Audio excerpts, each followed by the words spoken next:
A book of operas, their histories, their plots, and their music by Henry Edward Crabiel to Lugian Wolson, an old friend. Old friends are best. Selden. I love everything that's old, old friends, old times, old manners, old books, old wine. Goldsmith.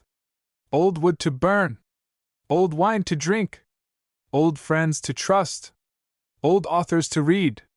Melchior. Chapter 1. Il Barbiere di Civiglia. First performance of Italian opera in the United States. Production of Rossini's opera in Rome, London, Paris, and New York. Thomas Phillips and his English version, Miss Leesug and Mrs. Holman, Emmanuel Garcia and his troupe, Malibran. Early operas in America, Coleman's, Spanish Barber, other Figaro operas. How Rossini came to write Il Barbiere, the story of a fiasco. Garcia and his Spanish song. Segui o caro. George Righetti, the plot of the opera, the overture. Ecco rident in cielo una voce poco. F.A. Rossini and Patti, the lesson scene and what singers have done with it. Grisi, Alboni, Cataloni, Bosio, Gassier, Patti, Sembric, Melba, and Viardot, an echo of Haydn. Chapter 2. Le Nasse di Figaro. Beaumarchais and his Figaro comedies. Le Nasse, a sequel to Il Barbiere, Mozart and Rossini, their operas compared, opposition to Beaumarchais. Marriage de Figaro. Moral grossness of Mozart's opera, a relic of feudalism. Humor of the horns, a merry overture, the story of the opera. Cherubino. Non so più cosa son. Benacci and the air. Non più andre voi che sapete. A marvelous finale, the song to the Zephyr, a Spanish fandango. Devieni non tardar. Chapter 3. Die Zauberflöte. The oldest German opera current in America. Beethoven's appreciation of Mozart's opera, its Teutonism, Otto John's estimate, Papageno, the German Punch, Emanuel Schikaneder, Wieland, and the original of the story of the opera, how Die Zauberflöte came to be written, the story of Lulu, Mozart and Freemasonry, the overture to the opera, the fugue theme and a theme from a sonata by Clementi. The opera's play, O Isis you and the Osiris, Hellish Rage, and Fierituri, the song of the two men in armor, Gerda and the libretto of Die Zauberflöte, how the opera should be viewed. Chapter 4. Don Giovanni. The oldest Italian operas in the American repertory. Mozart as an influence. What great composers have said about Don Giovanni. Beethoven, Rossini, Gounod, Wagner, History of the Opera, Da Ponte's Pilferings, Bertotti and Gazzaniga's Convitato di Pietra. How the overture to Don Giovanni was written. First performances of the opera in Prague, Vienna, London, and New York. Garcia and Da Ponte. Malibran, English versions of the opera, the Spanish tale of Don Juan Tenorio, dramatic versions, the tragical. Note in the overture, the plot of the opera, Gounod on the beautiful in Mozart's music, Leporello's catalogue. Batti Batti o bel mussetto. The three dances in the first finale, the last scene, Mozart quotes from his contemporaries, the original close of the opera. Chapter 5. Fidelio. An opera based on conjugal love. Fidelio, Orfeo, and Alceste. Beethoven a sincere moralist. Technical history of Fidelio. The subject treated by Payer and Gavo. Beethoven's commission. The first performance a failure. A revision by the composer's friends. The second trial. Beethoven withdraws his opera. A second revision. The revival of 1814. Success at last. First performances in London and New York.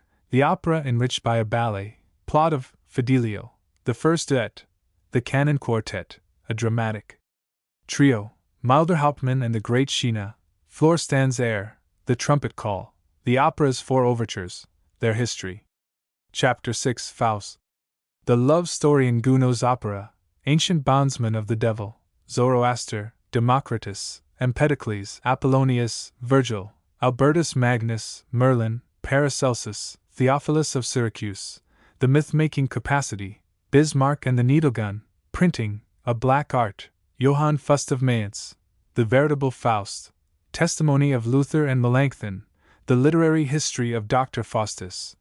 Goethe and his predecessors, Faust's covenant with Mephistopheles, Dr. Faustus and matrimony, the Polish Faust, the devil refuses to marry Madame Twardowska, history of Gounod's opera, the first performance, popularity of the opera, first productions in London and New York, the story, Marguerite and Gretchen, the Jewel Song, the ballet.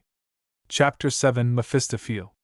Music in the medieval Faust plays, early operas on the subject, Meyerbeer and Goethe's poem, composers of Faust music, Beethoven, Boito's reverence for Goethe's poem, his work as a poet, a man of mixed blood, Mephistophele, a fiasco in Milan, the opera revised, Boito's early ambitions, disconnected episodes, philosophy of the opera, its scope, use of a typical phrase, the plot, humors of the English translation, music of the prologue, the Book of Job, Boito's metrical schemes, the Poodle and the Friar, a Polish dance in the Rhine country, Gluck and Vestris, the scene on the Brocken, the classical Sabbath, Helen of Troy, a union of classic and romantic art, first performance of Boito's opera in America. Footnote. Chapter 8. La Damnation de Faust. Berlioz's dramatic legend. A thing of shreds and patches, turned into an opera by Raoul Gunzburg, the composers. Scenes from Faust. History of the composition, the Rakoczy March, concert performances in New York, scheme of the work, the Dance of the Sylphs and the Aereo Ballet, Dance of the Will-o'-the-Wisps, the Ride to Hell. Chapter 9 La Traviata. Familiarity with music and its effects, an experience of the authors, prelude to Verdi's last act, expressiveness of some melodies, Verdi, the dramatist, von Bülow and Mascagni, how Traviata came to be written, Piave, the librettist, composed simultaneously with Il Trovatore, failure of La Traviata, the causes, the style of the music, Dr. Basidi's view, changes in costuming, the opera succeeds, first performance in New York, a criticism by W. H. Fry, story of the opera, Dumas's story and Harl's. Dickens, controversy as a help to popular success. Chapter 10 Ida.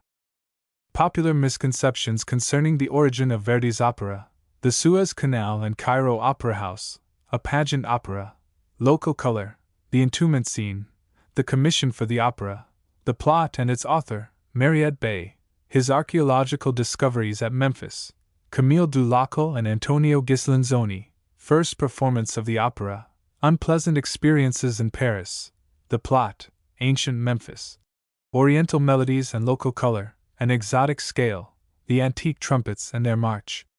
Chapter 11 Der Freischütz. The overture, the plot, a leitmotif before Wagner, Berlioz and Agat's Air, the song of the bridesmaids, Wagner and his dying stepfather, the Teutonism of the opera, facts from a court record, folklore of the subject, Holda, Wotan, and the wild hint, how magical bullets may be obtained, Wagner's description of the Wolf's Glen, Romanticism and Classicism, Weber and Theodor Korner. German opera at Dresden, composition of Der Freischütz, first performances in New York. Footnote. Chapter 12 Tannhauser.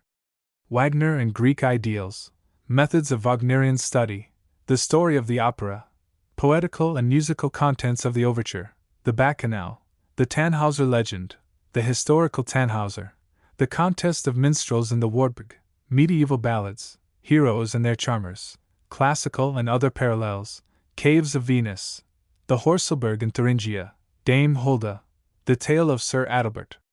Chapter 13 Tristan und Isolde.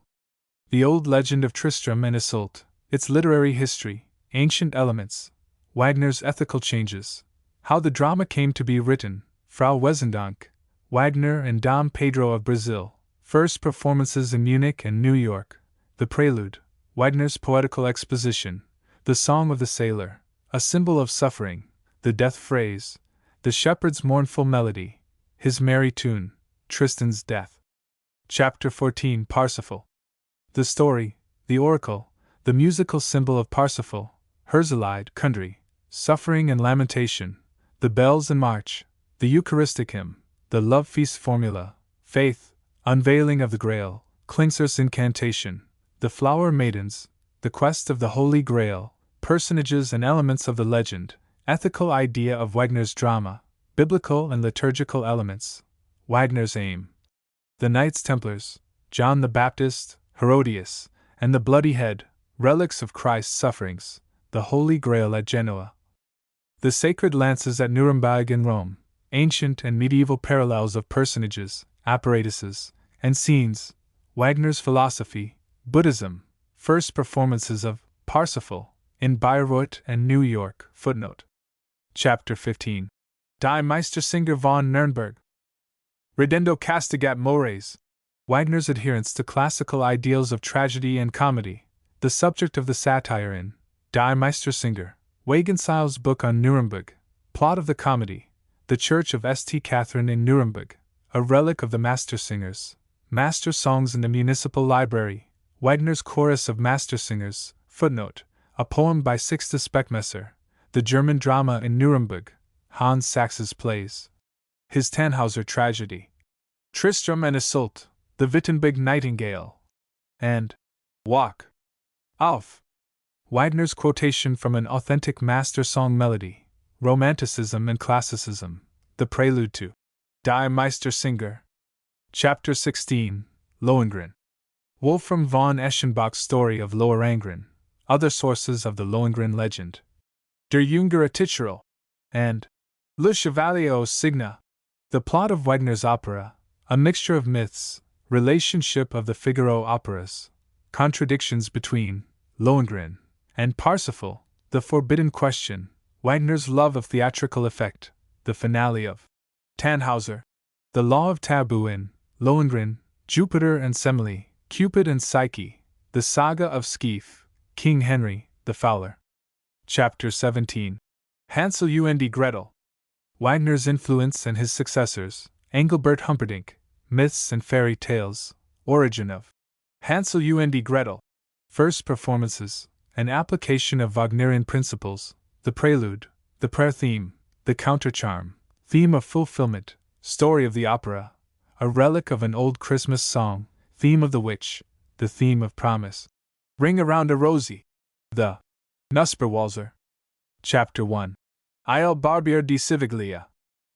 The history of what is popularly called Italian opera begins in the United States with the performance of Rossini's lyrical comedy, Il Barbiere di Siviglia.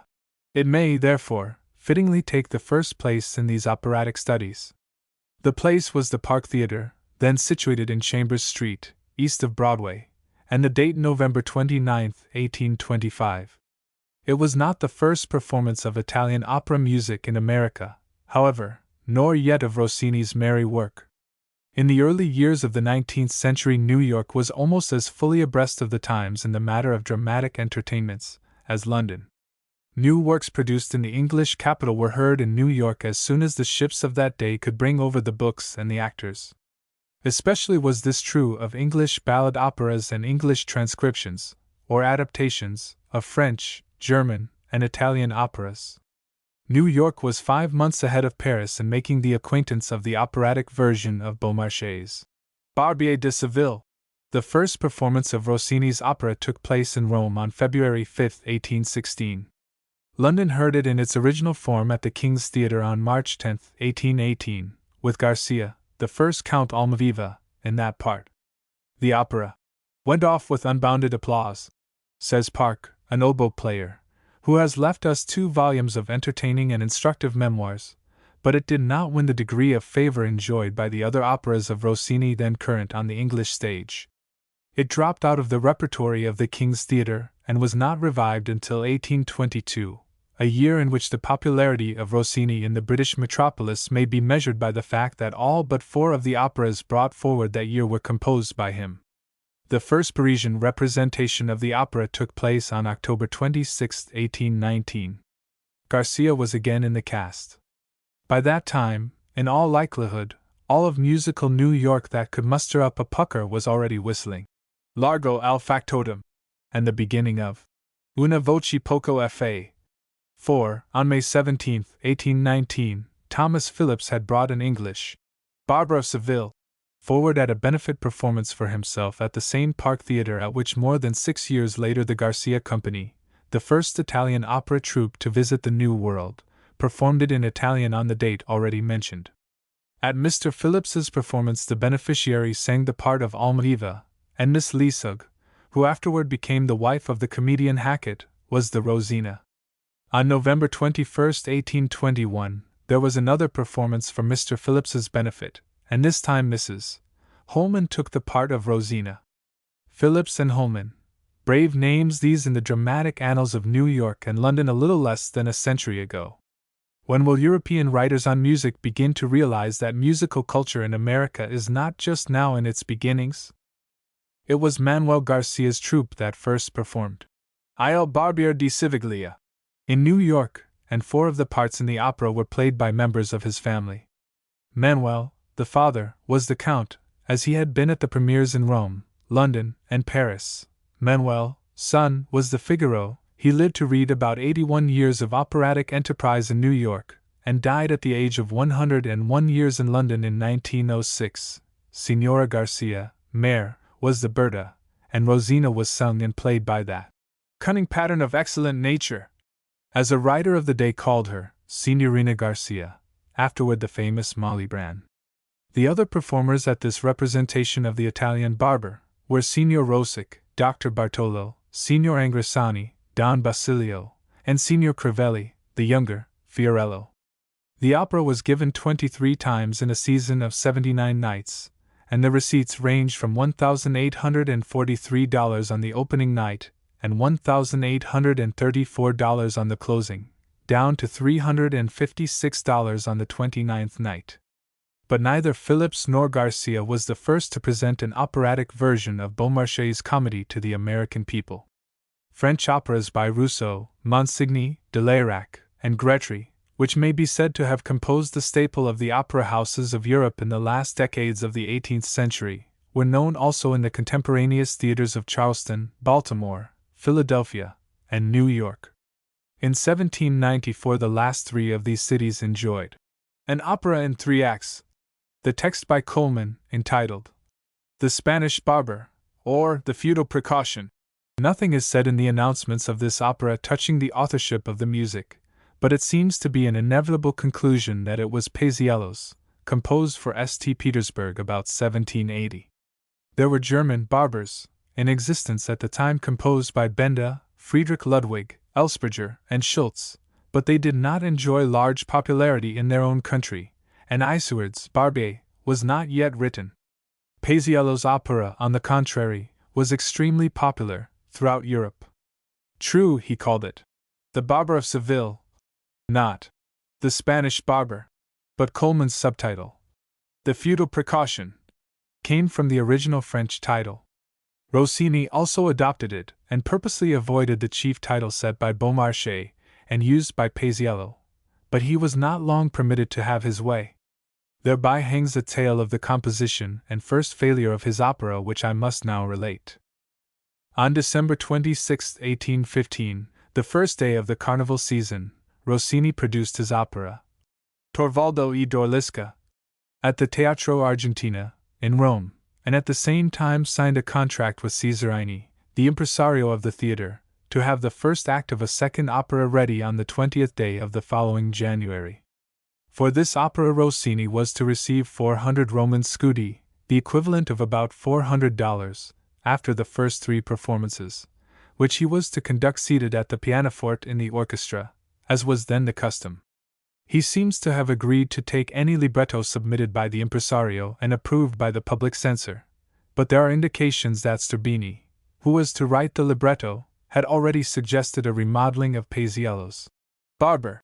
In order to expedite the work of composition, it was provided in the contract that Rossini was to take lodgings with a singer named Zamboni, to whom the honor fell of being the original of the town factotum in Rossini's opera. Some say that Rossini completed the score in 13 days, some in 15. Castelblay says it was a month, but the truth is that the work consumed less than half that period.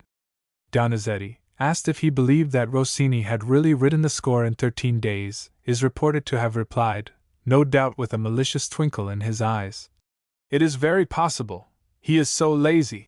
Paisiello was still alive, and so was at least the memory of his opera, so Rossini, as a precautionary measure, thought it wise to spike, if possible, the guns of an apprehended opposition. So he addressed a letter to the venerable composer, asking leave to make use of the subject.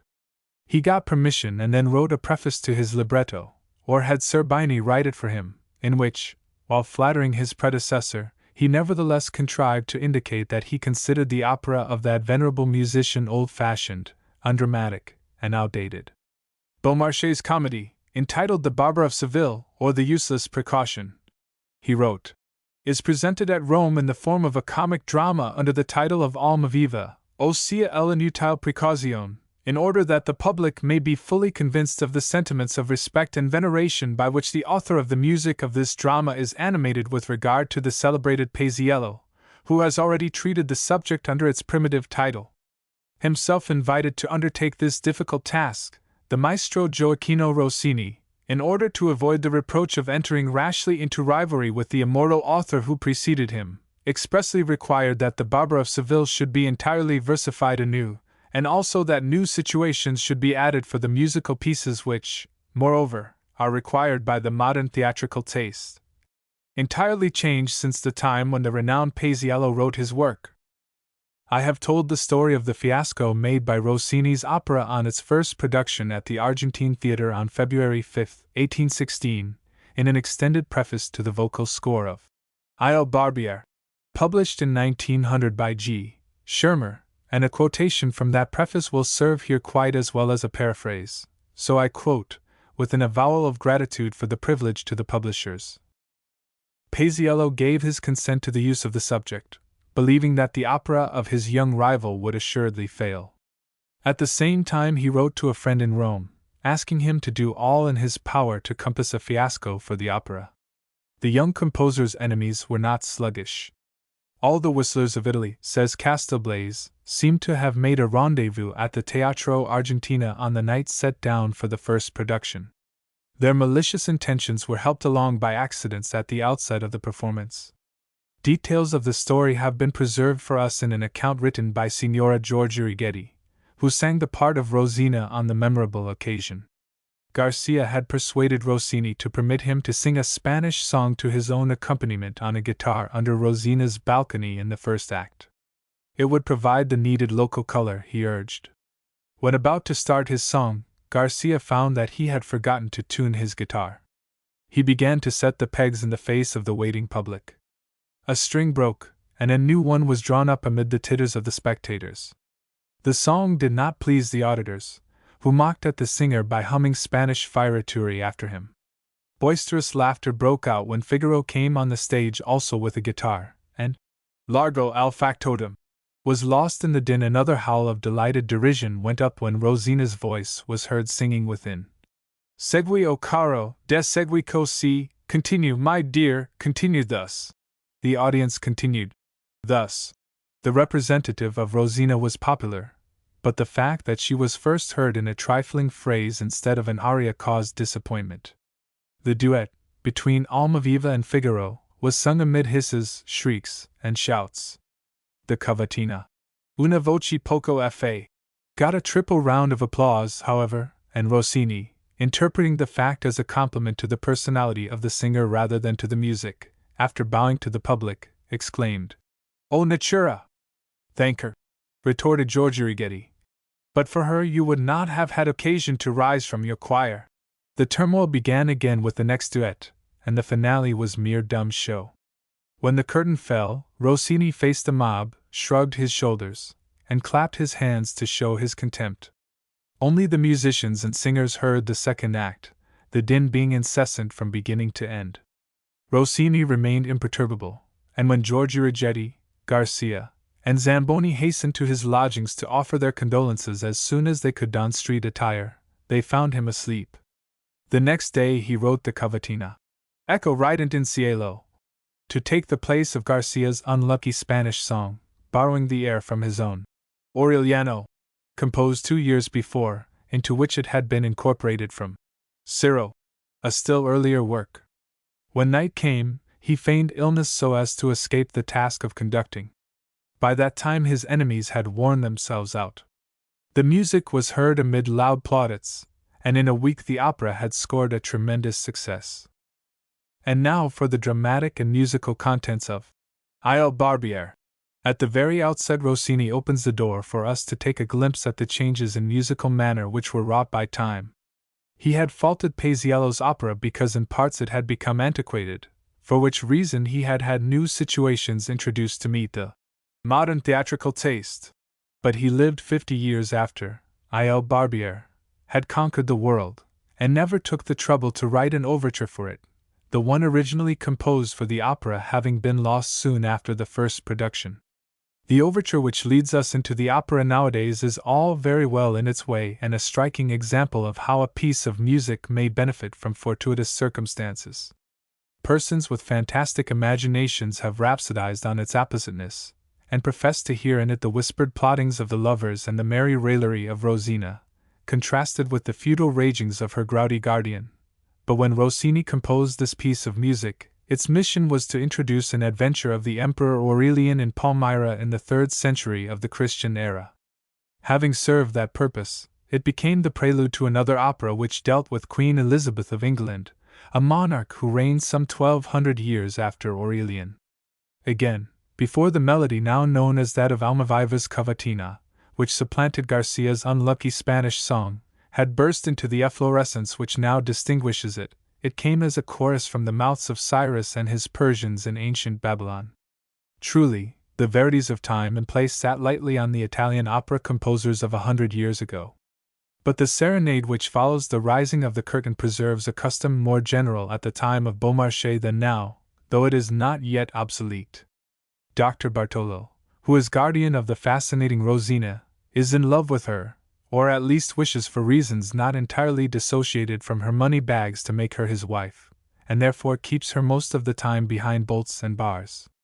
The Count Almaviva, however, has seen her on a visit from his estates to Seville, becomes enamored of her, and she has felt her heart warm toward him, though she is ignorant of his rank and knows him only under the name of Lindoro.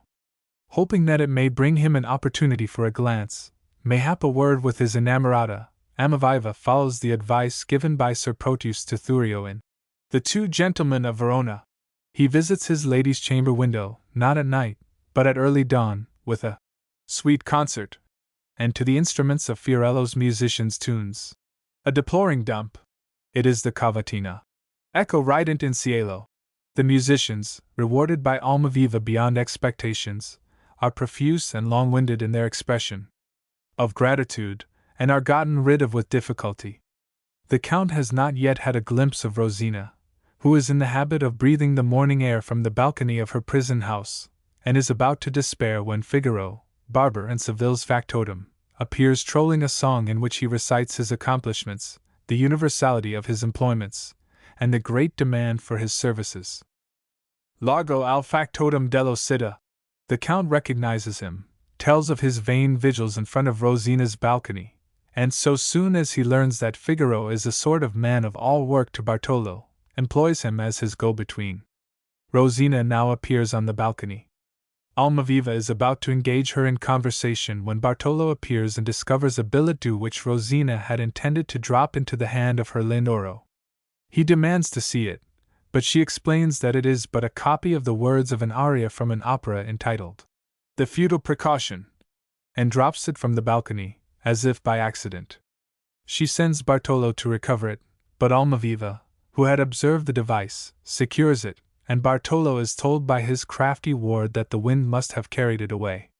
Growing suspicious, he commands her into the house and goes away to hasten the preparations for his wedding, after giving orders that no one is to be admitted to the house save Don Basilio, Rosina's singing master, and Bartolo's messenger and general mischief-maker.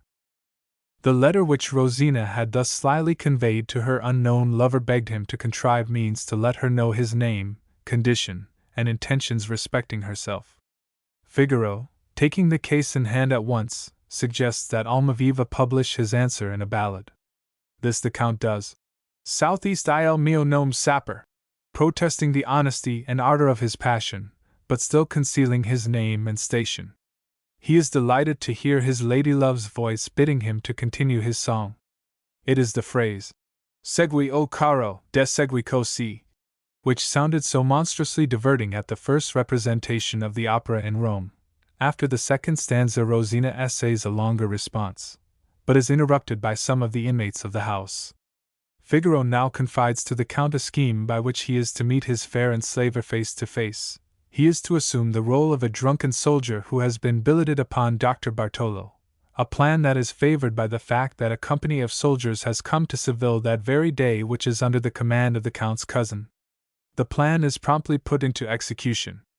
Not long after, Rosina enters Dr. Bartolo's library singing the famous cavatina, Una voce poco fa, in which she tells of her love for Lindoro and proclaims her determination to have her own way in the matter of her heart, in spite of all that her tyrannical guardian or anybody else can do.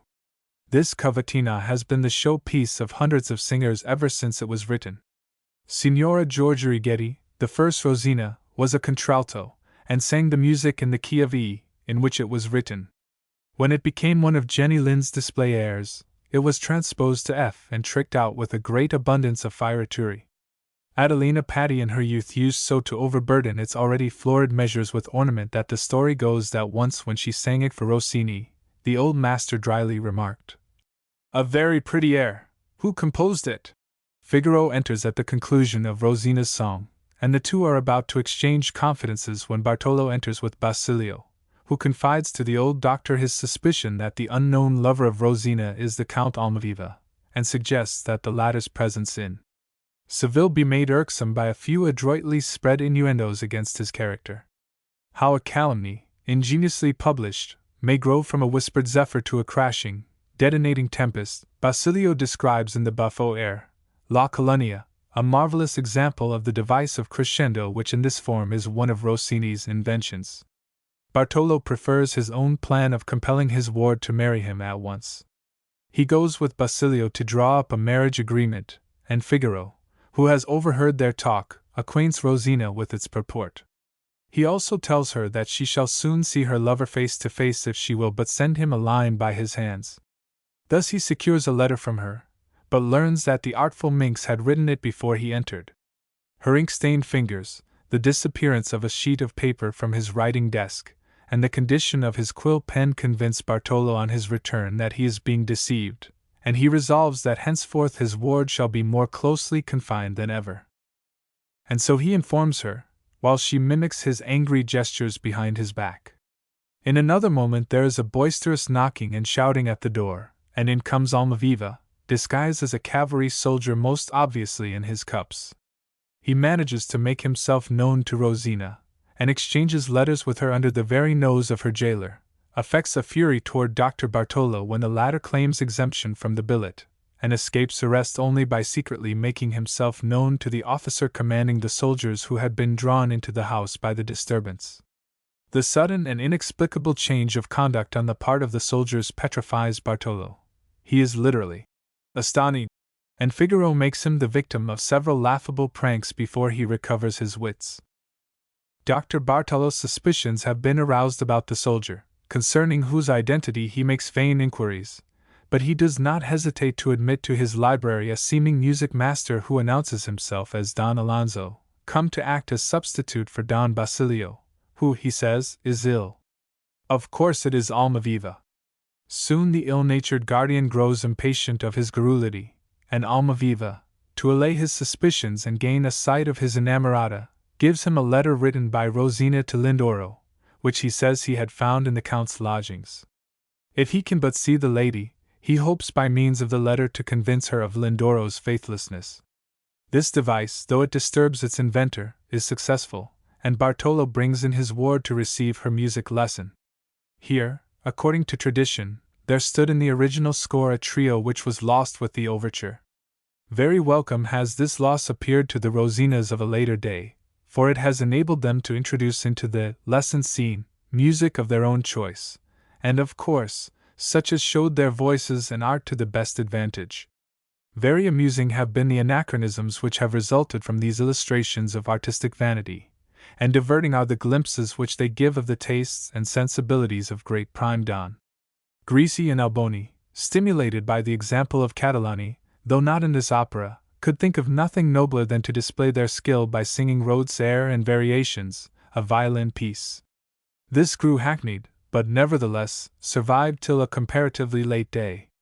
Bosio, feeling that variations were necessary, threw Rhodes over in favor of those on Gia della Mente in Villarmi, a polka tune from Aileries, a Tre Nasse. Then Madame Gassier ushered in the day of the vocal waltz, Venzanos, of amiable memory. Her followers have not yet died out, though Patti substituted Ardides, Il Basio, for Venzanos, Madame Sembric Strauss's Voci di Primavera, and Madame Melba Ardides, Essie Saran Rose, Madame Viardot, with a finer sense of the fitness of things, but either forgetful or not apprehensive of the fate which befell her father at the first performance of the opera in Rome, introduced a Spanish song. Madame Patti always kept a ready repertory for the scene, with a song in the vernacular of the people for whom she was singing to bring the enthusiasm to a climax and a finish. Home, Sweet Home. In New York and London, Solovii, in St. Petersburg. Usually she began with the bolero from Les Vepres Siciliennes, or the shadow dance from Dinora. Madame Seinbrich, living in a period when the style of song of which she and Madame Melba are still the brightest exemplars, is not as familiar as it used to be when they were children, also found it necessary to have an extended list of pieces ready at hand to satisfy the rapacious public. She was wont at first to sing proxaire and variations, but that always led to a demand for more, and whether she supplemented it with a non junge from La Sonnambula, the bolero from the Sicilian Vespers, O Luce di quest'anima, from Linda, or the vocalized waltz by Strauss, the applause always was riotous, and so remained until she sat down to the pianoforte and sang Chopin's Maiden's Wish, in Polish, to her own accompaniment. As for Madame Melba, not to be set in the shade simply because Madame Sembric is almost as good a pianist as she is a singer, she supplements Ardides' waltz or Massenet's Sevillana with Tosti's Mattinata, to which she also plays an exquisite accompaniment. But this is a long digression. I must back to my intriguing lovers, who have made good use of the lesson scene to repeat their protestations of affection and lay plots for attaining their happiness. In this they are helped by Figaro, who comes to shave Dr. Bartolo in spite of his protests, and contriving to get hold of the latter's keys conveys the one which opens the balcony lock, and thus makes possible a plan for a midnight elopement. In the midst of the lesson the Rio Basilio comes to meet his appointment, and there is a moment of confusion for the plotters, out of which Figaro extricates them by persuading Basilio that he is sick of a raging fever, and must go instantly home, Almaviva adding a convincing argument in the shape of a generously lined purse. Nevertheless, Basilio afterwards betrays the Count to Bartolo, who commands him to bring a notary to the house that very night so that he may sign the marriage contract with Rosina. In the midst of a tempest Figaro and the Count let themselves into the house at midnight to carry off Rosina, but find her in a whimsy, her mind having been poisoned against her lover by Bartolo with the aid of the unfortunate letter. Out of this dilemma Almaviva extricates himself by confessing his identity, and the pair are about to steal away when the discovery is made that the ladder to the balcony has been carried away. As they are tiptoeing toward the window, the three sing a trio in which there is such obvious use of a melodic phrase which belongs to Haydn that every writer on Il Barbiere seems to have thought it his duty to point out an instance of plagiarism on the part of Rossini. It is a trifling matter. The trio begins thus. Musical excerpt. Zidi, zidi, piano, piano, non facciamo confusion, which is a slightly varied form of four measures from Simon's song in the first part of The Seasons. Musical excerpt. With eagerness the husbandman his tilling work begins. With these four measures the likeness begins and ends. A venial offense, if it be an offense at all. Composers were not held to so strict and scrupulous an accountability touching melodic meum and tuum a century ago as they are now, yet there was then 1,000-fold more melodic inventiveness. Another case of conveyance, by Rossini, has also been pointed out, the air of the duenna in the third act beginning Il vecchiato cerca Mogli. is said to be that of a song which Rossini heard a Russian lady sing in Rome. I have searched much in Russian song literature and failed to find the alleged original. To finish the story, the notary summoned by Bartolo arrives on the scene, but is persuaded by Figaro to draw up an attestation of a marriage agreement between Count Almaviva and Rosina, and Bartolo, finding at the last that all his precautions have been in vain, comforted not a little by the gift of his ward's dower, which the Count relinquishes, gives his blessing to the lovers. I have told the story of Il Barbiere di Civiglia, as it appears in the book. It has grown to be the custom to omit in performance several of the incidents which are essential to the development and understanding of the plot. Some day, soon, it is to be hoped, managers, singers, and public will awake to a realization that, even in the old operas in which beautiful singing is supposed to be the be-all and end-all, the action ought to be kept coherent. In that happy day Rossini's effervescent lyrical arrangement of Beaumarchais' vivacious comedy will be restored to its rights. Chapter 2. Le Nasse di Figaro. Beaumarchais wrote a trilogy of Figaro comedies, and if the tastes and methods of a century or so ago had been like those of the present, we might have had also a trilogy of Figaro operas. Le Barbier de Seville, Le Mariage de Figaro, and La Mère Coupable. As it is, we have operatic versions of the first two of the comedies, Mozart's Nasse di Figaro being a sequel to Rossini's Il Barbiere, its action beginning at a period not long after the precautions of Dr. Bartolo had been rendered immutile by Figaro's cunning schemes, and Almaviva had installed Rosina as his countess. Le Nasse was composed a whole generation before Rossini's opera. Mozart and his public could keep the sequence of incidents in view, however, from the fact that Paisiello had acquainted them with the beginning of the story. Paisiello's opera is dead, but Rossini's is very much alive, and it might prove interesting, some day, to have the two living operas brought together in performance in order to note the effect produced upon each other by comparison of their scores. One effect, I fancy, would be to make the elder of the operas sound younger than its companion, because of the greater variety and freshness, as well as dramatic vigor, of its music. But though the names of many of the characters would be the same, we should scarcely recognize their musical physiognomies. We should find the sprightly Rosina of Il Barbiere changed into a mature lady with a countenance sicklied o'er with the pale cast of a gentle melancholy. The Count's tenor would, in the short interval, have changed into baritone, Figaro's baritone into a bass, while the buffo bass of Don Basilio would have reversed the process with age and gone upward into the tenor region. We should meet with some new characters, of which two at least would supply the element of dramatic freshness and vivacity which we should miss from the company of the first opera, Susanna and Cherubino. We should also, in all likelihood, be struck by the difference in the moral atmosphere of the two works. It took Beaumarchais 3 years to secure a public performance of his Mariage de Figaro, because of the opposition of the French court, with Louis XVI at its head, to its too frank libertinism. This opposition spread also to other royal and imperial personages, who did not relish the manner in which the poet had castigated the nobility, exalted the intellectuality of menials, and satirized the social and political conditions which were generally prevalent a short time before the French Revolution. Neither of the operas, however, met the obstacles which blocked the progress of the comedies on which they are founded, because Da Ponte, who wrote the book for Mozart, and Sterbini, who was Rossini's librettist, judiciously and deftly elided the objectionable political element. Le Nasse is by far the more ingeniously constructed play of the two, though a trifle too involved for popular comprehension in the original language, but Il Barbiere has the advantage of freedom from the moral grossness which pollutes its companion.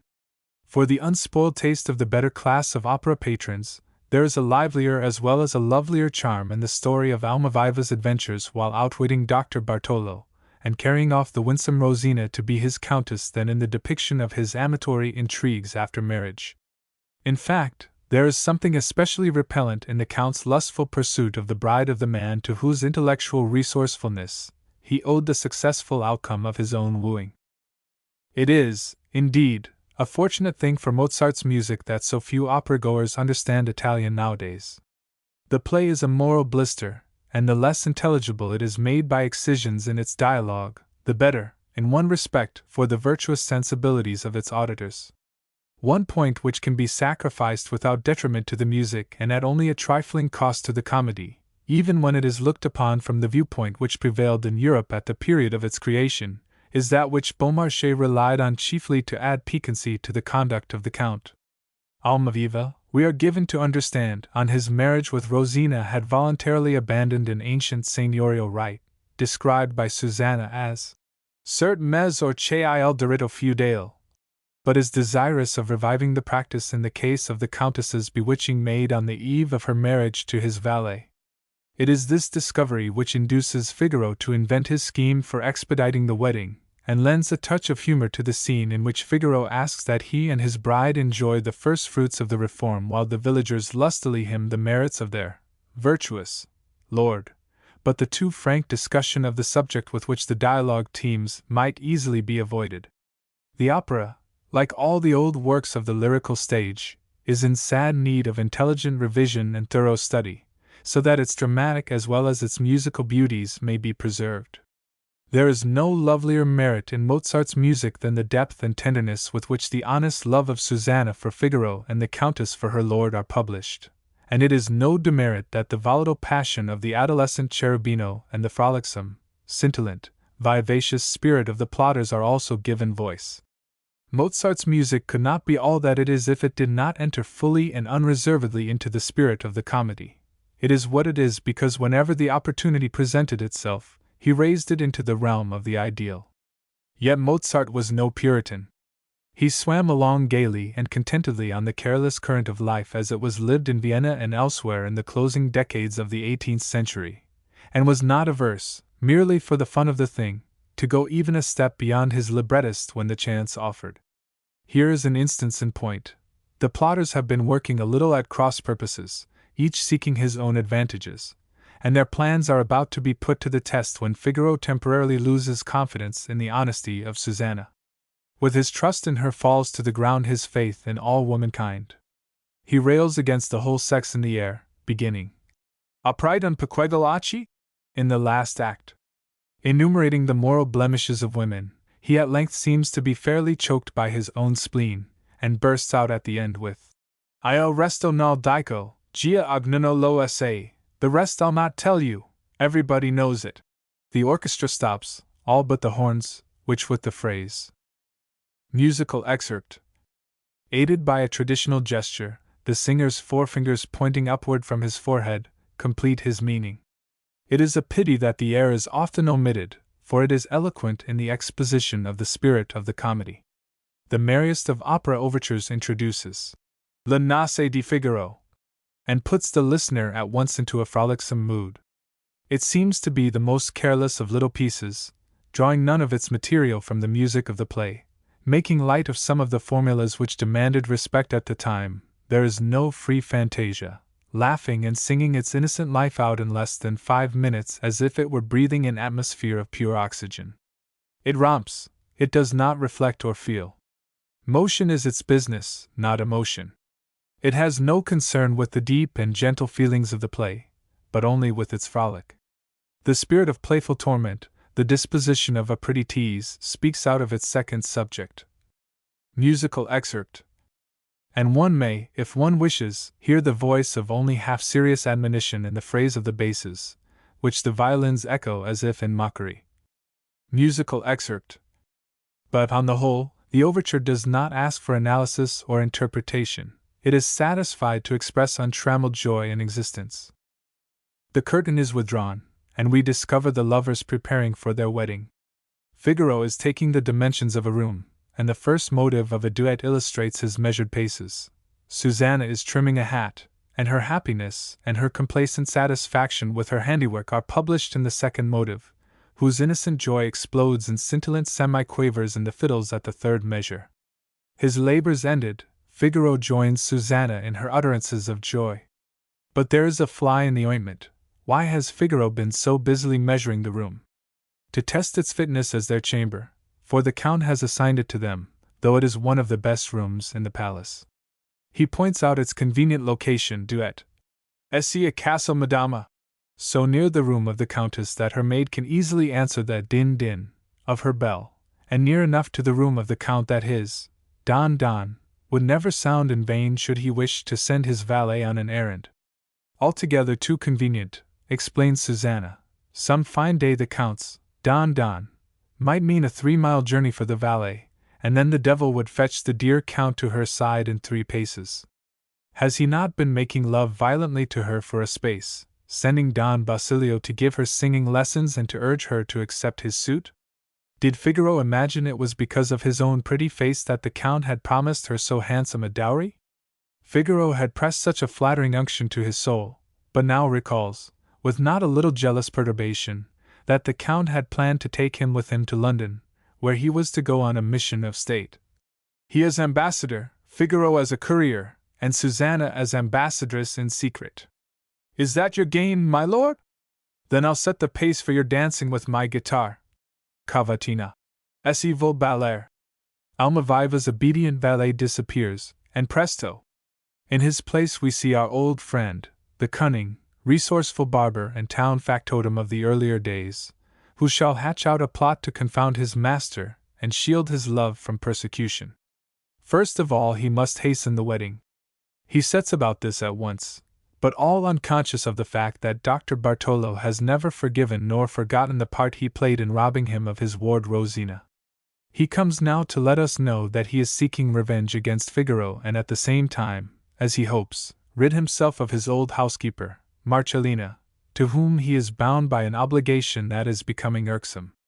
The old duenna has been casting amatory glances in Figaro's direction, and has a hold on him in the shape of a written obligation to marry her in default of repayment of a sum of money borrowed in a time of need.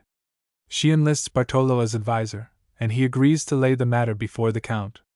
Somewhat early, but naturally enough in the case of the conceited dotard, he gloats over his vengeance, which seems as good as accomplished, and celebrates his triumph in an air. La vendetta! As she is about to leave the room, Marcellina meets Susanna, and the two make a forced effort to conceal their mutual hatred and jealousy in an amusing duettino. Via resti servita, Madama Brillante! Full of satirical compliments and curtsies. Marcellina is bowed out of the room with extravagant politeness, and Susanna turns her attention to her mistress's wardrobe, only to be interrupted by the entrance of Cherubino, the Count's page. Though a mere stripling, Cherubino is already a budding voluptuary, animated with a wish, something like that of Byron's hero, that all womankind had but a single mouth and he the privilege of kissing it. He adores the Countess, but not her alone. Susanna has a ribbon in her hand with which, she tells him, she binds up her mistress's tresses at night. Happy Susanna! Happy ribbon! Cherubino seizes it, refuses to give it up, and offers in exchange his latest ballad. What shall I do with the song? asks Susanna. Sing it to the Countess. Sing it yourself. Sing it to Barberina, to Marcellina, to all the ladies in the palace. He tells Susanna ere non so più cosa son of the torments which he endures. The lad's mind is, indeed, in a parlous state. He feels his body alternately burning and freezing.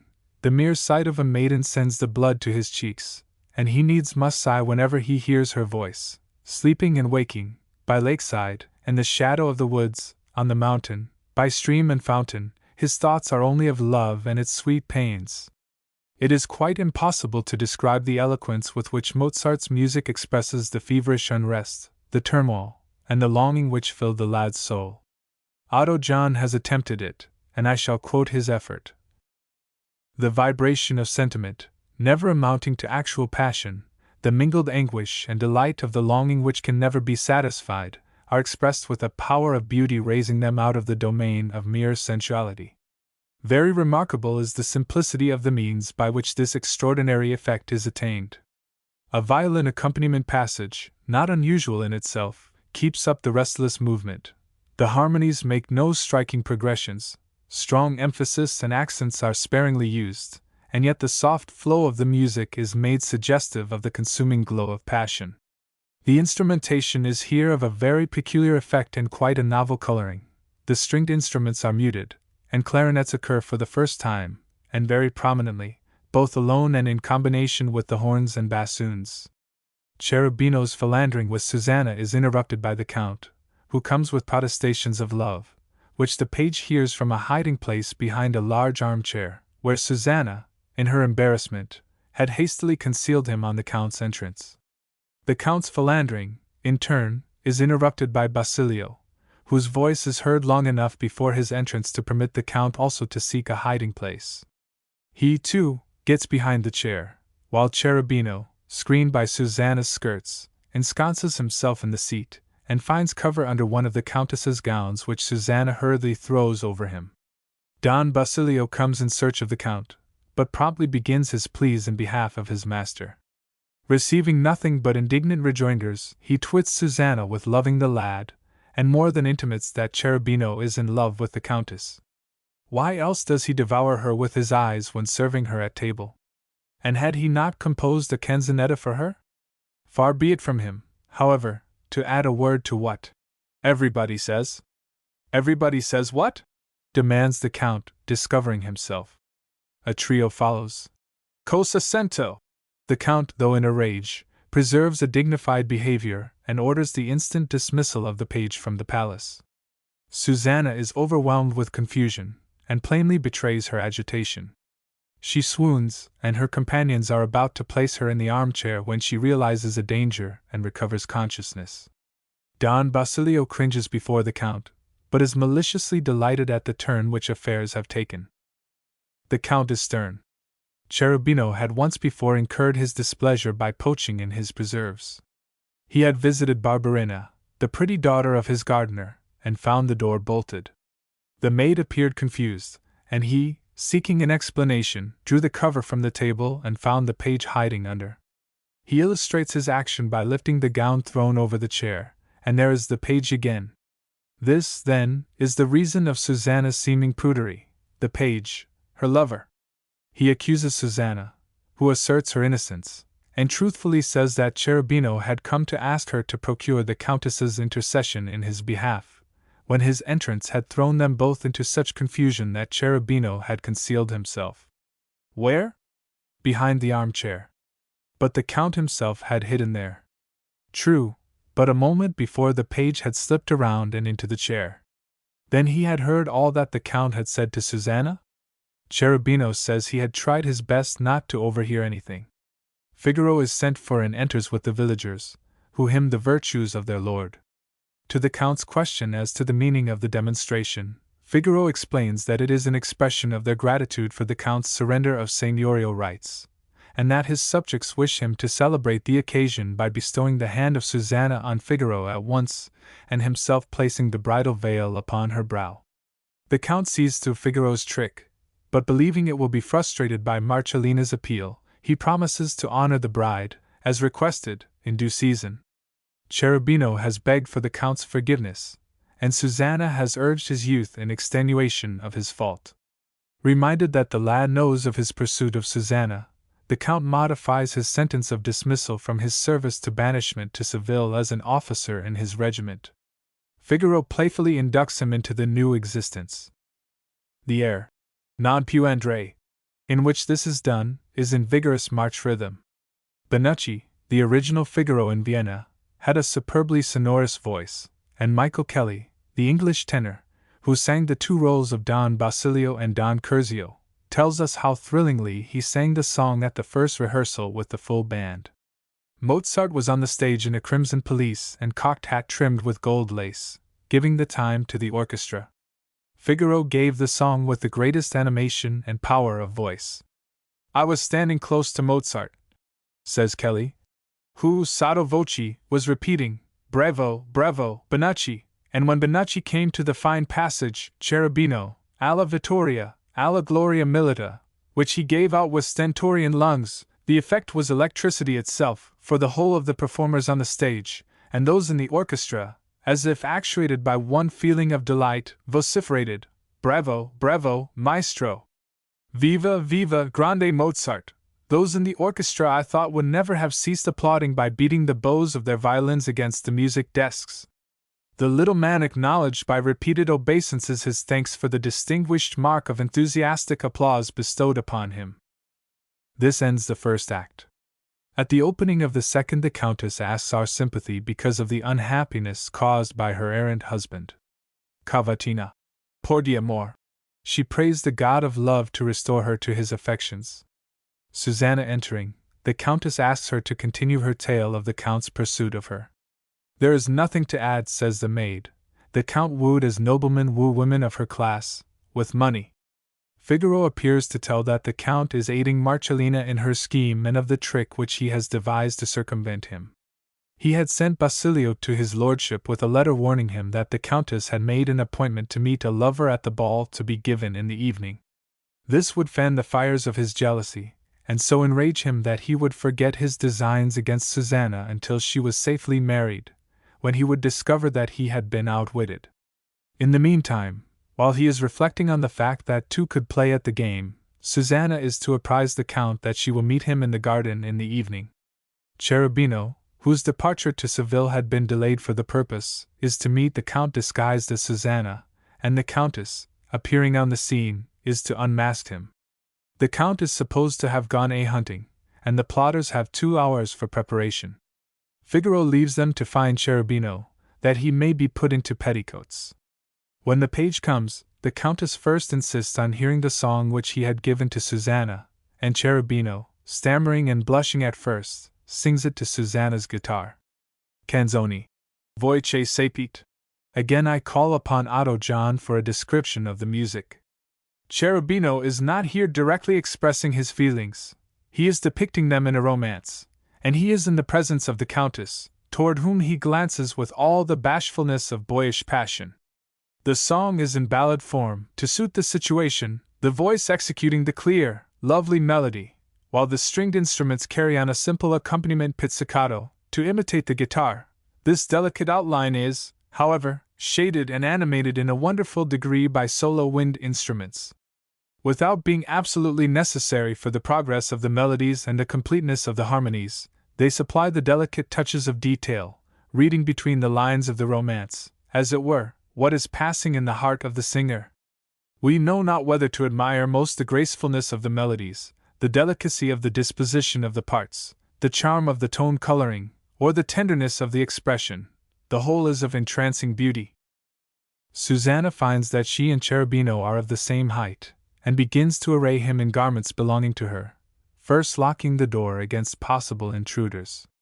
The Countess views the adventure with some misgivings at first, but, after all, Cherubino is a mere boy, and she rejoices him with approval of his songs, and smiles upon him till he is deliriously happy. Basilio has given him his commission in the Count's regiment, and the Countess discovers that it lacks a seal to secure which would cause a longer and desired delay. While Susanna is playing the role of dressing maid to Cherubino, and instructing him in a ladylike bearing, the Count raps for admission to the room. Figaro's decoy letter caused him uneasiness, and he had abandoned the hunt. Cherubino hurries into the chamber, and the Countess turns the key upon him before admitting his lordship, who enters in an ill humor which is soon turned into jealous rage. Cherubino has awkwardly overturned a chair in the chamber, and though the Countess explains that Susanna is within, she refuses to open the door, on the plea that her maid is making her toilet. The Count goes for tools to break open the door, taking the Countess with him. Susanna, who has heard all from an alcove, hastens to Cherubino's rescue, who escapes by leaping from the window of the Countess's apartment into the garden below.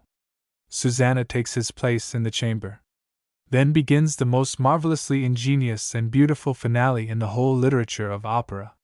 Fast upon each other follow no fewer than 8 independent pieces of music, each a perfect delineation of the quickly changing moods and situations of the comedy, yet each built up on the lines of musical symmetry, and developing a musical theme which, though it passes from mouth to mouth, appears each time to belong peculiarly to the person uttering it. The Countess throws herself upon the mercy of the Count, confesses that Cherubino, suspiciously garbed, is in the chamber, but pleads for his life and protests her innocence of wrong.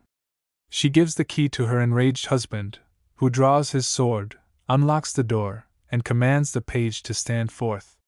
Susanna confronts the pair with grave unconsciousness upon her features. The Countess is no less amazed than her lord.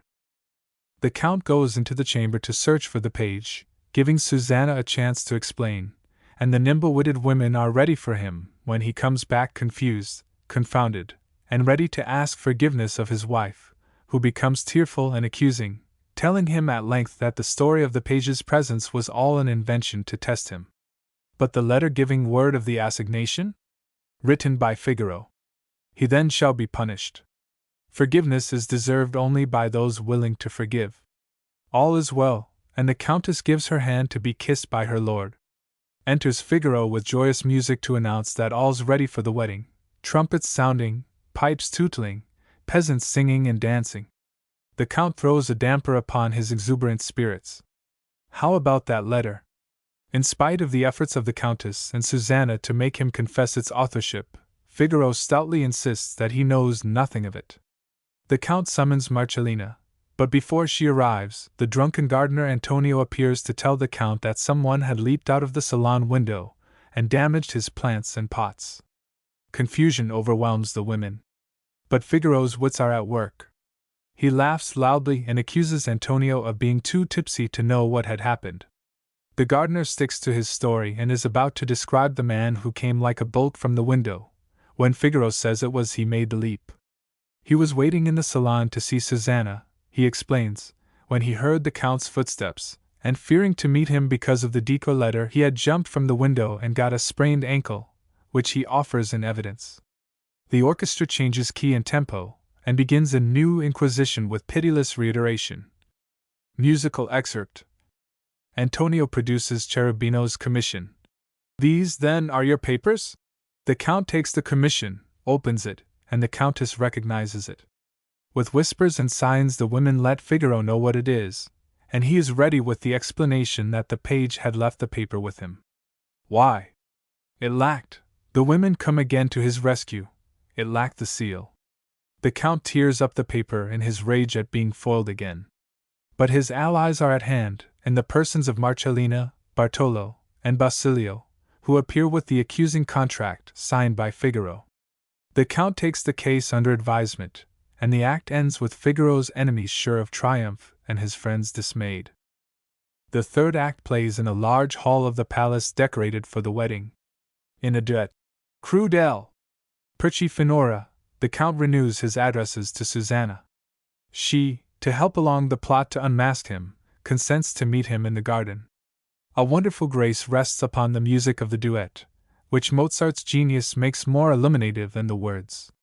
Is it Susanna's native candor, or goodness, or mischievousness, or her embarrassment which prompts her to answer yes, when no was expected, and no when the Count had already received an affirmative? We can think as we please. The musical effect is delicious. Figaro's coming interrupts further conversation, and as Susanna leaves the room with her, she drops a remark to Figaro, which the Count overhears. Hush! We have won our case without a lawyer. What does it mean? Treachery, of course. Possibly Marcellina's silence has been purchased. But whence the money? The Count's amour propre is deeply wounded at the thought that his menials should outwit him, and he fail of his conquest. He swears that he will be avenged upon both. Apparently he has not long to wait, for Marcellina, Don Curzio, and Bartolo enter, followed by Figaro. Don Curzio announces the decision of the court in the Danna's suit against Figaro. He must pay or marry, according to the bond. But Figaro refuses to abide by the decision. He is a gentleman by birth, as proved by the jewels and costly clothing found upon him when he was recovered from some robbers who stole him when a babe, and he must have the consent of his parents. He has diligently sought them, and will prove his identity by a mark upon his arm. A spatula on the right elbow? Anxiously inquires Marcellina. Yes. And now Bartolo and the Denna, who a moment ago would fain have made him an Oedipus, recognize in Figaro their own son, born out of wedlock. He rushes to their arms and is found embracing his mother most tenderly by Susanna, who comes with a purse to repay the loan.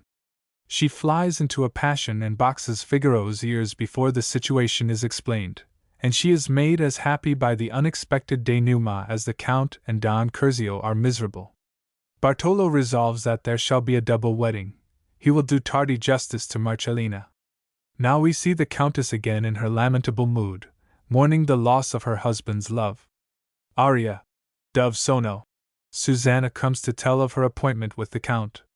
The place, in the garden, seems to be lacking in clearness, and the Countess proposes that it be made more definite and certain, as the lawyers say, by means of a letter which shall take the form of a song to the Zephyr. This is the occasion of the exquisite duet which was surely in the mind of the composer's father when, writing to his daughter from Vienna after the third performance of the opera, he said, "One little duet had to be sung 3 times. Was there ever such exquisite dictation and transcription? Can any one say, after hearing this, canzonetta sul aria, that it is unnatural to melodize conversation?" With what gracious tact the orchestra gives time to Susanna to set down the words of her mistress. How perfect is the musical reproduction of inquiry and repetition when a phrase escapes the memory of the writer. Musical excerpt, Susanna. Sado I pini? Conti. Sado I pini del bacetto. The letter is written, read over phrase by phrase, and sealed with a pin which the Count is to return as proof that he has received the note. The wedding festivities begin with a presentation of flowers to the Countess by the village maidens, among whom in disguise is the rogue Cherubino, so fair in hat and gown that the Countess singles him out of the throng to present his nosegay in person. Antonio, who had suspected that he was still about the palace, exposes him to the Count, who threatens the most rigorous punishment, but is obliged to grant Barberina's petition that he give his consent to her marriage to the page. Had he not often told her to ask him what she pleased, when kissing her in secret? Under the circumstances he can only grant the little maid's wish.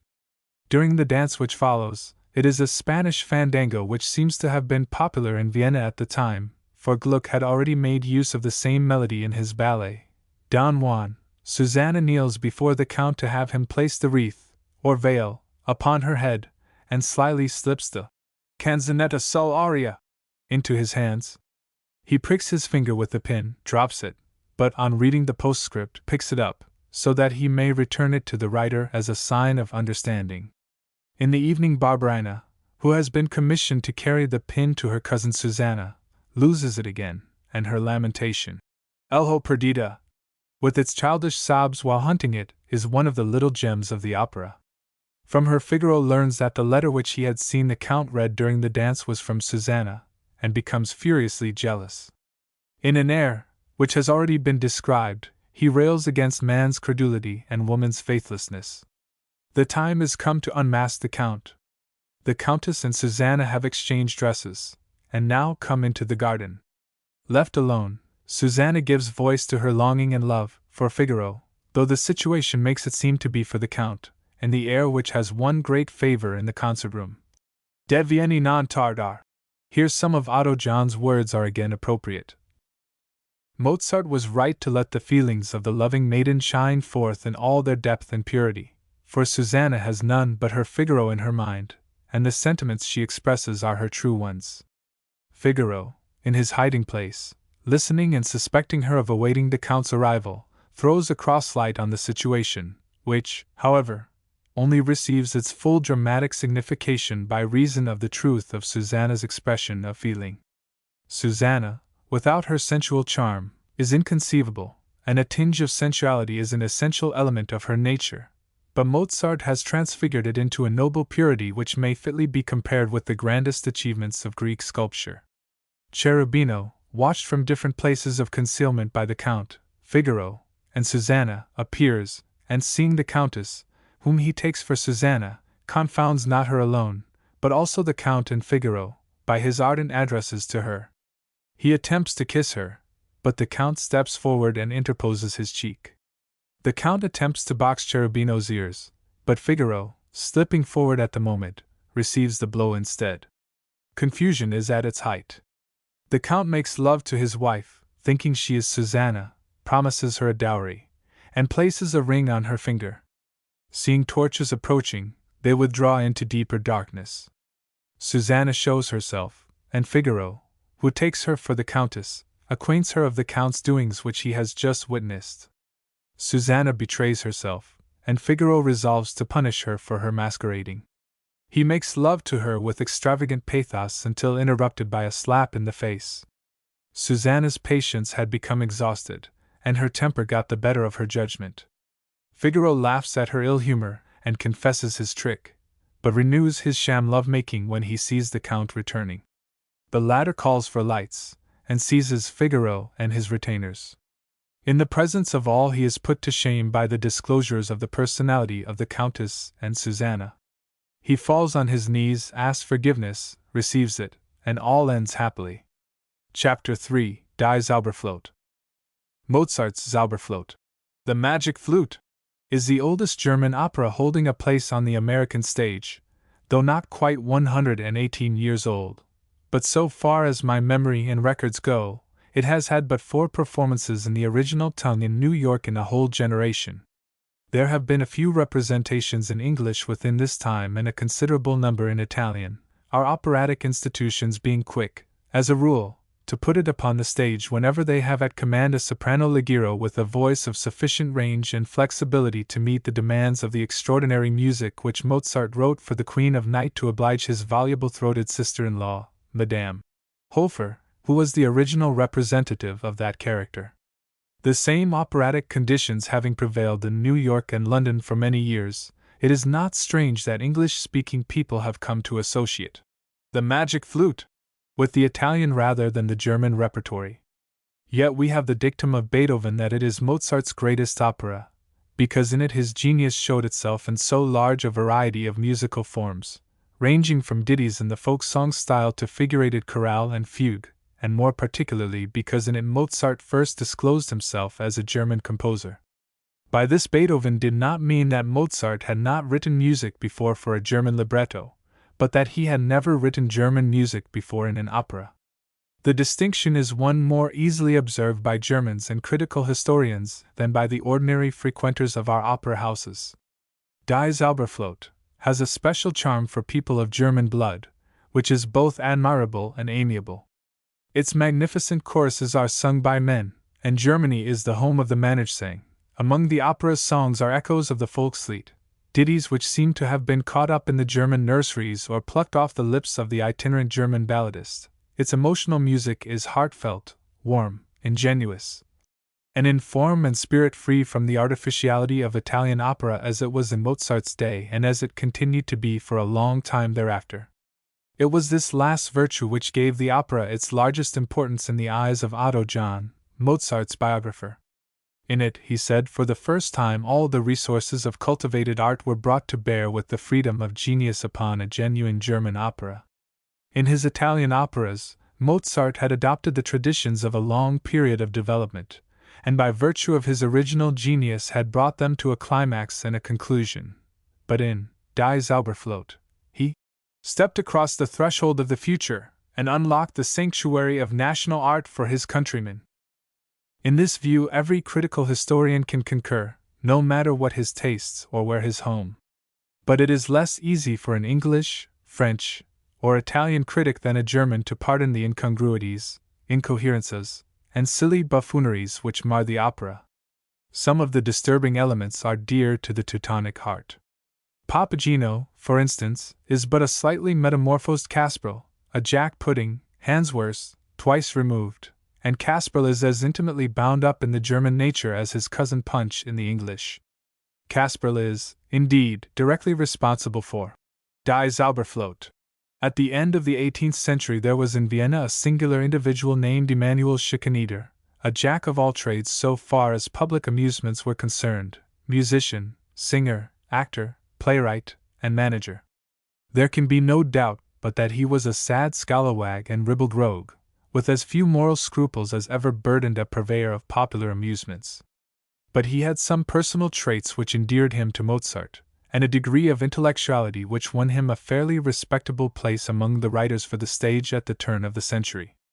Moreover, when he had become prosperous enough to build a new theatre with the proceeds of Die Zauberflöte, he was wise enough to give a generous commission, unhampered by his customary meddlesome restrictions, to Beethoven, and discreet enough to approve of the highly virtuous book of Fidelio. At the beginning of the last decade of the 18th century, however, his theatre had fallen on evil days, and in dire straits he went to Mozart, whose friendship he had enjoyed from the latter's Salzburg days, and begged him to undertake the composition of an opera for which he had written the book, in conjunction with one of his actors and choristers, named Giesecke, though this fact never received public acknowledgment at his hands. Wieland's Oberon had filled the popular mind with a great fondness for fantastic and oriental subjects, and a rival manager had been successful with musical pieces in which the principal character was the popular Caspro. Casting about for an operatic subject which should appeal to the general liking for romanticism and buffoonery at once, Schikaneder hit upon a tale called Lulu, oder Die Zauberflöte, written by Libeskind, but published by Wieland in a volume of Orientalia entitled Skiniston.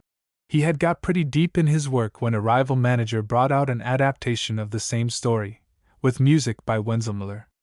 The farcical character of the piece is indicated by its title, which was Casper der Fagottist, oder Die Zauberzither, but it made so striking a success that Schikaneder feared to enter the lists against it with an opera drawn from the same source. He was either too lazy, too much in a hurry, or too indifferent to the principles of art to remodel the completed portion, but finished his book on lines far different from those originally contemplated.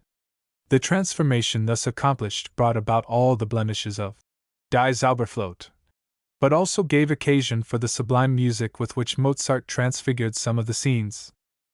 This will be understood better if an outline of Libeskind's tale is made to precede the story of the opera as it came from Mozart's hand.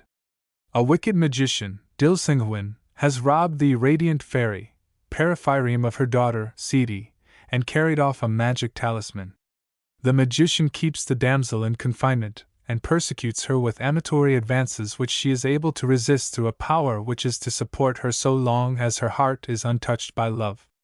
Periphyrium promises the hand of her daughter, whose father is the king of Kashmir, to Prince Lulu, son of the king of Khorasan, if he regain the stolen talisman for her.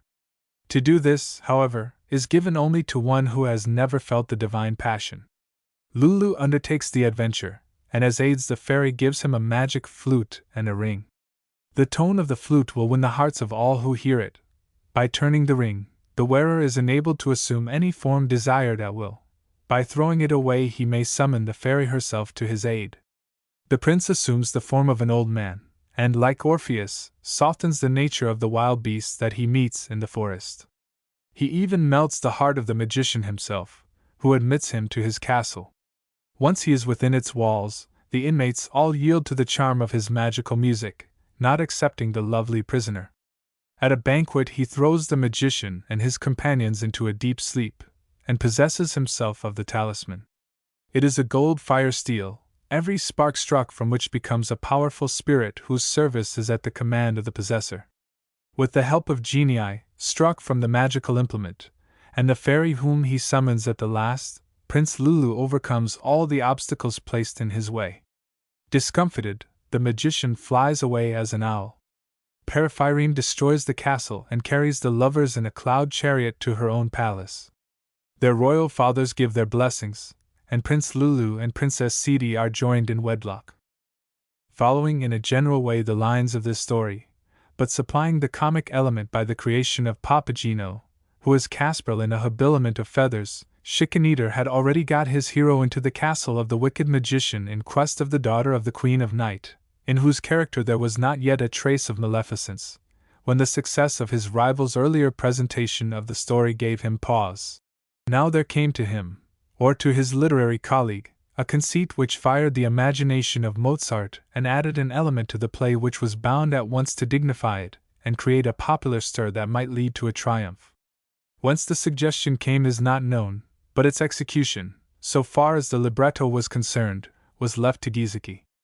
Under the Emperor Leopold II, the Austrian government had adopted a reactionary policy toward the Order of Freemasons, which was suspected of making propaganda for liberal ideas in politics and religion.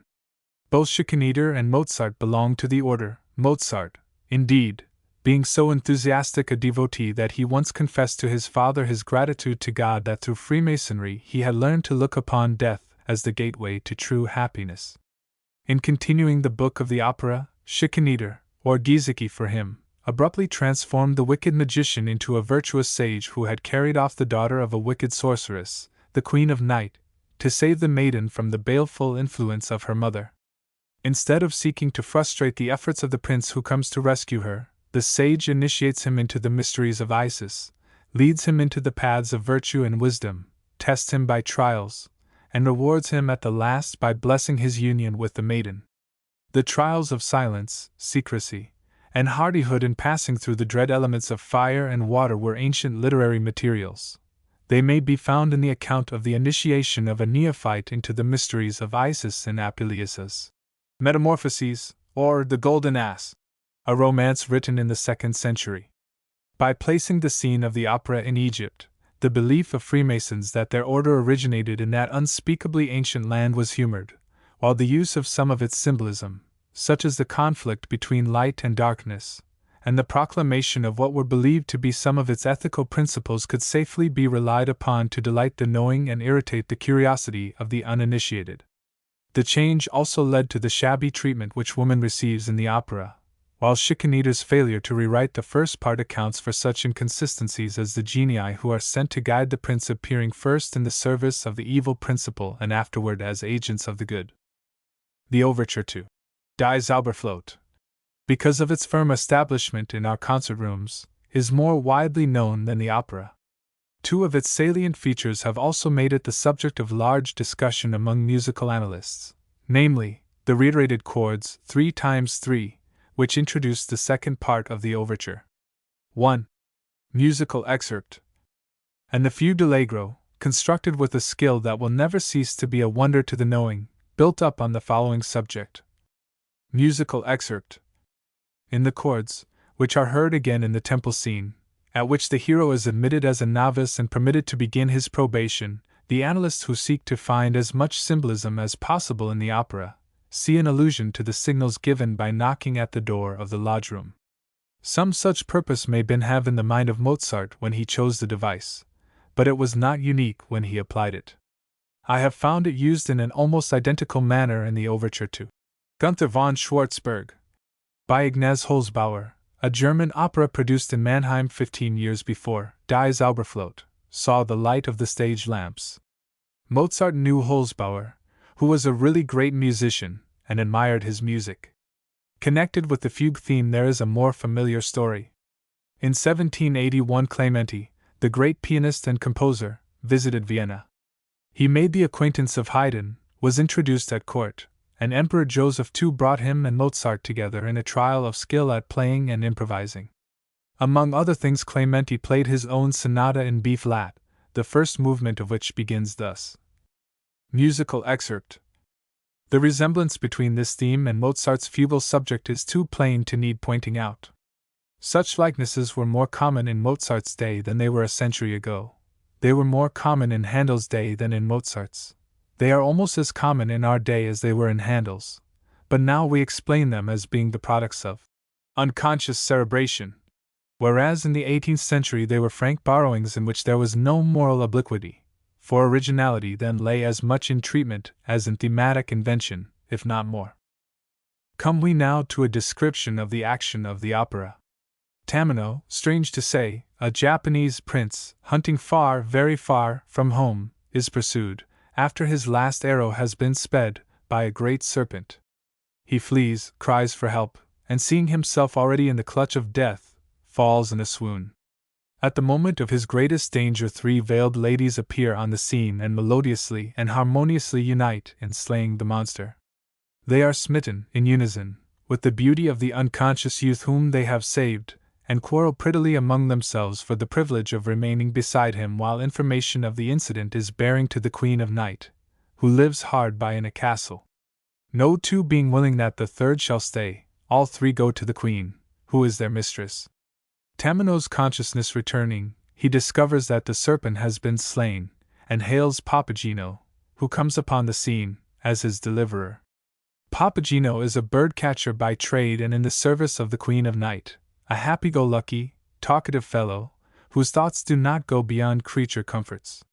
He publishes his nature, and incidentally illustrates what has been said above about the naive character of some of the music of the opera, by trolling a ditty with an opening strain as follows.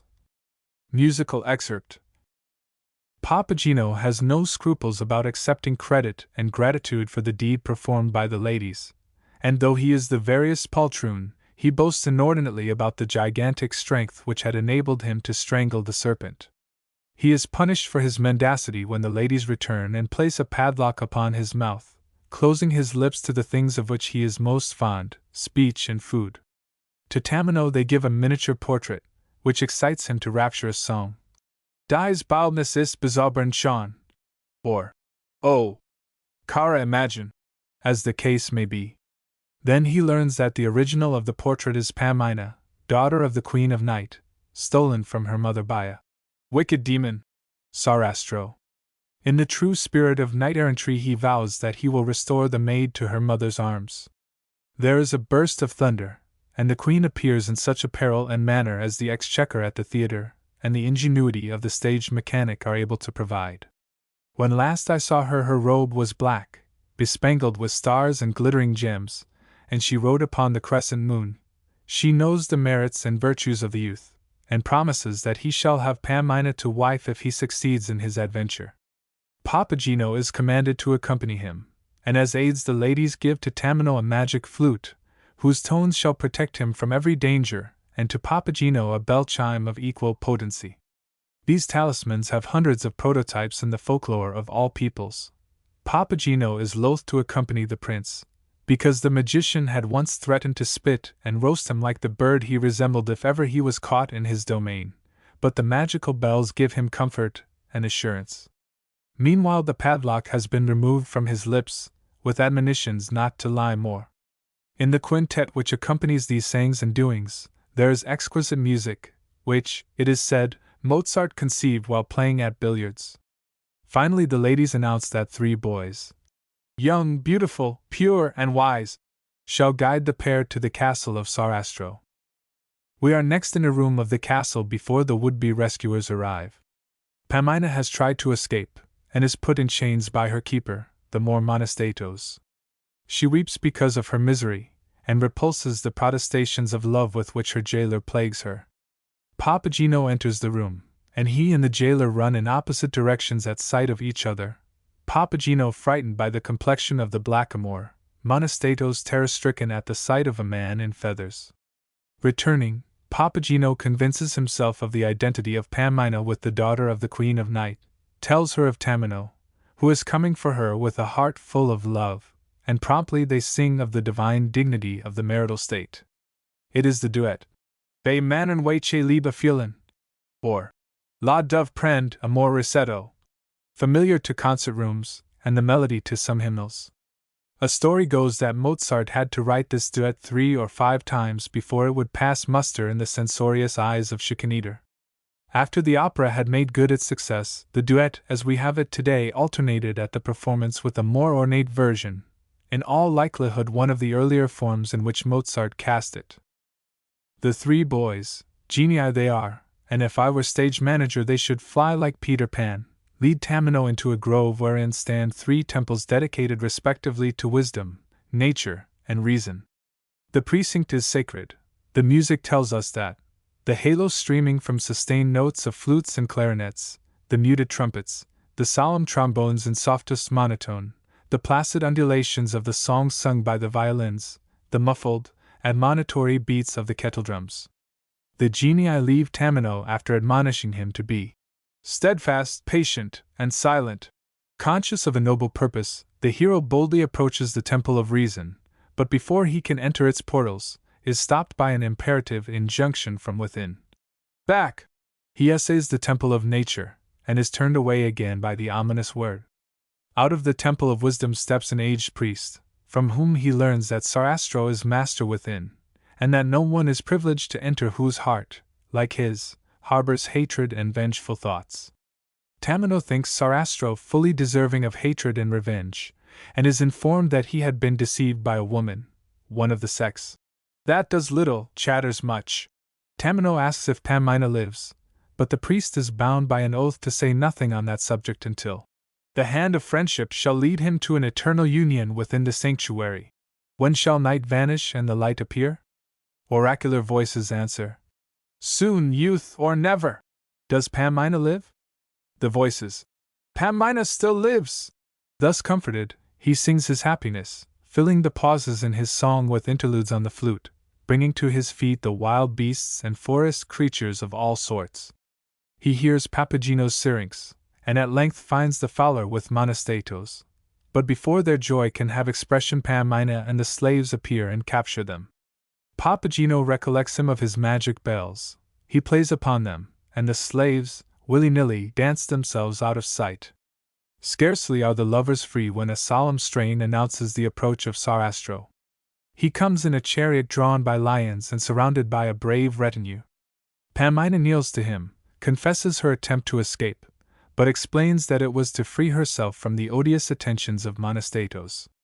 The latter, asking his reward for having thwarted the plan of Papagino, receives it from Sarastro in the shape of a bastinado. Pammina pleads for restoration to her mother, but the sage refuses to free her, saying that her mother is a haughty woman, adding the ungallant reflection that woman's heart should be directed by man lest she step outside her sphere. He commands that Tamino and Papagino be veiled and led into the Temple of Probation. The first act is ended. The initiation of Tamino and Papagino into the mysteries, their trials, failures, triumph, and reward form the contents of the second act. At a conclave of the elect, Sarastro announces that Tamino stands at the door of the Temple of Wisdom, desirous to gaze upon the great light of the sanctuary. He prays Isis and Osiris to give strength to the neophytes. Musical excerpt. O Isis und Osiris schenket der Weisheit Geist dem neuen Paar. To the impressiveness of this prayer, the orchestra contributes as potent a factor as the stately melody or the solemn harmonies. All the bright-voiced instruments are excluded, and the music assigned to three groups of somber color, composed, respectively, 1. Of divided violas and violoncellos, 2. Of 3 trombones, and 3. Of 2 basset horns and 2 bassoons. The ascent of the sacerdotal assembly is indicated by the 3 trumpet blasts which have been described in connection with the overture, and Tamino and Papagino are admitted to the temple, instructed, and begin their probationary trials.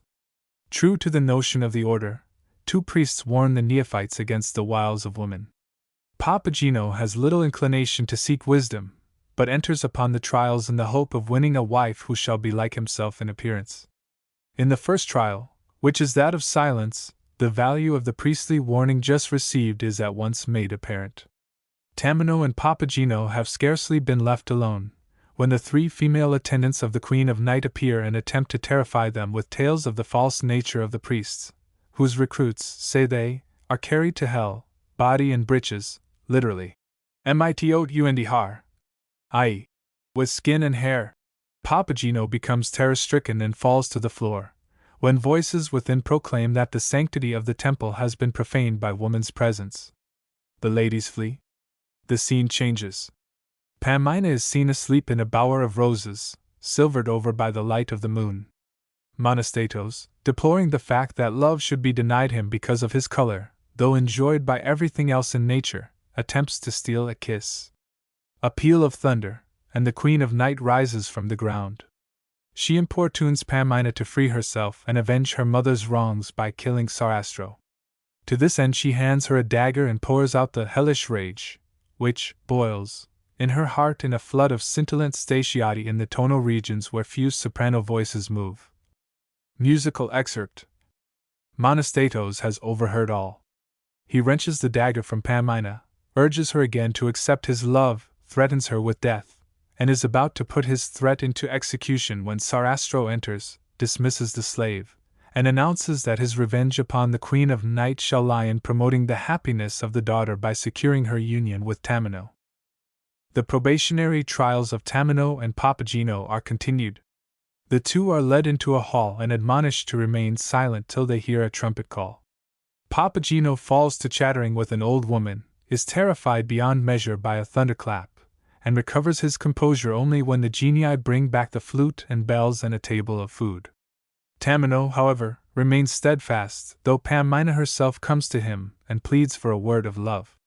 Papagino boasts of his own hardihood, but stops to eat, though the trumpet has called. A lion appears. Tamino plays his flute, and the beast returns to his cage. The youth is prepared for the final trial. He is to wander for a space through flood and flame, and Pamina is brought to say her tearful farewells. The courage and will of the neophyte remain unshaken, though the maiden gives way to despair and seeks to take her own life. The genii stay her hand, and assure her that Tamino shall be restored to her. 2 men in armor guard the gates of a subterranean cavern. They sing of the rewards to be won by him who shall walk the path of danger. Water, fire, air, and earth shall purify him, and if he withstand death's terrors, heaven shall receive him and he be enlightened and fitted to consecrate himself wholly to the mysteries of Isis. Musical excerpt. Der Welcher wandert die Strasse voll Beschwerd. A marvelous piece of music is consorted with this oracular utterance. The words are set to an old German church melody. Ach Gott, vom Himmel sie daring, around which the orchestral instruments weave a contrapuntal web of wondrous beauty. At the gates Pamina joins her lover and accompanies him on his journey, which is happily achieved with the help of the flute. Meanwhile Papageno is pardoned his loquacity, but told that he shall never feel the joy of the elect. He thinks he can make shift with a pretty wife instead. The old woman of the trial chamber appears and discloses herself as the charming, youthful Papageno, but only for an instant. He calls after her in vain, and is about to hang himself when the genii remind him of his magic bells. He rings and sings. His feathered mate comes to him. Monostatos aids the Queen of Night and her companions in an assault upon the sanctuary, but a storm confounds them, and Sarastro blesses the union of Tamino and Pamina, amidst joyful hymning by the elect. An extraordinary hodgepodge, truly, yet, taken all in all, an effective stage piece. Goethe was so impressed with the ingenuity shown by Schikaneder in treating the device of contrast that he seriously contemplated writing a second part, the music of which was to be composed by Wranitzky, who set Gieseke's operatic version of Oberon. German critics and managers have deplored its absurdities and contradictions, but have found no way to obviate them which can be said to be generally acceptable. The buffooneries cannot be separated from the sublimities without disrupting the piece, nor can its doggerel be turned into dignified verse. It were best, I fancy, that managers should treat the opera, and audiences receive it, as a sort of Christmas pantomime which Mozart has glorified by his music. The tendency of German critics has been to view it with too much seriousness. It is difficult to avoid this while one is under the magic spell of its music, but the only way to become reconciled to it on reflection is to take it as the story of its creation shows that its creators intended it to be taken, namely, as a piece designed to suit the tastes of the uncultivated and careless masses.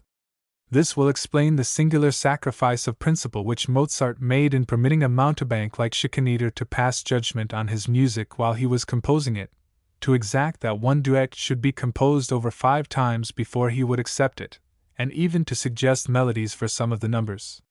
John would have us believe that Mozart was so concerned at the failure of the first act to win applause at the first performance that he came behind the scenes pale as death to receive comfort and encouragement from Schikaneder. I prefer to believe another story, which is to the effect that Mozart almost died with laughing when he found that the public went into ecstasies over his opera. Certain it is that his pleasure in it was divided. Schikaneder had told him that he might occasionally consult the taste of connoisseurs, and he did so, finding profound satisfaction in the music written for Sarastro and the priests, and doubtless also in the fine ensembles. But the enthusiasm inspired by what he knew to be concessions to the vulgar only excited his hilarity.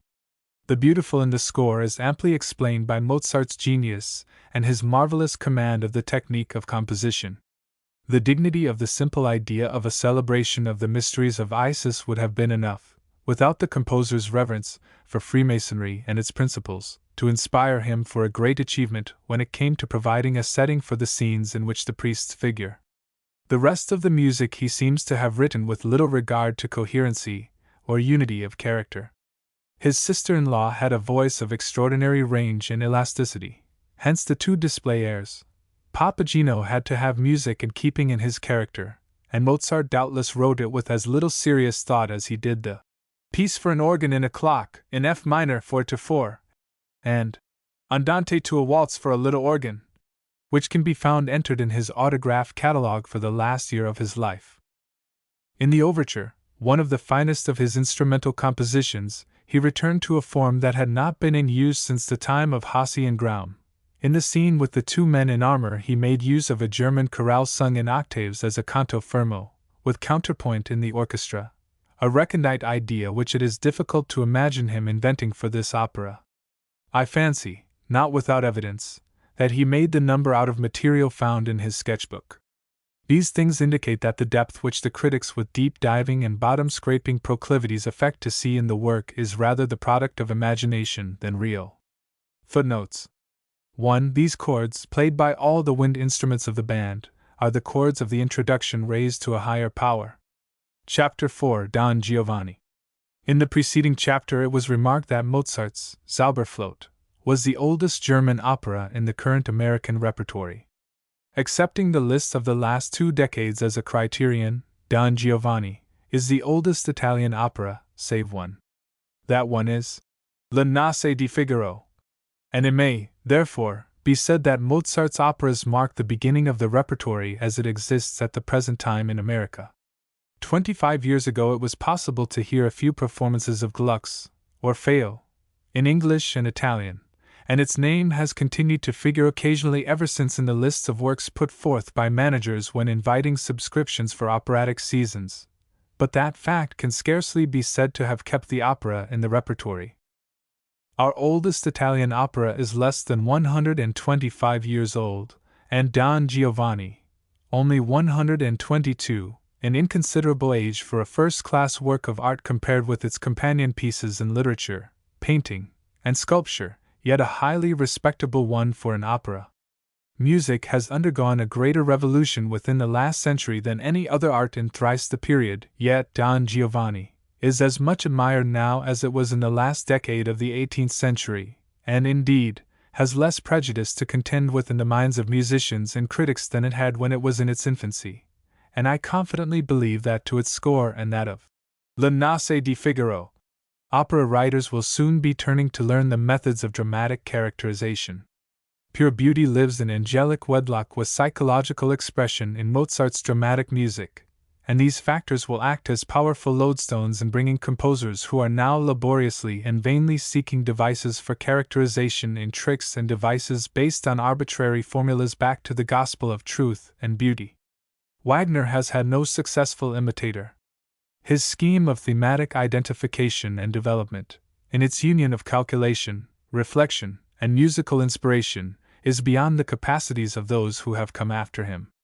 The bow of Ulysses is still unbent, but he will be a great musician indeed who shall use the resources of the new art with such large ease, freedom, power, and effectiveness as Mozart used those of the comparatively ingenuous art of his day. And yet the great opera composer who is to come in great likelihood will be a disciple of Gluck, Mozart, and the Wagner who wrote Tristan und Isolde and Die Meistersinger, rather than one of the tribe of Debussy. The great opera composers of the 19th century were of one mind touching the greatness of Don Giovanni. Beethoven was horrified by its licentious libretto, but tradition says that he kept before him on his writing table a transcript of the music for the trombones in the second finale of the opera. Shortly after Madame Viardot Garcia came into possession of the autograph score of the masterpiece, Rossini called upon her and asked for the privilege of looking at it, adding, "I want to bow the knee before this sacred relic." After poring over a few pages, he placed his hands on the book and said solemnly, "He is the greatest, the master of them all, the only composer who had as much science as he had genius, and as much genius as he had science." On another occasion he said to a questioner, "Vous voulez connaître celle de mes ouvrages que j'aime le mieux? Eh bien, c'est Don Giovanni." Gounod celebrated the centenary of the opera by writing a commentary on it which he dedicated to young composers and artists called upon to take part in performances of the opera. In the preface of his book he characterizes it as an unequaled and immortal masterpiece, the apogee of the lyrical drama, a wondrous example of truth, beauty of form, appropriateness of characterization, deep insight into the drama, purity of style, richness and restraint in instrumentation, charm and tenderness in the love passages, and power in pathos. In one word, a finished model of dramatic music. And then he added, "The score of Don Giovanni has exercised the influence of a revelation upon the whole of my life. It has been and remains for me a kind of incarnation of dramatic and musical impeccability. I regard it as a work without blemish, of uninterrupted perfection, and this commentary is but the humble testimony of my veneration and gratitude for the genius to whom I owe the purest and most permanent joys of my life as a musician." In his autobiographical sketch, Wagner confesses that as a lad he cared only for Die Zauberflöte, and that Don Giovanni was distasteful to him on account of the Italian text, which seemed to him rubbish. But in Opera und Drama, he says, "Is it possible to find anything more perfect than every piece in Don Juan? Oh, how doubly dear and above all honor is Mozart to me that it was not possible for him to invent music for Tito like that of Don Giovanni, for Così fan tutte like that of Figaro. How shamefully would it have desecrated music!" And again, "Where else has music, one so infinitely rich in individuality, been able to characterize so surely, so definitely, and in such exuberant plenitude, as here?" 1. Mozart composed Don Giovanni for the Italian opera at Prague, which had been saved from ruin in the season 1786 to 1787 by the phenomenal success of Le Nozze di Figaro. He chose the subject and commissioned Lorenzo da Ponte, then official poet to the Imperial Theatres of Austria, to write the book of words. In doing so, the latter made free use of a version of the same story made by an Italian theatrical poet named Bertotti, and Dr. Chryssander, who in 1886 gave me a copy of this libretto, which Mozart's biographer, Otto John, had not succeeded in finding, despite diligent search, has pointed out that Mozart also took as a model some of the music to which the composer Gazzaniga had set it. The title of the opera by Bertotti and Gazzaniga was Il Convitato di Pietra. It had been brought forward with great success in Venice, and won wide vogue in Italy before Mozart hit upon it. It lived many years after Mozart brought out his opera, and indeed, was performed in London 23 years before Mozart's opera got a hearing. It is doubtful, however, if the London representation did justice to the work. Da Ponte was poet to the opera there when Il Convitato was chosen for performance, and it fell to him to prepare the book to suit the taste of the English people. He tried to persuade the management to give Mozart's opera instead, and failing in that, had the malicious satisfaction of helping to turn the work of Bertotti and Gazzaniga into a sort of literary and musical pasticcio, inserting portions of his own paraphrase of Bertotti's book in place of the original scenes and preparing occasion for the insertion of musical pieces by Sardi, Frederici, and Guglielmi. Mozart wrote the music to Don Giovanni in the summer of 1787.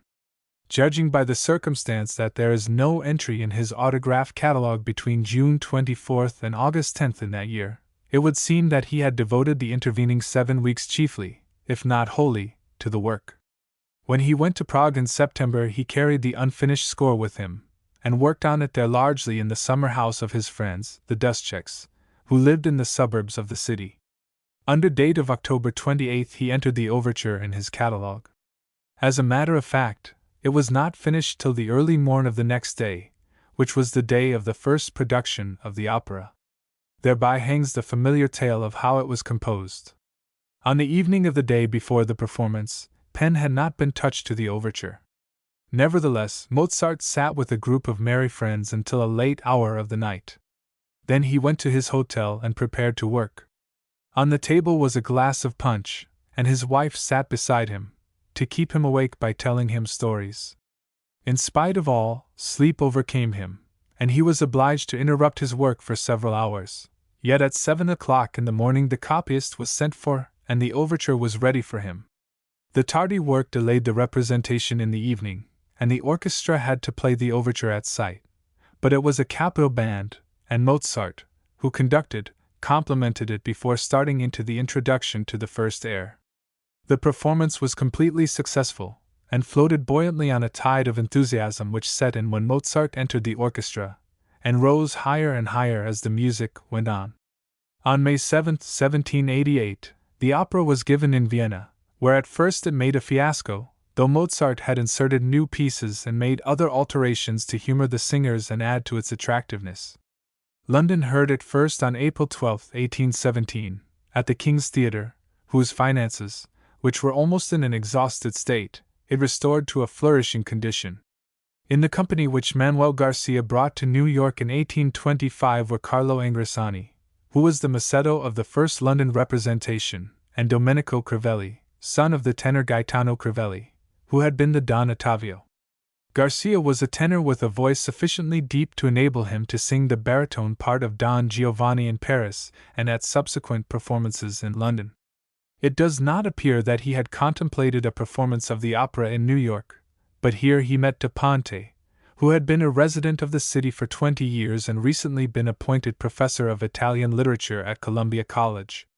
Da Ponte, as may be imagined, lost no time in calling on Garcia and setting on foot a scheme for bringing forward my Don Giovanni, as he always called it.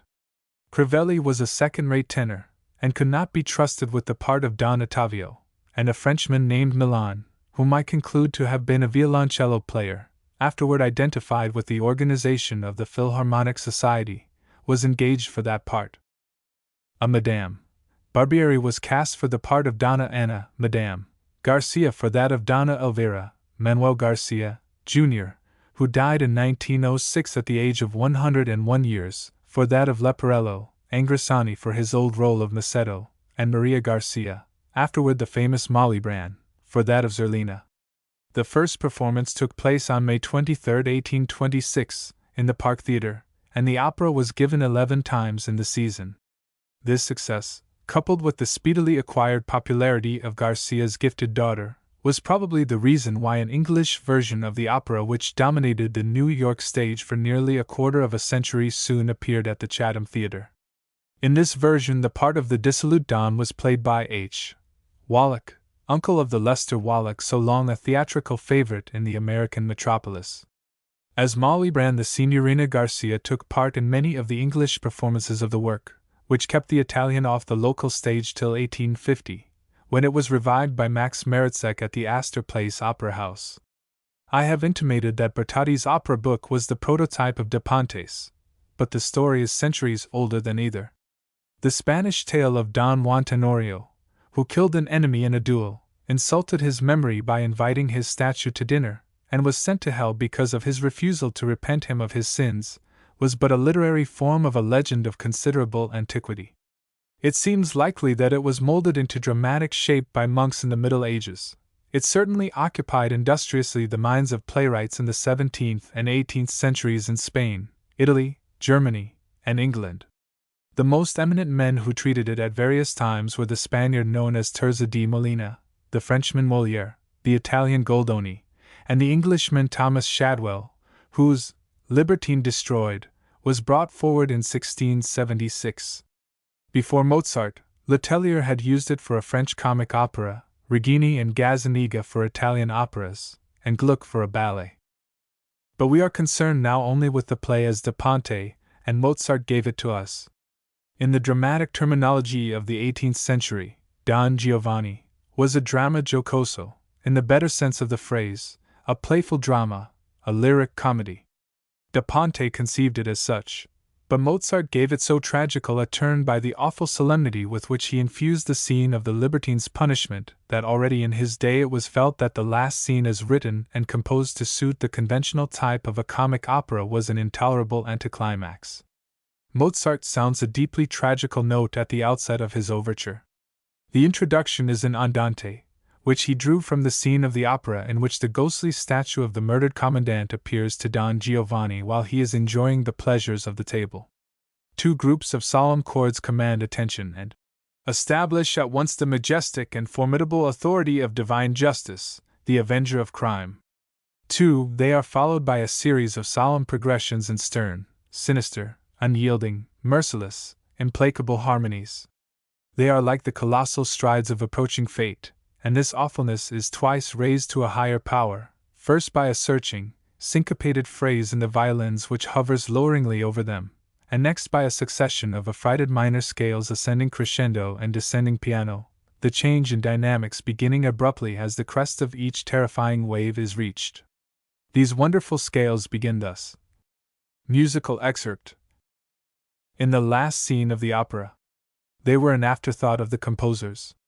They did not appear in the original score of the scene, as the autograph shows, but were written in after the music had once been completed. They are crowded into the staves and tiny notes, which sometimes extend from one measure into the next. This circumstance and the other, that they are all fairly written out in the autograph of the overture, indicate that they were conceived either at one of the rehearsals or while Mozart was writing the overture. They could not have been suggested at the first performance, as John seems to imply. 3. The introduction is only 30 measures long, and the allegro which follows is made up of new material. I quote again from Gounod. But suddenly, and with feverish audacity, the allegro breaks out in the major key, an allegro full of passion and delirium, deaf to the warnings of heaven, regardless of remorse, enraptured of pleasure, madly inconstant and daring, rapid and impetuous as a torrent, flashing and swift as a sword, overleaping all obstacles, scaling balconies, and bewildering the alguazils. 4. From the tragic introduction through the impetuous main section we are led to a peaceful night scene in the garden before the house of Donna Anna. There Leporello, the servant of Don Giovanni, is awaiting in discontented mood for the return of his master, who has entered the house in quest of amatory adventure. Leporello is weary of the service in which he is engaged, and contrasts his state with that of the Don. Notte e giorno faticar. He will throw off the yoke and be a gentleman himself. He has just inflated himself with pride at the thought, when he hears footsteps, and the poltroon in his nature asserts itself. He hides behind the shrubbery.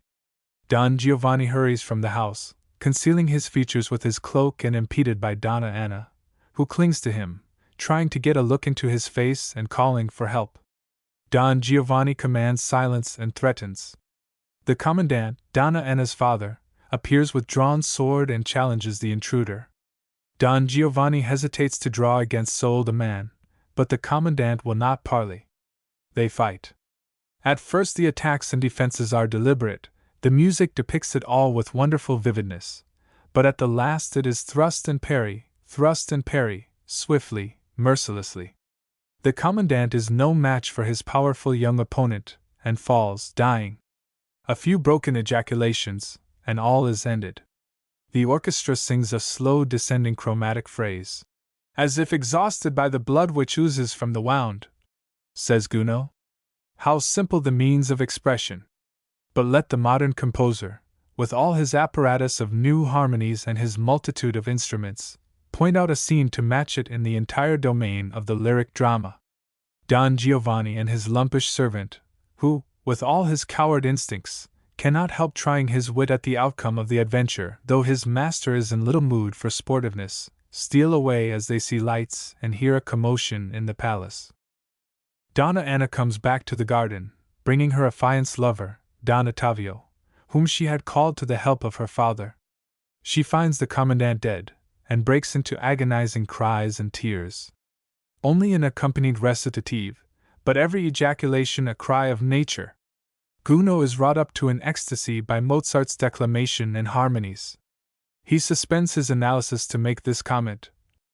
But that which one cannot too often remark nor too often endeavor to make understood, that which renders Mozart an absolutely unique genius, is the constant and indissoluble union of beauty of form with truth of expression. By this truth he is human, by this beauty he is divine.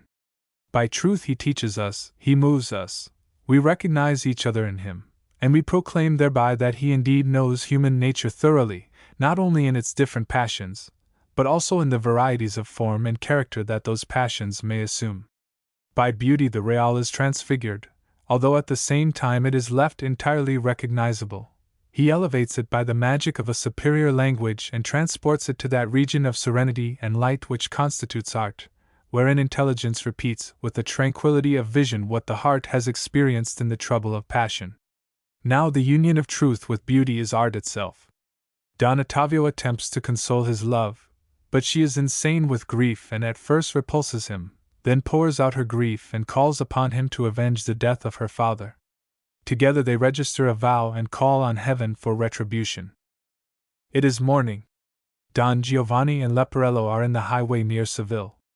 As usual, Leporello is dissatisfied with his service and accuses the Don with being a rascal.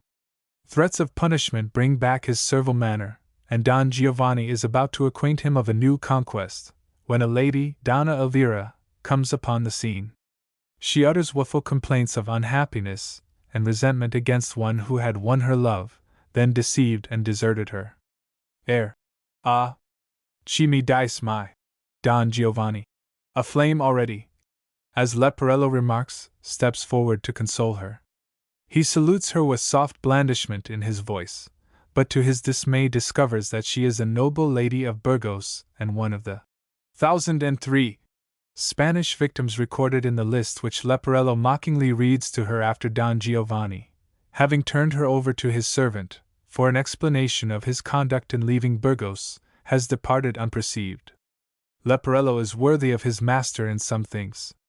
In danger he is the veriest coward, and his teeth chatter like castanets, but confronted by a mere woman in distress he becomes voluble and spares her nothing in a description of the number of his master's amours, their place, the quality and station of his victims, and his methods of beguilement. The curious and also the emulous may be pleased to learn that the number is 2,065, geographically distributed as follows: Italy, 240, Germany, 231, France, 100, Turkey, 91, and Spain, 1,003. Among them are ladies from the city and rustic damsels, countesses, baronesses, marchionesses, and princesses. If blonde, he praises her dainty beauty; brunette, her constancy; pale, her sweetness. In cold weather his preferences go toward the buxom, in summer svelte. Even old ladies serve to swell his list.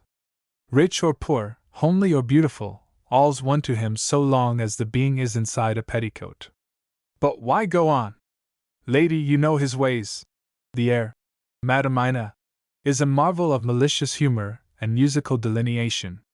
Y la grande maestoso. The music rises and inflates itself most pompously. La Pixina.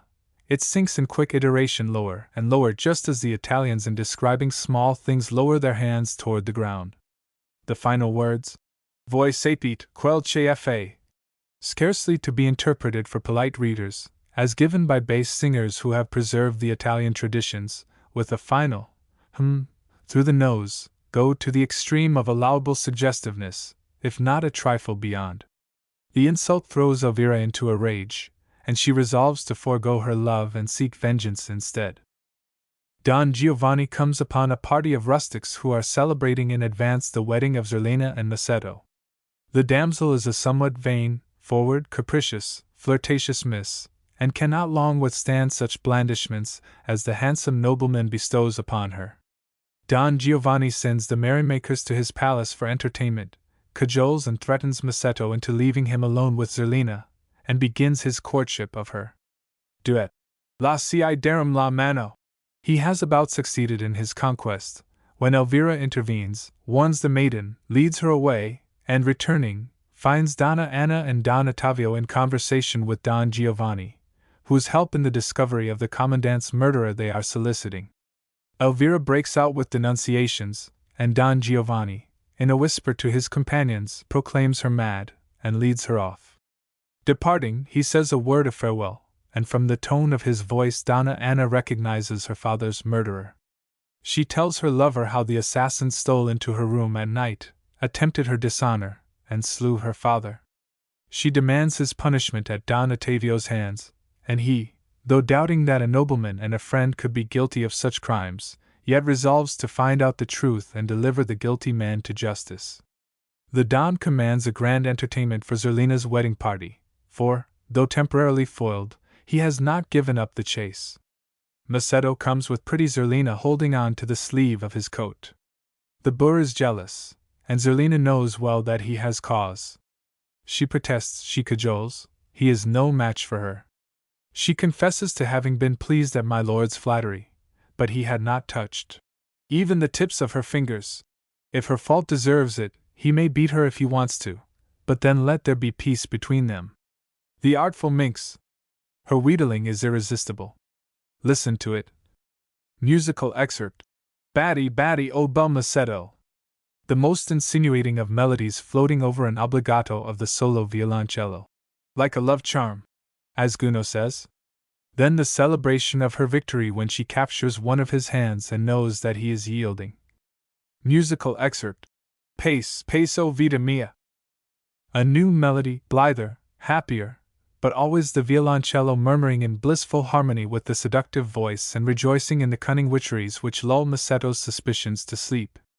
Now all go into Don Giovanni's palace, from which the sounds of dance music and revelry are floating out. Donna Elvira, Donna Anna, and Don Ottavio, who come to confront him who has wronged them all, are specially bidden, as was the custom, because they appeared in masks. Within gaiety is supreme. A royal host, this Don Giovanni. Not only are there refreshments for all, but he has humored both classes of guests in the arrangement of the program of dances.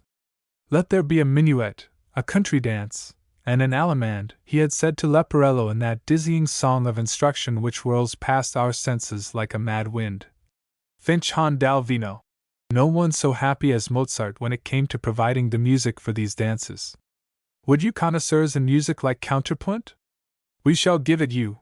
3 dances shall proceed at once and together, despite their warring duple and triple rhythms. Musical excerpts.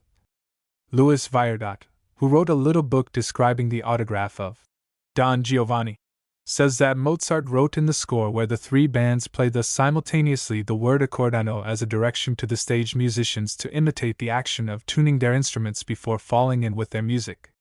Of this fact the reprint of the libretto as used at Prague and Vienna contains no mention, but a footnote gives other stage directions which indicate how desirous Mozart was that his ingenious and humorous conceit should not be overlooked.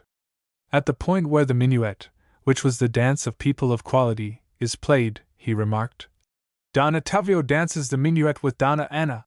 At the contradance in 2-4 time, Don Giovanni begins to dance a contradance with Zerlina. At the entrance of the waltz, Leporello dances a teiche with Macedo. The proper execution of Mozart's elaborate scheme puts the resources of an opera house to a pretty severe test, but there is ample reward in the result. Pity that, as a rule, so little intelligence is shown by the ballet master in arranging the dances. There is a special significance in Mozart's direction that the cavalier humor the peasant girl by stepping a country dance with her, which is all lost when he attempts to lead her into the aristocratic minuet, as is usually done. At the height of the festivities, Don Giovanni succeeds in leading Zerlina into an inner room, from which comes a piercing shriek a moment later. Anticipating trouble, Leporello hastens to his master to warn him. Don Ottavio and his friends storm the door of the anteroom, out of which now comes Don Giovanni dragging Leporello and uttering threats of punishment against him. The trick does not succeed. Don Ottavio removes his mask and draws his sword. Donna Anna and Donna Elvira confront the villain. The musicians, servants, and rustics run away in affright.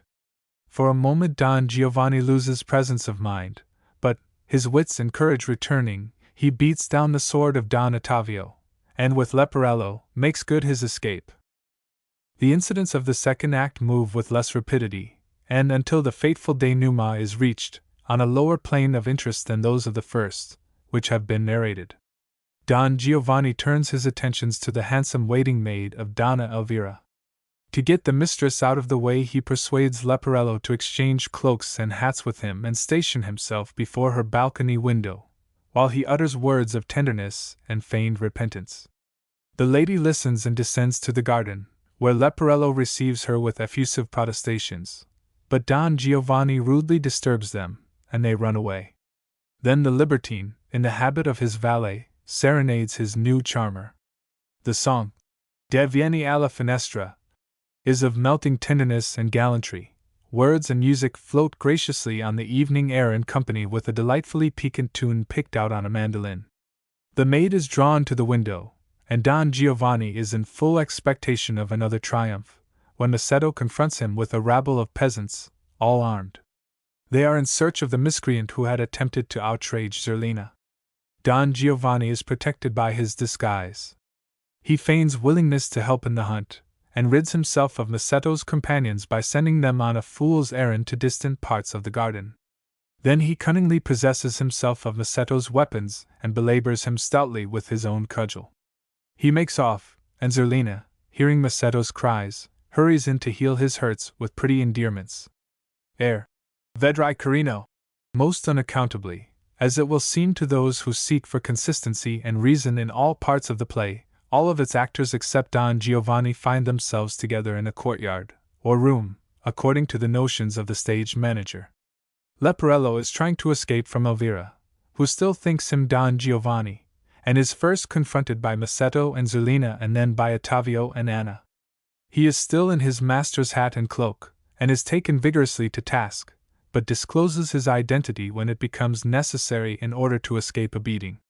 Convinced at last that Don Giovanni is the murderer of the commandant, Don Ottavio commends his love to the care of her friends and goes to denounce the libertine to the officers of the law. The last scene is reached. Don Giovanni, seated at his table, eats, drinks, indulges in badinage with his servant, and listens to the music of his private band. The musicians play melodies from popular operas of the period in which Mozart wrote, not Spanish melodies of the unfixed time in which the veritable Don Juan may have lived. Musical excerpts, from Martin's Una cosa rara, from Fra I due litiganti, by Sardi, from Nace di Figaro. Mozart feared anachronisms as little as Shakespeare. His Don Giovanni was contemporary with himself and familiar with the repertory of the Vienna opera. The autograph discloses that the ingenious conceit was wholly Mozart's. It was he who wrote the words with which Leporello greets the melodies from Una cosa rara I due litiganti and La Nace di Figaro. And when Leporello hailed the tune Non più andre from the last opera with words Questo poi la conosco per troppo, this we know but too well, he doubtless scored a point with his first audience in Prague which the German translator of the opera never dreamed of. Even the German critics of today seem dense in their unwillingness to credit Mozart with a purely amiable purpose in quoting the operas of his rivals, Martin and Sardi. The latter showed himself ungrateful for kindnesses received at Mozart's hands by publicly denouncing an harmonic progression in one of the famous 6 quartets dedicated to Haydn as a barbarism, but there was no ill will in the use of the air from I due litiganti as supper music for the delectation of the Don. Mozart liked the melody, and had written variations on it for the pianoforte. The supper is interrupted by Donna Elvira, who comes to plead on her knees with Don Giovanni to change his mode of life. He mocks at her solicitude and invites her to sit with him at table. She leaves the room in despair, but sends back a piercing shriek from the corridor. Leporello is sent out to report on the cause of the cry, and returns trembling as with an ague and mumbling that he has seen a ghost of stone, whose footsteps, ta ta ta, sounded like a mighty hammer on the floor. Don Giovanni himself goes to learn the cause of the disturbance, and Leporello hides under the table. The intrepid Don opens the door. There is a clap of thunder, and there enters the ghost of the commandant in the form of his statue as seen in the churchyard. The music which has been described in connection with the overture accompanies the conversation of the spectre and his amazed host. Don Giovanni's repeated offer of hospitality is rejected, but in turn he is asked if he will return the visit. He will. Your hand as a pledge, says the spectre. All unabashed, the doomed man places his hand in that of the statue, which closes upon it like a vice. Then an awful fear shakes the body of Don Giovanni, and a cry of horror is forced out of his lips. Repent, while there is yet time, admonishes the visitor again and again, and still again. Don Giovanni remains unshaken in his wicked fortitude. At length he wrests his hand out of the stony grasp and at the moment hears his doom from the stony lips. Ah! The time for you is past! Darkness enwraps him, the earth trembles, supernatural voices proclaim his punishment in chorus. A pit opens before him, from which demons emerge and drag him down to hell. Here the opera ends for us. But originally, after the catastrophe, the persons of the play, all but the reprobate whom divine justice has visited, returned to the scene to hear a description of the awful happenings he had witnessed from the buffoon who had hidden under the table, to dispose their plans for the future, for Ottavio and Anna, marriage in a year, for Macetto and Zerlina, a wedding instanter, for Elvira, a nunnery, and platitudinously to moralize that, the perfidious wretch having been carried to the realm of Pluto and Proserpine, naught remained to do save to sing the old song. Thus do the wicked find their end, dying as they had lived. Footnotes 1. See my preface to Don Giovanni, in the Schirmer collection of operas. 2. Gounod. 3. The Life of Mozart, by Otto John, Volume 3, page 169. 4. Mozart's Don Giovanni, by Charles Gounod, page 3. Chapter 5, Fidelio. It was the scalawag Schikaneder who had put together the singular dramatic phantasmagoria known as Mozart's Magic Flute, and acted the part of the buffoon in it, who, having donned the garb of respectability, commissioned Beethoven to compose the only opera which that supreme master gave to the world. The opera is Fidelio, and it occupies a unique place in operatic history not only because it is the only work of its kind by the greatest tone poet that ever lived, but also because of its subject. The lyric drama has dealt with the universal passion ever since the art form was invented, but Fidelio is the only living opera which occurs to me now, except Gluck's, Orfeo, and Alceste, which hymns the pure love of married lovers. The bond between the story of Alcestis, who goes down to death to save the life of Admetus, and that of Leonore, who ventures her life to save Florestan, is closer than that of the Orphic myth. For though the alloy only serves to heighten the sheen of Eurydice's virtue, there is yet a grossness in the story of Aristeus's unlicensed passion which led to her death, that strongly differentiates it from the modern tale of wifely love and devotion. Beethoven was no ascetic, but he was as sincere and severe a moralist in life as he was in art.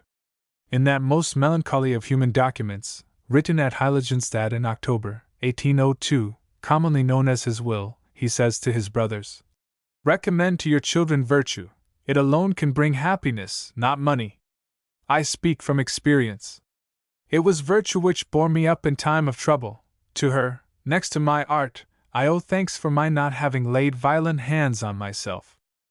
That Mozart had been able to compose music to such libretti as those of Don Giovanni and Così fan tutte filled him with pained wonder. Moreover, he had serious views of the dignity of music and of the uses to which it might be put in the drama, and more advanced notions than he has generally been credited with as to how music and the drama ought to be consorted. Like all composers, he longed to write an opera, and it is not at all unlikely that, like Mendelssohn after him, he was deterred by the general tendency of the opera books of his day.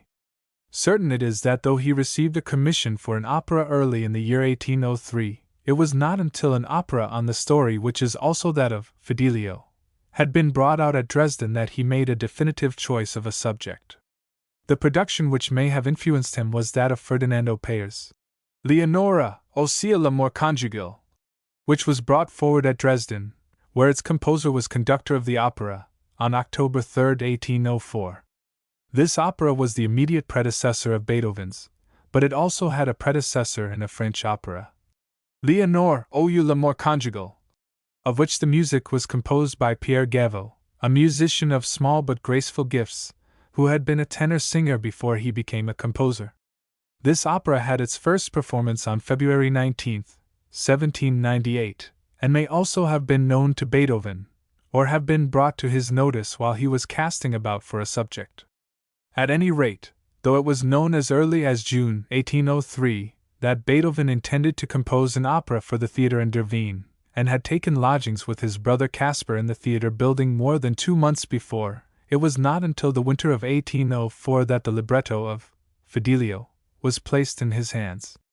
It was a German version of the French book by Bully, which had been made by Joseph Sonnleithner, an intimate friend of Schubert, founder of the Gesellschafter Musikfreund, who had recently been appointed secretary of the Austrian court theatres as successor of Kotzebue. Beethoven had gone to live in the theatre building for the purpose of working on the opera for Schikaneder, but early in 1804 the theatre in Der Wien passed out of his hands into those of Baron von Braun. The intervening summer had been passed by the composer at Baden and unter Doblaying in work upon the Eroica Symphony. The check upon the operatic project was but temporary. Baron von Braun took Schikaneder into his service, and renewed the contract with Beethoven. This accomplished, the composer resumed his lodgings in the theater, and began energetically to work upon the opera. Let two facts be instanced here to show how energetically and how painstakingly he labored. When he went into the country in the early summer, as was his custom, he carried with him 346 pages of sketches for the opera, 16 staves on a page, and among these sketches were 16 openings of Florestan's great air, which may be said to mark the beginning of the dramatic action in the opera. For the rest of the history of the opera I shall draw upon the preface to Fidelio, which I wrote some years ago for the vocal score in the Schirmer collection. The score was finished, including the orchestration, in the summer of 1805, and on Beethoven's return to Vienna, rehearsals were begun. It was the beginning of a series of trials which made the opera a child of sorrow to the composer. The style of the music was new to the singers, and they pronounced it unsingable. They begged him to make changes, but Beethoven was adamant. The rehearsals became a grievous labor to all concerned. The production was set down for November 20th, but when the momentous day came, it found Vienna occupied by the French troops, Bonaparte at Schönbrunn, and the capital deserted by the emperor, the nobility, and most of the wealthy patrons of art. The performance was a failure. Besides the French occupation, two things were recognized as militating against the opera's success. The music was not to the taste of the people, and the work was too long. Repetitions followed on November 21st and 22nd, but the first verdict was upheld. Beethoven's distress over the failure was scarcely greater than that of his friends, though he was, perhaps, less willing than they to recognize the causes that lay in the work itself. A meeting was promptly held in the house of Prince Lichnowsky, and the opera taken in hand for revision. Number by number it was played on the pianoforte, sung, discussed. Beethoven opposed vehemently nearly every suggestion made by his well-meaning friends to remedy the defects of the book and score, but yielded at last and consented to the sacrifice of some of the music and a remodeling of the book for the sake of condensation, this part of the task being entrusted to Stephan von Brening, who undertook to reduce the original 3 acts to 2. 1. When once Beethoven had been brought to give his consent to the proposed changes, he accepted the result with the greatest good humor. It should be noted, however, that when the opera was put upon the stage again, on March 29, 1806, he was so dilatory with his musical corrections that there was time for only one rehearsal with orchestra. In the curtailed form, Fidelio, as the opera was called, though Beethoven had fought strenuously from the beginning for the retention of the original title, Leonore, made a distinctly better impression than it had 4 months before, and this grew deeper with the subsequent repetitions. But Beethoven quarreled with Baron von Braun, and the opera was withdrawn. An attempt was made to secure a production in Berlin, but it failed, and the fate of Fidelio seemed to be sealed. It was left to slumber for more than 7 years. Then, in the spring of 1814, it was taken up again. Naturally, another revision was the first thing thought of, but this time the work was entrusted to a more practiced writer than Beethoven's childhood friend. George Friedrich Treitschke was manager and librettist for Baron von Braun, and he became Beethoven's collaborator. The revision of the book was completed by March 1814, and Beethoven wrote to Treitschke, "I have read your revision of the opera with great satisfaction. It has decided me to rebuild the desolate ruins of an ancient fortress." Treitschke rewrote much of the libretto, and Beethoven made considerable changes in the music, restoring some of the pages that had been elided at the first overhauling. In its new form, Fidelio was produced at the Theater am Karnthnerthor on May 23, 1814. It was a successful reawakening. On July 18 the opera had a performance for Beethoven's benefit. Moscheles made a pianoforte score under the direction of the composer, who dedicated it to his august pupil, the Archduke Rudolph, and it was published in August by Artaria. The history of Fidelio, interesting as it is, need not be pursued here further than to chronicle its first performances in the English and American metropoles. London heard it first from Kellard's German company at the King's Theatre on May 18, 1832. It was first given in English at Covent Garden on June 12, 1835, with Molly Brann as Leonore, and in Italian at Her Majesty's on May 20, 1851, when the dialogue was sung in recitative written by Balfe. There has scarcely ever been a German opera company in New York whose repertory did not include Fidelio, but the only performances for many years after it came were in English. A company of singers brought from England by Miss Inverarity to the Park Theatre produced it first on September 19, 1839. The parts were distributed as follows: Leonore, Mrs. Martin, Miss Inverarity; Marcellina, Miss Poole; Florestan, Mr. Manvers; Pizarro, Mr. Giubilei; and Rocco, Mr. Martin. The opera was performed every night for a fortnight. Such a thing would be impossible now, but lest someone be tempted to rail against the decadent taste of today, let it quickly be recorded that somewhere in the opera, I hope not in the dungeon scene, Madame Giubilei danced a pas de deux with Paul Taglioni. Beethoven composed 4 overtures for Fidelio, but a description of them will best follow comment on the drama and its music. Some 2 years before the incident which marks the beginning of the action, Don Pizarro, governor of a state prison in Spain, not far from Seville, has secretly seized Florestan, a political opponent, whose fearless honesty threatened to frustrate his wicked designs, and immured him in a subterranean cell in the prison. His presence there is known only to Pizarro and the jailer Rocco, who, however, knows neither the name nor the rank of the man whom, under strict command, he keeps in fetters and chained to a stone in the dimly lighted dungeon, which he alone is permitted to visit. Florestan's wife, Leonore, suspecting the truth, has disguised herself in man's attire and, under the name of Fidelio, secured employment in the prison. To win the confidence of Rocco, she has displayed so much zeal and industry in his interests that the old man, whose one weakness is a too great love of money, gives the supposed youth a full measure of admiration and affection. Fidelio's beauty and gentleness have worked havoc with the heart of Marcellina, the jailer's pretty daughter, who is disposed to cast off Giochino, the turnkey, upon whose suit she had smiled till her love for Fidelio came between.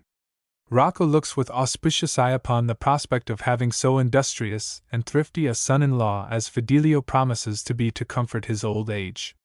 The action now begins in the courtyard of the prison, where, before the jailer's lodge, Marcellina is performing her household duties, ironing the linen, to be specific. Giochino, who has been watching for an opportunity to speak to her alone, no doubt alarmed at the new posture which his love affair is assuming, resolves to ask her to marry him. The duet, quite in the Mozartian vein, breathes simplicity throughout. Plain people, with plain manners, these, who express simple thoughts in simple language. Giochino begins eagerly. Musical excerpt. Jetzt Skachen, jetzt sind wir allen, wir können vertraulich nun plaudern. But Marcellina affects to be annoyed and urges him to come to the point at once. Quite delicious is the manner in which Beethoven delineates Giochino's timid hesitation. Musical excerpt. Ich have. Giochino's wooing is interrupted by a knocking at the door, realistically reproduced in the music. Musical excerpt. And when he goes to open the wicket, Marcellina expresses no sympathy for his sufferings, but ecstatically proclaims her love for Fidelio as the reason why she must needs say nay. And this she does, not amiably or sympathetically, but pettishly and with an impatient reiteration of "No, no, no, no," in which the bassoon drolly supports her. A second knocking at the door, then a third, and finally she is relieved of her tormentor by Rocco, who calls him out into the garden. Left alone, Marcellina sings her longing for Fidelio and pictures the domestic bliss which shall follow her union with him. Rocco and Giochino enter, and close after them Leonore, wearied by the weight of some chains which she had carried to the smith for repairs. She renders an account for purchases of supplies, and her thrift rejoices the heart of Rocco, who praises her zeal in his behalf and promises her a reward. Her reply, that she does not do her duty merely for the sake of wage, he interprets as an allusion to love for his daughter. The four now give expression to their thoughts and emotions. Marcellina indulges her daydream of love. Leonore reflects upon the dangerous position in which her disguise has placed her. Giochino observes with trepidation the disposition of Rocco to bring about a marriage between his daughter and Fidelio. Varied and contrasting emotions these, yet Beethoven has cast their expression in the mold of a canon built on the following melody, which is sung in turn by each of the four personages. Musical excerpt.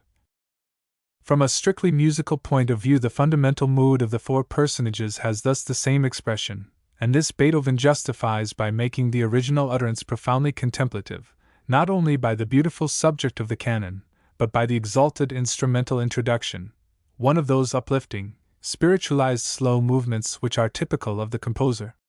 This feeling he enhances by his orchestration, violas and violoncellos divided, and basses, in a way copying the solemn color with more simple means which Mozart uses in his invocation of the Egyptian deities in the Magic Flute. Having thus established this fundamental mood, he gives liberty of individual utterance in the counterpoint melodies with which each personage embroiders the original theme when sung by the others. Neither Rocco nor Marcellina seems to think it necessary to consult Leonore in the matter, taking her acquiescence for granted. Between themselves they arrange that the wedding shall take place when next Pizarro makes his monthly visit to Seville to give an account of his stewardship, and the jailer admonishes the youthful pair to put money in their purses in a song of little distinction, but containing some delineative music and the orchestra suggesting the rolling and jingling of coins. Having been made seemingly to agree to the way of the maid and her father, Leonore seeks now to turn it to the advantage of her mission. She asks and obtains the jailer's permission to visit with him the cells in which political prisoners are kept, all but one, in which is confined one who is either a great criminal or a man with powerful enemies. Much the same thing, comments Rocco. Of him, even the jailer knows nothing, having resolutely declined to hear his story. However, his sufferings cannot last much longer, for by Pizarro's orders his rations are being reduced daily. He has been all but deprived of light, and even the straw which had served as a couch has been taken from him. And how long has he been imprisoned? Over 2 years. 2 years! Leonore almost loses control of her feelings. Now she urges that she must help the jailer wait upon him. I have strength and courage. The old man is won over.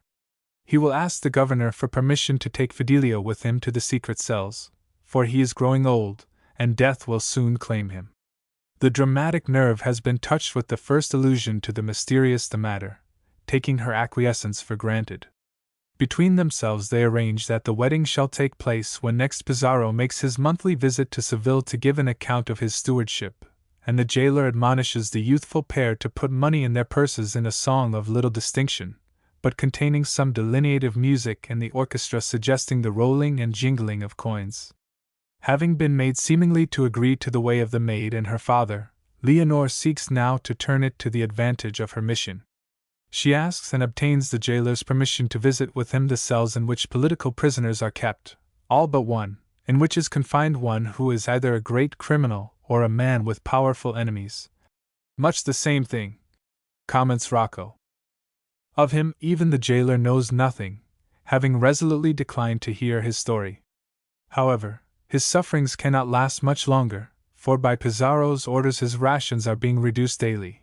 He has been all but deprived of light, and even the straw which had served as a couch has been taken from him.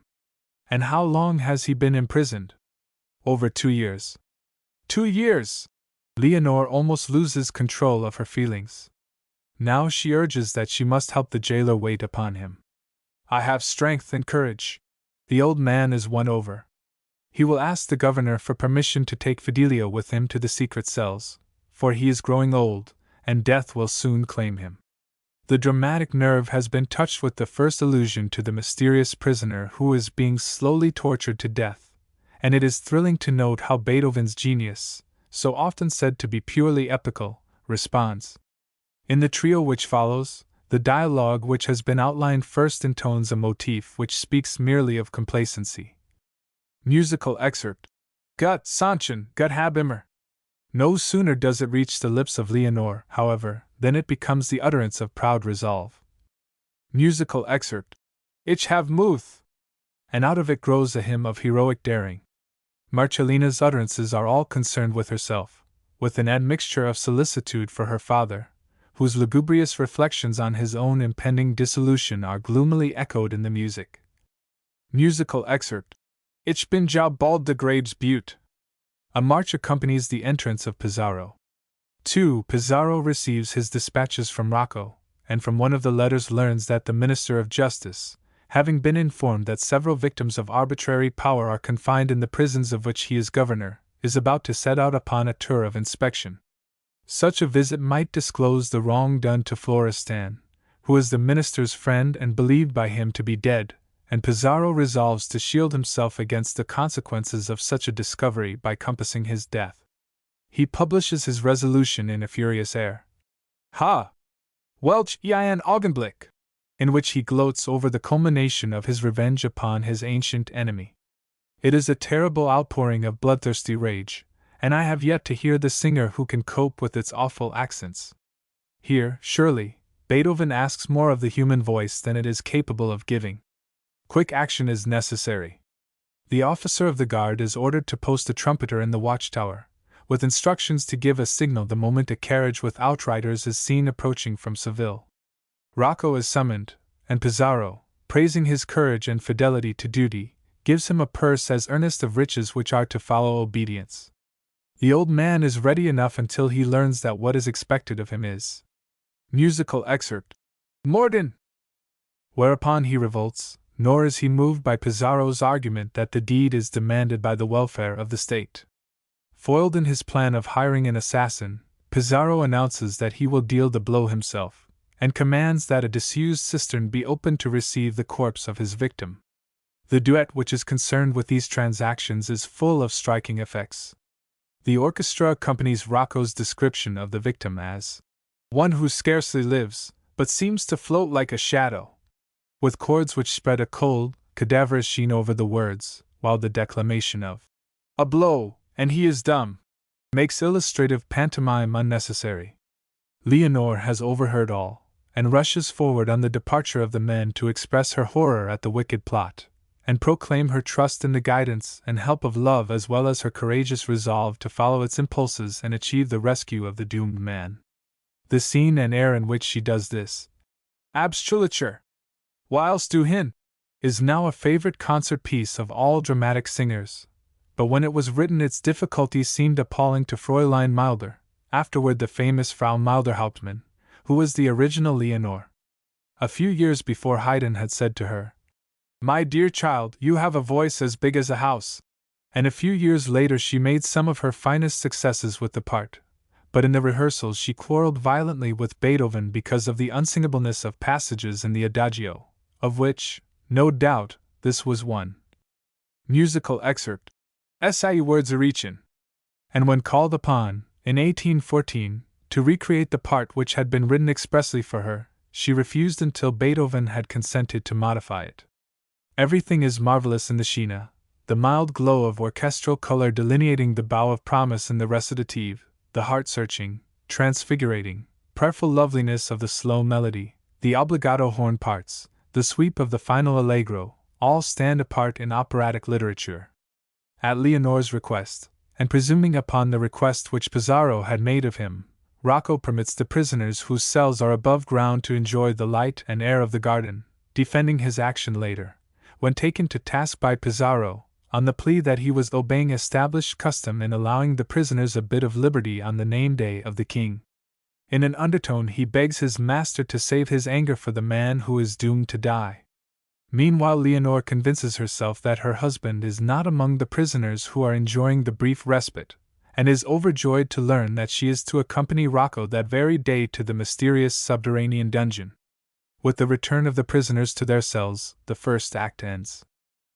An instrumental introduction ushers in the second act. It is a musical delineation of Florestan's surroundings, sufferings, and mental anguish. The darkness is rent by shrieks of pain, harsh, hollow, and threatening sound the throbs of the kettledrums. The parting of the curtain discloses the prisoner chained to his rocky couch. He declaims against the gloom, the silence, the deathly void surrounding him, but comforts himself with the thought that his sufferings are but the undeserved punishment inflicted by an enemy for righteous duty done. The melody of the slow part of his air, which begins thus. Musical excerpt. In de Levensverlangstaten ist das Glück von mir geflohen, will find mention again when the overtures come under discussion. His sufferings have overheated his fancy, and borne upon cool and roseate breezes, he sees a vision of his wife, Leonore, come to comfort and rescue him. His exultation reaches a frenzy which leaves him sunk in exhaustion on his couch. Rocco and Leonore come to dig his grave. Melodramatic music accompanies their preparation, and their conversation while at work forms a duet. Sustained trombone tones spread a portentous atmosphere, and a contrabassoon adds weight and solemnity to the motif which describes the labor of digging. Musical excerpt. They have stopped to rest and refresh themselves, when Florestan becomes conscious and addresses Rocco. Leonore recognizes his voice as that of her husband, and when he pleads for a drink of water, she gives him, with Rocco's permission, the wine left in her pitcher, then a bit of bread. A world of pathos informs his song of gratitude. Pizarro comes to commit the murder, but first he commands that the boy be sent away, and confesses his purpose to make way with both Fidelio and Rocco when once the deed is done. He cannot resist the temptation to disclose his identity to Florestan, who, though released from the stone, is still fettered. The latter confronts death calmly, but as Pizarro is about to plunge the dagger into his breast, Leonore, who had concealed herself in the darkness, throws herself as a protecting shield before him. Pizarro, taken aback for a moment, now attempts to thrust Leonore aside, but is again made to pause by her cry, "First kill his wife!" Consternation and amazement seize all and speak out of their ejaculations. Determined to kill both husband and wife, Pizarro rushes forward again, only to see a pistol thrust into his face, hear a shriek, "Another word, and you are dead!" and immediately after the trumpet signal which, by his own command, announces the coming of the Minister of Justice. Musical excerpt. Pizarro is escorted out of the dungeon by Rocco and attendants with torches, and the reunited lovers are left to themselves and their frenetic rejoicings. Surrounded by his guard, the populace attracted by his coming, and the prisoners into whose condition he had come to inquire, Don Fernando metes out punishment to the wicked Pizarro, welcomes his old friend back to liberty and honor, and bids Leonore remove his fetters as the only person worthy of such a task. The populace hymn wifely love and fidelity. Mention has been made of the fact that Beethoven wrote 4 overtures for his opera. 3 of these are known as overtures: Leonore No. 1, Leonore No. 2, and Leonore No. 3. Leonore being the title by which the opera was known at the unfortunate first performance. The composer was never contented with the change to Fidelio, which was made, because of the identity of the story with the Leonore operas of Gavo and Payer. Much confusion has existed in the books, and still exists, for that matter, touching the order in which the 4 overtures were composed. The early biographers were mistaken on that point, and the blunder was perpetuated by the numbering when the scores were published. The true Leonore No. 1 is the overture known in the concert room, where it is occasionally heard, as Leonore No. 2. This was the original overture to the opera, and was performed at the 3 representations in 1805. The overture called Leonore No. 3 was the result of the revision undertaken by Beethoven and his friends after the failure. In May 1807, the German opera at Prague was established, and Fidelio selected as one of the works to be given. Evidently Beethoven was dissatisfied both with the original overture and its revision, for he wrote a new one, in which he retained the theme from Florestan's air, but none of the other themes used in numbers 2 and 3. The performances at Prague did not take place, and nobody knows what became of the autograph score of the overture. When Beethoven's effects were sold at auction after his death, Tobias Hasslinger bought a parcel of dances and other things in manuscript. Among them were a score and parts of an overture in C, not in Beethoven's handwriting, but containing corrections made by him. It bore no date, and on a violin part Beethoven had written first, Overtura, violino imo. Later he had added words in red crayon to make it read, Overtura in C, characteristische Overture, violino imo. On February 7, 1828, the composition was played at a concert in Vienna, but notwithstanding the reminiscence of Florestan's air, it does not seem to have been associated with the opera, either by Hasslinger or the critics. Before 1832, when Hasslinger published the overture as Op. 138, however, it had been identified, and not unnaturally, the conclusion was jumped at that it was the original overture. That known as Leonore No. 2, having been withdrawn for revision by Beethoven himself, was not heard of till 1840, when it was performed at a Gewandhaus concert in Leipzig. For the revival of the opera in 1814, Beethoven composed the overture in E major, now called the Fidelio overture, and generally played as an introduction to the opera, the much greater Leonore No. 3, being played either between the acts, or, as by Mahler in New York and Vienna, between the two scenes of the second act, where it may be said it distinctly has the effect of an anticlimax. The thematic material of the Leonore overtures numbers 2 and 3 being practically the same, careless listeners may easily confound one with the other. Nevertheless, the differences between the two works are many and great, and a deep insight into the workings of Beethoven's mind would be vouchsafed students if they were brought into juxtaposition in the concert room. The reason commonly given for the revision of No. 2, the real No. 1, is that at the performance it was found that some of the passages for wind instruments troubled the players. But among the changes made by Beethoven, all of which tend to heighten the intensity of the overture which presents the drama in nous, may be mentioned the elision of a recurrence to material drawn from his principal theme between the two trumpet calls, and the abridgment of the development, or free fantasia portion. Finally, it may be stated that though the Fidelio overture was written for the revival of 1814, it was not heard at the first performance in that year. It was not ready, and the overture to The Ruins of Athens was played in its stead. Footnotes 1. As the opera is performed nowadays, it is in 3 acts, but this division is the work of stage managers or directors who treat each of the 3 scenes as an act. At the Metropolitan Opera House, in New York, Mr. Mahler introduced the division of the first scene into 2 for what can be said to be merely picturesque effect, since the division is not demanded by the dramatic situation.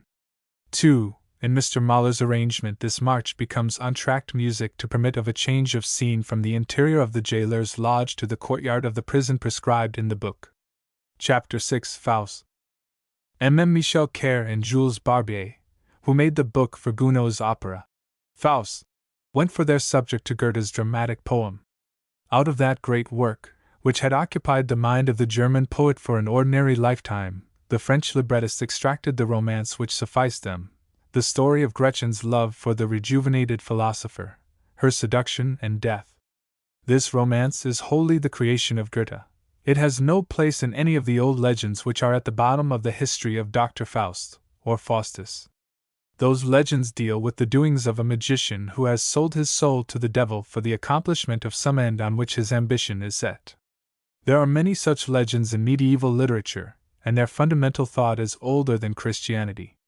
In a sense, the idea is a product of ignorance and superstition combined. In all ages, men whose learning and achievements were beyond the comprehension of simple folk were thought to have derived their powers from the practice of necromancy. The list is a long one, and includes some of the great names of antiquity. The imagination of the Middle Ages made bondsmen of the infernal powers out of such men as Zoroaster, Democritus, Empedocles, Apollonius, Virgil, Albertus Magnus, Merlin, and Paracelsus. In the 6th century, Theophilus of Syracuse was said to have sold himself to the devil and to have been saved from damnation only by the miraculous intervention of the Virgin Mary, who visited hell and bore away the damnable compact. So far as his bond was concerned, Theophilus was said to have had 8 successors among the popes of Rome. Architects of cathedrals and engineers of bridges were wont, if we believe popular tales, to barter their souls in order to realize their great conceptions. How do such notions get into the minds of the people? I attempted not an answer but an explanation in a preface to Gounod's opera published by Schirmer some years ago, which is serving me a good turn now. For the incomprehensible, the supernatural is the only accounting. These things are products of man's myth-making capacity and desire. With the advancement of knowledge, this capacity and desire become atrophied, but spring into life again in the presence of a popular stimulant. The superstitious peasantry of Bavaria beheld a man in league with the devil in the engineer who ran the first locomotive engine through that country. More recently, I am told, the same people conceived the notion that the Prussian needle gun, which had wrought destruction among their soldiery of the War of 1866, was an infernal machine for which Bismarck had given the immortal part of himself. When printing was invented, it was looked upon in a double sense as a black art, and it was long and widely believed that Johann Fust, or Faust, of Mayence, the partner of Gutenberg, was the original Dr. Johann Faustus, the prototype of Goethe's Faust, who practiced magic toward the end of the 15th and at the beginning of the 16th century, made a compact with Mephistopheles, performed many miraculous feats, and died horribly at the last. But Fust, or Faust, was a rich and reputable merchant of Mayence who provided capital to promote the art of Gutenberg and Schoeffer, and Mr. H. Sutherland Edwards, who gossips pleasantly and at great length about the Faust legends in Volume I of his book, The Lyrical Drama, indulges a rather wild fancy when he considers it probable that he was the father of the real medieval incarnation of the ancient superstition. The real Faust had been a poor lad, but money inherited from a rich uncle enabled him to attend lectures at the University of Krakow, where he seems to have devoted himself with particular assiduity to the study of magic, which had at that period a respectable place in the curriculum. Having obtained his doctoral hat, he traveled through Europe practicing necromancy and acquiring a thoroughly bad reputation. To the fact that this man actually lived, and lived such a life as has been described, we have the testimony of a physician, Philip Bigardi, a theologian, Johann Gast, and no less a witness than Philip Melanchthon, the Reformer. Martin Luther refers to Faust in his Table Talk as a man lost beyond all hope of redemption. Melanchthon, who says that he talked with him, adds, "This sorcerer Faust, an abominable beast, a common sewer of many devils, turpissima bestia et cloaca multorum diabolorum, boasted that he had enabled the imperial armies to win their victories in Italy." The literary history of Faust is much too long to be even outlined here. A few points must suffice us. In a book published in Frankfurt in 1587 by a German writer named Spies, the legend received its first printed form. An English ballad on the subject appeared within a year. In 1590 there came a translation of the entire story, which was the source from which Marlowe drew his tragical history of the life and death of Dr. Faustus, brought forward on the stage in 1593 and printed in 1604. New versions of the legend followed each other rapidly, and Faust became a favorite character with playwrights, romancers, and poets. Toward the end of the 18th century, when Goethe conceived the idea of utilizing the subject for publishing his comprehensive philosophy of human life, it seems to have held possession of a large portion of literary Germany. Altogether, it was in the mind of the great poet from his adolescence till his death. But while he was working on his original plan, literary versions of the legend were published by 28 German authors, including Lessing, whose manuscript, unhappily, was lost. Goethe had known the legend from childhood, when he had seen puppet plays based on it, these plays being the vulgar progeny of Marlowe's powerful tragedy, which is still an ornament of English literature. Music was a part of these puppet plays. In the first one that fell into my hands I find the influence of opera manifest in recitatives and airs put into the mouth of Mephistopheles, and comic songs sung by Kasperl, the Punch of the German marionette fraternity. The love tale which furnished forth the entire opera book of Kerr and Barbier is, as I have said, wholly the invention of Goethe. There is the shadowy form of a maiden in some of the versions of the legend, but not a hint of the romantic sentiment so powerfully and pathetically set forth by the poet. Nor did the passion either for good or evil play a part in the agreement between Faust and the devil. That agreement covered 5 points only. Faust pledged himself to deny God, hate the human race, despise the clergy, never set foot in a church, and never get married. So far from being a love episode in the story, when Faustus, in the old book by Spies, once expressed a wish to abrogate the last condition, Mephistopheles refused him permission on the ground that marriage is something pleasing to God, and for that reason in contravention of the contract. "Hast thou," quoth Mephistopheles, "sworn thyself an enemy to God and to all creatures? To this I answer thee, thou canst not marry, thou canst not serve two masters, God and thy prince. For wedlock is a chief institution ordained of God, and that thou hast promised to defy as we do all, and that thou hast not only done, but moreover thou hast confirmed it with thy blood. Persuade thyself that what thou hast done in contempt of wedlock, it is all to thine own delight. Therefore, Faustus, look well about thee and bethink thyself better, and I wish thee to change thy mind, for if thou keep not what thou hast promised in thy writing, we will tear thee in pieces, like the dust under thy feet. Therefore, sweet Faustus, think with what unquiet life, anger, strife, and debate thou shalt live in when thou takest a wife. Therefore, change thy mind. Faustus abandons his purpose for the time being, but within 2 hours summons his spirit again and demands his consent to marriage, whereupon up there comes a whirlwind, which fills the house with fire and smoke and hurls Faustus about until he is unable to stir hand or foot. Also there appears an ugly devil, so dreadful and monstrous to behold that Faustus dares not look upon him. This devil is in a mood for jesting. How likest thou thy wedding? He asks of Faustus, who promises not to mention marriage more, and is well content when Mephistopheles engages to bring him any woman, dead or alive, whom he may desire to possess.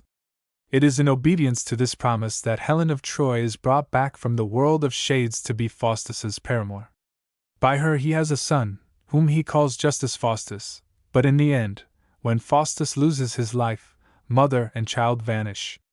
Goethe uses the scene of the amour between Faust and the ancient beauty in the second part of his poem, as does Boito in his Mephistophele, charging it with the beautiful symbolism which was in the German poet's mind. In the polished tale of Pan Twardowski, built on the lines of the old legend, there is a more amusing fling at marriage. In return for the help which he is to receive, the Polish wizard has the privilege of demanding 3 duties of the devil. After enjoying to the full the benefits conferred by 2, he commands the devil to marry Madame Twardowska. This is more than the devil had bargained for, or is willing to perform. He refuses, the contract is broken, and Twardowski is saved. The story may have inspired Thackeray's amusing tale in The Paris Sketchbook, entitled The Painter's Bargain. For the facts and the story of the composition and production of Gounod's opera, we have the authority of the composer in his autobiography. In 1856 he made the acquaintance of Jules Barbier and Michel Kerr, and asked them to collaborate with him in an opera. They assenting, he proposed Goethe's Faust as a subject, and it met with their approval. Together they went to see M. Carvalho, who was then director of the Theatre Lyrique. He, too, liked the idea of the opera, and the librettists went to work. The composer had written nearly half of the score, when M. Carvalho brought the disconcerting intelligence that a grand melodrama treating the subject was in preparation at the Théâtre de la Porte Saint-Martin. Carvalho said that it would be impossible to get the opera ready before the appearance of the melodrama, and unwise to enter into competition with the theatre the luxury of whose stage mounting would have attracted all Paris before the opera could be produced. Carvalho therefore advised a change of subject, which was such a blow to Gounod that he was incapable of applying himself to work for a week. Finally, Carvalho came to the rescue with a request for a lyric comedy based on one of Molière's plays. Gounod chose Le Médecin Malgré Lui, and the opera had its production at the Théâtre Lyrique on the anniversary of Molière's birth, January 15, 1858. The melodrama at the Porte Saint-Martin turned out to be a failure in spite of its beautiful pictures, and Carvalho recurred to the opera, which had been laid aside, and Gounod had it ready by July. He read it to the director in the greenroom of the theatre in that month, and Madame Carvalho, wife of the director, who was present, was so deeply impressed with the role of Marguerite that M. Carvalho asked the composer's permission to assign it to her. This was agreed upon, says Gounod, and the future proved the choice to be a veritable inspiration. Rehearsals began in September 1858, and soon developed difficulties. Gounod had set his heart upon a handsome young tenor named Guardi for the titular role, but he was found to be unequal to its demands. This caused such embarrassment that, it is said, Gounod, who had a pretty voice and was rather fond of showing it, seriously pondered the feasibility of singing it himself. He does not tell us this in his autobiography, but neither does he tell us that he had chosen Madame Ugaldi for the part of Marguerite, and that he yielded to M. Carvalho in giving it to the director's wife because Madame Ugaldi had quarreled with him, as prima donnas will, about Massé's opera, La Fée Carabosse. which preceded Faust, at the Lyrique. The difficulty about the tenor role was overcome by the enlistment of M. Barbat, an artist who had been a companion of Carvalho's when he sang small parts at the Opera Comique.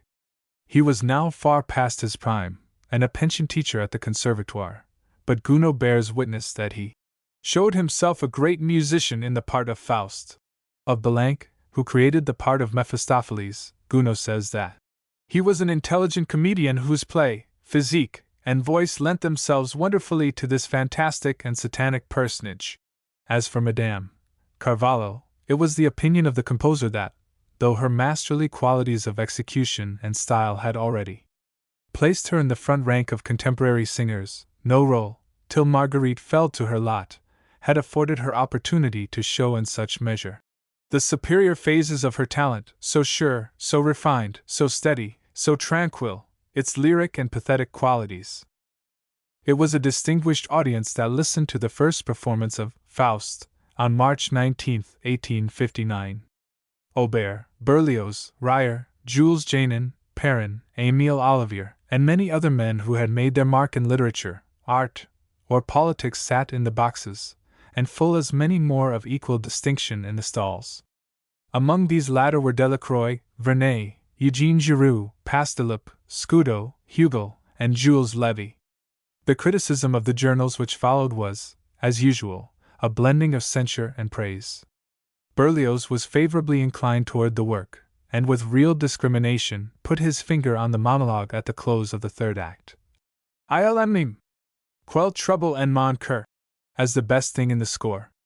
Scudo gave expression to what was long the burden of the critical song in Germany, namely, the failure of the authors to grasp the large conception of Goethe's poem. But with true Gallic inconsistency, he set down the soldiers' chorus as a masterpiece. The garden scene, with its sublimated mood, its ecstasy of feeling, does not seem to have moved him.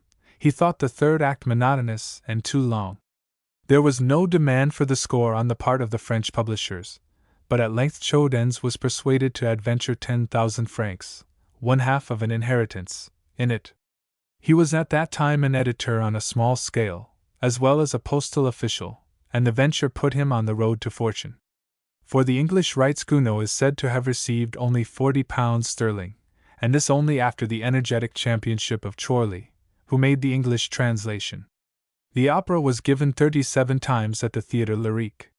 10 years after its first performance it was revised to fit the schemes of the Grand Opera, and brought forward under the new auspices on March 3, 1869. Christine Nielsen was the new Marguerite. No opera has since equaled the popularity of Faust, in Paris. 20 years after its first performance, Gounod was privileged to join his friends in a celebration of its 500th representation. That was in 1887. 8 years after, the 1,000 mark was reached, and the 1,250th Parisian representation took place in 1902. 2 years before Faust reached London, it was given in Germany, where it still enjoys great popularity, though it is called Margarete, in deference to the manes of Goethe. Within a few weeks in 1863 the opera had possession of 2 rival establishments in London.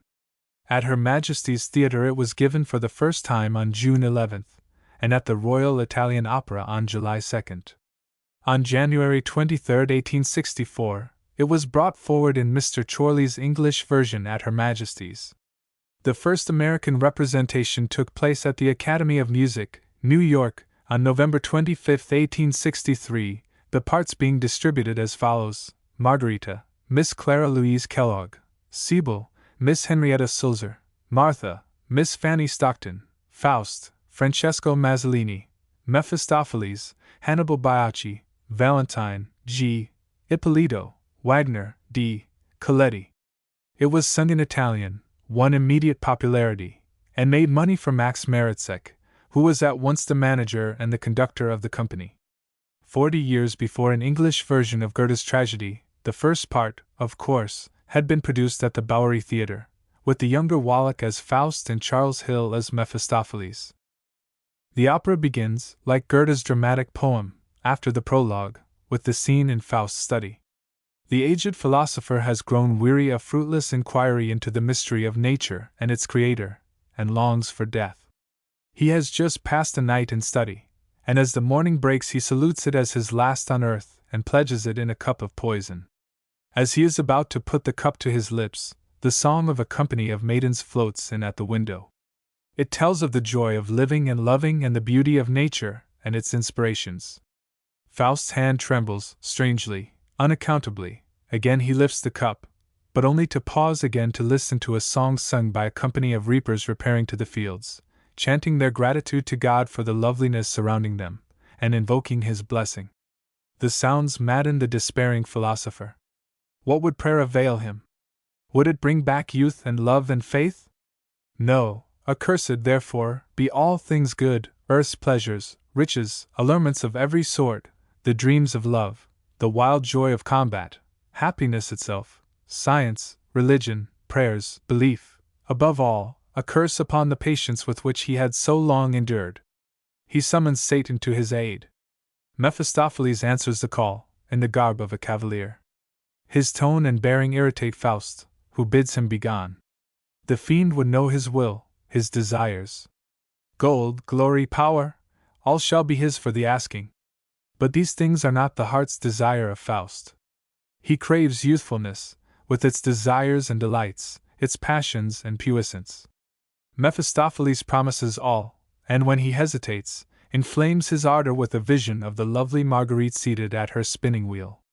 Eagerly Faust signs the compact. The devil will serve Faust here, but below the relations shall be reversed. Faust drinks a pledge to the vision, which fades away. In a twinkling the life-weary sage is transformed into a young man, full of eager and impatient strength. Mephistopheles loses no time in launching Faust upon his career of adventures. First, he leads him to a fair in a medieval town. Students are there who sing the pleasures of drinking, soldiers, too, bent on conquest, of maidens or fortresses, all's one to them, old burghers, who find delight in creature comforts, maids and matrons, flirtatious and envious. All join in the merriest of musical hubbubs. Valentine, a soldier who is about to go to the wars, commends his sister Marguerite to the care of Sibyl, a gentle youth who loves her. Wagner, a student, begins a song, but is interrupted by Mephistopheles, who has entered the circle of merrymakers with Faust, and who now volunteers to sing a better song than the one just begun. He sings of the calf of gold. Le veau d'or est toujours debout. And the crowd delightedly shouts the refrain. The singer accepts a cup of wine, but finding it not at all to his taste, he causes vintages to the taste of every one to flow from the cask which serves as a tavern sign. He offers the company a toast. To Marguerite! And when Valentine attempts to resent the insult to his sister with his sword, it breaks in his hand as he tries to penetrate a magic circle which Mephistopheles draws around himself. The men now suspect the true character of their singular visitor, and turn the cruciform hilts of their swords against him, to his intense discomfort. With the return of the women the merrymaking is resumed. All join in a dance, tripping it gaily to one waltz sung by the spectators and another which rises simultaneously from the instruments. Marguerite crosses the marketplace on her way home from church. Faust offers her his arm, but she declines his escort, not quite so rudely as Goethe's Gretchen does in the corresponding situation. Faust becomes more than ever enamored of the maiden, whom he had seen in the vision conjured up in the philosopher's study. Mephistopheles is a bit amused at Faust's first attempt at wooing, and undertakes to point the way for him. He leads him into the garden surrounding the cottage in which Marguerite dwells. Sibyl had just been there, and had plucked a nosegay for the maiden of his heart, first dipping his fingers in holy water, to protect them from the curse which Mephistopheles had pronounced against them while parading as a fortune-teller at the fair. Faust is lost in admiration at sight of the humble abode of loveliness and innocence, and lauds it in a romance. Salut! Demur chaste et pure! But is taken aside by Mephistopheles, who gives warning of the approach of Marguerite, and places a casket of jewels beside the modest bouquet left by Sibyl. Marguerite, seated at her spinning wheel, alternately sings a stanza of a ballad. Il était un roi de Thule. and speaks her amazed curiosity concerning the handsome stranger who had addressed her in the marketplace. She finds the jewels, ornaments herself with them, caroling her delight the while, and admiring the regal appearance which the gems lend her. Here I should like to be pardoned a brief digression. Years ago, while the German critics were resenting the spoliation of the masterpiece of their greatest poet by the French librettists, they fell upon this so-called Jules song. Air de bijou, the French call it, and condemned its brilliant and ingratiating waltz measures as being out of keeping with the character of Gretchen. In this they forgot that Marguerite and Gretchen are very different characters indeed. There is much of the tender grace of the unfortunate German maiden in the creation of the French authors, but none of her simple, almost rude, rusticity. As created by, let me say, Madame Carvalho and perpetuated by Christine Nielsen and the painter Erich Scheffer, Marguerite is a good deal of a grande dame, and against the German critics it might appositely be pleaded that there are more traces of childish ingenuousness in her rejoicing over the casket of jewels than in any of her other utterances. The episode is poetically justified, of course, by the 8th scene of Goethe's drama, and there was not wanting one German writer who boldly came to the defense of Marguerite on the ground that she moved on a higher moral plane than Gretchen.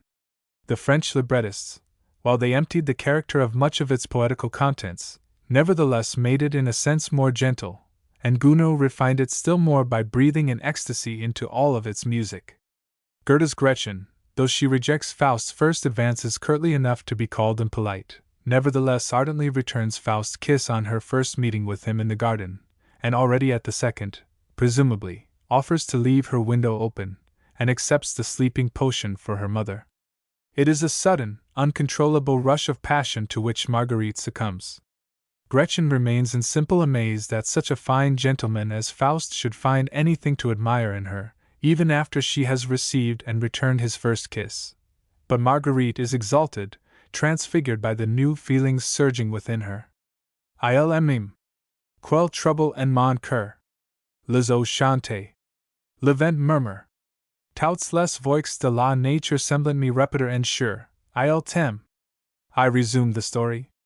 Martha, the neighborhood gossip, comes to encourage Marguerite in a belief which she scarcely dares cherish, that the jewels had been left for her by some noble admirer, and her innocent pleasure is interrupted by the entrance of Faust and Mephistopheles.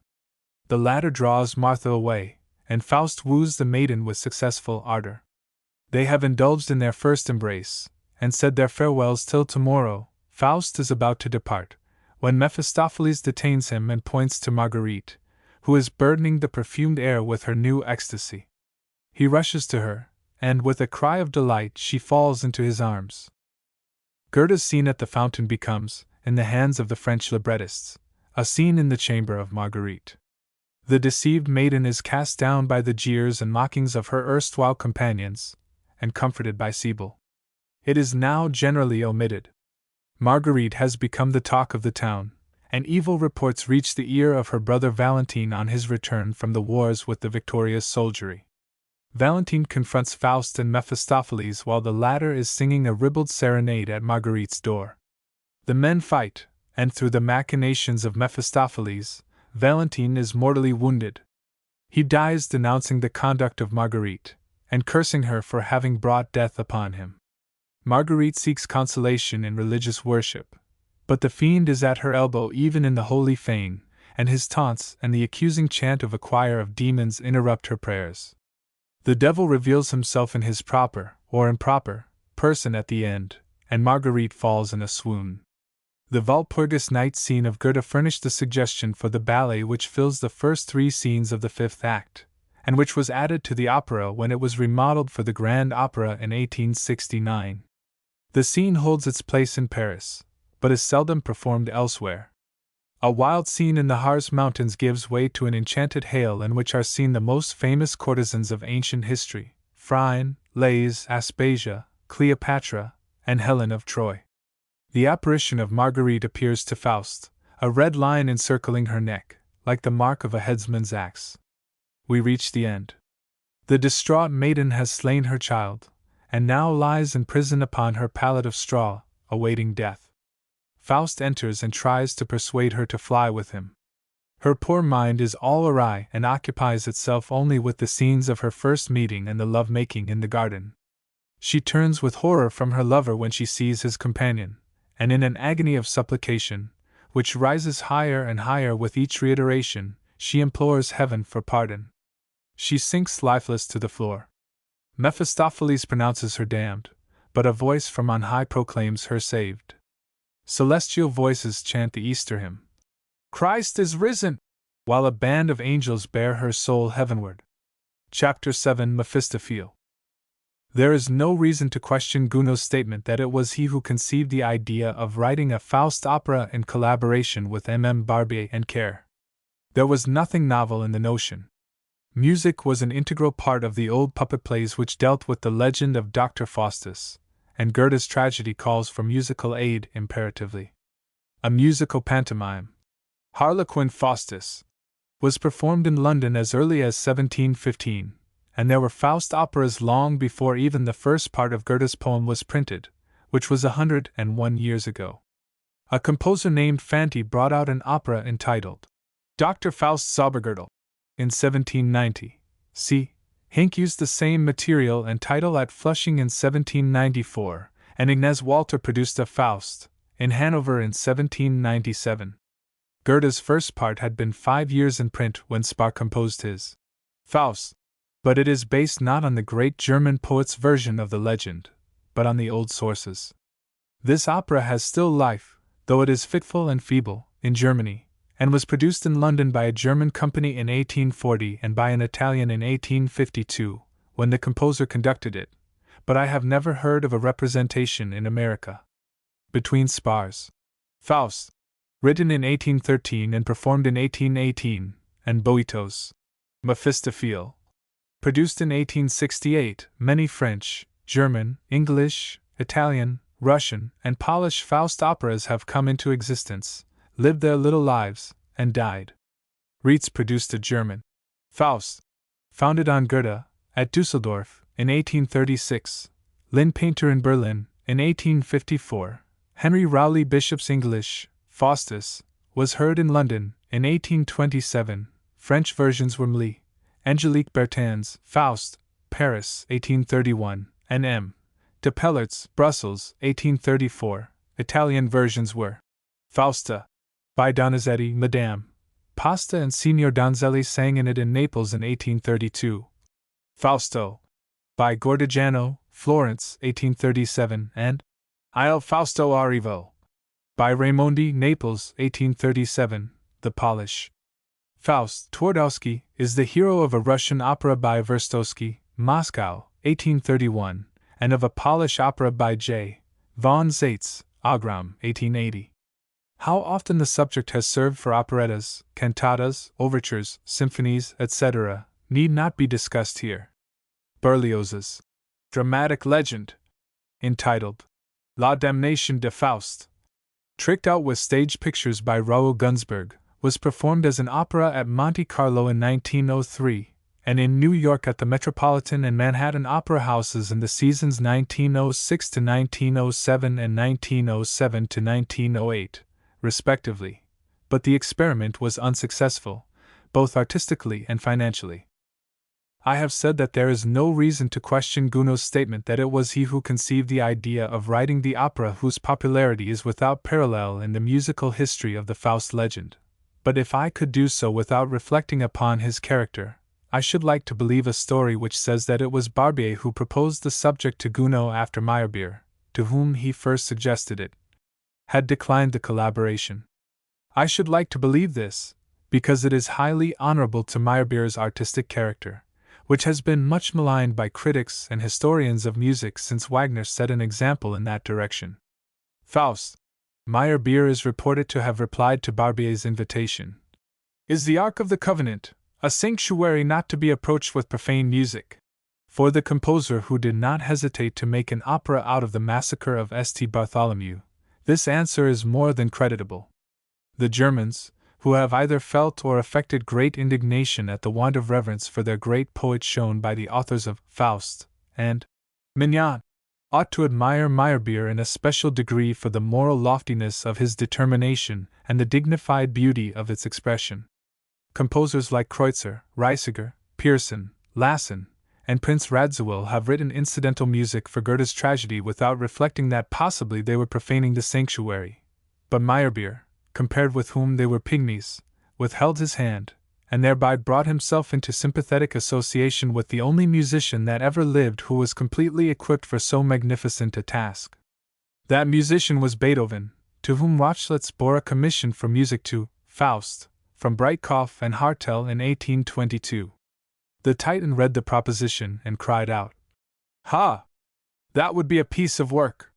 Something might come of that!"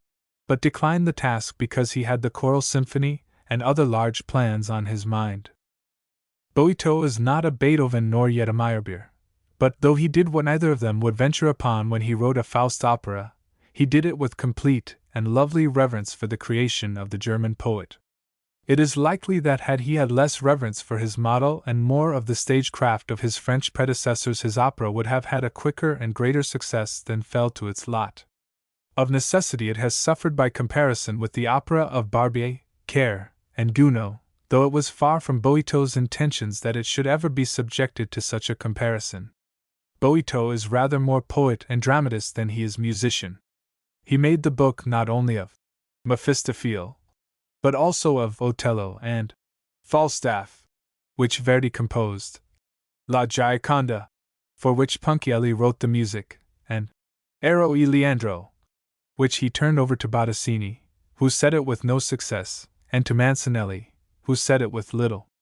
One of the musical pieces which the poet composed for this last opera found its way into Mephistophele, for which work Ero e Leandro seems to have been abandoned.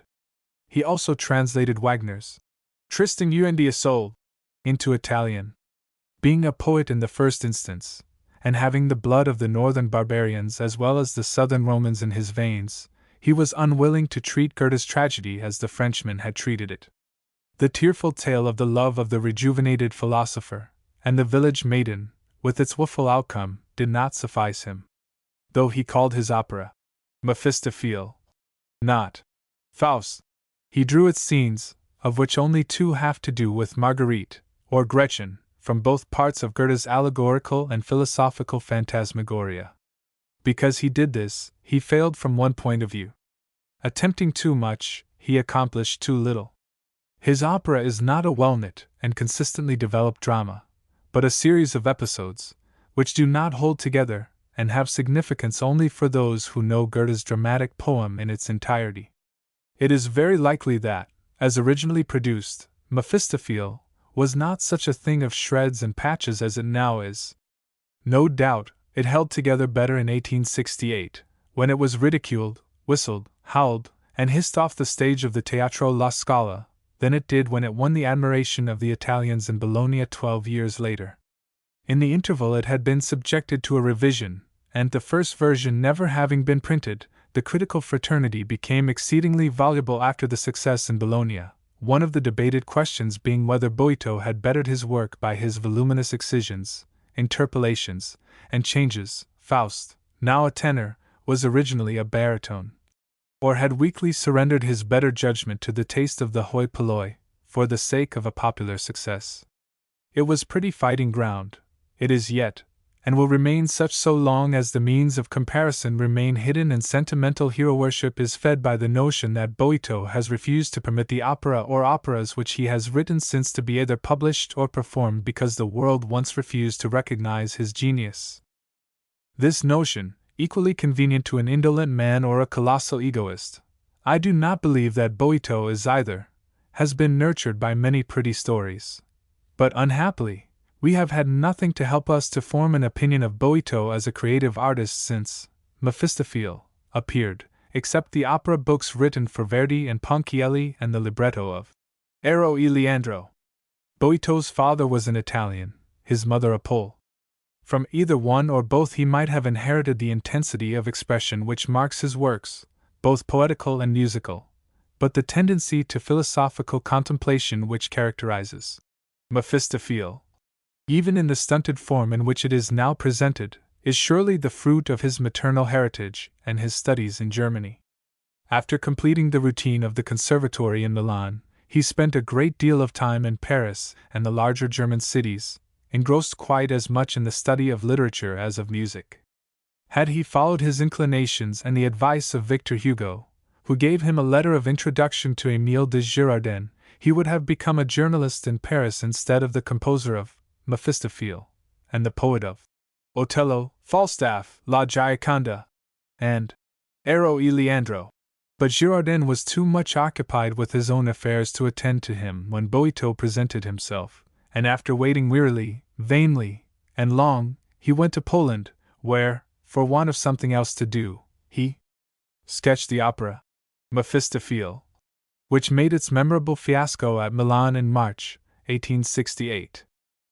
To show that it is impossible to think of Mephistophele except as a series of disconnected episodes, it suffices to point out that its prologue, epilogue, and 4 acts embrace a fantastic parody or perversion of Goethe's prologue in Heaven, a fragment of his Easter scene, a smaller fragment of the scene in Faust's study, a bit of the garden scene, the scene of the witches gathering on the Brocken, the prison scene, the classical Sabbath in which Faust is discovered in an amour with Helen of Troy, and the death and salvation of Faust as an old man.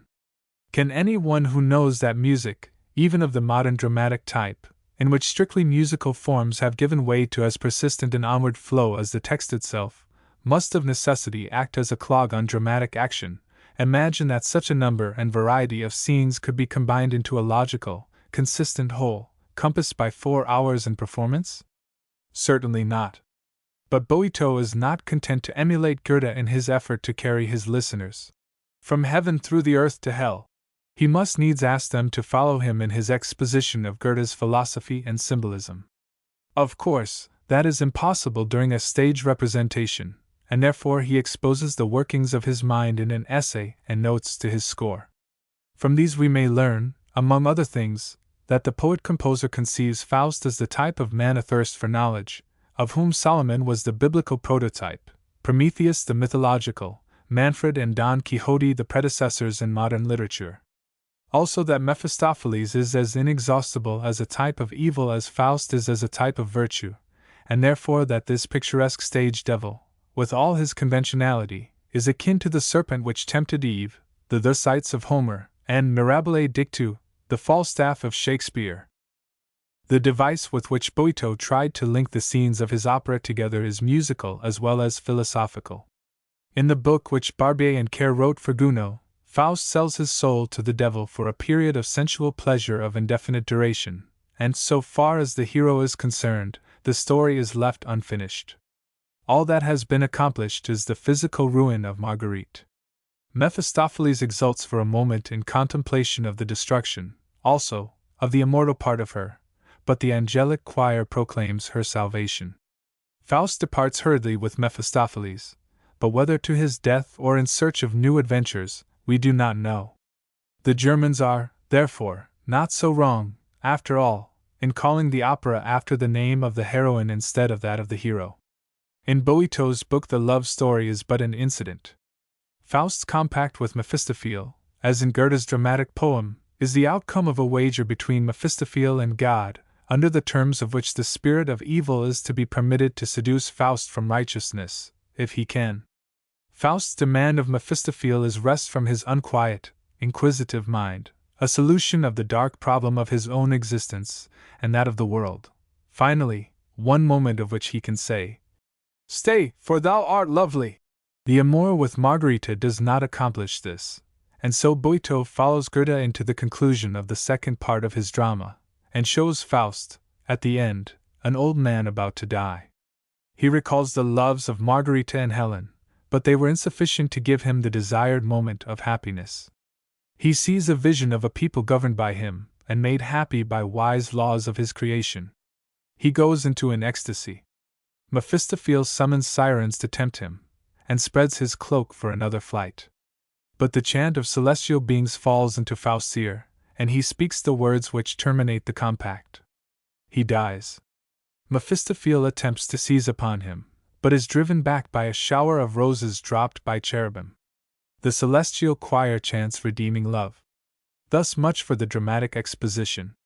Boito's musical exposition rests on the employment of typical phrases, not in the manner of Wagner, indeed, but with the fundamental purpose of Wagner. A theme. Musical excerpt. Which begins the prologue, ends the epilogue. The reader may label it as he pleases. Its significance is obvious from the circumstances of its employment. It rings out fortissimo when the mystic chorus, which stands for the divine voice, puts the question, "Knowest thou Faust?" An angelic ascription of praise to the Creator of the universe, and to divine love is the first vocal utterance, and the last. In his notes, Boito observes, Goethe was a great admirer of form, and his poem ends as it begins, "The first and last words of Faust are uttered in heaven." Then he quotes a remark from Blaise de Berry's essay on Goethe, which is apropos, though not strictly accurate. The glorious motive which the immortal phalanxes sing in the introduction to the first part of Faust recurs at the close, garbed with harmonies and mystical clouds. In this Goethe has acted like the musicians, like Mozart, who recurs in the finale of Don Giovanni to the imposing phrase of the overture. M. de Berry refers, of course, to the supernatural music, which serves as an introduction to the overture to Don Giovanni, and accompanies the visitation of the ghostly statue and the death of the libertine. But this is not the end of Mozart's opera as he wrote it, as readers of this book have been told. This prologue of Mephistophele plays in heaven. In the heavens, says Theodore Marzials, the English translator of Boito's opera, out of deference to the religious sensibilities of the English people, to spare which he also changes God into sprites, spirits, powers of good, and angels. The effect is vastly diverting, especially when Boito's paraphrase of Goethe's Von Zeit zu Zeit sich den alten Journn die Michigan mit ihm zu brechen. Es ist gar hübsch von einem großen Hirn, so menschlich mit dem Teufel selbst zu sprechen. 1. Is turned into now and again 'tis really pleasant thus to chat with the angels, and I'll take good care not to quarrel with them. 'Tis beautiful to hear good and evil speak together with such humanity.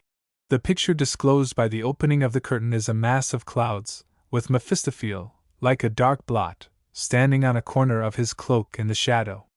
The denizens of the celestial regions are heard but never seen.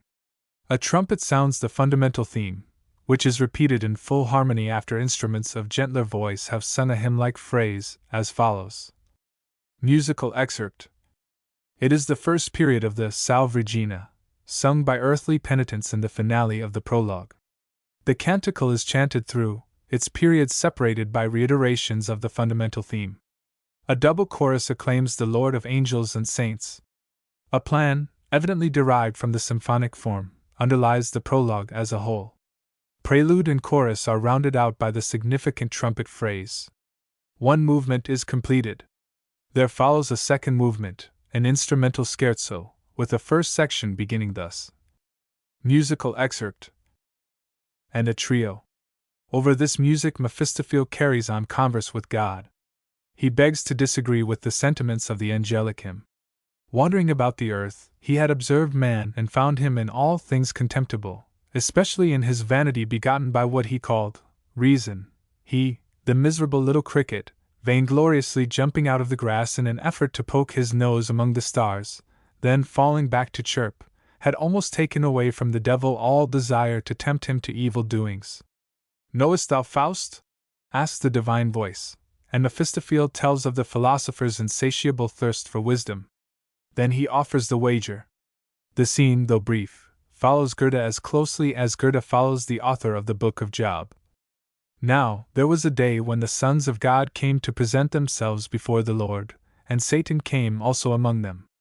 And the Lord said unto Satan, Whence comest thou? Then Satan answered the Lord and said, From going to and fro in the earth, and from walking up and down in it. And the Lord said unto Satan, Hast thou considered my servant Job, that there is none like him in the earth, a perfect and an upright man, one that feareth God and escheweth evil? Then Satan answered the Lord, and said, Doth Job fear God for naught? And the Lord said unto Satan, Behold, all that he hath is in thy power, only upon himself put not forth thine hand. So Satan went forth from the presence of the Lord. Boito treats the interview in what he calls a dramatic interlude, which gives way to the third movement, a vocal scherzo, starting off with a chorus of cherubim, who sing in fugacious thirds and droning dactyls. Musical excerpt. Siam nimbi volanti di limbi, eni santi. It is well to note particularly Boito's metrical device. He seemingly counted much on the effect of incessantly reiterated dactyls. Not only do his cherubim adhere to the form without deviation, but Helen and Pantalus use it also in the scene imitated from Goethe's classical Walpurgis Night, use it for an especial purpose, as we shall see presently. Rapid syllabication is also a characteristic of the song of the witches in the scene on the Brocken, but the witches sing in octaves and fifths except when they kneel to do homage to Mephistophel. Then their chant sounds like the responses to John of Leiden's prayer by the mutinous soldiers brought to their knees in Le Prophète. Not at all ineptly, Mephistophel, who does not admire the cherubs, likens their monotonous cantillation to the hum of bees. A fourth movement consists of a concluding psalmody, in which the cherubs twitter, earthly penitents supplicate the Virgin, and the combined choirs, celestial and terrestrial, hymn the Creator. The tragedy now begins. Boito changes the order of the scenes which he borrows from Goethe, presenting first the merrymaking of the populace outside the walls of Frankfurt on the Main, and then the interview between Faust and Mephistophel, in which, as in the opening scene of Gounod's opera, the infernal compact is agreed upon. There is some medieval pageantry in the first scene, a cavalcade headed by the Elector, and including dignitaries, pages, falconers, the court fool, and ladies of the court. Students, townspeople, huntsmen, lads, and lasses pursue their pleasures, and up and down, through the motley groups, there wanders a great friar, whose strange conduct repels some of the people, and whose pious garb attracts others. Faust and Wagner, his pupil, come upon the scene, conversing seriously, and stop to comment on the actions of the friar, who is approaching them, supposedly in narrowing circles. Wagner sees nothing in him except a mendicant friar, but Faust calls attention to the fact that, to his eye, flames blaze up from his footprints. This friar is the poodle of Goethe's poem, and Mephistophel in disguise. It is thus that the devil presented himself to Faustus in the old versions of the legend, and as a friar he is a more practicable dramatic figure than he would have been as a dog. But it cannot but provoke a smile from those familiar with Goethe's poem to hear, as we do in the opera a few moments later, the familiar lines. Das also war der Pudels Kern. Ian Farender Scholist? Turned into. This, then, was the kernel of the friar. A cavalier? The music of the score is characterized by frequent changes from triple to double time, as illustrated in the opening measures. Musical excerpt. The rhythmical energy and propulsiveness thus imparted to the music of the merrymaking is heightened by the dance. Peasants rush upon the scene with shouts of Juha! And make preparations to trip it while singing what, at first, promises to be a waltz song. Musical excerpt. The dance, however, is not a waltz, but an albertas, the most popular of the rustic dances of Poland. Why should Boito have made his Rhinelanders dance a step which is characteristically that of the Poles? Sticklers for historical verity could easily convict him of a most unpardonable anachronism, if they were so disposed, by pointing out that even if German peasants were in the habit of dancing the albertas now, which they are not, they could not have done it in the 16th century, which is the period of the drama. For the sufficient reason that the Polish dance was not introduced in North Germany till near the middle of the 18th century. But we need not inquire too curiously into details like this when it comes to so arbitrary an art form as the opera. Yet Boito was his own poet, master of the situation so far as all parts of his work were concerned, and might have consulted historical accuracy in a department in which Gluck once found that he was the slave of his ballet master. Gluck refused to introduce a chaconne into Iphigenie and All-Eyed. A chaconne? Cried the composer. When did the Greeks ever dance a chaconne? Didn't they? Replied Vestris. Then so much the worse for the Greeks. A quarrel ensued, and Gluck, becoming incensed, withdrew his opera and would have left Paris had not Marie Antoinette come to the rescue. But Vestris got his chaconne. In all likelihood Boito put the albertas into Mephistophel, because he knew that musically and as a spectacle the Polish dance would be particularly effective in the joyous hurly-burly of the scene. A secondary meaning of the Polish word is said to be Confusion. And Boito doubtless had this in mind when he made his peasants sing with an orderly disorder which is delightful. Tutti vanno alla rinfusa sulla musica confusa. Or, as one English translation has it, all is going to dire confusion with the music in collusion. Musical excerpt. Giuha, giuha! Tutti vanno alla rinfusa. Perhaps, too, Boito had inherited a love for the vigorous dance from his Polish mother. Night falls, and Faust is returned to his laboratory. The Grey Friar has followed him, like Goethe's poodle, and slips into an alcove unobserved. The philosopher turns to the Bible, which lies upon a lectern, and falls into a meditation, which is interrupted by a shriek. He turns and sees the friar standing motionless and wordless before him. He conjures the apparition with the seal of Solomon, and the friar, doffing cowl and gown, steps forward as a cavalier, an itinerant scholar in Goethe. He introduces himself as a part of the power that, always thinking evil, as persistently accomplishes good, the spirit of negation. The speech, Son lo spirito che nega semper, is one of the striking numbers of Boito's score, and the grim humor of its no seems to have inspired the similar effect in Falstaff's discourse on honor and Verdi's opera. The pair quickly come to an understanding on the terms already set forth. Act 2 carries us first into the garden of Dame Martha, where we find Margarita strolling arm in arm with Faust, and Martha with Mephistophele. The gossip is trying to seduce the devil into an avowal of love. Margarita and Faust are discussing their first meeting and the passion which they already feel for each other. Boito's Margarita has more of Goethe's Gretchen than Gounod's Marguerite. Like the former, she wonders what a cavalier can find to admire in her simple self, and protests in embarrassment when Faust, or Enrico, as he calls himself, kisses her rough hand. Like Goethe's maiden, too, she is concerned about the religious beliefs of her lover, and Boito's Faust answers, like Goethe's Faust, that a sincere man dares protest neither belief nor unbelief in God. Nature, love, mystery, life, God, all are one, all to be experienced, not labeled with a name. Then he turns the talk on herself and her domestic surroundings, and presses the sleeping potion for her mother upon her. The scene ends with the four people scurrying about in a double chase among the flowers, for which Boito found exquisitely dainty music. There is a change from the pretty garden of the first scene, with its idyllic music, to the gathering place of witches and warlocks, high up in the bracken, in the second.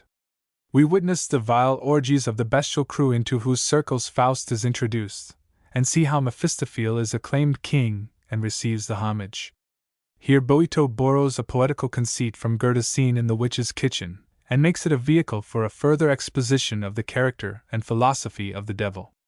Mephistophele has seated himself upon a rocky throne and been vested with the robe and symbols of state by the witches.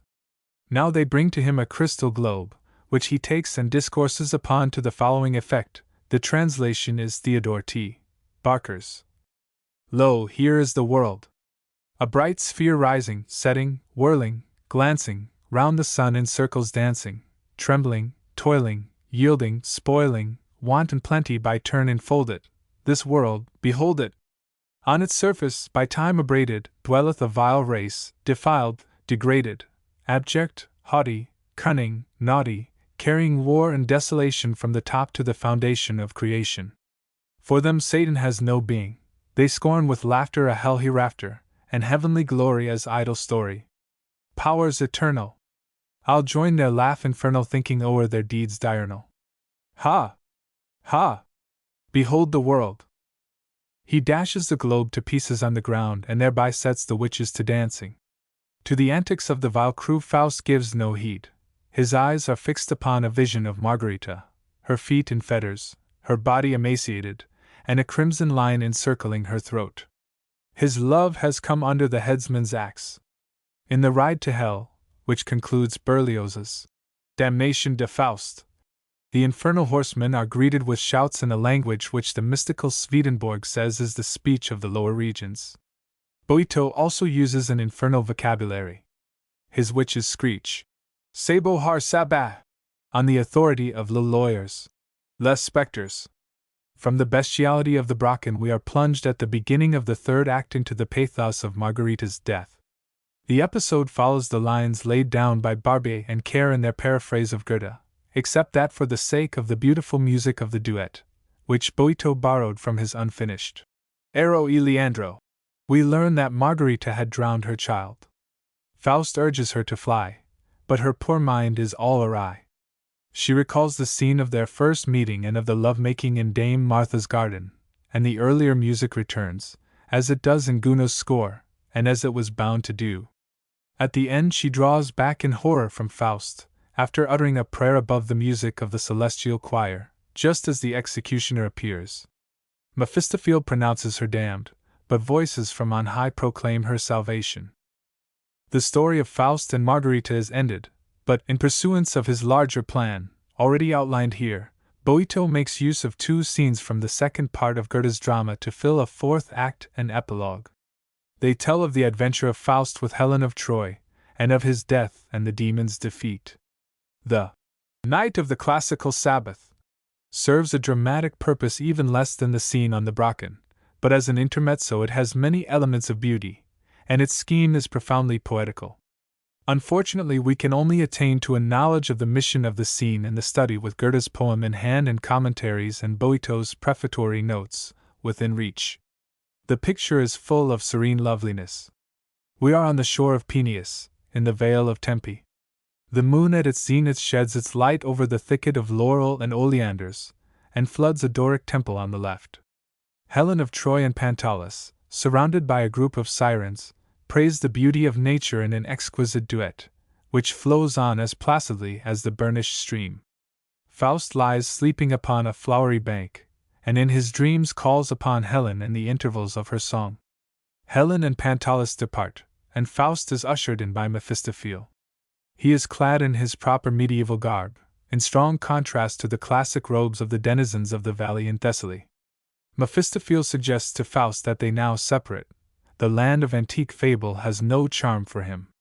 Faust is breathing in the idiom of Helen's song like a delicate perfume which inspires him with love. Mephistophel longs for the strong, resinous odors of the Harz Mountains, where dominion over the northern hags belongs to him. Faust is already gone, and he is about to depart when there approaches a band of Caretids. With gentle grace they move through a Grecian dance, and Mephistophel retires in disgust. Helen returns profoundly disquieted by a vision of the destruction of Troy, of which she was the cause. The Caretids seek to calm her in vain, but the tortures of conscience cease when she sees Faust before her. He kneels and praises her beauty, and she confesses herself enamored of his speech, in which sound answers sound like a soft echo. "What," she asks, "must I do to learn so sweet and gentle an idiom?" "Love me as I love you," replies Faust, in effect, as they disappear through the bowers. Now let us turn to Goethe, his commentators, and Boito's explanatory notes to learn the deeper significance of the episode, which, with all its gracious charm, must still appear dramatically impertinent and disturbing. Rhyme was unknown to the Greeks, the music of whose verse came from syllabic quantity. Helen and her companions sing in classic strain, as witness the opening duet. La luna immobile inanda elatir d'un raggio pallido. Callido balsamo stillen lo ramora di sespi roridai, doridai e sylphidi, signi e nereidai vagans sul elaligi. Faust addresses Helen in rhyme, the discovery of the Romantic poets. Forma ideal purissima della bellezza eterna. Unuam tisi prosterna innamorado el suolo volgi vermi la cruna di tua pupilla bruna, vaga cum la luna, ardent cum il sol. Here, says Boito, is a myth both beautiful and deep. Helen and Faust represent classic and romantic art gloriously wedded, Greek beauty and Germanic beauty gleaming under the same aureole, glorified in one embrace, and generating an ideal poesy, eclectic, new, and powerful. The contents of the last act, which shows us Faust's death and salvation, have been set forth in the explanation of Boito's philosophical purpose.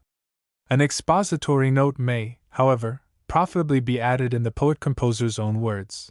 Goethe places around Faust at the beginning of the scene 4 ghostly figures, who utter strange and obscure words.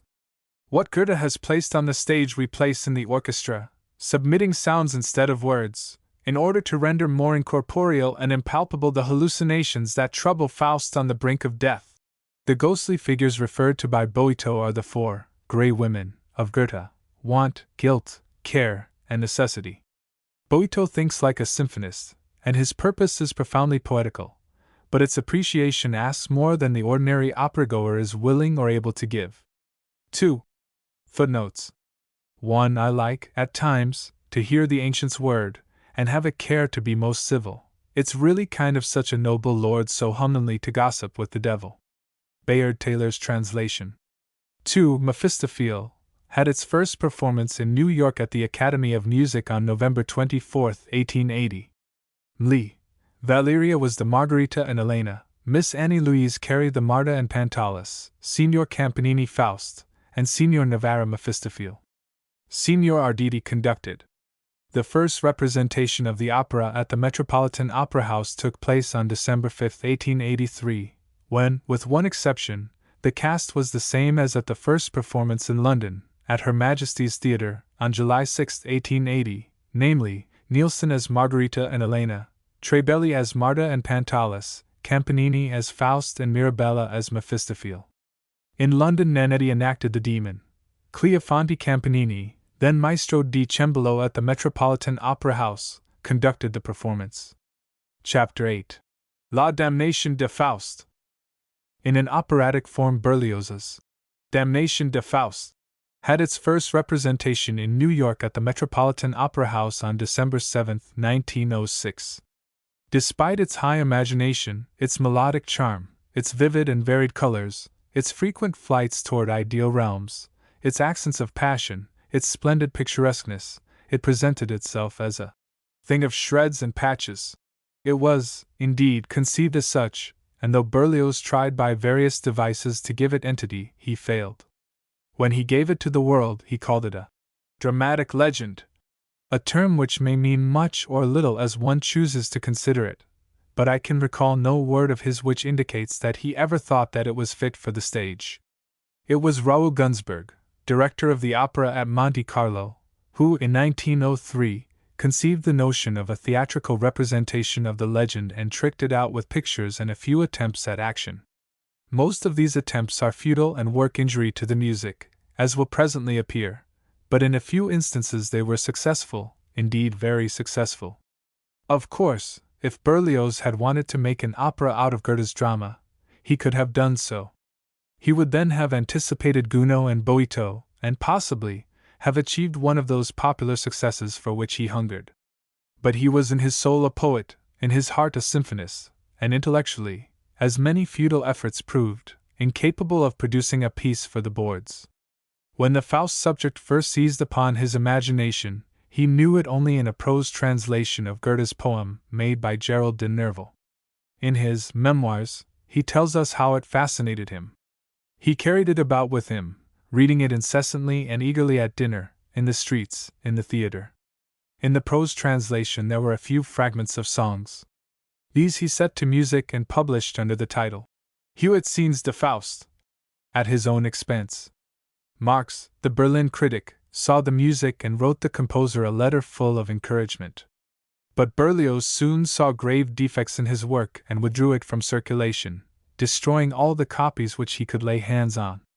What was good in it, however, he laid away for future use. The opportunity came 20 years later, when he was fired anew with a desire to write music for Goethe's poem. Though he had planned the work before starting out on his memorable artistic travels, he seems to have found inspiration in the circumstance that he was amongst a people who were more appreciative of his genius than his own countrymen, and whose language was that employed by the poet.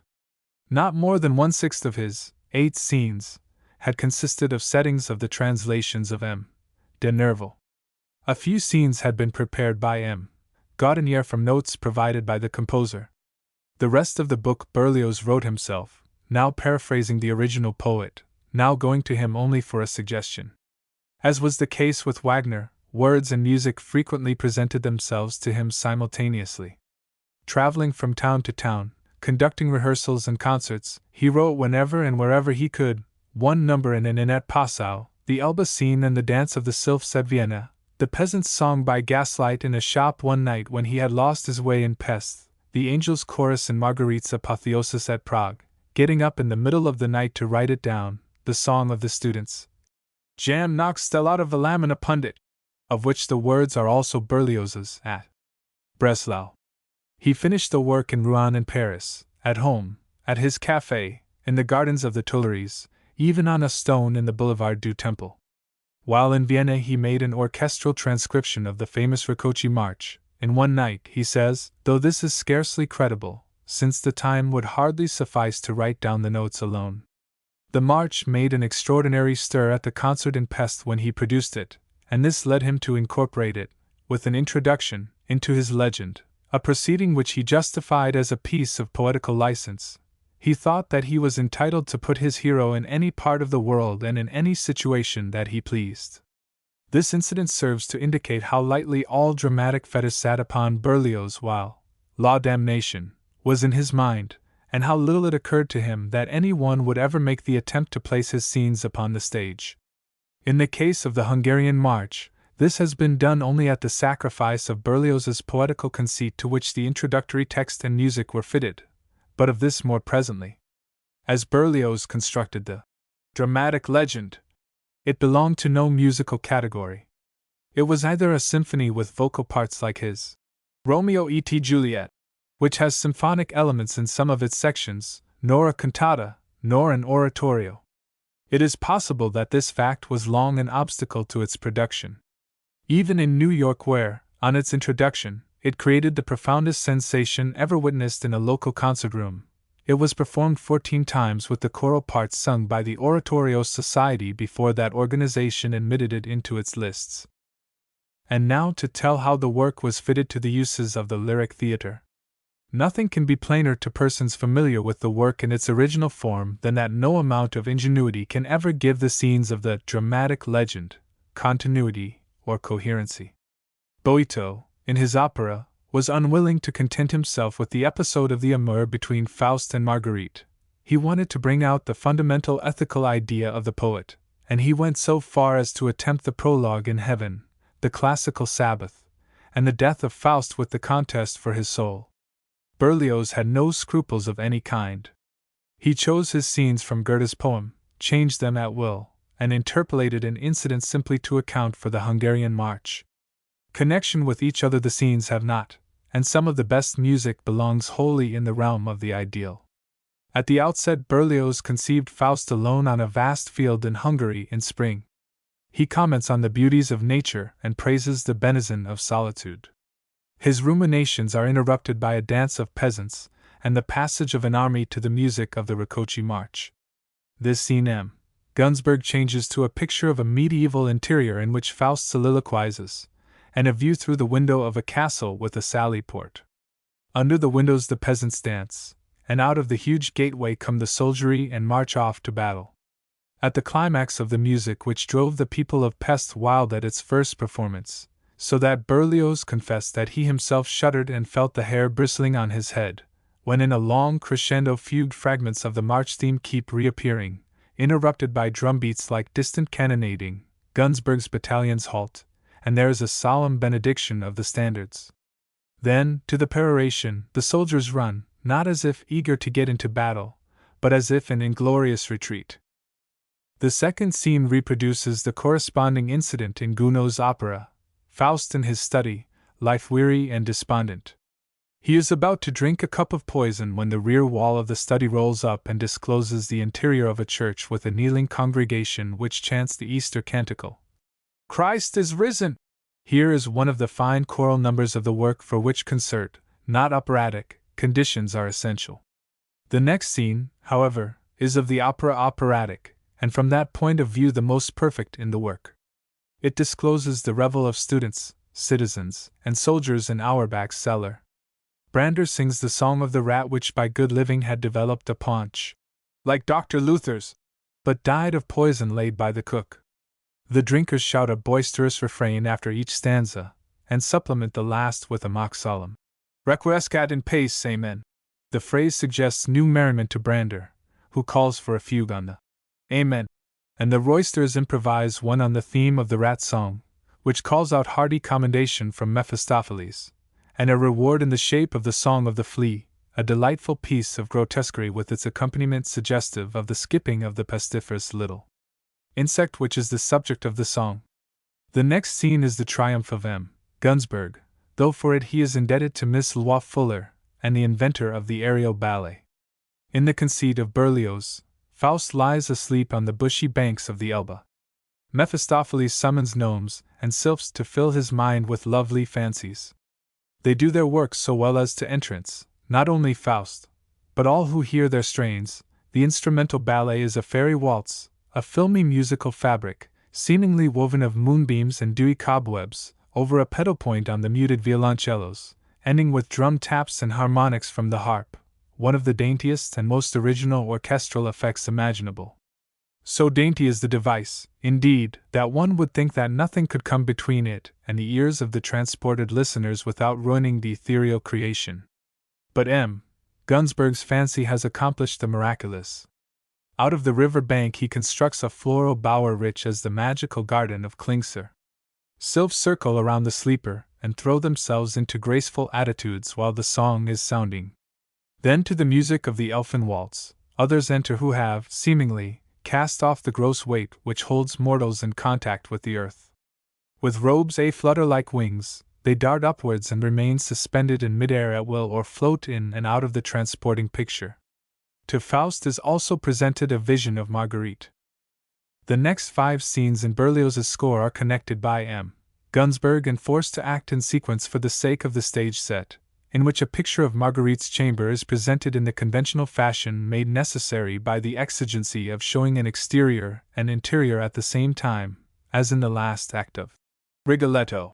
For a reason at which I cannot even guess, M. Gunsberg goes farther and transforms the chamber of Marguerite into a sort of semi-enclosed arbor, and places a lantern in her hand instead of the lamp, so that she may enter in safety from the street. In this street there walk soldiers, followed by students, singing their songs. Through them Faust finds his way and into the trellised enclosure. The strains of the songs are heard at the last blended in a single harmony. Marguerite enters through the street with her lantern and sings the romance of the King of Thule, which Berlioz calls a chanson gothique, one of the most original of his creations and, like the song in the next scene, L'amour ardent flamme, which takes the place of Goethe's Mein Ruhe ist hin, is steeped in a mood of mystical tenderness quite beyond description. Mephistopheles summons will-o'-the-wisps to aid in the bewilderment of the troubled mind of Marguerite. Here realism sadly disturbs the scene as Berlioz asks that the fancy shall create it.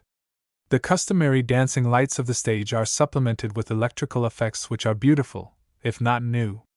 They do not mar if they do not help the grotesque minuet. But when M. Gunsberg materializes the ghostly flames and presents them as a mob of hopping figures, he throws douches of cold water on the imagination of the listeners. Later he spoils enjoyment of the music utterly by making it the accompaniment of some utterly irrelevant pantomime by Marguerite, who goes into the street and is seen writhing between the conflicting emotions of love and duty, symbolized by a vision of Faust and the glowing of a cross on the facade of a church. To learn the meaning of this, one must go to the libretto, where he may read that it is all a dream dreamed by Marguerite after she had fallen asleep in her armchair. But we see her awake, not asleep, and it is all foolish and disturbing stuff put in to fill time and connect 2 of Berlioz's scenes. Marguerite returns to the room which she had left only in her dream, Faust discovers himself, and there follows the inevitable love duet which Mephistopheles changes into a trio when he enters to urge Faust to depart. Meanwhile, Marguerite's neighbors gather in the street and warn Dame Martha of the misdeeds of Marguerite. The next scene seems to have been devised only to give an environment to Berlioz's paraphrase of Goethe's immortal song at the spinning wheel. From the distance is heard the fading song of the students, and the last echo of drums and trumpets sounding the retreat. Marguerite rushes to the window, and overcome, rather unaccountably, with remorse and grief, falls in a swoon. The last scene. A mountain gorge, a rock in the foreground surmounted by a cross. Faust's soliloquy, "Nature, immense, impenetrable et fear," was inspired by Goethe's exalted invocation to nature.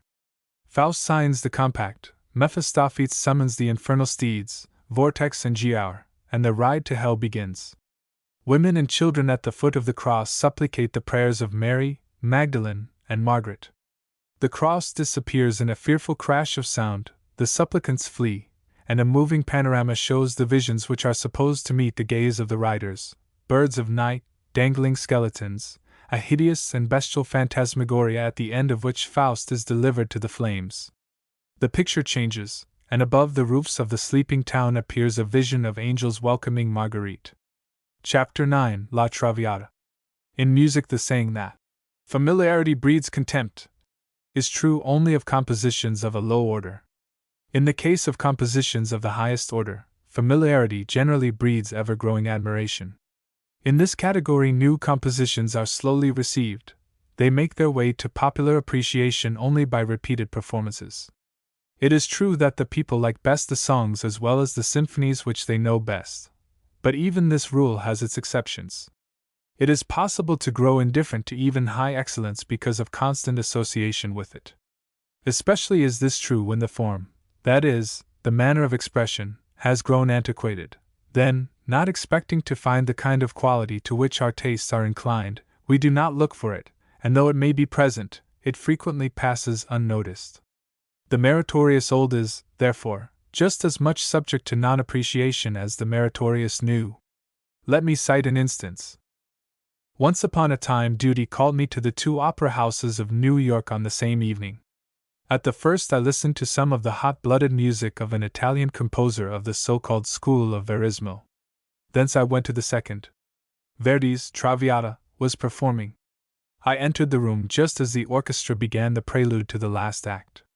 As one can see without observing, so one can hear without listening, a wise provision which nature has made for the critic, and a kind one.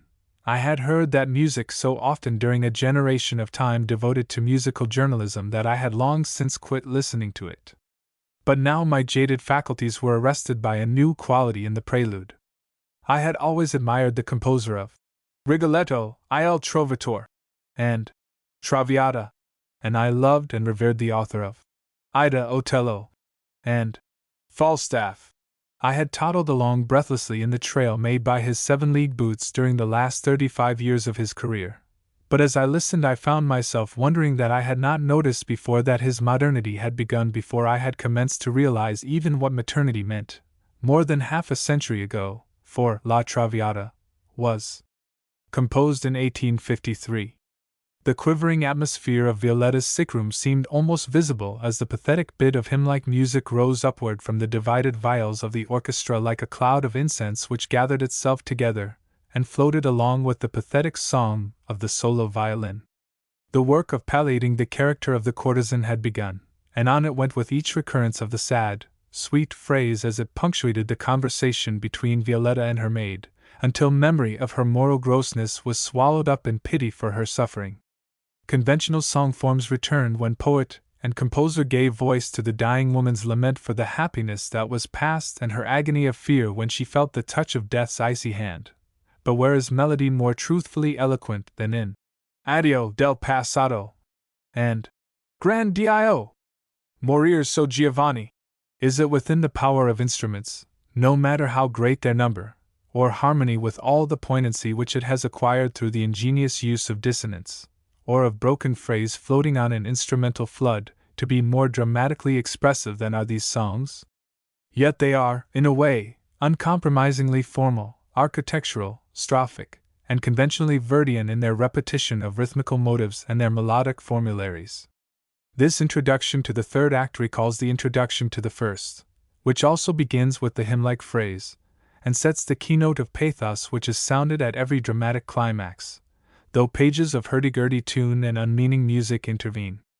Recall Forse lui c'è l'anima, with its passionate second section, A quel amor, and that most moving song of resignation, Died all Giovine. These things outweigh 1,000 times the glittering tinsel of the opera and give Traviata a merited place, not only beside the later creations of the composer, but among those latter-day works which we call lyric dramas to distinguish them from those which we still call operas, with commiserating emphasis on the word. That evening I realized the appositeness of Dr. von Bülow's remark to Mascagni when the world seemed inclined to hail that young man as the continuator of Verdi's operatic evangel. I have found your successor in your predecessor, Verdi. But it did not seem necessary to think of Otello and Falstaff in connection with the utterance. La Traviata alone justifies it. Also, it was made plain what Verdi meant when, after the first performance of his opera, and its monumental fiasco, he reproached his singers with want of understanding of his music. The story of that fiasco and the origin of the opera deserve a place here. La Traviata, as all the world knows, is based upon the book and drama La Dame aux Camélias, by the younger Dumas, known to Americans and Englishmen as Camille. The original book appeared in 1848, the play in 1852.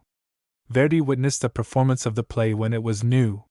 He was writing Il Trovatore at the time, but the drama took so strong a hold upon him that he made up his mind at once to turn it into an opera. As was his custom, he drafted a plan of the work, and this he sent to Piave, who for a long time had been his librettist in ordinary. Francesco Maria Piave was little more than a hack writer of verse, but he knew how to put Verdi's ideas into practicable shape, and he deserves to be remembered with kindly interest as the great composer's collaborator in the creation of I Du Foscari, Ernani, Macbetto, Il Corsaro, Stifclio, Simon Boccanegra, Aroldo, a version of Stifilio, and La Forza del Destino. His artistic relations with Verdi lasted from 1844 to 1862, but the friendship of the men endured till the distressful end of Piave's life, which came in 1876. He was born 3 years earlier than Verdi, in 1810, in Durano, of which town his father had been the last podesta under the Venetian Republic.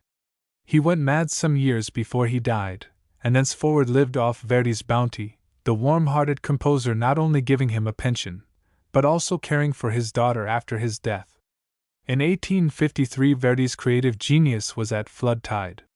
4 months was the time which he usually devoted to the composition of an opera, but he wrote La Traviata within 4 weeks, and much of the music was composed concurrently with that of Il Trovatore. This is proved by the autograph, owned by his publishers, the Recordists, and there is evidence of the association in fraternity of phrase in some of the uninteresting pages of the score. See Moro, La Mia Memoria, for instance, and the dance measures with their trills. Il Trovatore was produced at Rome on January 19, 1853, and La Traviata on March 6 of the same year at the Fenice Theatre in Venice. Il Trovatore was stupendously successful. La Traviata made a woeful failure. Verdi seems to have been fully cognizant of the causes which worked together to produce the fiasco, though he was disinclined at the time to discuss them. Immediately after the first representation he wrote to Muzio, La Traviata last night a failure. Was the fault mine or the singers? Time will tell.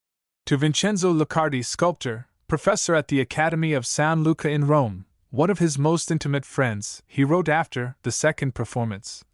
The success was a fiasco, a complete fiasco. I do not know whose fault it was, it is best not to talk about it.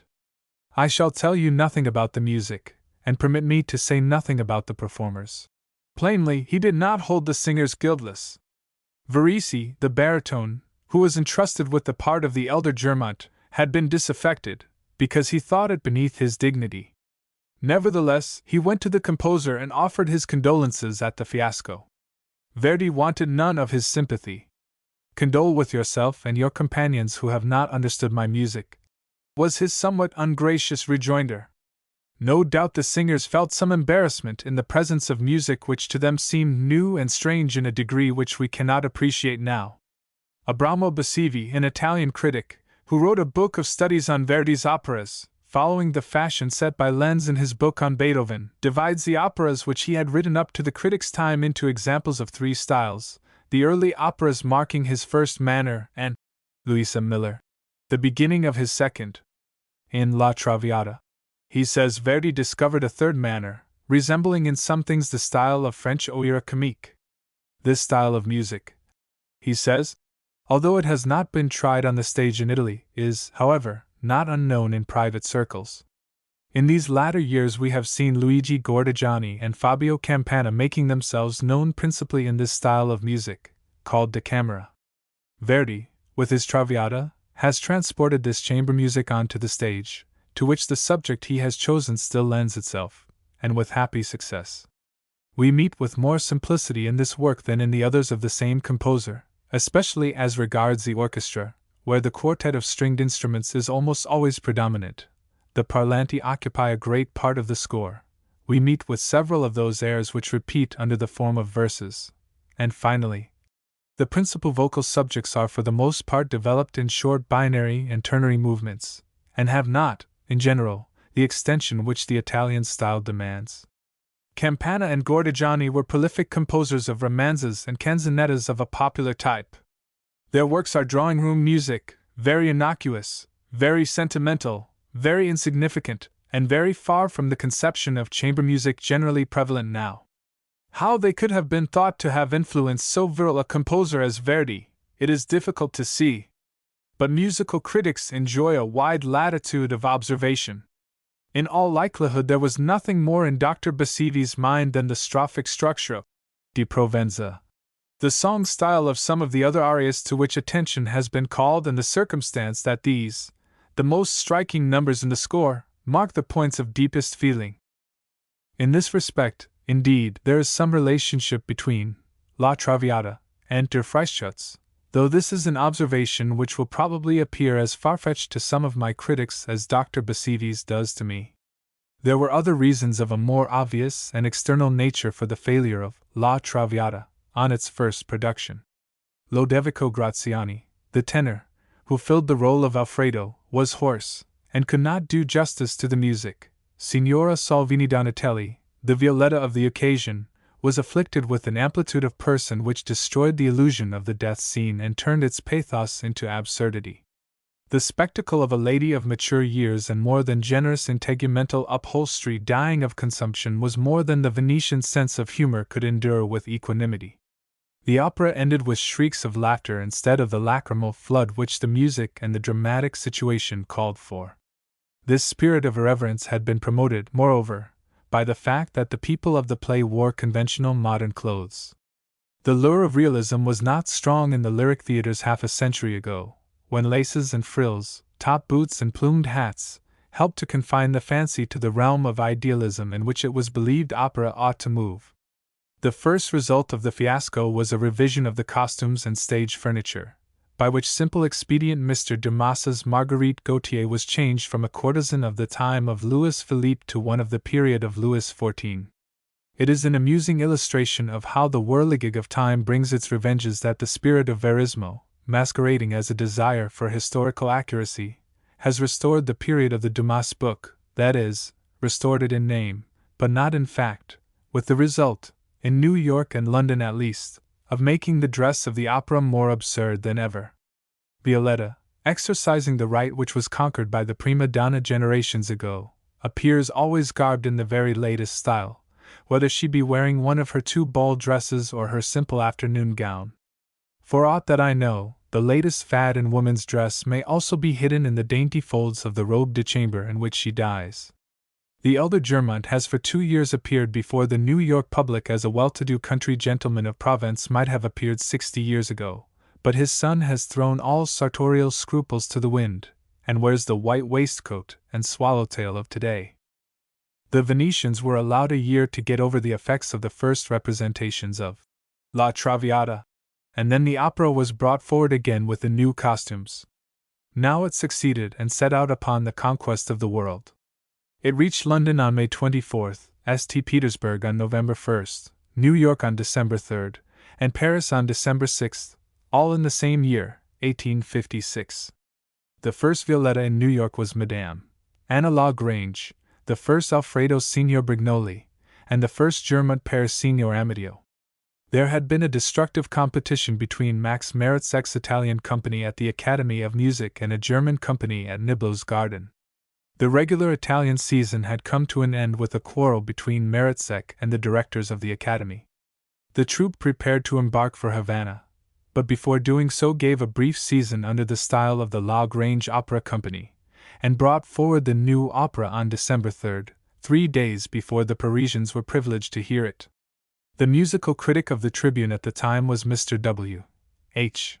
Fry, who was not only a writer on political and musical subjects, but a composer, who wrote an opera, Leonora, in which Madame La Grange sang at the Academy about a year and a half later. His review of the first performance of La Traviata, which appeared in the Tribune of December 5, 1856, is worth reading for more reasons than one. The plot of La Traviata we have already given to our readers. It is simply Camille. The first scene affords us some waltzing music, appropriate in its place, on which a musical dialogue takes place. The waltz is not specially good, nor is there any masterly outworking of detail. A fair drinking song is afforded, which pleased, but was not encored. A pretty duet by Madame de La Grange and Signor Brignoli may be noticed also in this act, and the final air, by Madame de La Grange, Ah, Furzi Louis Che l'anima, contained a brilliant, florid close which brought down the house, and the curtain had to be re-raised to admit of a repetition. Act 2 admits of more intensified music than Act I. A brief air by Alfred Brignoli is followed by an air by Germont, Amadeo, and by a duet, Violetta, La Grange, and Germont. The duet is well worked up and is rousing, passionate music. Verdi's mastery of dramatic accent, of the modern school of declamation, is here evident. Some dramatic work, the orchestra leading, follows, bringing an air by Germont, Di Provenza il Mar. This is a 2-4 travesty of a waltz known as Weber's Last Waltz, which, however, Weber never wrote, and is too uniform in the length of its notes to have dramatic breadth or eloquence. A good hit is the sudden exit of Alfred thereupon, not stopping to make an andiamo duet as is so often done. The next scene introduces us to a masquerade where are choruses of quasi-gypsies, matadors, and picadors, sufficiently characteristic. The scene after the card-playing, which is so fine in the play, is inefficient in music. Act 3 in the book, though it was made Act 4 on this occasion by subdividing the second, reveals the sickroom of Traviata. A sweet air, minor and major by turns, with some hobo wailing, paints the sufferer's sorrows. A duet by the lovers, Parigi o Cara, is especially original in its peroration. The closing trio has due culmination and anguish, though we would have preferred a quiet ending to a hectic shriek and a doubly loud force in the orchestra. Goldsmith's rule in The Vicar, for criticizing a painting was always to say that the picture would have been better if the painter had taken more pains. Perhaps the same might be said about La Traviata, but whether it would have pleased the public more is another question. Some of the airs certainly would bear substitution by others in the author's happier vein. The opera was well received.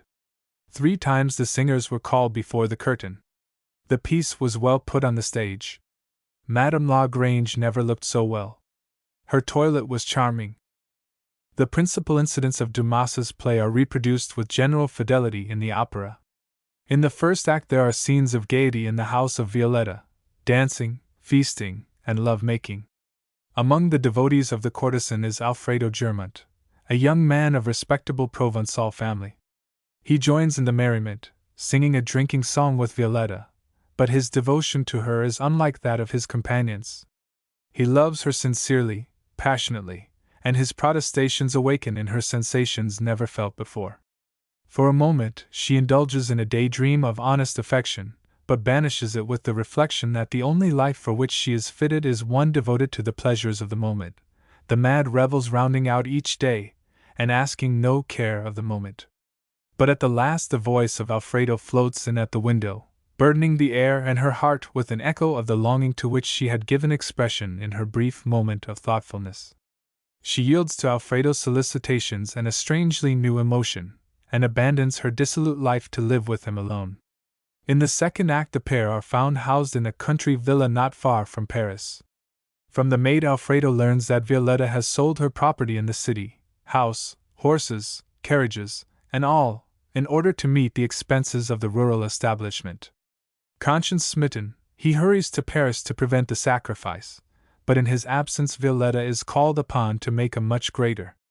Giorgio Germont, the father of her lover, visits her, and by appealing to her love for his son and picturing the ruin which is threatening him and the barrier which his illicit association with her is placing in the way of the happy marriage of his sister, persuades her to give him up. She abandons home and lover, and returns to her old life in the gay city, making a favored companion of the Baron Duffel. In Paris, at a masked ball in the house of Flora, one of her associates, Alfredo finds her again, overwhelms her with reproaches, and ends a scene of excitement by denouncing her publicly and throwing his gambling gains at her feet. Baron Duffel challenges Alfredo to fight a duel. The Baron is wounded. The elder Germont sends intelligence of Alfredo's safety to Violetta, and informs her that he has told his son of the great sacrifice which she had made for love of him. Violetta dies in the arms of her lover, who had hurried to her on learning the truth, only to find her suffering the last agonies of disease. In the preface to his novel, Dumas says that the principal incidents of the story are true. It has also been said that Dickens was familiar with them, and at one time purposed to make a novel on the subject, but this statement scarcely seems credible. Such a novel would have been un-English in spirit and not at all in harmony with the ideals of the author of David Copperfield and Dombey and Son. Play and opera at the time of their first production raised questions of taste and morals which have remained open ever since. Whether the anathema periodically pronounced against them by private and official censorship helps or hinders the growth of such works in popularity, there is no need of discussing here. There can scarcely be a doubt, however, but that many theatrical managers of today would hail with pleasure and expectation of profit such a controversy over one of their new productions as greeted La Traviata, in London. The Lord Chamberlain had refused to sanction the English adaptations of La Dame aux Camélias, and when the opera was brought forward, performance being allowed because it was sung in a foreign language, pulpit and press thundered in denunciation of it. Mr. Lumley, the manager of Her Majesty's Theatre, came to the defense of the work in a letter to the Times, but it was more his purpose to encourage popular excitement and irritate curiosity than to shield the opera from condemnation. He had every reason to be satisfied with the outcome. La Traviata had made a complete fiasco on its production in Italy, where no one dreamed of objecting to the subject matter of its story. In London there was a loud outcry against the foul and hideous horrors of the book, and the critics found little to praise in the music, yet the opera scored a tremendous popular success, and helped to rescue Her Majesty's from impending ruin. Chapter 10 Ida. Two erroneous impressions concerning Verdi's Ida may as well as not be corrected at the beginning of a study of that opera. It was not written to celebrate the completion of the Suez Canal, nor to open the Italian Opera House at Cairo. Though the completion of the canal and the inauguration of the theatre were practically contemporaneous with the conception of the plan which gave the world one of Verdi's finest and also most popular operas. It is more difficult to recall a season in any of the great lyric theatres of the world within the last 35 years in which Ida was not given than to enumerate a score of productions with particularly fine singers and imposing mise en scene.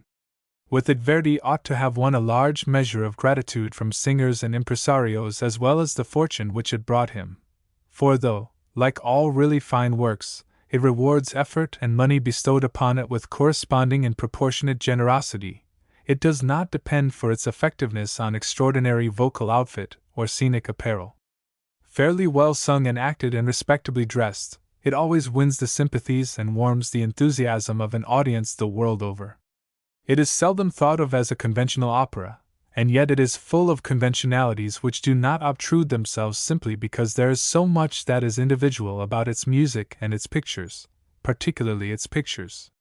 Save for the features of its score which differentiate it from the music of Verdi's other operas and the works of his predecessors and contemporaries, Ida is a companion of all the operas for which Meyerbeer set a model when he wrote his works for the Académie Nationale in Paris.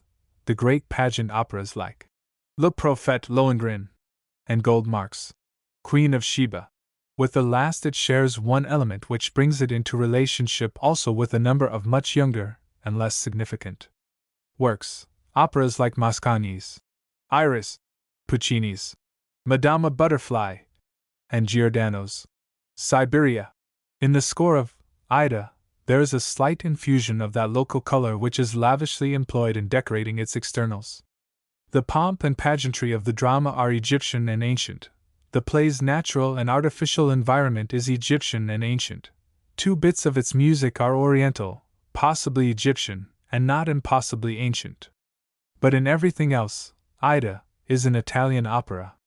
The story plays in ancient Egypt, and its inventor was an archaeologist deeply versed in Egyptian antiquities. But I have yet to hear that Mariette Bey, who wrote the scenario of the drama, ever claimed an historical foundation for it or pretended that anything in its story was characteristically Egyptian. Circumstances wholly fortuitous give a strong tinge of antiquity and nationalism to the last scene.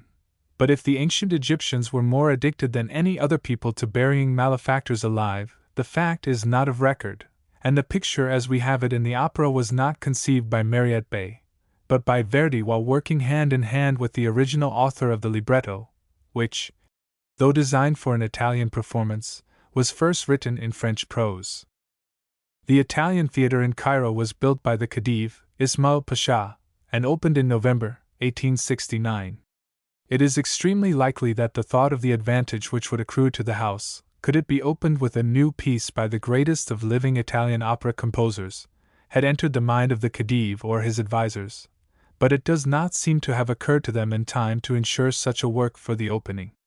Nevertheless, long before the inauguration of the theatre, a letter was sent to Verdi asking him if he would write an opera on an Egyptian subject, and if so, on what terms. The opportunity was a rare one, and appealed to the composer, who had written Les Vepres Siciliens and Don Carlos for Paris, La Forza del Destino for St. Petersburg, and had not honored an Italian stage with a new work for 10 years. But the suggestion that he state his terms embarrassed him. So he wrote to his friend Muzio and asked him what to do. Muzio had acquired much more worldly wisdom than ever came to the share of the great genius, and he replied sententiously, "Demand £4,000 for your score. If they ask you to go and mount the piece and direct the rehearsals, fix the sum at £6,000. Verdi followed his friend's advice, and the Khedive accepted the terms.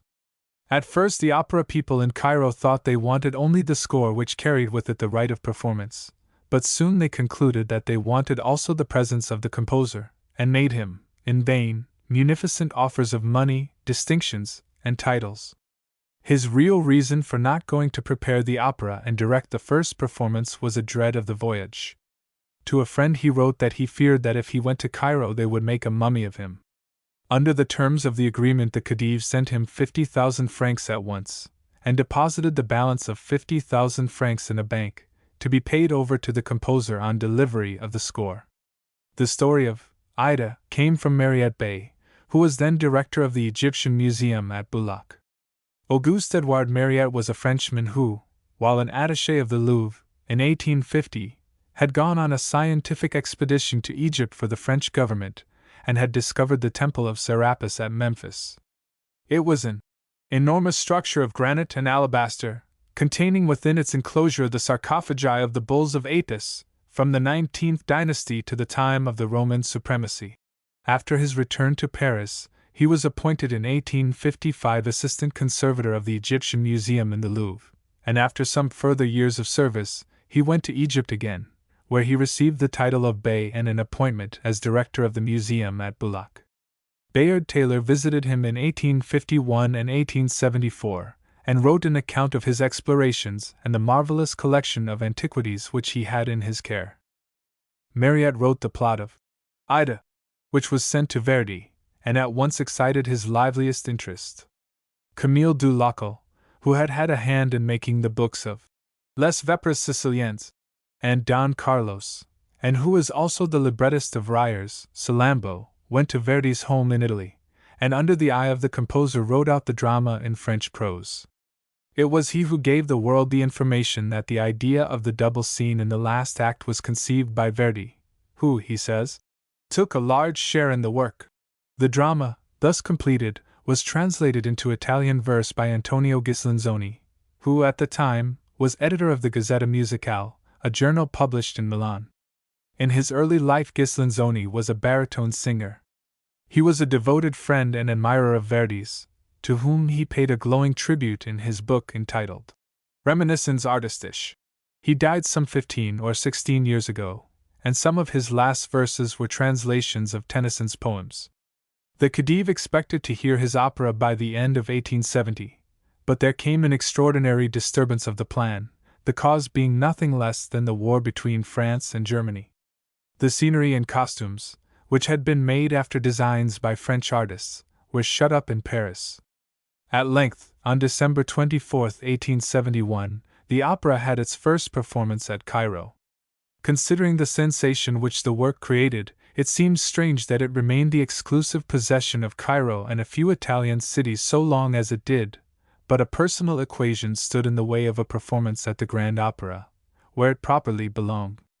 The conduct of the conductor and musicians at the production of Les Vepres Siciliennes had angered Verdi, and when M. Hallenzier, the director of the Académie Nationale, asked for the opera in 1873, his request was refused. Thus it happened that the Theatre Italien secured the right of first performance in Paris. It was brought out there on April 22, 1876, and had 68 representations within 3 years. The original king in the French performance was Edouard de Resca. It was not until March 22, 1880, that Ida reached the Grand Opera. M. Vauquerbiel, the successor of Hallenzier, visited Verdi at his home and succeeded in persuading him not only to give the performing rights to the national institution, but also to assist in its production. Morel was the Amonasro of the occasion.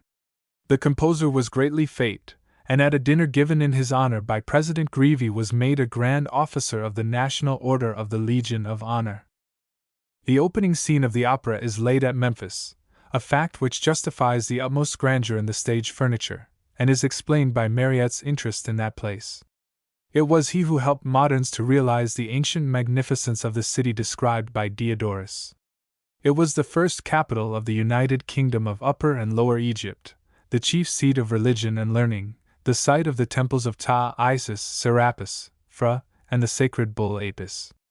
Mariette here, on his first visit to Egypt, unearthed an entire avenue of sphinxes leading to the Serapeum, over 4,000 statues, reliefs, and inscriptions, 8 gigantic sculptures, and many other evidences of a supremely great city. He chose his scenes with a view to an exhibition of the ancient grandeur. In a hall of the royal palace, flanked by a colonnade with statues and flowering shrubs, and commanding a view of the city's palaces and temples and the pyramids, Radames, an Egyptian soldier, and Ramphis, a high priest, discuss a report that the Ethiopians are in revolt in the valley of the Nile, and that Thebes is threatened. The high priest has consulted Isis, and the goddess has designated who shall be the leader of Egypt's army against the rebels. An inspiring thought comes into the mind of Radames. What if he should be the leader singled out to crush the rebellion, and be received in triumph on his return? A consummation devoutly to be wished, not for his own glory alone, but for the sake of his love, Ida, whose beauty he sings in a romance, Celeste Ida, of exquisite loveliness and exaltation. Amneris, the daughter of the king of Egypt, Mariette gives him no name, and so avoids possible historical complications, enters. She is in love with Radames, and eager to know what it is that has so illumined his visage with joy. He tells her of his ambition, but hesitates when she asks him if no gentler dream had tenanted his heart. Ida approaches, and the perturbation of her lover is observed by Amneris, who affects love for her slave, for such Ida is, welcomes her as a sister, and bids her tell the cause of her grief. Ida is the daughter of Ethiopia's king, but she would have the princess believe that her tears are caused by anxiety for Egypt's safety. The king appears with Ramphis and a royal retinue, and learns from a messenger that the Ethiopians have invaded Egypt, and, under their king, Amonasro, are marching on Thebes. The king announces that Isis has chosen Radames to be the leader of Egypt's hosts. Amneris places the royal banner in his eager hand, and to the sounds of a patriotic march he is led away to the temple of Ta, the Egyptian Vulcan, there to receive his consecrated armor and arms. "Return a victor!" shout the hosts, and Ida, carried away by her love, joins in the cry. But left alone, she reproaches herself for impiousness in uttering words which imply a wish for the destruction of her country, her father, and her kinsmen. Scena. Ritorna vincitor. Yet could she wish for the defeat and the death of the man she loves? She prays the gods to pity her sufferings. Numi pieta. Before a colossal figure of the god in the temple of Ta, while the sacred fires rise upward from the tripods, and priestesses move through the figures of the sacred dance or chant a hymn to the Creator, Preserver, Giver, of life and light, the consecrated sword is placed in the hands of Radames. It is in this scene that the local color is not confined to externals alone, but infuses the music as well. Very skillfully Verdi makes use of two melodies which are saturated with the languorous spirit of the East. The first is the invocation of Ta, chanted by an invisible priestess to the accompaniment of a harp. Musical excerpt. Passant the del mondo spirito animator a. Noit invio chiamo. The second is the melody of the sacred dance. Musical excerpt. The tunes are said to be veritable Oriental strains which some antiquary, perhaps Mariette himself, put into the hands of Verdi. The fact that their characteristic elements were nowhere else employed by the composer, though he had numerous opportunities for doing so, would seem to indicate that Verdi was chary about venturing far into the territory of musical nationalism. Perhaps he felt that his powers were limited in this direction, or that he might better trust to native expression of the mood into which the book had wrought him. The limitation of local color in his music is not mentioned as a defect in the opera, for it is replaced at the supreme moments, especially that at the opening of the third act, with qualities far more entrancing than were likely to have come from the use of popular idioms. Yet, the two Oriental melodies having been mentioned, it is well to look at their structure to discover the source of their singular charm. There is no mystery as to the cause in the minds of students of folk song. The tunes are evolved from a scale so prevalent among peoples of Eastern origin that it has come to be called the Oriental scale. Its distinguishing characteristic is an interval, which contains 3 semitones. Musical excerpt. The interval occurring twice in this scale is enclosed in brackets. Its characteristic effect is most obvious when the scale is played downward. A beautiful instance of its artistic use is in Rubinstein's song, Der Azra. The ancient synagogal songs of the Jews are full of it, and it is one of the distinguishing marks of the folk songs of Hungary, the other being rhythmical, as witness the Rakoczy March. In some of the Eastern songs it occurs once, in some twice, as in the case of the melodies printed above, and there are instances of a triple use in the folk songs of the modern Greeks. Act 2. News of the success of the Egyptian expedition against the Ethiopians has reached Amneris, whose slaves attire her for the scene of Radames's triumph. The slaves sing of Egypt's victory and of love, the princess of her longing, and Moorish slaves dance before her to dispel her melancholy. Ida comes, weighed down by grief. Amneris lavishes words of sympathy upon her, and succeeds in making her betray her love for Radames by saying that he had been killed in battle. Then she confesses the falsehood and proclaims her own passion and purpose to crush her rival, who shall appear at the triumph of Radames as her slave. Ida's pride rebels for the moment, and she almost betrays her own exalted station as the daughter of a king. As a slave, she accompanies the princess to the entrance gate of Thebes, where the king, the priests, and a vast concourse of people are to welcome Radames and witness his triumphal entry. Radames, with his troops and a horde of Ethiopian prisoners, comes into the city in a gorgeous pageant.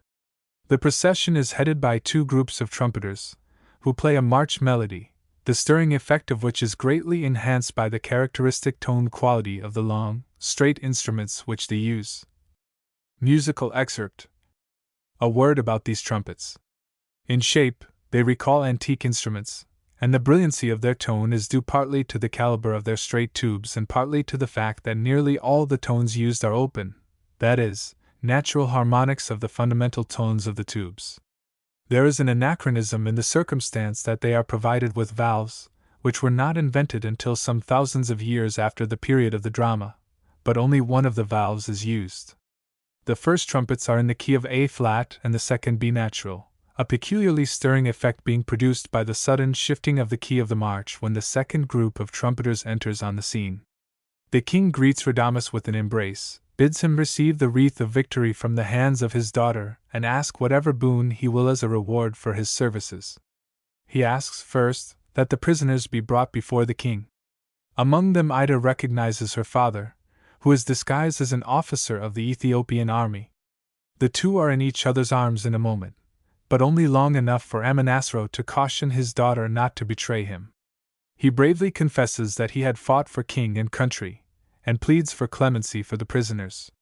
They join in the petition, as does Ida, and though the priests warn and protest, Radames asks the boon of their lives and freedom, and the king grants it. Also, without the asking, he bestows the hand of his daughter upon the victorious general, who receives the undesired honor with consternation. Transporting beauty rests upon the scene which opens the third act. The moon shines brightly on the rippling surface of the Nile, and illumines the temple of Isis, perched amongst the tropical foliage which crowns a rocky height. The silvery sheen is spread also over the music, which arises from the orchestra like a light mist burdened with sweet odors. Amneris enters the temple to ask the blessing of the goddess upon her marriage, and the pious canticle of the servitors within floats out on the windless air. A tone of tender pathos breathes through the music which comes with Ida, who is to hold secret converse with her lover. Will he come? And if so, will he speak a cruel farewell and doom her to death within the waters of the river? A vision of her native land, its azure skies, verdant valleys, perfumed breezes, rises before her. Shall she never see them more?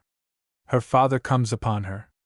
He knows of her passion for Radames, but also of her love for home and kindred.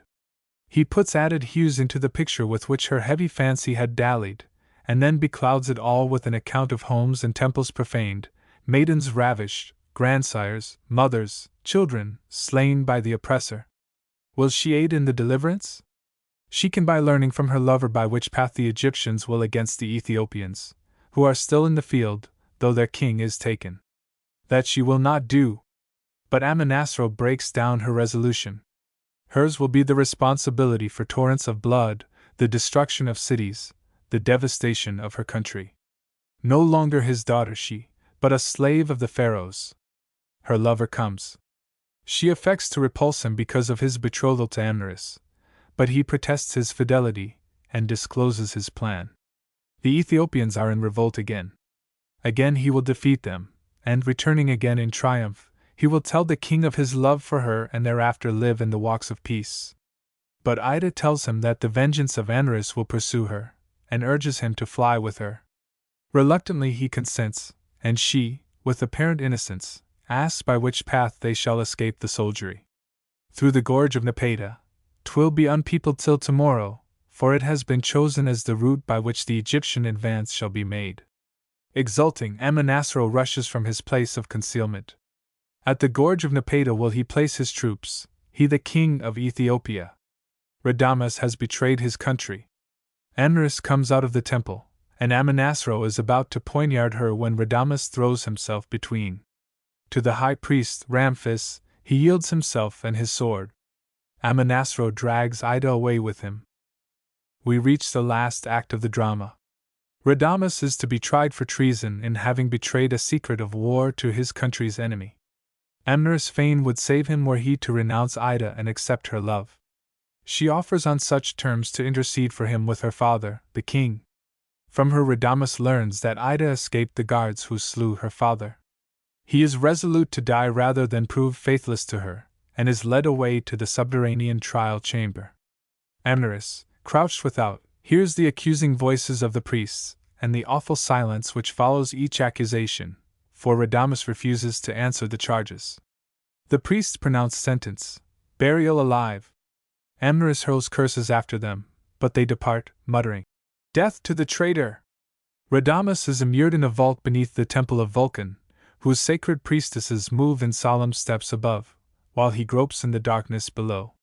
Never again shall light greet his eyes, nor sight of Ida. A groan. A phantom rises before him, and Ida is at his side.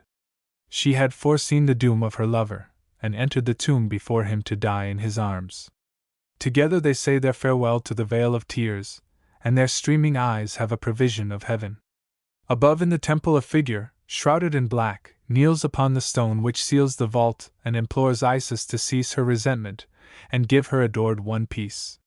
It is Amneris. Chapter 11, Der Freischutz. A description of Carl Maria von Weber's opera, Der Freischutz, ought to begin with a study of the overture, since that marvelous composition has lived on and on in the concert rooms of the world without loss of popularity for nearly a century, while the opera which it introduces has periodically come and gone according to popular whim, or the artistic convictions or caprices of managers in all the countries which cultivate opera, except Germany. Why Germany forms an exception to the rule will find an explanation when the character of the opera and its history come under investigation. The overture, notwithstanding its extraordinary charm, is only an exalted example of the potpourri class of introductions, though in the classic sonata form, which composers were in the habit of writing when this opera came into existence, and which is still imitated in an ignoble way by composers of ephemeral operettas. It is constructed on a conventional model, and its thematic material is drawn from the music of the opera. But, like the prelude to Wagner's lyric comedy, Die Meistersinger von Nürnberg, it presents the contents of the play in the form of what many years after its composition came to be called a symphonic poem, and illustrates the ideal which was in Gluck's mind when, in the preface to Alceste, he said, "I imagine that the overture ought to prepare the audience for the action of the piece, and serve as a kind of argument to it." The atmosphere of the opera is that which pervades the sylvan life of Germany, its actualities and its mysteries, the two elements having equal potency. Into the peacefulness of the woods the French horns, forest horns, the Germans call them, usher us at once with the hymn which they sing after a few introductory measures. Musical excerpt. But no sooner do we yield to the caress of this mood than there enters the supernatural element which invests the tragical portion of the story. Ominous drum beats under a dissonant tremolo of the strings and deep tones of the clarinets, a plangent declamatory phrase of the violoncellos. Musical excerpt. Tell us of the emotions of the hero when he feels himself deserted by heaven, the agitated principal subject of the main body of the overture, molto vivace. Musical excerpt. Proclaims his terror at the thought that he has fallen into the power of the evil one, while the jubilant second theme. Musical excerpt. Gives voice to the happiness of the heroine and the triumph of love and virtue which is the outcome of the drama. The first glimpse of the opera reveals an open space in a forest, and in it an inn and a target shooting range. Max, a young assistant to the chief forester of a Bohemian principality, is seated at a table with a mug of beer before him, his face and attitude the picture of despondency. Hard by, huntsmen and others are grouped around Kilian, a young peasant who fires the last shot in a contest of marksmanship as the scene is disclosed. He hits off the last remaining star on the target, and is noisily acclaimed as Schützenkönig, king of the marksmen, and celebrated in a lusty song by the spectators, who decorate the victor, and forming a procession bearing the trophies of the match, march around the glade. As they pass Max they point their fingers and jeer at him. Kilian joins in the sport until Max's fuming ill-humor can brook the humiliation no longer. He leaps up, seizes the lapel of Kilian's coat, and draws his hunting knife. A deadly quarrel seems imminent, but is averted by the coming of Kuno, chief forester, and Caspar, who, like Max, is one of his assistants. To the reproaches of Kuno, who sees the mob surging around Max, Kilian explains that there was no ill will in the mockery of him, the crowd only following an old custom which permitted the people to make sport of a contestant who failed to hit the target, and thus forfeited the right to make trial for the kingship. Kuno is amazed that a mere peasant should have defeated one of his foresters, and that one the affianced lover of his daughter, Agath, and who, as his son-in-law, would inherit his office, provided he could prove his fitness for it by a trial shot on the wedding day. That day had been set for the morrow. How the custom of thus providing for the successorship originated, Kuno now relates in answer to the questions of one of the party. His great-grandfather, also bearer of the name Kuno, had been one of the rangers of the prince who ruled the dominion in his day. Once upon a time, in the course of a hunt, the dog started a stag who bounded toward the party with a man tied to his back. It was thus that poachers were sometimes punished. The prince's pity was stirred, and he promised that whoever should shoot the stag without harming the man should receive the office of chief forester, to be hereditary in the family, and the tenancy of a hunting lodge near by. Kuno, moved more by pity than hope of reward, attempted the feat and succeeded. The prince kept his promise, but on a suggestion that the old hunter may have used a charmed bullet, he made the hereditary succession contingent upon the success of a trial shot. Before telling the tale, Kuno had warned Max to have a care, for should he fail in the trial shot on the morrow, his consent to the marriage between him and Agath would be withdrawn. Max had suspected that his ill luck for a month past, during which time he had brought home not a single trophy of bird or beast, was due to some malign influence, the cause of which he was unable to fathom. He sings of the prowess and joys that once were his aria. Durch die Walder, durch die an, but falls into a moody dread at the thought that heaven has forsaken him and given him over to the powers of darkness. It is here that the sinister music, mentioned in the outline of the overture, enters the drama. It accompanies the appearance of Samuel, the wild huntsman, or black hunter, in short, the devil, and we have thus in von Weber's opera a pre-Wagnerian example of the leitmotif of the Wagnerian commentators. Caspar returns to the scene, which all the other personages have left to join in a dance, and finds his associate in the depths of despair.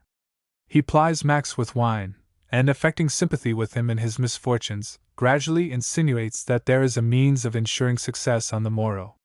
Max remains skeptical until Caspar hands him his rifle and bids him shoot at an eagle flying overhead.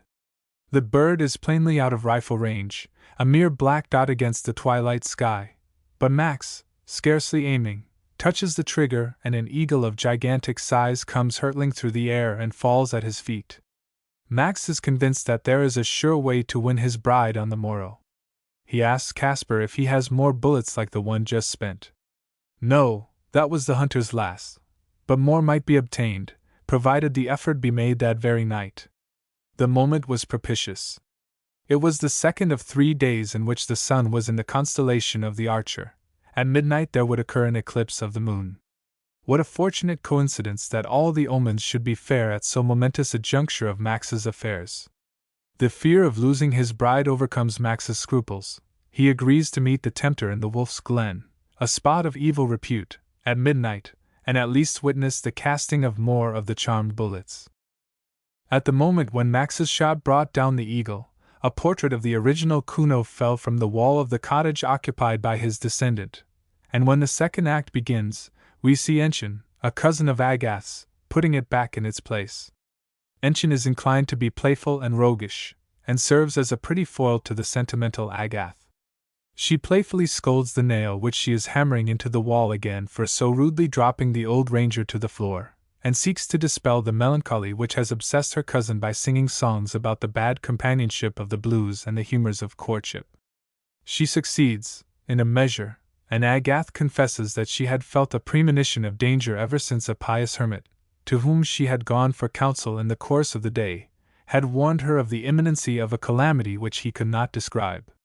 The prediction seemed to have been fulfilled in the falling of the picture, which had slightly hurt her, but might easily have killed her. Enchen urges her to go to bed, but she refuses, saying she shall not retire for sleep until Max has come. Agath sings the Sheena which has clung to our concert rooms as persistently as the overture. The slow portion of the aria, Lies from Weiss, like the horn music at the beginning of the overture, has found its way into the Protestant hymn books of England and America, and its allegro furnishes forth the jubilant music of the instrumental introduction to the opera. Berlioz in his book, A Traverse Chants, writes in a fine burst of enthusiasm of this Sheena. It is impossible for any listener to fail to hear the sighs of the orchestra during the prayer of the virtuous maiden who awaits the coming of her affianced lover, or the strange hum in which the alert ear imagines it hears the rustling of the tree-tops. It even seems as if the darkness grew deeper and colder at that magical modulation to C major. What a sympathetic shudder comes over one at the cry, "'Tis he, 'tis he!" No, no, it must be confessed, there is no other aria as beautiful as this. No master, whether German, Italian, or French, was ever able to delineate, as is done here in a single scene, holy prayer, melancholy, disquiet, pensiveness, the slumber of nature, the mysterious harmony of the starry skies, the torture of expectation, hope, uncertainty, joy, frenzy, delight, love delirious. And what an orchestra to accompany these noble song melodies! What inventiveness! What ingenious discoveries! What treasures of sudden inspiration! These flutes in the depths, this quartet of violins, these passages in sixths between violas and cellos, this crescendo bursting into refulgence at the close, these pauses during which the passions seem to be gathering themselves together in order to launch their forces anew with greater vehemence. No, this piece has not its fellow. Here is an art that is divine. This is poetry. This is love itself. Max comes at last, but he is preoccupied, and his words and acts do little to reassure Agathe. She wants to know what luck he had at the shooting match, and he replies that he did not participate in the target shooting, but had nevertheless been marvelously lucky, pointing to the eagle's feather in his hat as proof. At the same moment he notices the blood upon his sweetheart's hair, and her explanation of the falling of the portrait of her ancestor just as the clock struck 7 greatly disturbs him. Agathe, too, lapses into gloomy brooding. She has fears for the morrow, and the thought of the monstrous eagle terrifies her. And now Max, scarcely come, announces that he must go. He had shot, he says, a stag deep in the woods near the Wolf's Glen, indeed, and must bring it unless the peasants steal it. In a trio Ensign recalls the uncanny nature of the spot. Agathe warns against the sin of tempting Providence and begs him to stay. But Max protests his fearlessness and the call of duty, and hurries away to meet Caspar, at the appointed time in the appointed place. We see him again in the Wolf's Glen, but Caspar is there before him. The glen lies deep in the mountains. A cascade tumbles down the side of a mighty crag on the one hand, on the other sits a monstrous owl on the branch of a blasted tree, blinking evilly. A path leads steeply down to a great cave. The moon throws a lurid light on the scene and shows us Caspar in his shirt sleeves preparing for his infernal work. He arranges black stones in a circle around a skull. His tools lie beside him, a ladle, bullet mold, an eagle's wing fan. The high voices of an invisible chorus utter the cry of the owl, which the orchestra mixes with gruesome sounds, while bass voices monotonously chant. Poison dew the moon hath shed, spider's web is dyed with red. Ere tomorrow's sun hath died, death will wed another bride. Ere the moon her course has run, deeds of darkness will be done. 1. On the last stroke of a distant bell which rings midnight, Caspar thrusts his hunting knife into the skull, raises it on high, turns around 3 times, and summons his familiar. By th enchanter's skull, oh, here, Samuel, Samuel, appear. The demon answers in person, and the reason of Caspar's temptation of Max is made plain. He has sold himself to the devil for the charmed bullets, the last of which had brought down the eagle, and the time for the delivery of his soul is to come on the morrow. He asks a respite on the promise to deliver another victim into the demon's hands. His companion Max, what, asks the black huntsman, is the proffered victim's desire? The magical bullets. Sex treffen, sieben Affen, warns Samuel, and Caspar suggests that the 7th bullet be directed to the heart of the bride. Her death would drive both lover and father to despair. But Samuel says that as yet he has no power over the maiden. He will claim his victim on the morrow, Max or him who is already his bondsman. Caspar prepares for the molding. The skull disappears, and in its place rises a small furnace in which faggots are aglow. Ghostly birds, perched on the trees round about in the unhallowed spot, fan the fire with their wings. Max appears on a crag on one side of the glen and gazes down. The sights and sounds below affright him, but he summons up his courage and descends part way. Suddenly his steps are arrested by a vision of his dead mother, who appears on the opposite side of the gulch and raises her hand warningly. Caspar mutters a prayer for help to the fiend and bids Max look again. Now the figure is that of Agathe, who seems about to throw herself into the mountain torrent. The sight nerves him and he hurries down. The moon enters into an eclipse, and Caspar begins his infernal work after cautioning Max not to enter the circle nor utter a word, no matter what he sees or who comes to join them. Into the melting pot Caspar now puts the ingredients of the charm: some lead, bits of broken glass from a church window, a bit of mercury, 3 bullets that have already hit their mark, the right eye of a lapwing, the left of a lynx, then speaks the conjuration formula. Thou who roamst at midnight hour, Samuel, Samuel, thy power! Spirit dread, be near this night, and complete the mystic rite. By the shade of murderers dead, do thou bless the charmed lead. 7 The number we revere, Samuel, Samuel, appear. The contents of the ladle commence to hiss and burn with a greenish flame, a cloud obscures the moon wholly, and the scene is lighted only by the fire under the melting pot, the owl's eyes, and the phosphorescent glow of the decaying oaks. As he casts the bullets, Caspar calls out their number, which the echoes repeat. Strange phenomena accompany each molding. Night birds come flying from the dark woods and gather around the fire. A black boar crashes through the bushes and rushes through the glen. A hurricane hurtles through the trees, breaking their tops and scattering the sparks from the furnace. 4 fiery wheels roll by.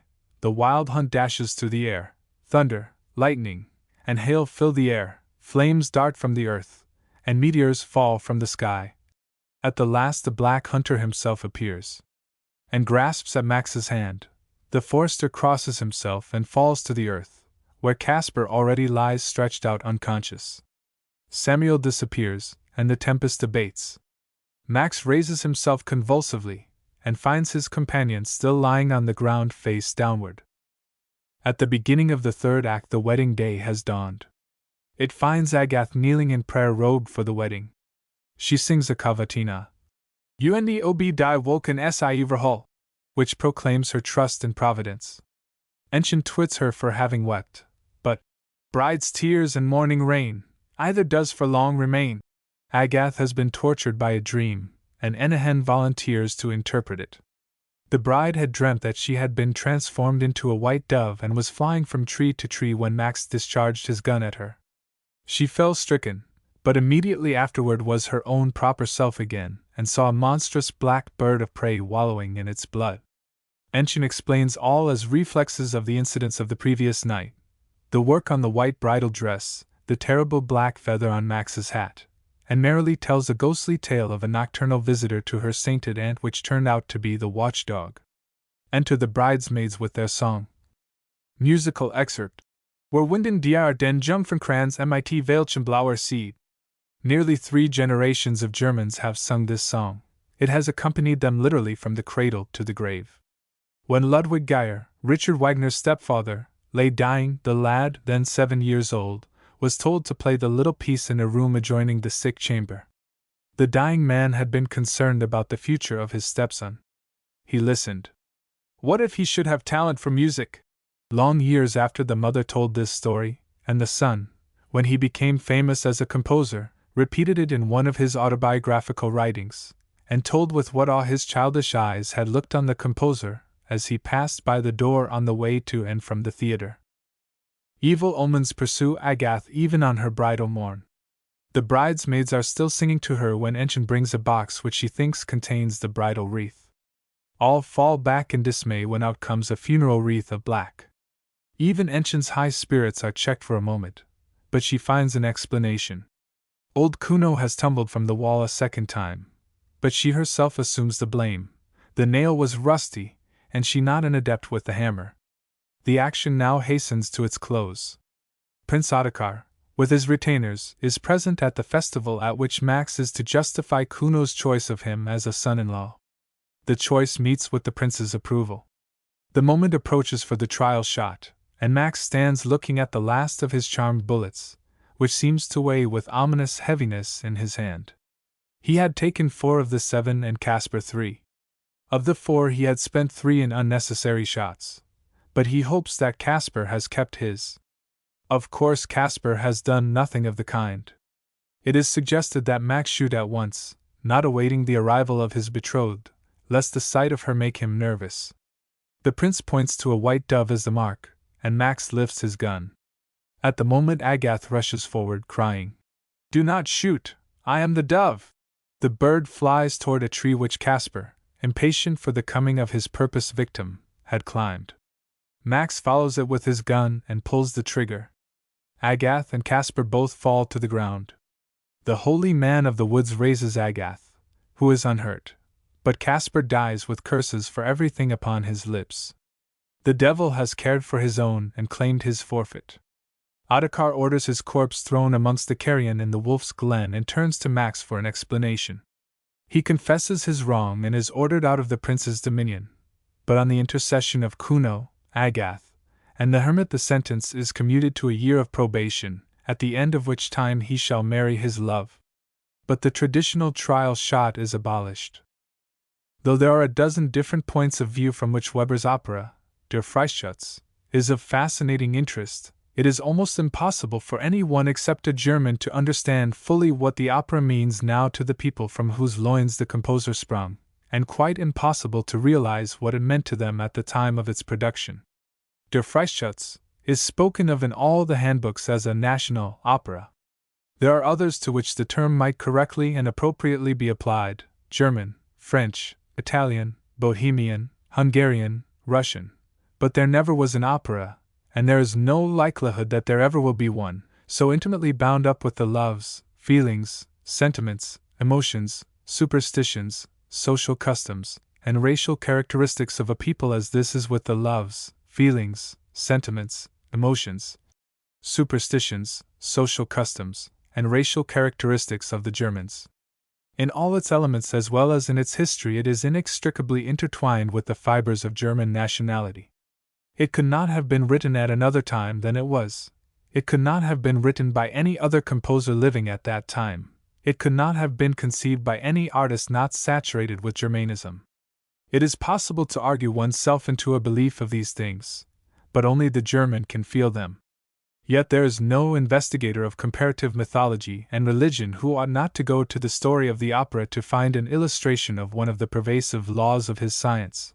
There is no folklorist who ought not to be drawn to its subject, no student of politics and sociology who cannot find valuable teachings in its history, no critic who can afford to ignore its significance in connection with the evolution of musical styles and schools, no biographer who can fail to observe the kinship which the opera establishes between the first operatic romanticist and him who brought the Romantic movement to its culmination, that is, between Carl Maria von Weber and Richard Wagner. It is even a fair subject for the study of the scientific psychologist, for, though the story of the opera is generally supposed to be a fanciful structure reared on a legendary foundation, it was a veritable happening which gave it currency a century ago and brought it to the notice of the composer. And this happening may have an explanation in some of the psychical phenomena to which modern science is again directing attention, such as hypnotism, animal magnetism, and the like. I am here not at all fanciful. Some 30 years ago I came across a pamphlet published by Dr. J. G. Th. Gross, a Saxon court councillor, in which he traced the origin of the story at the base of Der Freischütz to a confession made in open court in a Bohemian town in 1710.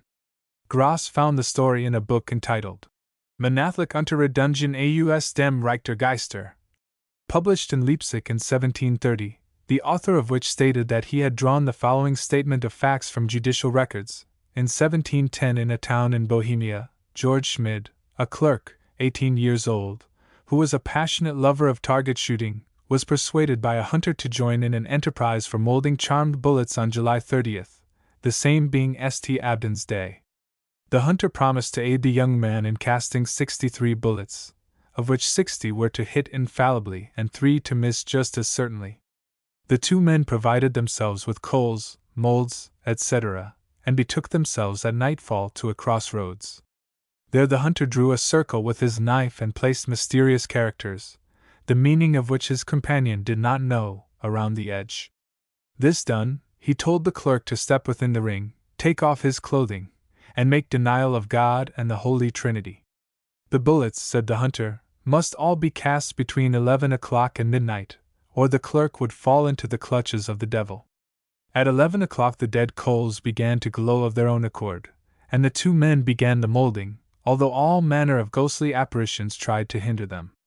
At last there came a horseman in black, who demanded the bullets which had been cast. The hunter refused to yield them up, and in revenge the horseman threw something into the fire which sent out so noisome an odor that the two venturesome men fell half dead within the circle. The hunter escaped, and, as it turned out subsequently, betook himself to the Salzkammergut, near Salzburg, but the clerk was found lying at the crossroads and carried into town. There he made a complete confession in court, and because he had had intercourse with the evil one, doubtless, was condemned to be burned to death. In consideration of his youth, however, the sentence was commuted to imprisonment at hard labor for 6 years. In the legend of the Wild Huntsman, who under the name of Samuel purchases the souls of men with his magic bullets, the folklorist and student of the evolution of religion sees one of many evidences of ancient mythology perverted to bring it into the service of Christianity.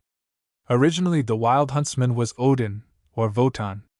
The missionaries to the Germans, finding it difficult to root out belief in the ancient deities, gave their attributes to saints in a few cases, but for the greater part transformed them into creatures of evil.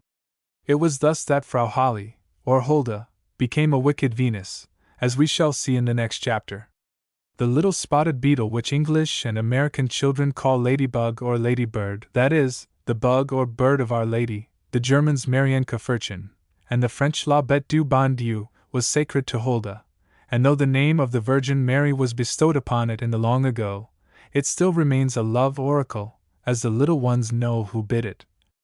Fly to the east, and fly to the west, and fly to the one that I love best.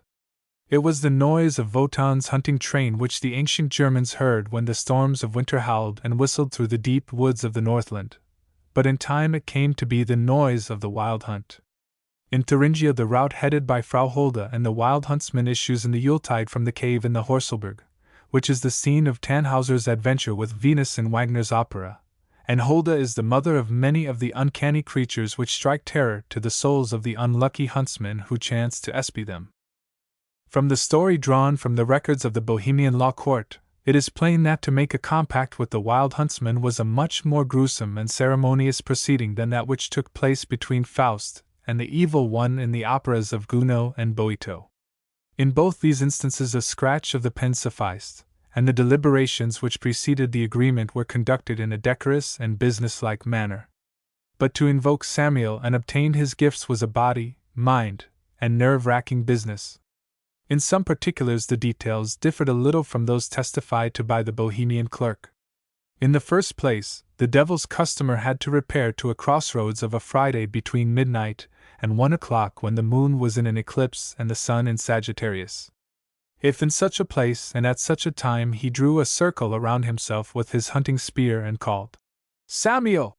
3 times, that worthy would appear, and a bargain might be driven with him for his wares, which consisted of 7 magical bullets. Free bullets, they were called, which were then cast under the eye of the evil one and received his blessing. The course of 6 of them rested with the free shooter, but the 7th belonged to Samuel, who might direct it wheresoever he wished. The price of these bullets was the soul of the man who molded them, at the end of 3 years. But it was the privilege of the bondsman to purchase a respite before the expiration of the period by delivering another soul into the clutches of the demon. Weber used all these details in his opera, and added to them the fantastic terrors of the wild hunt and the wolf's glen. Of this favorite abode of the evil one, Wagner gave a vivid description in an essay on Der Freischütz, which he wrote for the Gazette Musicale in May, 1841, when the opera was preparing, under the hand of Berlioz, for representation at the Grand Opera in Paris. Wagner's purpose in writing the essay was to acquaint the Parisians with the contents and spirit of the piece, make them understand its naive Teutonism, and also to save it from the maltreatment and mutilation which he knew it would have to suffer if it were to be made to conform to the conventions of the Academy. He wanted to preserve the spoken dialogue and keep out the regulation ballet, for the sake of which he had to make changes in his Tannhauser 20 years later. He failed in both efforts, and afterward wrote an account of the performance for a German newspaper, which is one of the best specimens of the feuilleton style which his sojourn in Paris provoked. There was no need of telling his countrymen what the Wolf's Glen was, for it had been the most familiar of all scenes in the lyric theatres of Germany for a score of years. But for the Parisians he pictured the place in which Weber's hero meets Samuel very graphically indeed. In the heart of the Bohemian forest, old as the world, lies the Wolf's Glen. Its legend lingered till the 30 Years' War, which destroyed the last traces of German grandeur, But now, like many another boding memory, it has died out from the folk. Even at that time most men only knew the gulch by hearsay. They would relate how some gamekeeper, straying on indeterminable paths through wild, untrodden thickets, scarce knowing how, had come to the brink of the Wolf's Gulch. Returning, he had told of gruesome sights he had there seen, at which the hearer crossed himself and prayed the saints to shield him from ever wandering to that region. Even on his approach the keeper had heard an eerie sound, though the wind was still. A muffled moaning filled the branches of the ancient pines, which bowed their dark heads to and fro unbidden. Arrived at the verge, he had looked down into an abyss whose depths his eye could never plumb. Jagged reefs of rock stood high in shape of human limbs and terribly distorted faces. Beside them heaps of pitch-black stones in form of giant toads and lizards. They moved and crept and rolled in heavy ragged masses, but under them the ground could no more be distinguished. From thence foul vapors rose incessantly and spread a pestilential stench around. Here and there they would divide and range themselves in ranks that took the form of human beings with faces all convulsed. Upon a rotting tree trunk in the midst of all these horrors sat an enormous owl, torpid in its daytime roost. Behind it a frowning cavern, guarded by two monsters direly blent of snake and toad and lizard. These, with all the other seeming life the chasm harbored, lay in deathlike slumber, and any movement visible was that of one plunged in deep dreams, so that the forester had dismal fears of what this odious crew might wake into at midnight. But still more horrible than what he saw was what he heard. A storm that stirred nothing, and whose gust he himself could not feel, howled over the glen, paused suddenly, as if listening to itself, and then broke out again with added fury. Atrocious cries thronged from the pit. Then a flock of countless birds of prey ascended from its bowels, spread like a pitch-black pall across the gulf, and fell back again into night. The screeches sounded to the huntsman like the groans of souls condemned, and tore his heart with anguish never felt before. Never had he heard such cries, compared to which the croak of ravens was as the song of nightingales. And now again deep silence, all motion ceased, only in the depths there seemed a sluggish writhing, and the owl flapped its wings as though in a dream.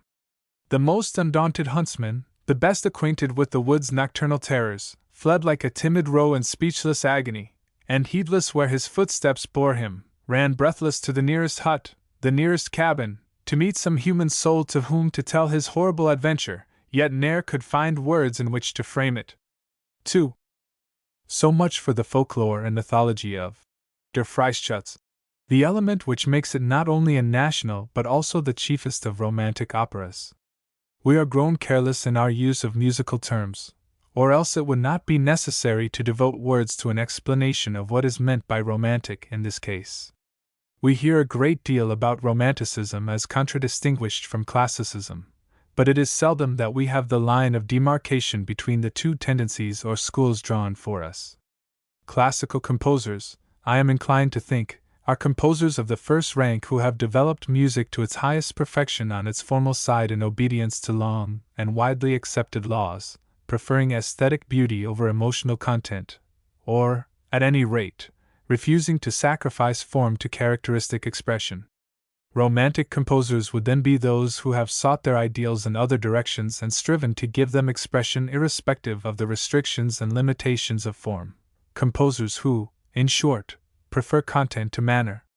In the sense of these definitions, Weber's opera is a classic work, for in it the old forms which Wagner's influence destroyed are preserved. Nevertheless, Der Freischütz is romantic in a very particular sense, and it is in this romanticism that its political significance to which I have referred lies. It is romantic in subject and the source of its inspiration. This source is the same to which the creators of the Romantic school of literature went for its subjects, the fantastical stories of chivalry and knighthood, of which the principal elements were the marvelous and supernatural. The literary romanticists did a great deal to encourage patriotism among the Germans in the beginning of the 19th century by disclosing to the German people the wealth of their legendary lore and the beauty of their folk songs. The circumstances which established the artistic kinship between von Weber and Wagner, to which I have alluded, was a direct fruit of this patriotism. In 1813 von Weber went to Prague to organize a German opera. A part of the following summer he spent in Berlin. Prussia was leading Europe in the effort to throw off the yoke of Bonaparte, and the youths of the Prussian capital, especially the students, were drunken with the wine of corners, lyre and sword. While returning to Prague, von Weber stopped for a while at the Castle Grafentana, where he composed some of Korner's poems, among them Lutzo's Wild Jagd and the Schwertlied. These songs were soon in everybody's mouth and acted like sparks flung into the powder magazine of national feeling. Naturally, they reacted upon the composer himself, and under their influence, and the spirit which they did so much to foster, Weber's Germanism developed from an emotion into a religion. He worked with redoubled zeal in behalf of German opera at Prague, and when he was called to be court music director in Dresden in 1817, he entered upon his duties as if consecrated to a holy task. He had found the conditions more favorable to German opera in the Bohemian capital than in the Saxon. In Prague he had sloth and indifference to overcome. In Dresden the obstacles were hatred of Prussia, the tastes of a court and people long accustomed to Italian traditions, and the intrigues of his colleagues in the Italian opera and the church. What I wrote some 18 years ago, 3, of Weber's labors in Dresden may serve again to make plain how the militant Germanism of the composer achieved its great triumph. The Italian regime was maintained in Dresden through the efforts of the conductor of the Italian opera, Morlacchi, the concertmaster, Pelidro, the church composer, Schubert, and Count von Einsiedel, cabinet minister. The efforts of these men placed innumerable obstacles in Weber's path, and their influence heaped humiliations upon him. Confidence alone in the ultimate success of his efforts to regenerate the lyric drama sustained him in his trials. Against the merely sensuous charm of suave melody and lovely singing he opposed truthfulness of feeling and conscientious endeavor for the attainment of a perfect ensemble. Here his powers of organization, trained by his experiences in Prague, his perfect knowledge of the stage, imbibed with his mother's milk, and his unquenchable zeal, gave him amazing puissance. Thoroughness was his watchword. He put aside the old custom of conducting while seated at the pianoforte, and appeared before his players with a baton. He was an inspiration, not a figurehead. His mind and his emotions dominated theirs, and were published in the performance. He raised the standard of the chorus, stimulated the actors, inspected the stage furnishings and costumes, and stamped harmony of feeling, harmony of understanding, and harmony of effort upon the first work undertaken, a performance of Méhul's Joseph in Egypt. Nor did he confine his educational efforts to the people of the theater. He continued in Dresden the plan first put into practice by him in Prague of printing articles about new operas in the newspapers to stimulate public appreciation of their characteristics and beauties. For a while the work of organization checked his creative energies, but when his duties touching new music for court or church functions gave him the opportunity, he wrote with undiminished energy. In 1810 Apelles, Jespensterbuch, had fallen into his hands and he had marked the story of Der Freischutz for treatment. His mind reverted to it again in the spring of 1817. Friedrich Kind agreed to write the book, and placed it complete in his hands on March 1, 9 days after he had undertaken the commission. Weber's enthusiasm was great, but circumstances prevented him from devoting much time to the composition of the opera. He wrote the first of its music in July, 1817, but did not complete it till May 13, 1820. It was in his mind during all this period, however, and would doubtless have been finished much earlier had he received an order to write an opera from the Saxon court. In this expectation he was disappointed, and the honor of having encouraged the production of the most national opera ever written went to Berlin, where the patriotism which had been warmed by Weber's setting of Korner's songs was still ablaze, and where Count Brühl's plans were discussing to bring him to the Prussian capital as Kapellmeister. The opera was given on June 18, 1821, under circumstances that produced intense excitement in the minds of Weber's friends. The sympathies of the musical Areopagus of Berlin were not with Weber or his work, either before nor after the first performance, but Weber spoke to the popular heart, and its quick, responsive throb lifted him at once to the crest of the wave which soon deluged all Germany. The overture had to be repeated to still the applause that followed its first performance, and when the curtain fell on the last scene, a new chapter in German art had been opened. 4. Footnotes. 1. Natalia Macfarren's translation. 2. Richard Wagner's Prose Works. Translated by William Ashton Ellis, Volume 7, page 169. 3. Famous Composers and Their Works. Volume 1, page 396. 4. As I write, it is nearly 85 years since Der Freischütz was first heard in New York. The place was the Park Theatre, and the date March 2, 1825. The opera was only 4 years old at the time, and, in conformity with the custom of the period, the representation, which was in English, no doubt was a very different affair from that to which the public has become accustomed since. But it is interesting to know that there is at least one opera in the Metropolitan list which antedates the first Italian performance ever given in America. Even at that early day, the scene in the Wolf's Glen created a sensation. The world over, Der Freischütz is looked upon as peculiarly the property of the Germans, but a German performance of it was not heard in New York till 1856, when the opera was brought out under the direction of Carl Bergman, at the Old Broadway Theatre. Chapter 12. Tannhauser. Nothing could have demonstrated more perfectly the righteousness of Wagner's claim to the title of poet than his acceptance of the Greek theory that a people's legends and myths are the fittest subjects for dramatic treatment, unless it be the manner in which he has reshaped his material in order to infuse it with that deep ethical principle to which reference has several times been made. In The Flying Dutchman, The Nibelungsring, and Tannhauser, the idea is practically his creation. In the last of these dramas it is evolved out of the simple episode in the parent legend of the death of Lisora, whose heart broke when her knight went to kiss the Queen of Love and Beauty. The dissolute knight of the old story Wagner in turn metamorphoses into a type of manhood. In its passionate desires and ideal aspirations, the Faust of Goethe. All the magnificent energy of our ideal man is brought forward in the poet's conception, but it is an energy which is shattered in its fluctuation between sensual delights and ideal aspirations, respectively typified in the Venus and Elizabeth of the play. Here is the contradiction against which he was shattered as the heroes of Greek tragedy were shattered on the rock of implacable fate. But the transcendent beauty of the modern drama is lent by the ethical idea of salvation through the love of pure woman, a salvation touching which no one can be in doubt when Tannhauser sinks lifeless beside the bier of the atoning saint, and Venus's cries of woe are swallowed up by the pious canticle of the returning pilgrims. 1. It will be necessary in the expositions of the lyric dramas of Wagner, which I shall attempt in these chapters, to choose only such material as will serve directly to help to an understanding of them as they move by the senses in the theatre, leaving the reader to consult the commentaries, which are plentiful, for deeper study of the composer's methods and philosophical purposes. Such study is not to be despised, but unless it be wisely conducted, it is likely to be a hindrance rather than a help to enjoyment.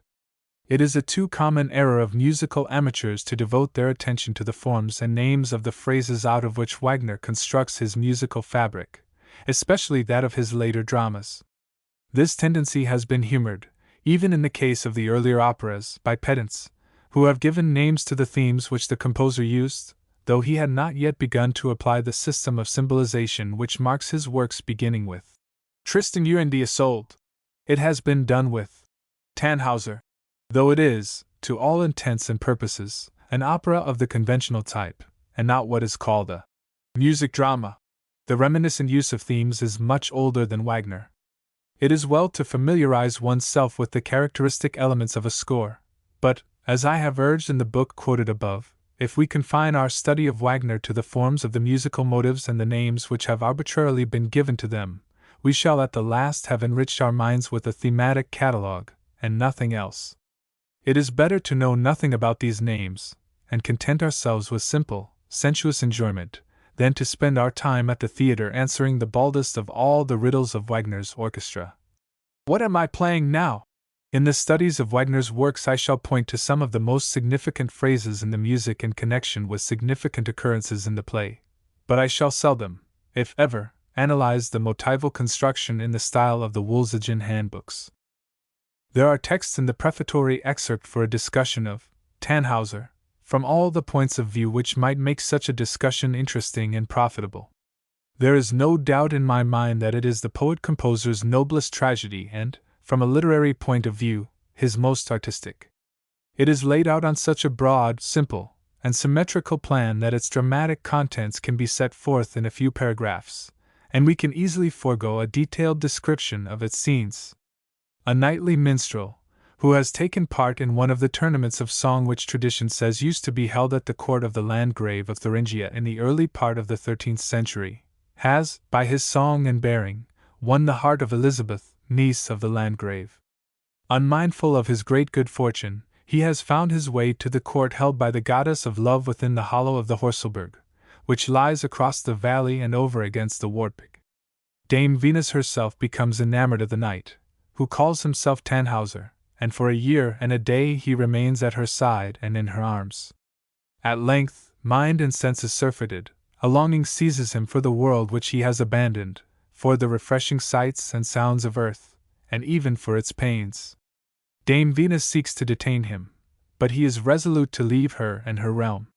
Like a true knight, however, he promises to sing her praises wherever he may go, but when she offers to welcome him again if he should weary and sicken of the world and seek redemption from its hypocrisies, he replies that for him redemption rests only in the Virgin Mary. The invocation breaks the bonds of enchantment which have held him. The scenes of allurement which have so long surrounded him melt away, and he finds himself in an attitude of prayer in a blooming valley below the Wartburg. It is spring, and a shepherd lad, seated on a rock, trolls a lay to spring's goddess.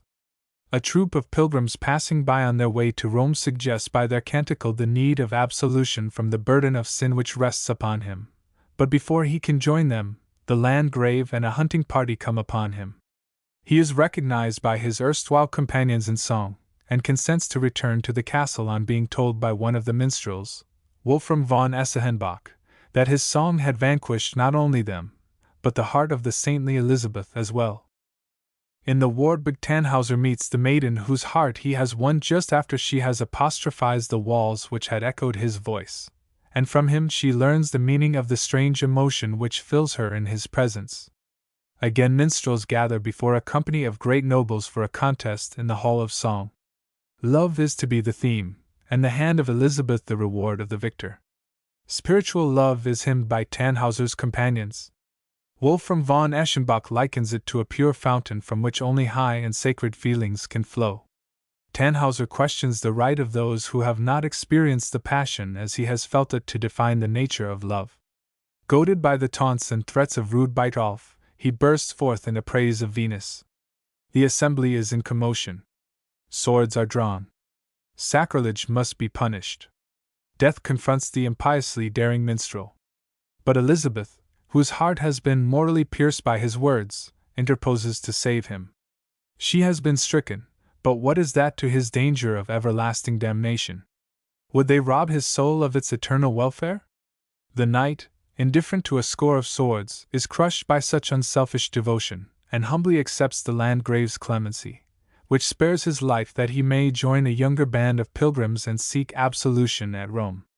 He goes to the Holy City, mortifying his flesh at every step, and humbles himself in self-abasement and accusation before the Pope, but only to hear from the hard lips of the keeper of the keys that for such sin as his there is as little hope of deliverance as for the rebutting of the papal staff.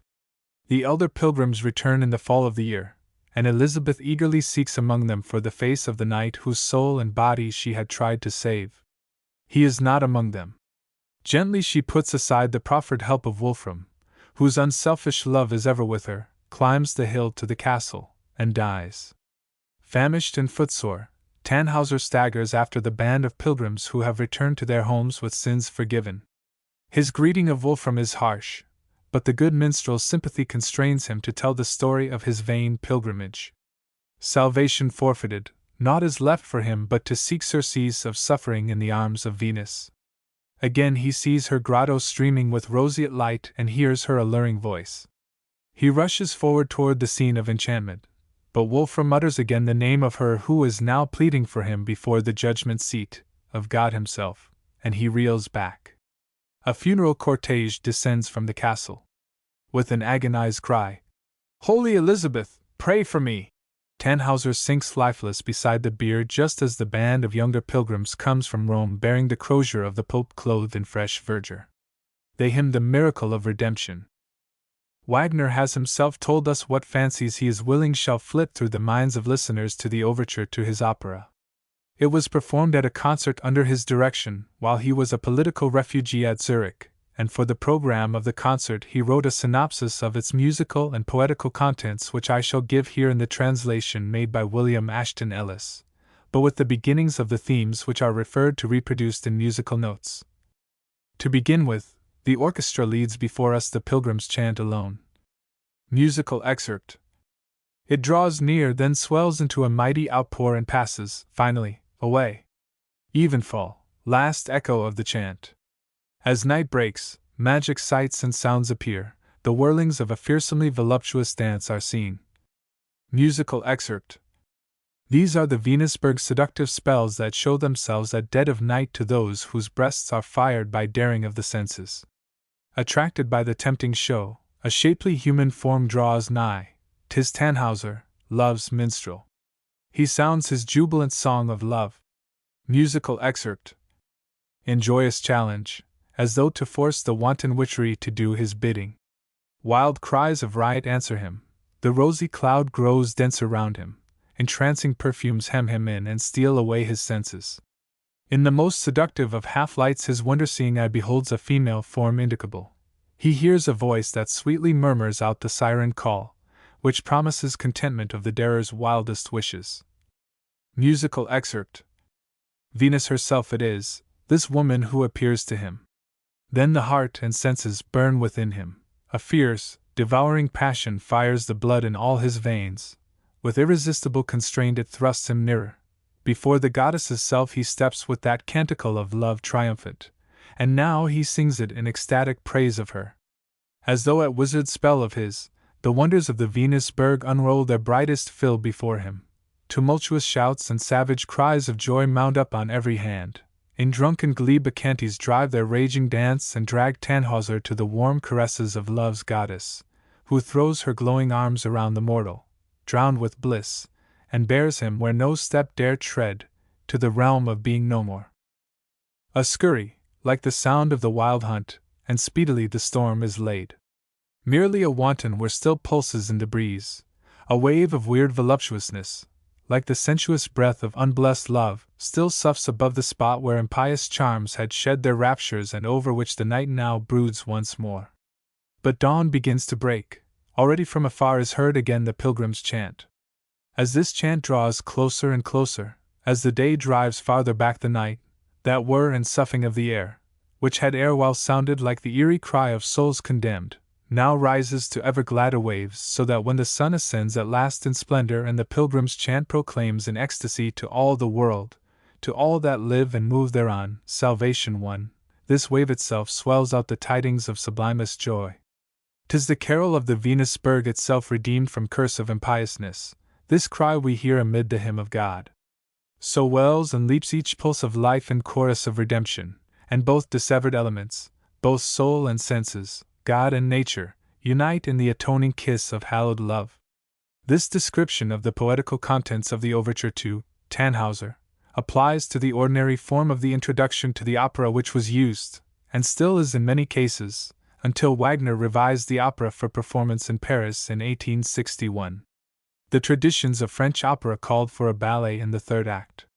Wagner was willing to yield to the desire for a ballet, but he could not place it where the habits of the opera-going public demanded it. Instead, he remodeled the overture and, sacrificing the coda which brought back a return of the Canticle of the Pilgrims, he lengthened the middle portion to fit an extended choreographic scene, and with it led into the opera without a break. The neglect to provide a ballet in the usual place led to a tremendous disturbance in which the Jockey Club took the lead. Wagner's purpose in the extended portion of the overture, now called the Bacchanal, may be read in his stage directions for the scene. The scene represents the interior of the Venusberg, Horselberg, in the neighborhood of Eisenach. A large cave seems to extend to an invisible distance at a turn to the right. From a cleft through which the pale light of day penetrates, a green waterfall tumbles foaming over rocks the entire length of the cave. From the basin which receives the water, a brook flows toward the background, where it spreads out into a lake, in which naiads are seen bathing and on the banks of which sirens are reclining. On both sides of the grotto are rocky projections of irregular form, overgrown with singular, coral-like tropical plants. Before an opening extending upward on the left, from which a rosy twilight enters, Venus lies upon a rich couch. Before her, his head upon her lap, his harp by his side, half kneeling, reclines Tannhauser. Surrounding the couch in fascinating embrace are the three Graces. Beside and behind the couch innumerable sleeping amorettes, in attitudes of wild disorder, like children who had fallen asleep wearied with the exertions of a struggle. The entire foreground is illumined by a magical, ruddy light shining upward from below, through which the emerald green of the waterfall, with its white foam, penetrates. The distant background, with the shores of the lake, seems transfigured by a sort of moonlight. When the curtain rises, youths, reclining on the rocky projections, answering the beckonings of the nymphs, hurry down to them. Beside the basin of the waterfall, the nymphs have begun the dance designed to lure the youths to them. They pair off. Flight and chase enliven the dance. From the distant background, a procession of bacchantes approach, rushing through the rows of the loving couples and stimulating them to wilder pleasures. With gestures of enthusiastic intoxication, they tempt the lovers to growing recklessness. Satyrs and fauns have appeared from the cleft of the rocks and, dancing the while, force their way between the bacchantes and lovers, increasing the disorder by chasing the nymphs. The tumult reaches its height, whereupon the Graces rise in horror and seek to put a stop to the wild conduct of the dancing rout, and drive the mad roisters from the scene. Fearful that they themselves might be drawn into the whirlpool, they turn to the sleeping amorettes, and drive them aloft. They flutter about, then gather into ranks on high, filling the upper spaces of the cave, whence they send down a hail of arrows upon the wild revellers. These, wounded by the arrows, filled with a mighty love-longing, cease their dance and sink down exhausted. The Graces capture the wounded and seek, while separating the intoxicated ones into pairs, to scatter them in the background. Then, still pursued by the flying amorettes, the bacchantes, fauns, satyrs, nymphs, and youths depart in various directions. A rosy mist, growing more and more dense, sinks down, hiding first the amorettes and then the entire background, so that finally only Venus, Tannhauser, and the Graces remain visible. The Graces now turn their faces to the foreground. Gracefully intertwined, they approach Venus, seemingly informing her of the victory they have won over the mad passions of her subjects. The dense mist in the background is dissipated, and a tableau, a cloud picture, shows the rape of Europa, who, sitting on the back of a bull decorated with flowers and led by tritons and nereids, sails across the blue lake. Song of the Sirens. Musical excerpt. The rosy mist shuts down, the picture disappears, and the Graces suggest by an ingratiating dance the secret significance that it was an achievement of love. Again the mists move about. In the pale moonlight, Leda is discovered reclining by the side of the forest lake. The swan swims toward her, and caressingly lays his head upon her breast. Gradually this picture also disappears, and, the mist blown away, discloses the grotto deserted and silent. The Graces courtesy mischievously to Venus, and slowly leave the grotto of love. Deepest silence. The duet between Venus and Tannhauser begins. The work which Wagner accomplished in behalf of the legend of Tannhauser is fairly comparable with the tales which have been woven around the figure of King Arthur. The stories of the Knights of the Round Table are in the mouths of all English-speaking peoples because of the Idylls of the King. The legend of Tannhauser was saved from becoming the exclusive property of German literary students by Wagner's opera. Like many folk tales, the story touches historical circumstance in part, and for the rest reaches far into the shadowy realm of legendary lore. The historical element is compassed by the fact that the principal human characters involved in it once had existence. There was a Landgrave Hermann of Thuringia whose court was held in the Wartburg, that noble castle which in a later century gave shelter to Martin Luther while he endowed the German people with a reformed religion, their version of the Bible, and a literary language. The minstrel knights, which in the opera meet in a contest of song, also belong to history. Wolfram von Eschenbach wrote the version of the Quest of the Holy Grail which inspired Wagner's Parsifal, and which is morally the most exalted epical form which that legend ever received. His companions also existed. Tannhauser is not an invention, though it is to Wagner alone that we owe his association with the famous contest of minstrelsy which is the middle picture in Wagner's drama. Of the veritable Tannhauser, we know extremely little. He was a knight and minstrel at the court of Duke Frederick II of Austria in the first decades of the 13th century, who, it is said, led a dissolute life, squandered his fortune, and wrecked his health, but did timely penance at the end and failed not of the consolations of Holy Church. After he had lost his estate near Vienna, he found protection with Otto II of Bavaria, who was Stadtholder of Austria from AD 1246 till his death in 1253. He sang the praises of Otto's son-in-law, Conrad IV, who was father of Conradin, the last heir of the Hohenstaufens. Tannhauser was therefore a Ghibelline, as was plainly the folk poet who made him the hero of the ballad which tells of his adventure with Venus. Tannhauser's extant poems, when not in praise of princes, are gay in character, with the exception of a penitential hymn, a circumstance which may have had some weight with the ballad makers. There is a picture labeled with his name in a famous collection of mini-songs called the Menetian Manuscript, which shows him with the Crusader's cross upon his cloak. This may be looked upon as evidence that he took part in one of the Crusades, probably that of AD 1228. There is no evidence that the contest of minstrelsy at the Wartburg ever took place. It seems to have been an invention of medieval poets.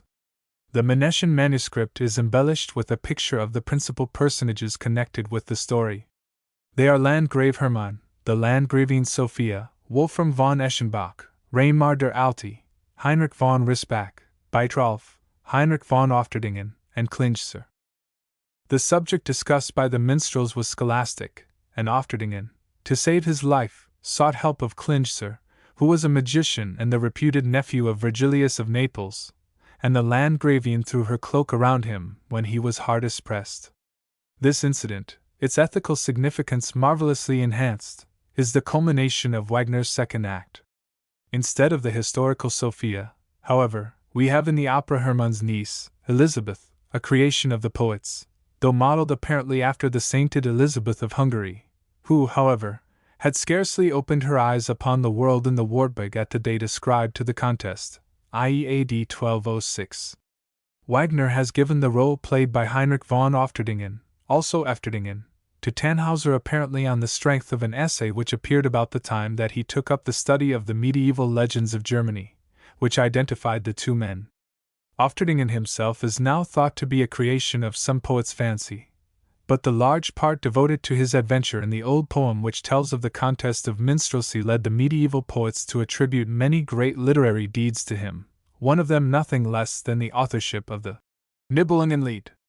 Wagner seems to have been under the impression that there was an old book of folk tales, a so-called Volksbuch, devoted to the story of Tannhauser and his adventure with Dame Venus. This is a mistake. The legend came down to modern times by way of popular ballads. One of these, which was printed by Uhland, consists largely of the dialogue between Tannhauser and his enslaver, as does also the carnival play which Hans Sachs wrote on the subject. The writer of the ballad was so energetic an enemy of the papal power that he condemns Urban IV to eternal torment because of his severe judgment of the penitent sinner. Du was widrum den Berg und het sein lieb erkeren, dem Muester Vierd Babst Urban auch uig sein Verleren. A ballad which was sung in one Swiss district as late as the third decade of the 19th century gives the story of the knight and his temptress in fuller detail, though it knows as little of the episode of Elizabeth's love as it does of the tournament of song. In this ballad Tannhauser, or Tannhauser, is a goodly knight who goes out into the forest to seek adventures, or see wonders. He finds a party of maidens engaged in a bewildering dance, and tarries to enjoy the spectacle.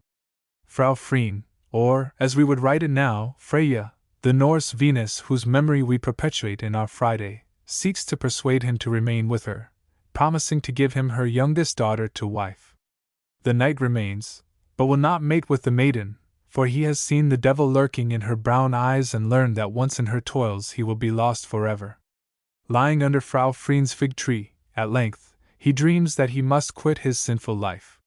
He tears himself loose from the enchantment, and journeys to Rome, where he falls at the feet of the Pope and asks absolution. The Pope holds in his hand a staff so dry that it has split.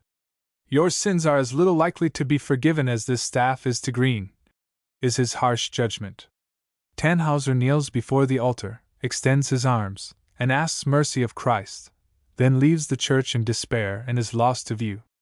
On the third day after this, the Pope's staff is found to be covered with fresh leaves. He sends out messengers to find Tannhauser, but he has returned to Frau Freen. Then comes the moral of the tale, expressed with a naive forcefulness to which a translation cannot do justice. Drum soil keen Pfaff, keen Cardinal, keen Sunder nie Verdeman, der Sunder mag sein so gross, will, can Gotts nad erlangen. Two other sources supplied Wagner with material for as many effective scenes in his drama.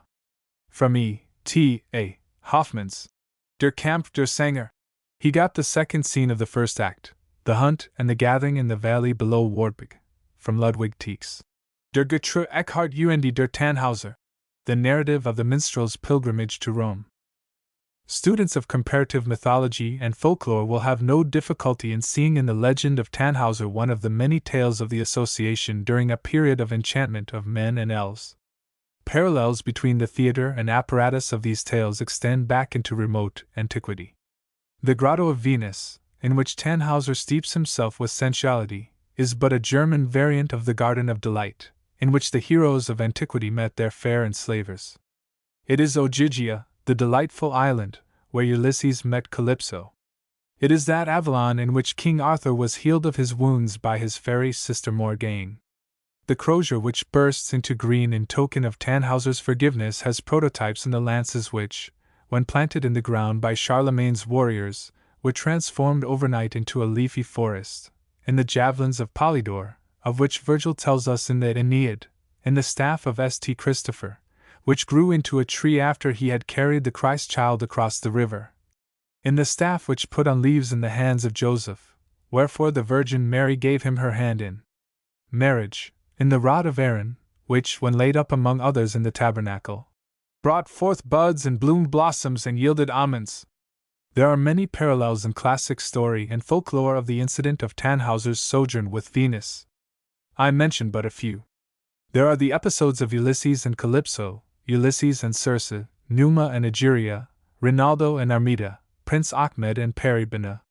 Less familiar are the folktales which Mr. Baring Gould has collected of Helgi's life with the troll Ingebjorg, a Norse story, of James Soidman of Serade, who was kept by the spirits in a mountain during the space of 7 years, and at length came out, but lived afterwards in great distress and fear lest they should again take him away. Of the young Swede lured away by an elfin woman from the side of his bride into a mountain, where he abode with the siren 40 years and thought it but an hour. There are many caves of Venus in Europe, but none around which there clusters such a wealth of legend as around the grotto in the Horselberg. 19 years ago the writer of this book visited the scene and explored the cave. He found it a decidedly commonplace hole in the ground, but was richly rewarded by the results of the literary explorations to which the visit led him. Before Christianity came to reconstruct the folktales of the Thuringian peasants, the Horselberg was the home of Dame Hulda, or Holly, and the horde of weird creatures which used to go tearing through the German forests on a wild route in the Yuletide. Dame Holly, like many another character in Teutonic mythology, was a benignant creature, whose blessing brought forth fruitfulness to fields and vineyards, before the Christian priests metamorphosed her into a thing wholly of evil. She was the mother of all the fays and fairies that followed in the train of the wild huntsman, and though she appeared at times as a seductive siren and tempted men to their destruction, she appeared oftener as an old woman who rewarded acts of kindness with endless generosity. It was she who had in keeping the souls of unborn children, and babes who died before they could be christened were carried by her to the Jordan and baptized in its waters. Even after priestly sermons had transformed her into a beauteous she-devil, she still kept up her residence in the cave, which now, in turn, took on a new character. Venturesome persons who got near its mouth, either purposely or by accident, told of strange noises which issued from it, like the rushing of many waters or the voice of a subterranean storm. The priests supplied explanation and etymology to fit the new state of things. The noise was the lamentation of souls in the fires of purgatory, to which place of torment the cave was an opening. This was said to account for the old German name of the mountain, Horseoberg, that is, Hirsol's mountain. To this Latin writers added another, viz. Mons Horricinus, the mountain of horrible sounds, the forbidding appearance of the exterior, in which some fantastic writers avowed they saw a resemblance to a coffin, was no check on the fancy of the medieval storyteller, however, who pictured the interior of the mountain as a marvelous palace, and filled it with glittering jewels and treasures incalculable. The story of Tannhauser's sojourn within this magical cavern is only one of many, nor do they all end like that of the minstrel knight. Undeterred by the awful tales told by monks and priests, poets and romancers sang the glories and the pleasures of the cave as well as its gruesome punishments. From them we know many things concerning the appearance of the interior, the cave's inhabitants, and their merrymakings. I cannot resist the temptation to retell one of these old tales.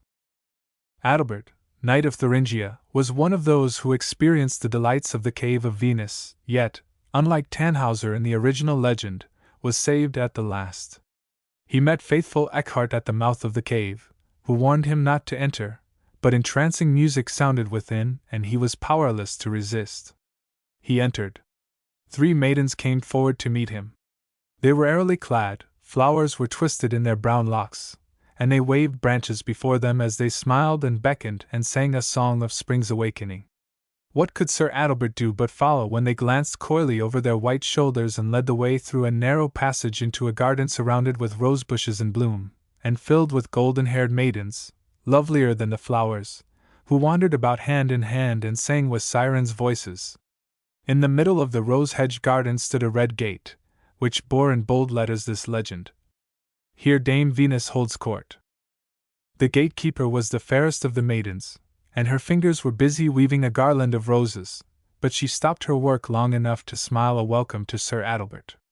He thanked her gallantly and queried, was the pretty sight a May Day's celebration? Replied the winsome gatekeeper, Here Dame Venus holds court in honor of the noble knight Sir Tannhauser. And she opened the gate, and Adalbert entered. Within he beheld a gay tent pitched in a grove of flowering shrubs, and out of it emerged a beauteous creature and advanced toward him.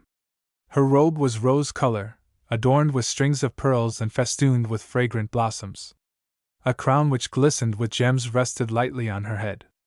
In her right hand, a dainty hand, she carried a tiny kerchief of filmy white stuff embroidered with gold, and in her left a lute.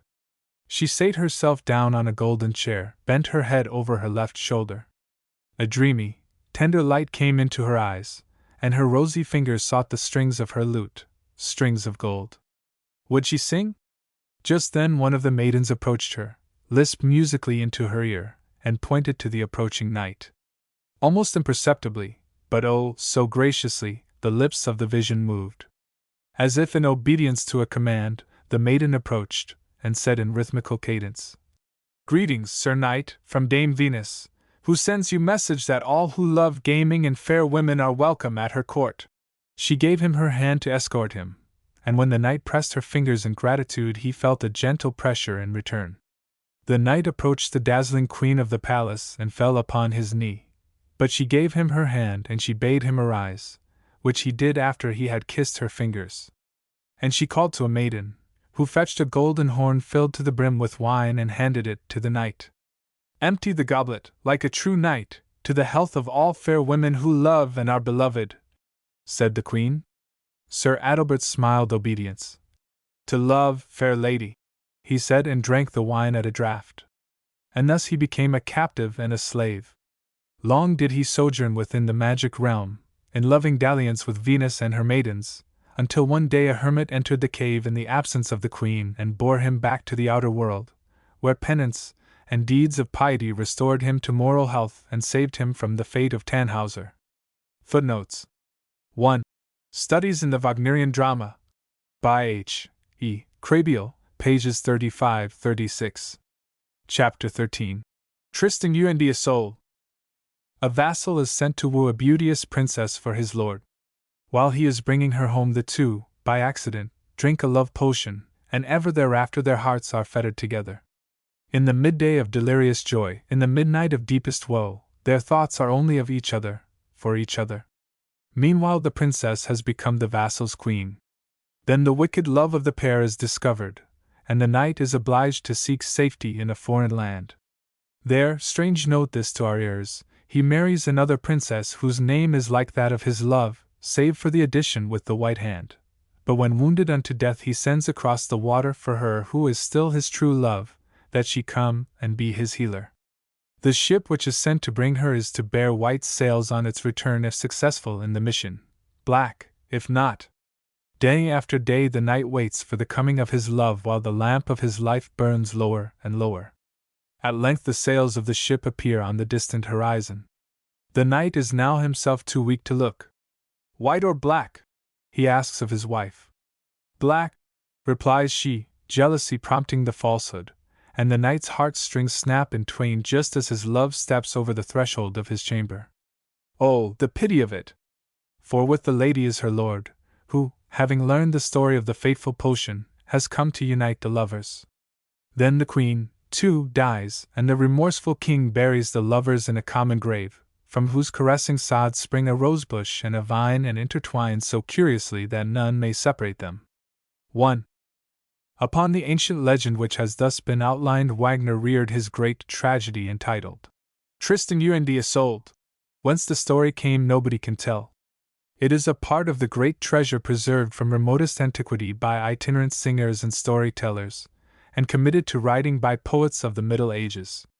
The first of these, so far as unquestioned evidence goes, were French trouvères. From them the tale passed into the hands of the German Minzinger. The greatest of these who treated it was Gottfried von Strasberg, circa AD 1210, who, however, left the tale unfinished. His continuators were Ulrich von Turnheim and Heinrich von Freiberg, whose denouement, not, however, original with them, was followed by Hermann Kurtz when he published a version of Gottfried's poem in modern German in 1844.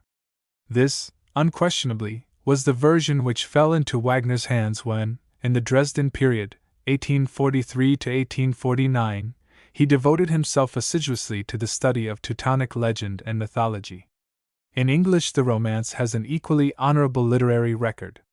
In 1804 Sir Walter Scott edited a metrical version which he fondly believed to be the work of the somewhat mythical Thomas the Rhymer, and to afford evidence that the oldest literary form of the legend was British. The Adventures of Tristram of Lyonesse, who is the Tristan of Wagner's tragedy, form a large portion of Sir Thomas Malory's thrice glorious Morte d'Arthur. Of modern poets Tennyson, Matthew Arnold, and Swinburne have sung the passion of the ill-starred lovers. Elements of the legend can be traced back to the ancient literatures of the Aryan peoples. The courtship by proxy has a prototype in Norse mythology in Skirner's Wooing of Gerd for Van Fry. The incident of the sails belongs to Greek story, the legend of Aegeus and Theseus. The magic potion may be found in ancient Persian romance. The interlocked rose tree and vine over the grave of the lovers is an example of those floral auguries and testimonies which I have mentioned in connection with the legend of Tannhauser and the blossoming staff. In token of their innocence, flowers spring miraculously from the graves of persons wrongly done to death. A legend which lives to be retold often is like a mirror which reflects not only the original picture, but also the social and moral surroundings of different relators. So this ancient tale has been varied by the poets who have told it, and of these variants the most significant are those made by Wagner. If the ethical scheme of the poet-composer is to be observed, the chief of these must be kept in mind. In the poems of Gottfried, Arnold, and Swinburne the love potion is drunk accidentally, and the passion which leads to the destruction of the lovers is a thing for which they are in no wise responsible. Wagner puts antecedent and conscious guilt at the door of both of his heroic characters. They love each other before the dreadful drinking and do not pay the deference to the passion which in the highest conception it demands. Tristan is carried away by love of power and glory before man, and Isolde is at heart a murderer and suicide. The potion is less the creator of an uncontrollable passion than it is an agency which makes the lovers forget honor, duty, and respect for the laws of society. Tennyson omits all mention of the potion and permits us to imagine Tristram and Isolde as a couple of ordinary sinners. Swinburne and Arnold follow the old story touching the hero's life in Brittany with the second Isolde, she of the white hand, but while Swinburne preserves her a maiden wife, Arnold gives her a family of children. Wagner ennobles his hero by omitting the second Isolde, thus bringing the story into greater sympathy with modern ideas of love and exalting the passion of the lovers. The purpose to write a Tristan drama was in Wagner's mind 3 years before he began its execution. While living in Zurich, in 1854, he had advanced as far as the second act of his Siegfried, when, in a moment of discouragement, he wrote to Liszt, "As I have never in my life enjoyed the true felicity of love, I shall erect to this most beautiful of my dreams," i.e., the drama on which he was working, "a monument in which, from beginning to end, this love shall find fullest gratification. I have sketched in my head a Tristan und Isolde, the simplest of musical conceptions, but full-blooded. With the black flag which waves at the end I shall then cover myself, to die." 3 years later he took up the project, but under an inspiration vastly different from that notified to Liszt. The tragedy was not to be a monument to a mere dream of felicity, or to his artistic despair, but a tribute to a consuming passion for Mathilde Wesendonck, wife of a benefactor who had given him an idyllic home at Triebschen, on the shore of Lake Lucerne. Madame Wesendonck was the author of the 2 poems, Im Treibhaus and Traum, which, with 3 others from the same pen, Wagner set to music. The first 4 were published in the winter of 1857 to 1858, the last, Im Treibhaus, on May 1, 1858. The musical theme of Traum was the germ of the love music in the second act of Tristan und Isolde. Out of Im Treibhaus grew some of the introduction to the third act. The tragedy was outlined in prose in August 1857, and the versification was finished by September 18. The music was complete by July 16, 1859. Wagner gave the pencil sketches of the score to Madame Wesendonck, who piously went over them with ink so that they might be preserved for posterity. In 1857 Wagner had been 8 years in exile from his native land. Years had passed since he began work on Der Ring der Nibelungen, and there seemed to him little prospect of that work receiving either publication or performance. In May of that year he received an invitation from Dom Pedro, Emperor of Brazil, to write an opera for Rio de Janeiro and direct its production. 2.5 years before he had seriously considered the project of coming to America for a concert tour, so the invitation did not strike him as so strange and extraordinary as it might have appeared to a musician of less worldly wisdom. It is not likely that he took it seriously into consideration, but at any rate it turned his thoughts again to the opera which he had mentioned to Liszt. With it he saw an opportunity for again establishing a connection with the theatre. Dom Pedro wanted, of course, an Italian opera. Wagner's plan contemplated the writing of Tristan und Isolde in German, its translation into Italian, the dedication of its score to the Emperor of Brazil, with the privilege of its performance there and a utilization of the opportunity, if possible, to secure a production beforehand of Tannhauser. Meanwhile, he would have the drama produced in its original tongue at Strasbourg, then a French city conveniently near the German border, with Albert Niemann in the titular role and an orchestra. From Karlsruhe, or some other German city which had an opera house. He communicated the plan to Liszt, who approved of the project heartily, though he was greatly amazed at the intelligence which he had from another source that Wagner intended to write the music with an eye to a performance in Italian. "How in the name of all the gods are you going to make of it an opera for Italian singers, as B. tells me you are? Well, since the incredible and impossible have become your elements, perhaps you will achieve this, too." Liszt wrote to him, and promised to go to Strasbourg with a Wagnerian coterie to act as a guard of honor for the composer.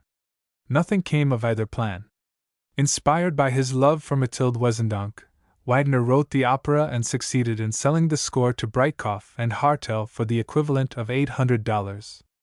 Then began the hunt for a theater in which to give the first representation.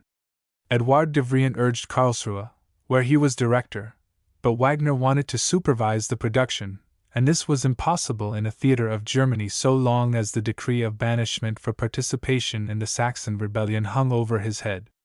The Grand Duke of Baden appealed to the King of Saxony to recall the decree, but in vain.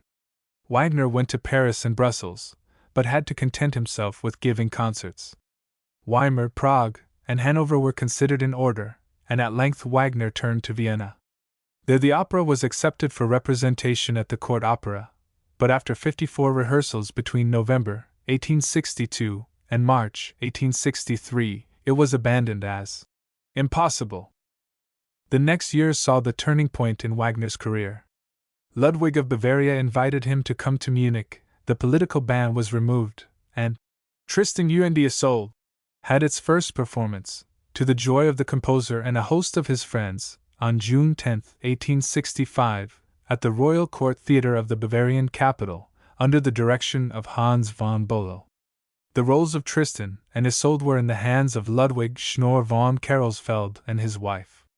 Albert Niemann was prevented by the failure of the Strasbourg plan from being the first representative of the hero, but to him fell the honor of setting the model for all American representations. The first performance in the United States took place in the Metropolitan Opera House on December 1, 1886, under the direction of Anton Seidel. The cast was as follows: Isolde, Lily Lehmann, Brangane, Marion Brandt, Tristan, Albert Niemann, Kerwinel, Adolph Robinson, Koenig Mark, Emil Fischer, Melot, Rudolf von Mild, Jan Hurt, Otto Chemlitz, Jan Sturman, Emil Singer, Jan Seaman, Max Alvari. Two circumstances bid us look a little carefully into the instrumental prelude with which Wagner has prefaced his drama. One is that it has taken so prominent a place in the concert room that even those whose love for pure music has made them indifferent to the mixed art form called the opera ought to desire acquaintance with its poetical and musical contents. The other is that the prelude, like the overture to Fidelio, known as Leonore No. 3, presents the spiritual progress of the tragedy from beginning to end to the quickened heart and mind of the listener freed from all material integument.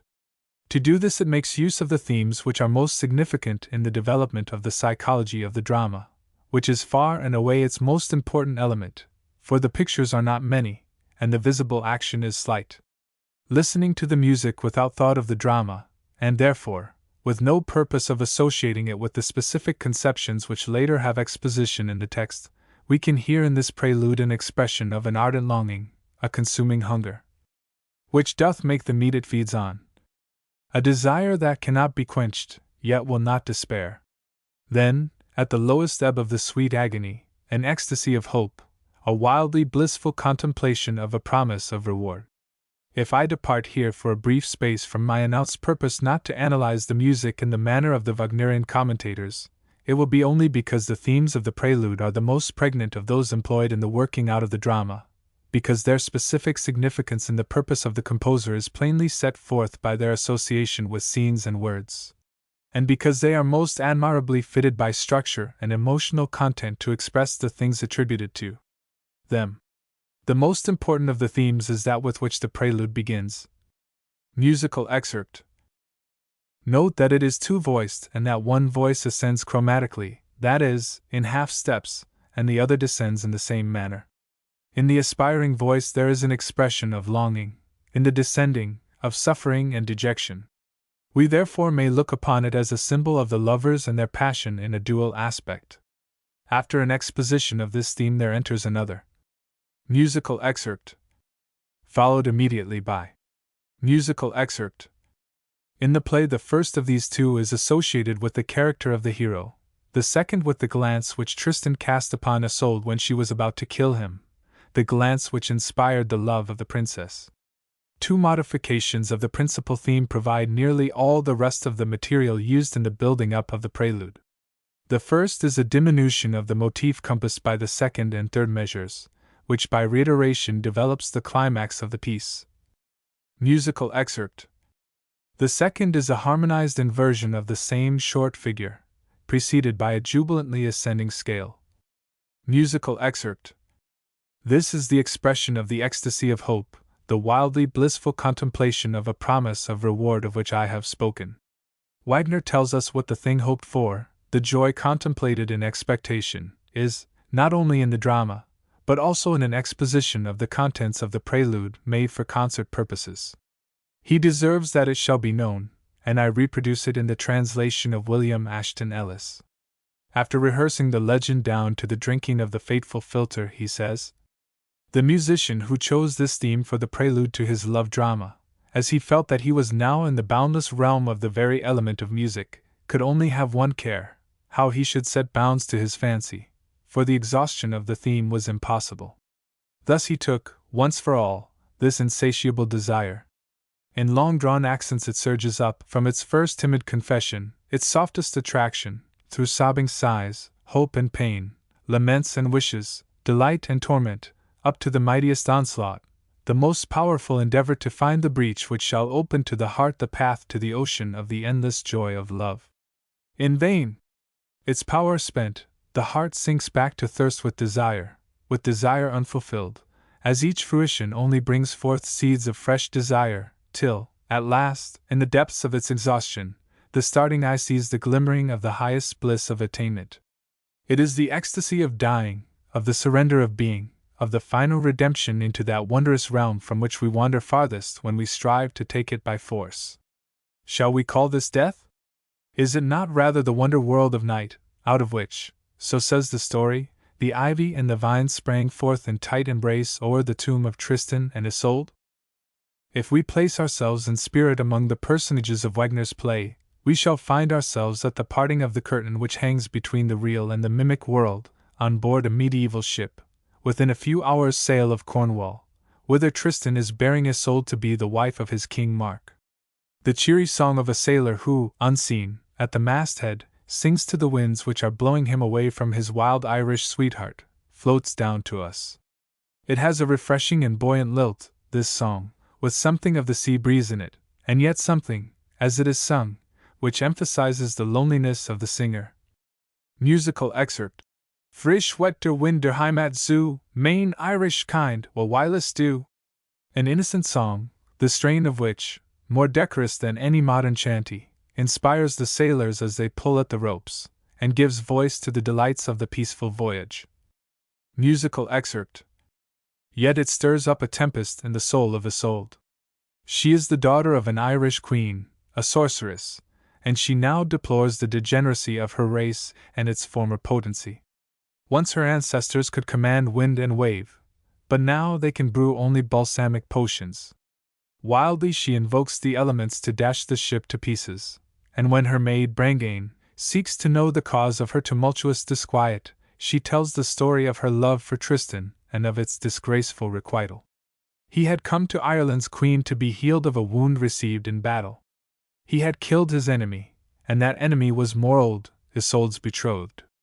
The princess, ignorant of that fact, ignorant, too, of his name, for he had called himself Tuntris, had herself nursed him back almost to health, when one day she found that a splinter of steel, taken from the head of Morold, where he had received the adolorous stroke, fitted into a nick in the sword of the wounded knight.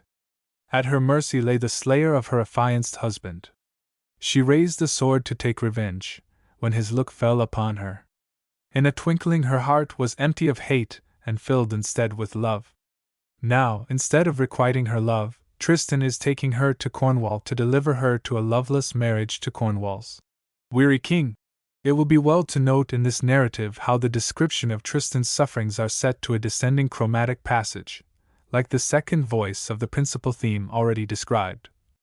Musical excerpt. Von einem Kahn, der klein you in die Arm. The thought of her humiliation maddens the high-spirited woman, and she sends her maid, Brangane, to summon the knight into her presence. The knight parleys diplomatically with the messenger. Duty keeps him at the helm, but once in port he will suffer no one but himself to escort the exalted lady into the presence of the king.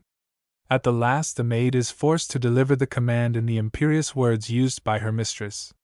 This touches the pride of Tristan's squire, Kerwinal, who asks permission to frame an answer, and receiving it, shouts a ballad of his master's method of paying tribute to Ireland with the head of his enemy, for the battle between Tristan and Morold had grown out of the effort made by the latter to collect tribute money from England. It is a stiff stave, rugged, forceful, and direct, in which the spirit of the political ballad of all times is capitally preserved. Isolde resolves to wipe out what she conceives to be her disgrace by slaying Tristan and herself. Brangane tries to persuade her that the crown of Cornwall will bring her honor, and when Isolde answers that it would be intolerable to live in the presence of Tristan and not have his love, she hints that her mother had not sent her into a strange land without providing for all contingencies. Isolde understands the allusion to her mother's magical lore, and commands that a casket be brought to her. Brangæna obeys with alacrity and exhibits its contents: lotions for wounds, antidotes for poisons, and best of all, she holds a phial aloft. Isolde will not have it so. She herself had marked the phial whose contents were to remedy her ills. "The death draught!" exclaims Brangæna, and immediately the "Yo heave ho!" of the sailors is heard and the shout of "Land!" Throughout this scene a significant phrase is heard, the symbol of death. Musical excerpt. Also the symbol of fate, a downward leap of a seventh, as in the last two notes of the brief figure illustrative of the glance which had inspired Isolde's fatal love. At sight of land, Tristan leaves the helm and presents himself before Isolde. She upbraids him for having avoided her during the voyage. He replies that he had obeyed the commands of honor and custom. She reminds him that a debt of blood is due her. He owes her revenge for the death of Morolde. Tristan offers her his sword and his breast, but she declines to kill the best of all Mark's knights, and offers to drink with him a cup of forgiveness. He divines her purpose and takes the cup from her hand and gives this pledge: fidelity to his honor, defiance to anguish. To his heart's illusion, his scarcely apprehended dream, will he drink the draught which shall bring oblivion. Before he has emptied the cup, Isolde snatches it from his hands and drains it to the bottom. Thus they meet their doom, which is not death and surcease of sorrow, as both had believed, but life and misery, for Brangæna, who had been commanded to pour the poison in the cup, had followed an amiable prompting and presented the love potion instead. A moment of bewilderment, and the fated ones are in each other's arms, pouring out an ecstasy of passion. Then her maids robe Isolde to receive the king, who is coming on board the ship to greet his bride. In the introduction to the second act, based upon this restless phrase, musical excerpt, we have a picture of the longing and impatience of the lovers before a meeting. When the curtains part, we discover a garden before the chamber of Isolde, who is now Cornwall's queen. It is a lovely night in summer. A torch burns in a ring beside the door opening into the chamber at the top of a stone staircase. The king has gone a-hunting, and the tones of the hunting horns, dying away in the distance, blend entrancingly with an instrumental song from the orchestra which seems a musical sublimation of night and nature in their tenderest moods. Isolde appears with Brangæna and pleads with her to extinguish the torch and thus give the appointed signal to Tristan, who is waiting in concealment. But Brangæna suspects treachery on the part of Melot, a knight who is jealous of Tristan and himself enamored of Isolde. It was he who had planned the nocturnal hunt. She warns her mistress, and begs her to wait. Beauty rests upon the scene like a benediction. To Isolde the horns are but the rustling of the forest leaves as they are caressed by the wind, or the purling and laughing of the brook. Longing has eaten up all patience, all discretion, all fear. In spite of Brangæna's pleadings she extinguishes the torch, and with wildly waving scarf beckons on her hurrying lover. Beneath the foliage they sing their love through all the gamut of hope and despair, of bliss and wretchedness. The duet consists largely of detached ejaculations and verbal plays, each paraphrasing or varying or giving a new turn to the outpouring of the other, the whole permeated with the symbolism of pessimistic philosophy in which night, death, and oblivion are glorified, and day, life, and memory contemned. In this dialogue lies the key to the philosophy which Wagner has proclaimed in the tragedy. In Wagner's exposition of the prelude we saw that he wishes us to observe the one glimmering of the highest bliss of attainment, in the surrender of being, the final redemption into that wondrous realm from which we wander farthest when we try to take it by force. For this realm he chooses death and night as symbols, but what he means to imply is the nirvana of Buddhistic philosophy, the final deliverance of the soul from transmigration. Such love as that of Tristan and Isolde presented itself to Wagner as ceaseless struggle and endless contradiction, and for this problem nirvana alone offers a happy outcome. It means quietude and identity. In vain does Brangæna sing her song of warning from the tower. The lovers have been transported beyond all realization of their surroundings. They sing on, dream on in each other's arms, until at the moment of supremest ecstasy there comes a rude interruption. Kerwinel dashes in with a sword and a shout.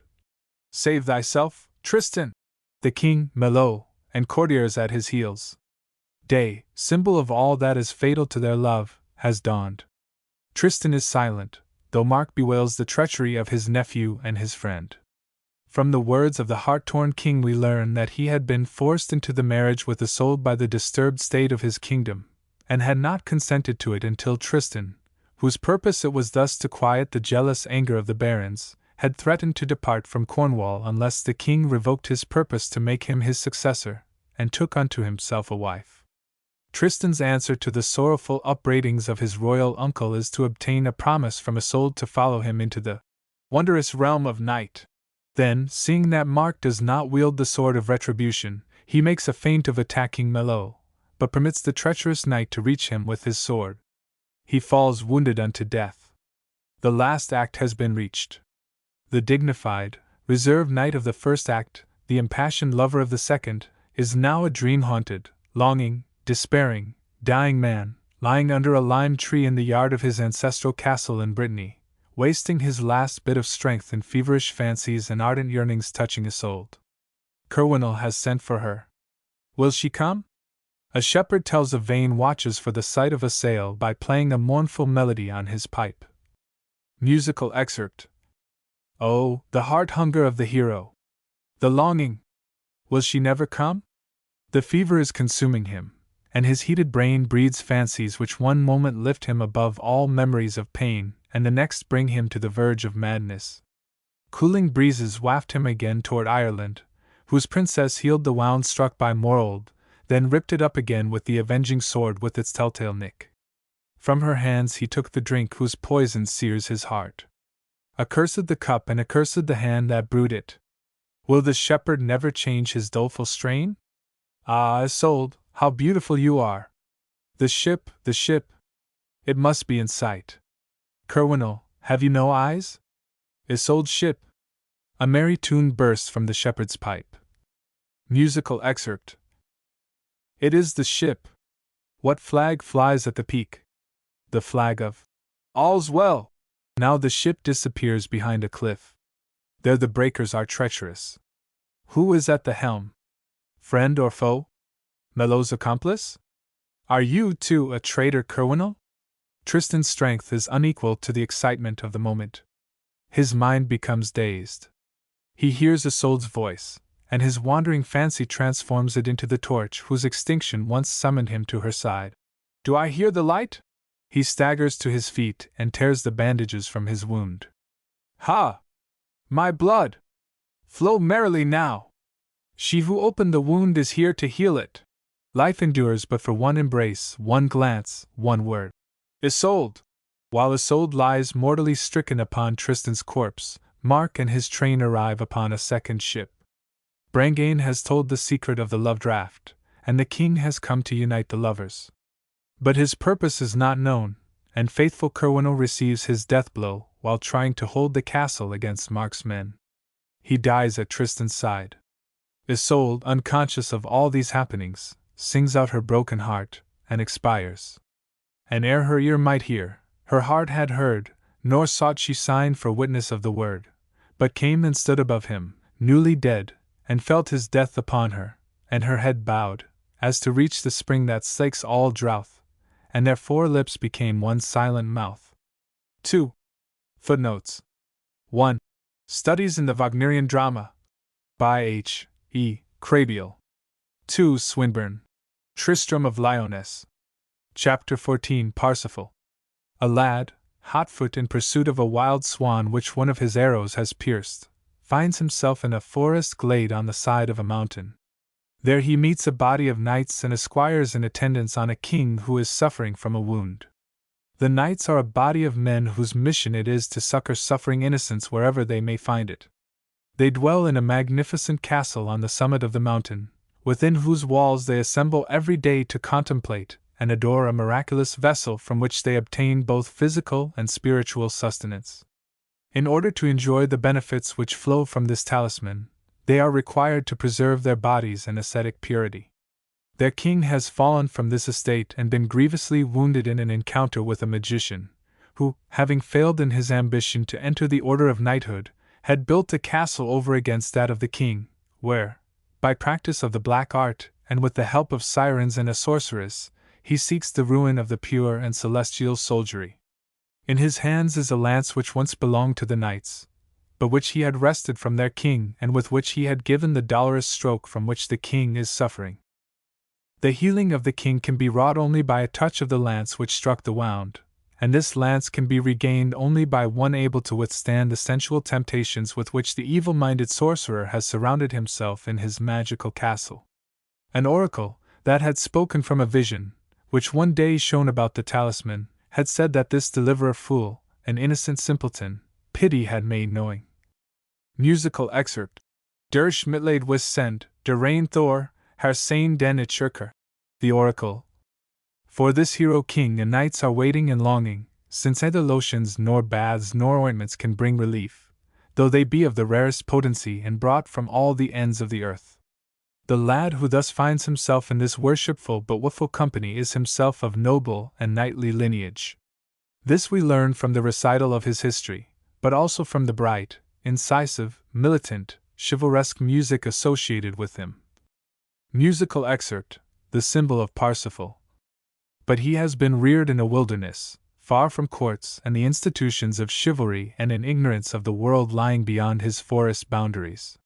His father died before he was born, and his mother withheld from him all knowledge of knighthood, hoping thus to keep him for herself. One day, however, he saw a cavalcade of horsemen in brilliant trappings. The spectacle stirred the chivalric spirit slumbering within him. He deserted his mother, followed after the knights, and set out in quest of adventure. The mother died. Musical excerpt, the symbol of Herzlide. In the domain whither his quarry had led the lad, all animals were held sacred. A knight, Gernmans, rebukes him for his misdeed in shooting the swan, and Rue leads him to break his bow and arrows. From a strange creature, Kundry. Musical excerpt, the penitent Kundry.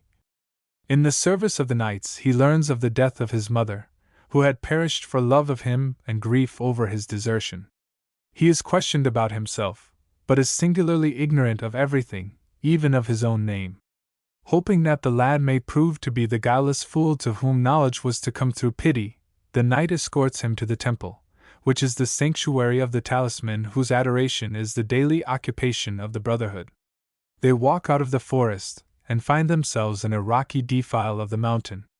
A natural gateway opens in the face of a cliff, through which they pass, and are lost to sight for a space. Then they are seen ascending a sloping passage, and little by little the rocks lose their ruggedness and begin to take on rude architectural contours. They are walking to music which, while merely suggesting their progress and the changing natural scene in the main, ever and anon breaks into an expression of the most poignant and lacerating suffering and lamentation. Musical excerpt, suffering and lamentation. Soon the pealing of bells is heard. Musical excerpt. And the tones blend synchronously and harmoniously with the music of their march. Musical excerpt, fundamental phrase of the march. At last they arrive in a mighty Byzantine hail, which loses itself upward in a lofty, vaulted dome, from which light streams downward and illumines the interior. Under the dome, within a colonnade, are two tables, each a segment of a circle. Into the hall there come in procession knights wearing red mantles on which the image of a white dove is embroidered. They chant a pious hymn as they take their places at the refectory tables. Musical excerpt. Zum letzten Liebesmahl Gerastet Tag für Tag. The Eucharistic hymn. The king, whom the lad had seen in the glade, is borne in on a litter, before him a veiled shrine containing the mystical cup which is the object of the ceremonious worship. It is the duty of the king to unveil the talisman, and hold it up to the adoration of the knights. He is conveyed to a raised couch, and the shrine is placed before him. His sufferings of mind and body are so poignant that he would liever die than perform his office. But the voice of his father, Titurel, who had built the sanctuary, established the order of knighthood, and now lives on in his grave sustained by the sight of the talisman, admonishes the king of his duty. At length he consents to perform the function imposed upon him by his office. He raises himself painfully upon his couch. The attendants remove the covering from the shrine and disclose an antique crystal vessel, which they reverently place before the lamentable king. Boys' voices come wafted down from the highest height of the dome, singing a formula of consecration. "Take ye my body, take my blood in token of our love." Musical excerpt, the love feast formula.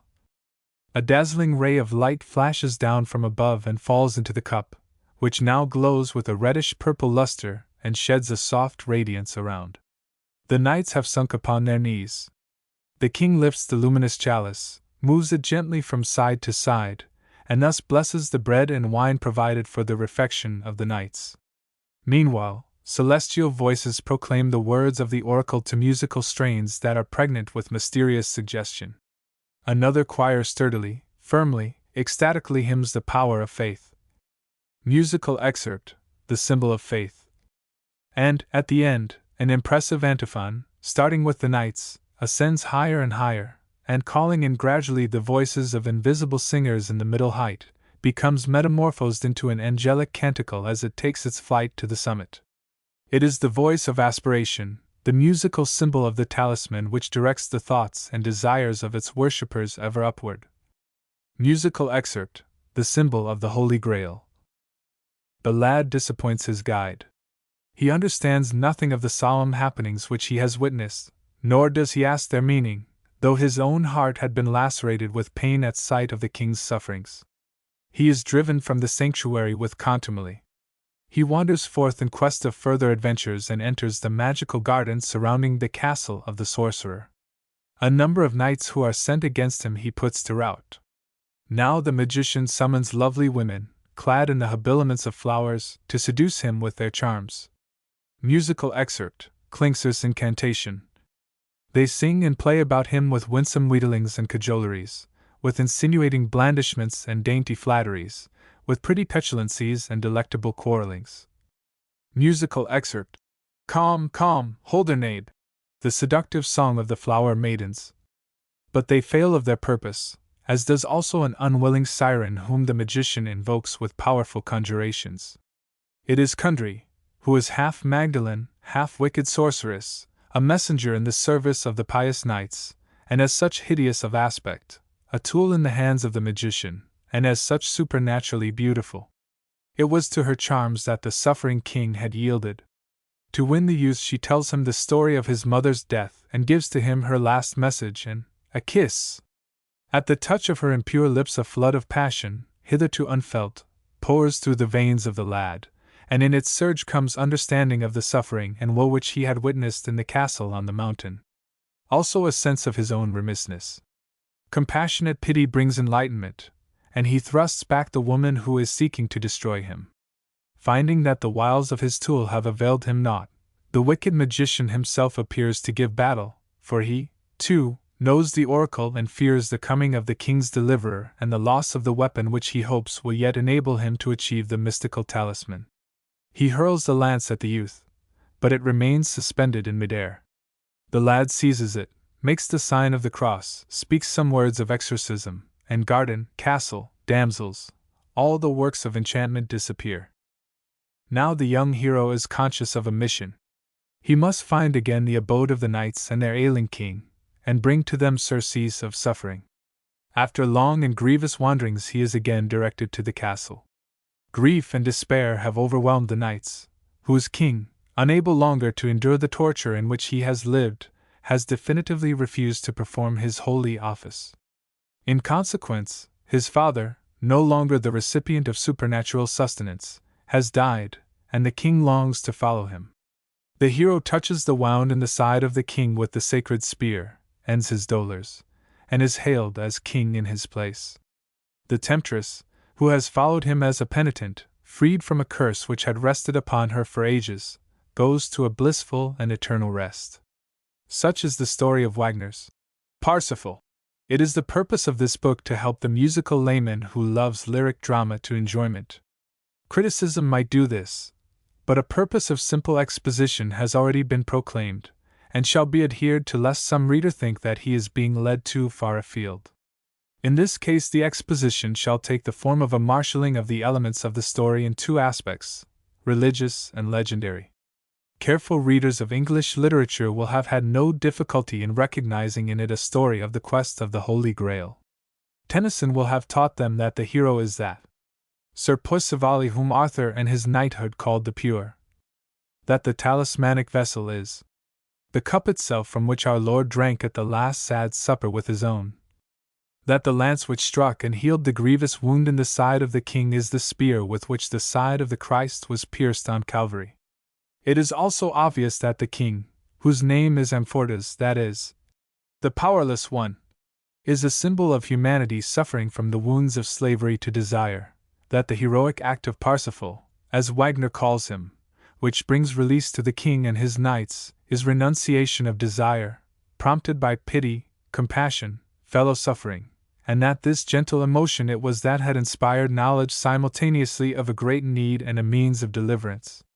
The ethical idea of the drama, as I set forth in a book entitled Studies in the Wagnerian Drama, many years ago, is that it is the enlightenment which comes through pity which brings salvation.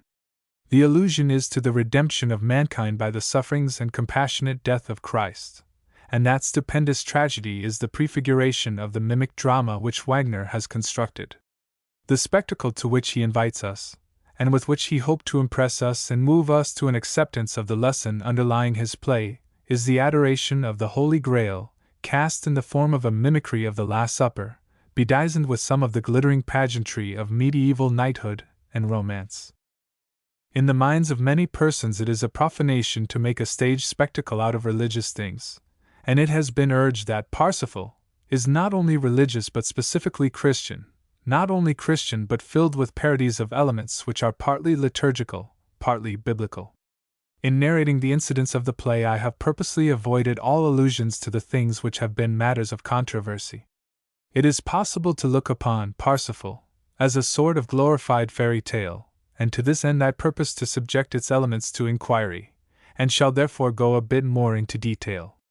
Throughout the play Parsifal is referred to as a redeemer, and in the third act scenes in which he plays as the central figure are borrowed from the life of Christ. Kundry, the sorceress, who attempts his destruction at one time and is in the service of the Knights of the Grail at another, anoints his feet and dries them with her hair, as the Magdalene did the feet of Christ in the house of Simon the Pharisee. Parsifal baptizes Kundry and admonishes her to believe in the Redeemer. Die tof nim und glauben den Erlöser. Kundry weeps.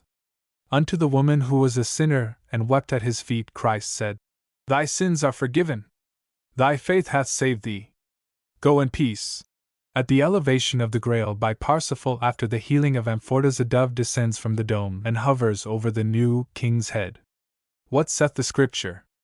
And Jesus, when he was baptized, went up straightway out of the water, and lo, the heavens were opened unto him, and he saw the Spirit of God descending like a dove, and lighting upon him. St. Matthew 3:16. It would be idle to argue that these things are not biblical, though the reported allusions to Parsifal as a redeemer do not of necessity belong in the category. We shall see presently that the drama is permeated with Buddhism, and there were a multitude of redeemers and saviors in India besides the Buddha. Let us look at the liturgical elements. The Holy Grail is a chalice. It is brought into the temple in solemn procession in a veiled shrine and deposited on a table.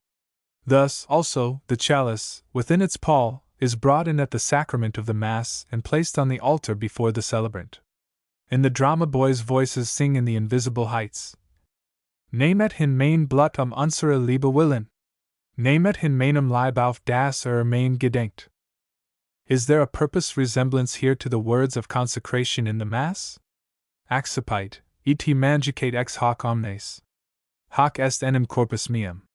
Accipite, et bibite ex eo omnes. Hic est enim calix sanguinis mei. In a moment made wonderfully impressive by Wagner's music, while Amfortas bends over the Grail and the knights are on their knees, a ray of light illumines the cup and it glows red.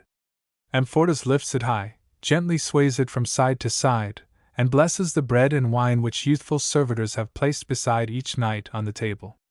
In the book of the play, as the hall gradually grows light, the cups before the knights appear filled with red wine, and beside each lies a small loaf of bread. Now the celestial choristers sing. The wine and bread of the Last Supper, once the Lord of the Grail, through pity's love power, changed into the blood which he shed, into the body which he offered. Today the Redeemer whom ye laud changes the blood and body of the sacrificial offering into the wine poured out for you, and the bread that you eat. And the knights respond antiphonally. Take of the bread, bravely change it anew into strength and power. Faithful unto death, staunch in effort to do the works of the Lord. Take of the blood, change it anew to life's fiery flood. Gladly in communion, faithful as brothers, to fight with blessed courage. Are these words, or are they not, a paraphrase of those which in the canon of the Mass follow the first and second ablutions of the celebrant, Quod or Sumpsimus Domini, etc., and Corpus Tuum, Domini, etc.? He would be but little critical who would deny it. Nevertheless, it does not necessarily follow that Wagner wished only to parody the Eucharistic rite.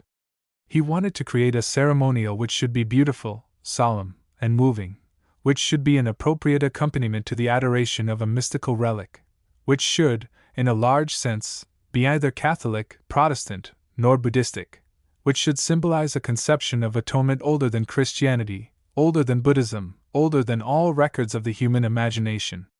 Of this more anon. As was his custom, Wagner drew from whatever source seemed to him good and fruitful, and though he doubtless thought himself at liberty to receive suggestions from the Roman Catholic ritual, as well as the German Lutheran, it is even possible that he had also before his mind scenes from Christian Masonry.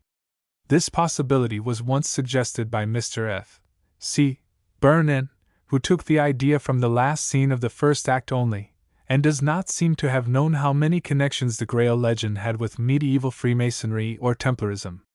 There are more elements associated with the old Knights Templars and their rites in Wagner's drama than I am able to discuss. To do so I should have to be an initiate and have more space at my disposal than I have here. I can only make a few suggestions. In the old Welsh tale of Peredur, which is a tale of the quest of a magical talisman, the substitute for the Grail is a dish containing a bloody head.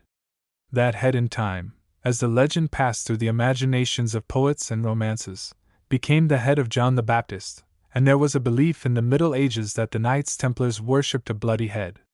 The head of John the Baptist enters dimly into Wagner's drama in the conceit that Kundry is a reincarnation of Herodias, who is doomed to make atonement, not for having danced the head off the prophet's shoulders, but for having reviled Christ as he was staggering up Calvary under the load of the cross. But this is pursuing speculations into regions that are shadowy and vague. Let it suffice for this branch of our study that Mr. Burnin has given expression to the theory that the scene of the adoration of the Grail and the love feast may also have a relationship with the ceremony of installation in the Masonic orders of chivalry, in which a cup of brotherly love is presented to the Grand Commander, who drinks and asks the Sir Knights to pledge him in the cup. In commemoration of the Last Supper of our Grand Heavenly Captain, with his 12 disciples, whom he commanded thus to remember him. Here, says Mr. Burnin, there is no pretense to sacrifice. Participation in the wine is a symbol of a particular and peculiarly close intercommunion of brotherhood. To get the least offense from Parsifal, it ought to be accepted in the spirit of the time in which Christian symbolism was grafted on the old tales of the quest of a talisman, which lie at the bottom of it. The time was the last quarter of the 12th century and the first quarter of the 13th. It is the period of the Third and Fourth Crusades. Relic worship was at its height.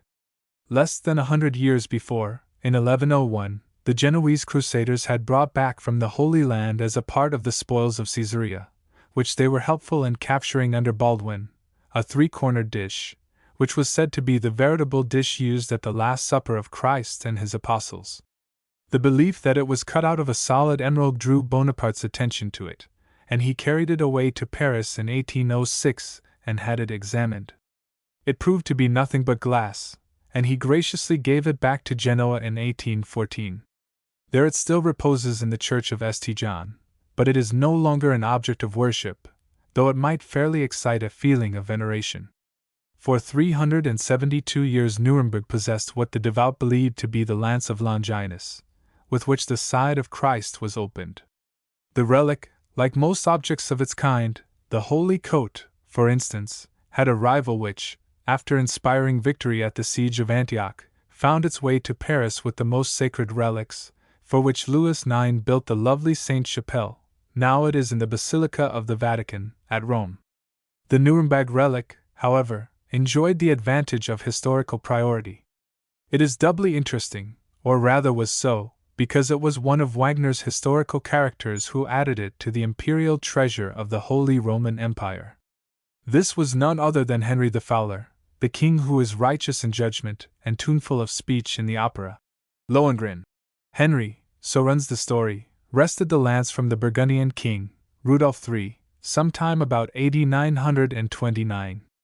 After many vicissitudes, the relic was given for safe keeping to the imperial city of Nuremberg, in 1424, by the Emperor Sigismund. It was placed in a casket, which was fastened with heavy chains to the walls of the Spitälkirche. There it remained until 1796. One may read about the ceremonies attending its annual exposition, along with other relics, in the old history of Nuremberg, by Wagenseil, which was the source of Wagner's knowledge of the master singers. The disruption of the Holy Roman Empire caused a scattering of the jewels and relics in the imperial treasury, and the present whereabouts of this sacred lance is unknown.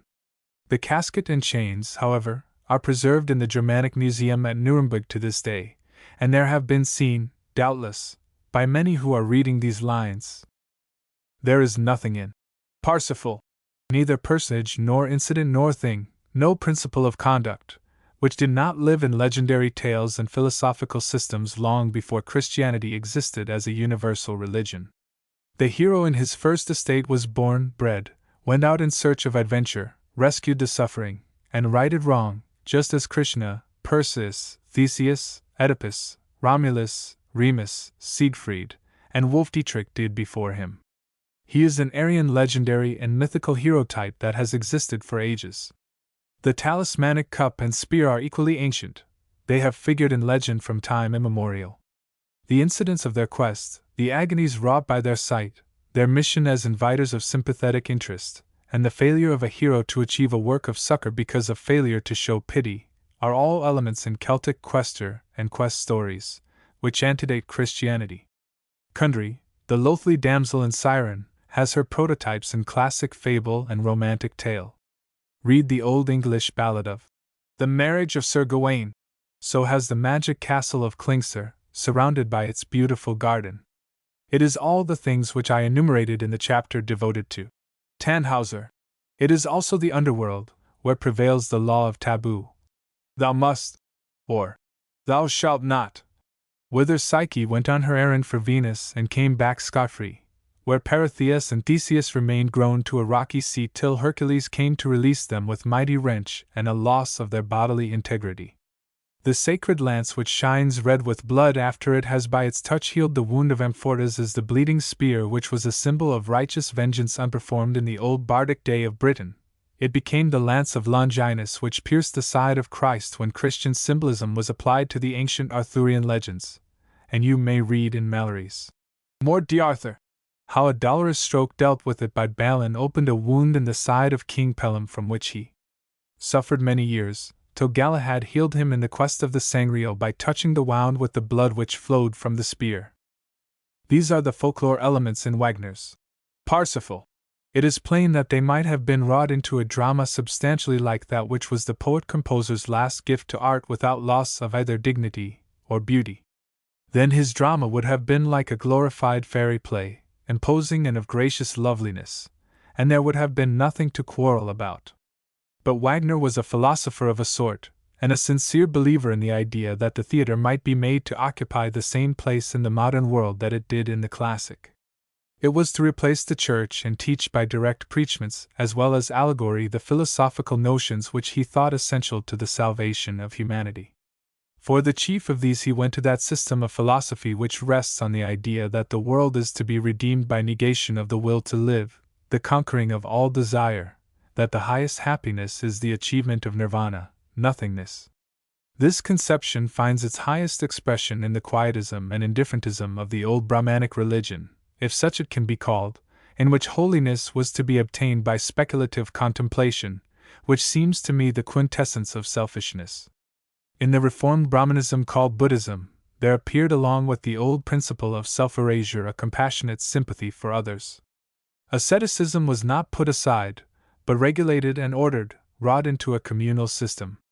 It was purged of some of its selfishness by appreciation of the loveliness of compassionate love as exemplified in the life of Kakyamuni, and those labors which made him one of the many redeemers and saviors of which Hindu literature is full.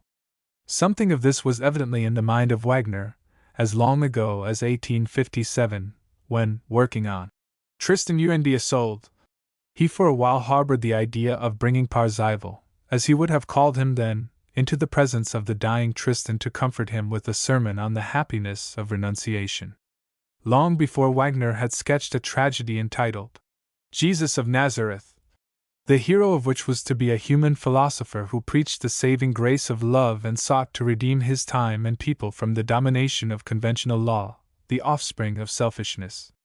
His philosophy was socialism imbued by love. Before Wagner finished Tristan und Isolde, he had outlined a Hindu play in which hero and heroine were to accept the doctrines of the Buddha, take the vow of chastity, renounce the union toward which love impelled them, and enter into the holy community. Blending these two schemes, Wagner created Parsifal. For this drama he could draw the principle of compassionate pity and fellow suffering from the stories of both Kakyamuni and Jesus of Nazareth. But for the sake of a spectacle, I think, he accepted the Christian doctrine of the atonement with all its mystical elements, for they alone put the necessary symbolical significance into the principal apparatus of the play, the Holy Grail and the Sacred Lance. 1. Footnotes. 1. Parsifal was performed for the first time at the Wagner Festival Theatre in Bayreuth on July 28, 1882. The prescription that it should belong exclusively to Bayreuth was respected till December 24, 1903, when Heinrich Conried, taking advantage of the circumstance that there was no copyright on the stage representation of the work in America, brought it out with sensational success at the Metropolitan Opera House in New York. The principal artists concerned in this and subsequent performances were Milka Ternina, Kundry, Alois Bergstaller, Parafel, Anton van Rooy, Amfortas, Robert Blass, Gernmans, Otto Gorlitz, Klingser, and Louise Homer, a voice. Chapter 15.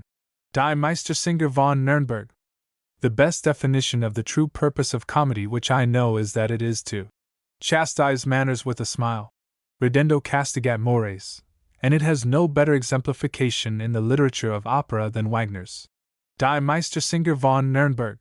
Wagner's mind dwelt much on Greek things, and as he followed a classical principle in choosing mythological and legendary subjects for his tragedies, so also he followed classical precedent in drawing the line between tragedy and comedy.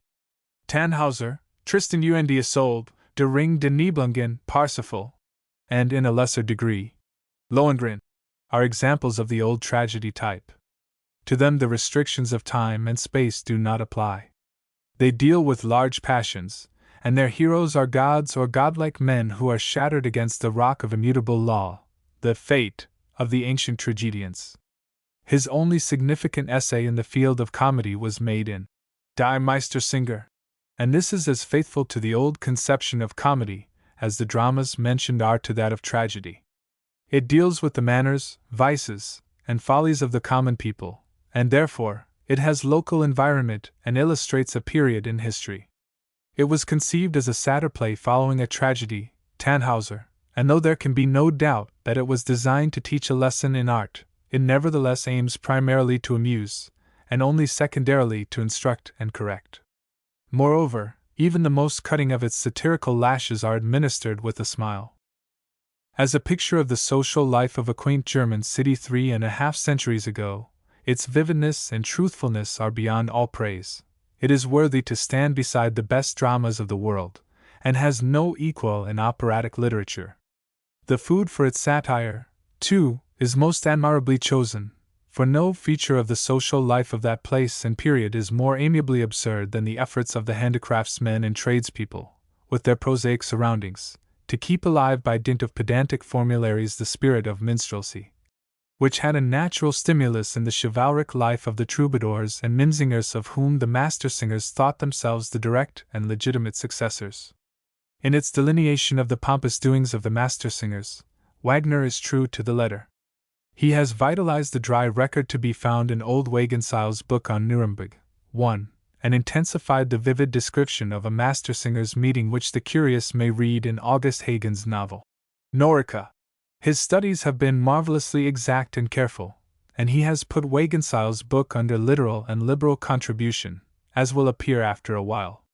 Now it seems best to tell the story of the comedy before discussing it further. Veit Poner, a rich silversmith, desiring to honor the craft of the master singers, to whose guild he belongs, offers his daughter Eva in marriage to the successful competitor at the annual meeting of the master singers on the feast of St. John. Eva is in love, she declares it in the impetuous manner peculiar to Wagner's heroines, with Walther von Stalzing, a young Franconian knight, and the knight with her. After a flirtation in church during divine service, Walther meets her before she leaves the building, and asks if she be betrothed. She answers in the affirmative, but it is to the unknown victor at the contest of singing on the morrow. He resolves to enter the guild so as to be qualified for the competition. A trial of candidates takes place in the church of St. Catherine in the afternoon, and Walther, knowing nothing of the rules of the master singers, some of which have hurriedly been outlined to him by David, a youngster who is an apprentice at shoemaking and also song-making, fails, though Hans Sachs, a master in both crafts, recognizes evidences of genius in the knight's song, and espouses his cause as against Beckmesser, the town clerk, who aims at acquiring Poner's fortune by winning his daughter. The young people, in despair at Walther's failure, are about to elope when they are prevented by the arrival on the scene of Beckmesser. It is night, and he wishes to serenade Eva. Sachs sits cobbling at his bench, while Eva's nurse, Magdalena, disguised, sits at a window to hear the serenade in her mistress's stead.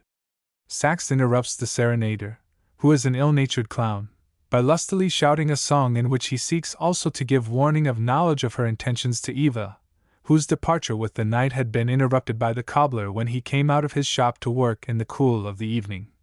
But he finally agrees to listen to Beckmesser on condition that he be permitted to mark each error in the composition by striking his lapstone. The humorous consequences can be imagined.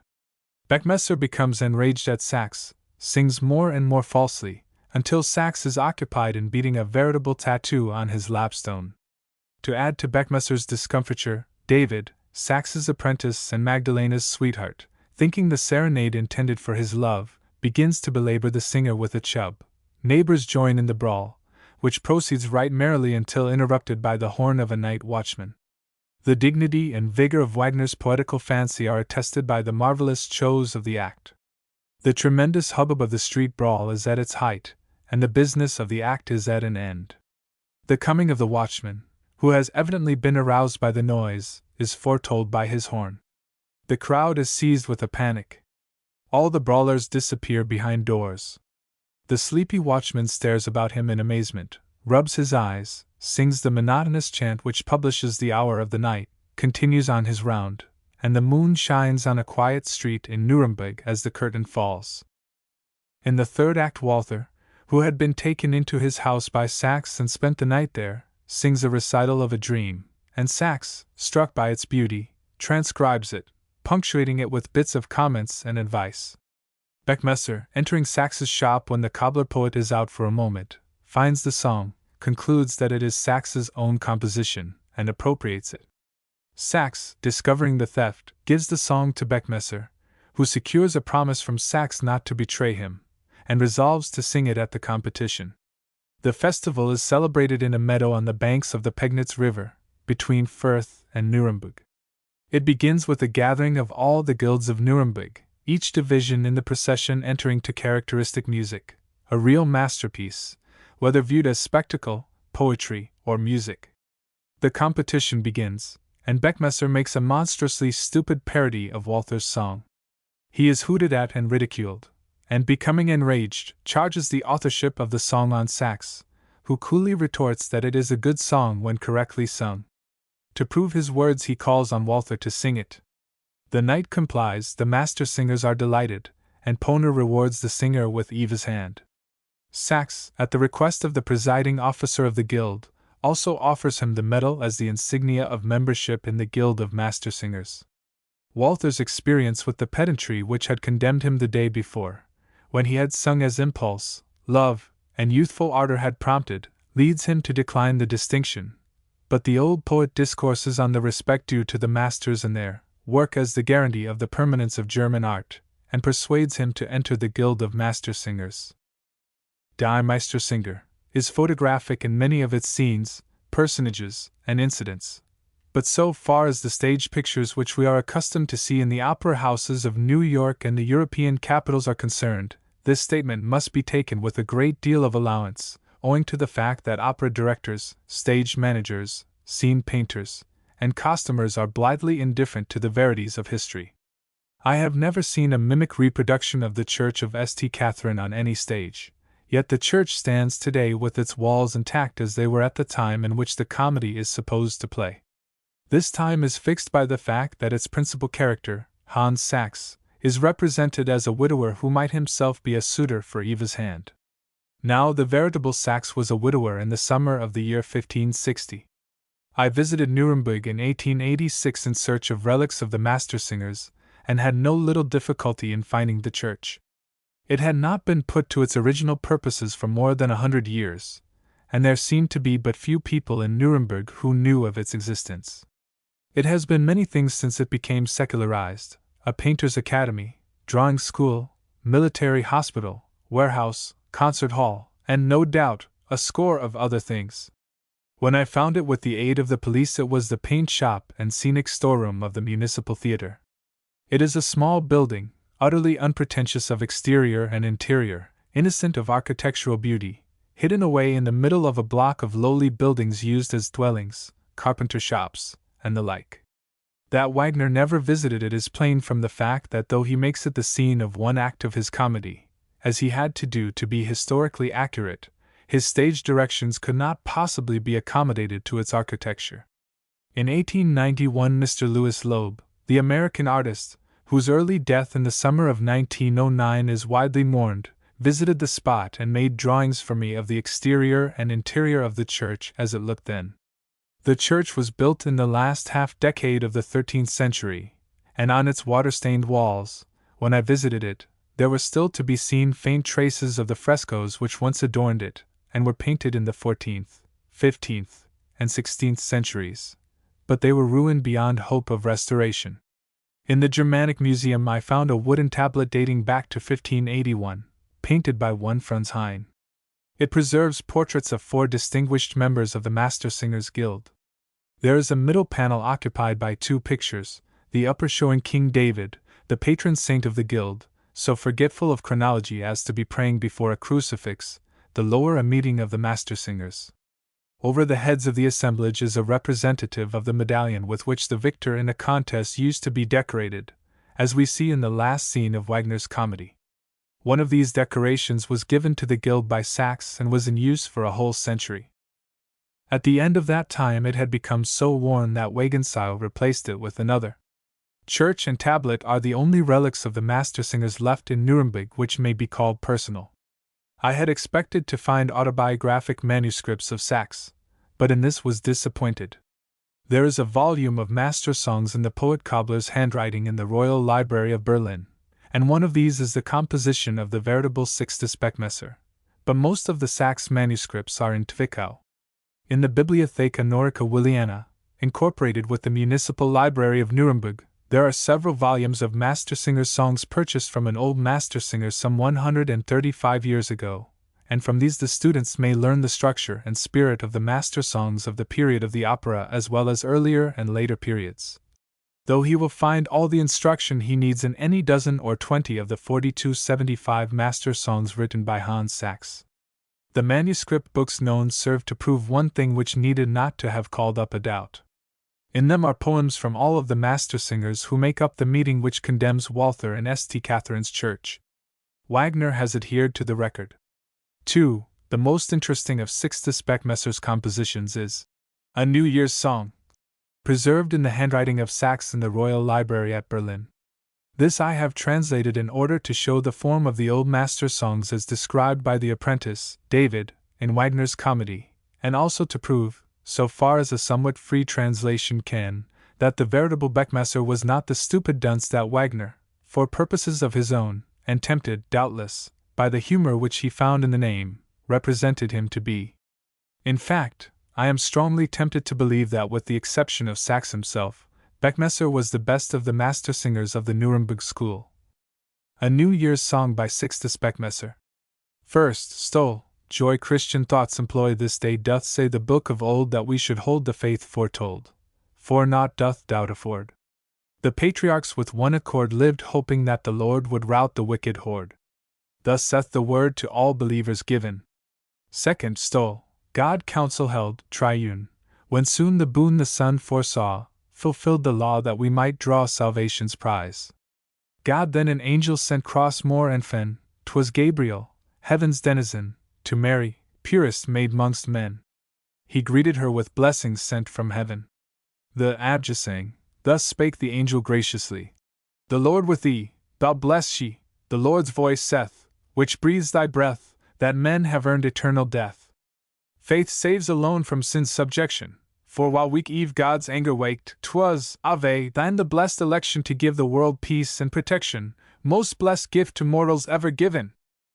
In Nuremberg the veritable Hans Sachs wrote plays on Tannhauser, Tristan, and Siegfried between 300 and 400 years before the poet-composer who put the old cobbler poet into his comedy. Very naive and very archaic indeed are Hans Sachs's dramas compared with Wagner's. But it is, perhaps, not an exaggeration to say that Sachs was as influential a factor in the dramatic life of his time as Wagner and ours. He was among the earliest of the German poets who took up the miracle plays and mysteries after they had been abandoned by the Church and developed them on the lines which ran out into the classic German drama. His immediate predecessors were the writers of the so-called Fastnacht, Mardi Gras plays, who flourished in Nuremberg in the 15th century. Out of these plays German comedy arose, and among those who rocked its cradle was another of the master singers who plays a part in Wagner's opera, Hans Voll's. It was doubtless largely due to the influence of Hans Sachs that the Guild of Mastersingers built the first German theatre in Nuremberg in 1550. Before then, plays with religious subjects were performed in St. Catherine's Church, as we have seen, the meeting place of the Guild. Secular plays were represented in private houses. Hans Sachs wrote no less than 208 dramas, which he divided into carnival plays, comedies, and tragedies. He dropped the first designation in his later years, but his first dramatic effort was a Fastnachtspiel, and treated the subject of Tannhauser and Venus. It bears the date February 21, 1517, and was therefore written 296 years before Wagner was born. Of what is now dramatic form and structure, there is not a sign in this play. It is merely a dialogue between Venus and various persons who stand for as many classes of society. The title is Das Hofzimmer Veneris, or, as it might be rendered in English, The Court of Venus.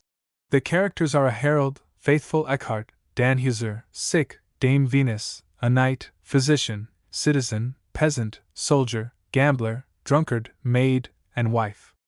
The knight, citizen, and the others appear in turn before Venus and express contempt for her powers, the knight because of his bravery, the physician because of his learning, the maid because of her virtue, the wife because of her honor.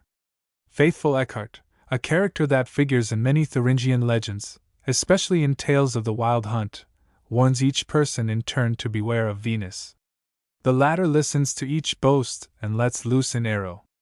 Each boaster succumbs with a short lamentation. When the play opens, Tannhauser is already a prisoner of the goddess. After all the rest have fallen victims, he begs for his release, and they join in his petition. Venus rejects the prayer, speaks in praise of her powers, and calls on a piper for music. A general dance follows, whereupon the company go with the enchantress into the Venusberg. The last speech of Venus ends with the line, so says Hans Sachs of Nuremberg. There is but a single scene in The Court of Venus. In other plays written in after years, no matter how often the action demanded it, there is neither change of scenes nor division into acts, and the personages, whether biblical or classical, talk in the manner of the simple folk of the 16th century. Sachs's tragedy, Von der Strengen Lieb Herrn Tristram mit der schönen Königin Iselden, of the strong love of Lord Tristram and the beautiful Queen Isolde, contains 7 acts, as is specified in the continuation of the title. Und hat 7 Act. It was written 36 years later than the Carnival play and 3 years after the establishment of a theatre in Nuremberg by the master singers. Each act ends with a triple rhyme.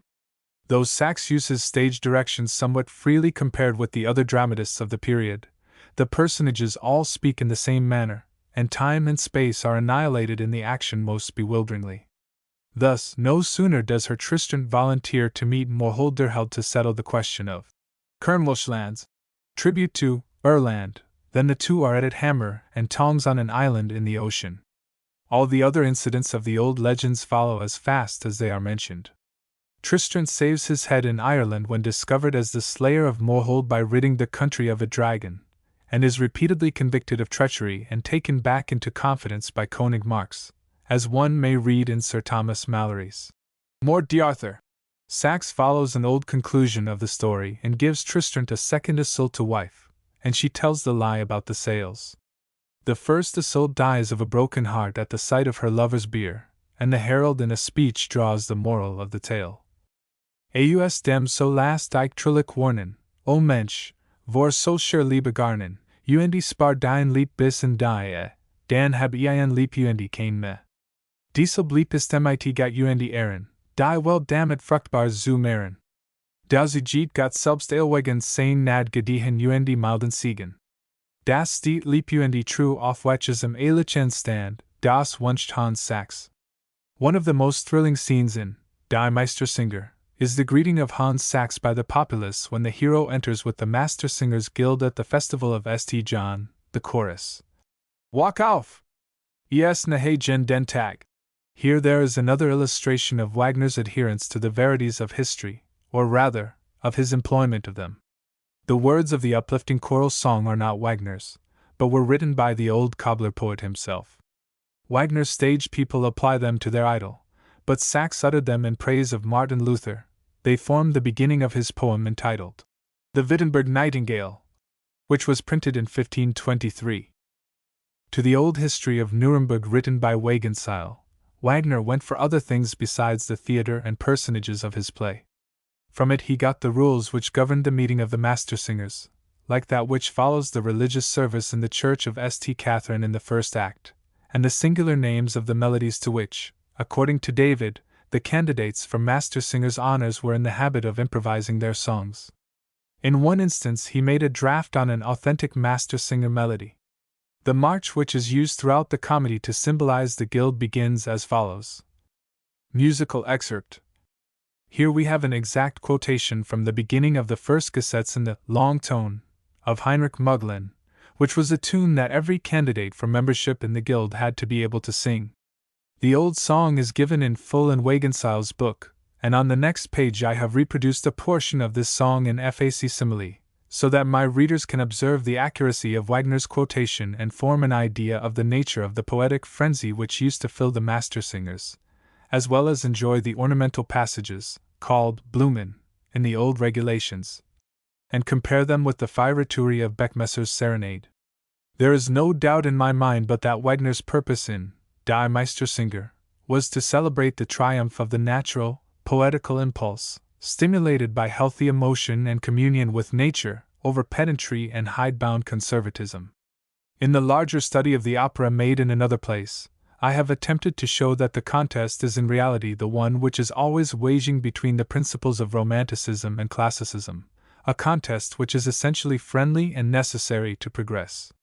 The hero of the comedy is not Walther, but Sachs, who represents in himself both principles, who stands between the combatants and checks the extravagances of both parties. 3.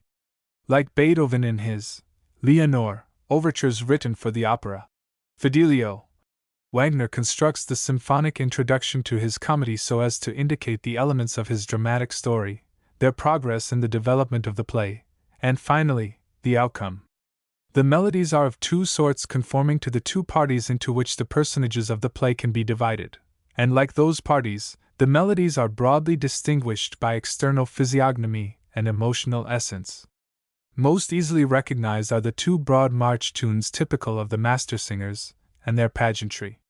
One of them has already been presented. Like its companion, musical excerpt, which opens the prelude, it is a strong, simple melody, made on the intervals of the diatonic scale, square cut in rhythm, firm and dignified, and, like the master singers, complacent and a trifle pompous in stride. The three melodies which are presented in opposition to the spirit represented by the master singers and their typical music are disclosed by a study of the comedy to be associated with the passion of the young lovers, Walther and Eva. They differ in every respect, melodic, rhythmic, and harmonic, from those which stand for the old guildsmen and their rule-of-thumb notions. They are chromatic, as see this musical excerpt, and this, which is the melody which in a broadened form becomes that of Walther's prize song. Musical excerpt, and this, which is peculiarly the symbol of youthful ardor. Musical excerpt. Their rhythms are less regular and more eager. Note the influence of syncopation upon them. They are harmonized with greater warmth and infused with greater passion. In the development of the prelude, these melodies are presented at first consecutively, then as in conflict, first one, then another pushing forward for expression, finally in harmonious and contented union. The middle part of the prelude, in which the opening march tune is heard in short, quick notes, in diminution, as the theoreticians say, may be looked upon as caricaturing the master singers, not in their fair estate, but as they are satirized in the comedy in the person of Beckmesser. Footnotes 1. Joe. Christofori wagen Celiae de Sacri Ram. Imperiae libera civitate Norabridgensi commentatio. Accedit, de Germanii phoniscorum von der Meistersinger origin, prestantia, utilitate, et institutus, sermon vernaculo liber. Altdorf Noricorum types impensis judosi Wilhelmi Caliciae. Sid ICD 97. 2. I quote from Wagenseil's book. He is writing about the history of the master singers. Nach der Stadt Mainz, hat in den Städten Nürnberg und Straßburg / die Meistersinger Kunst sonderlich florett / wie dan Oxii. Alti Nürnbergisch Meister Anak im Beruf sind, so mit Namen geheißen / 1. Veit Poner. 2. Kunstvogelgesang. 3. Hermann Ortel. 4. Konrad Nachtigall. 5. Fritz Zorn. 6. Sixtus Beckmesser. 7. Fritz Kotner. 8. Niklaus Vogel. 9. Augustin Moser. 10. Hans Schwartz. 11. Ulrich Eislinger. 12. Hans Falz. 3. In the musical contest, it is only the perverted idea of classicism which is treated with contumely and routed. The glorification of the triumph of Romanticism is found in the stupendously pompous and brilliant setting given to the master singer's music at the end. You see already in this prelude that Wagner is a true comedian. He administers chastisement with a smile and chooses for its subject only things which are temporary aberrations from the good. What is strong and true and pure and wholesome in the art of the master singers he permits to pass through his satirical fires unscathed. Classicism, in its original sense as the conservator of that which is highest and best in art, he leaves unharmed, presenting her after her trial, as Tennyson presents his princess at the close of his corrective poem, when all her false self slipped from her like a robe, and left her woman, lovelier in her mood than in her mold that other, when she came from barren deeps to conquer all with love. Studies in the Wagnerian Drama. By H. E. Krabiel, page 95. Chapter 16, Lohengrin. In the last 100 lines of the last book of his epic poem, to which Wagner went for the fundamental incidents, not principles, of his Parsifal, Wolfram von Eschenbach tells the story of one of the Grail king's sons whom he calls Lohengrin. This son was a lad when Parzival, thus Wolfram spells the name, became king of the Holy Grail and the knights who were in its service. When he had grown to manhood, there lived in Brabant a queen who was equally gifted in beauty, wealth, and gentleness. Many princes sought her hand in marriage, but she refused them all, and waited for the coming of one whom God had disclosed to her in a vision. One day a knight of great beauty and nobility, as Sir Thomas Malory would have said, came to Antwerp in a boat drawn by a swan. To him the queen at once gave greeting as lord of her dominions, But in the presence of the assembled folk he said to her, "If I am to become ruler of this land, know that it will be at great sacrifice to myself. Should you nevertheless wish me to remain with you, you must never ask who I am, otherwise I must leave you forever." The queen made solemn protestation that she would never do aught against his will.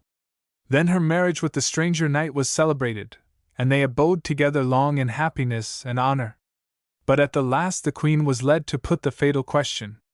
Then the swan appeared with the boat, and Lohengrin, for it was he, was drawn back to Mount Salvet, whence he had come. But to those whom he left behind he gave his sword, horn, and ring. There are other medieval poems which deal with the story of Lohengrin, more, indeed, than can or need be discussed here. Some, however, deserve consideration because they supply elements which Wagner used in his opera but did not find in Wolfram's poem. Wagner went, very naturally, to a poem of the 13th century entitled Lohengrin, for the majority of the incidents of the drama. Thence he may have drawn the motive for the curiosity of Elsa touching the personality of her husband. Of course, it lies in human nature, as stories which are hundreds if not thousands of years older attest. But I am trying, as I have been in preceding chapters in this book, to account for the presence of certain important elements in Wagner's opera, and so this poem must also be considered. In it Lohengrin rescues Elsa, the Duchess of Brabant, from the false accusations of Telramund, the knight having been summoned from Mount Salvet, or Mount Salvish, to be accurate, by the ringing of a bell which Elsa had taken from a falcon's leg. The knight marries her, but first exacts a promise that she will never seek of him knowledge of his race or country. After the happy domestic life of the pair has been described, it is told how Lohengrin overthrew the Duke of Cleves at a tournament in Cologne and broke his arm. The Duchess of Cleves felt humiliated at the overthrow of her husband by a knight of whom nothing was known, and wickedly insinuated that it was a pity that so puissant a jouster should not be of noble birth, thereby instilling a fatal curiosity into the mind of the Lady of Brabant, which led to questions which Lohengrin answered before the Emperor's court, and then disappeared from view. From Der Jüngere Ticherl, another medieval poem, came the suggestion that the mysterious knight's prowess was due to sorcery and might be set at naught if his bodily integrity were destroyed even in the slightest degree. In the French tale of Le Chevalier au Cygne, as told in the Chansons de Geste, you may read the story of Helias, who was one of 7 children of King Orient and Queen Beatrix, who were born with silver chains around their necks. The chains being removed with evil purpose, the children turned into swans and flew away, all but one, Helias, who was absent at the time. But Helias got possession of all the chains but one, which had been wrought into a cup, and one day, when he heard the sound of wings, and 6 swans let themselves down into the water, he threw the chains around their necks, and they at once assumed the forms of his brothers.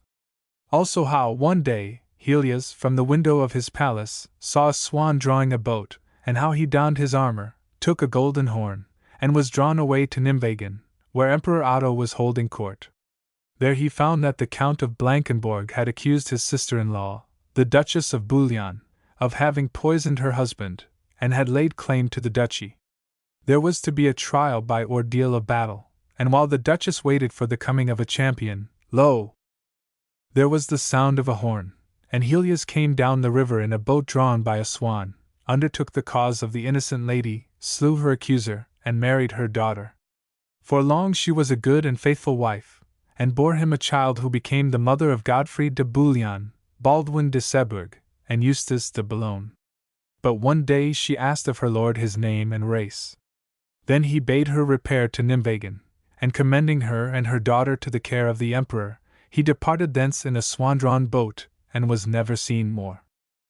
Here we have the essentials of the story which Wagner wrought into his opera, Lohengrin. Only a few details need be added to make the plot complete. The meeting of Lohengrin and Elsa takes place on the banks of the river Scheldt in Brabant.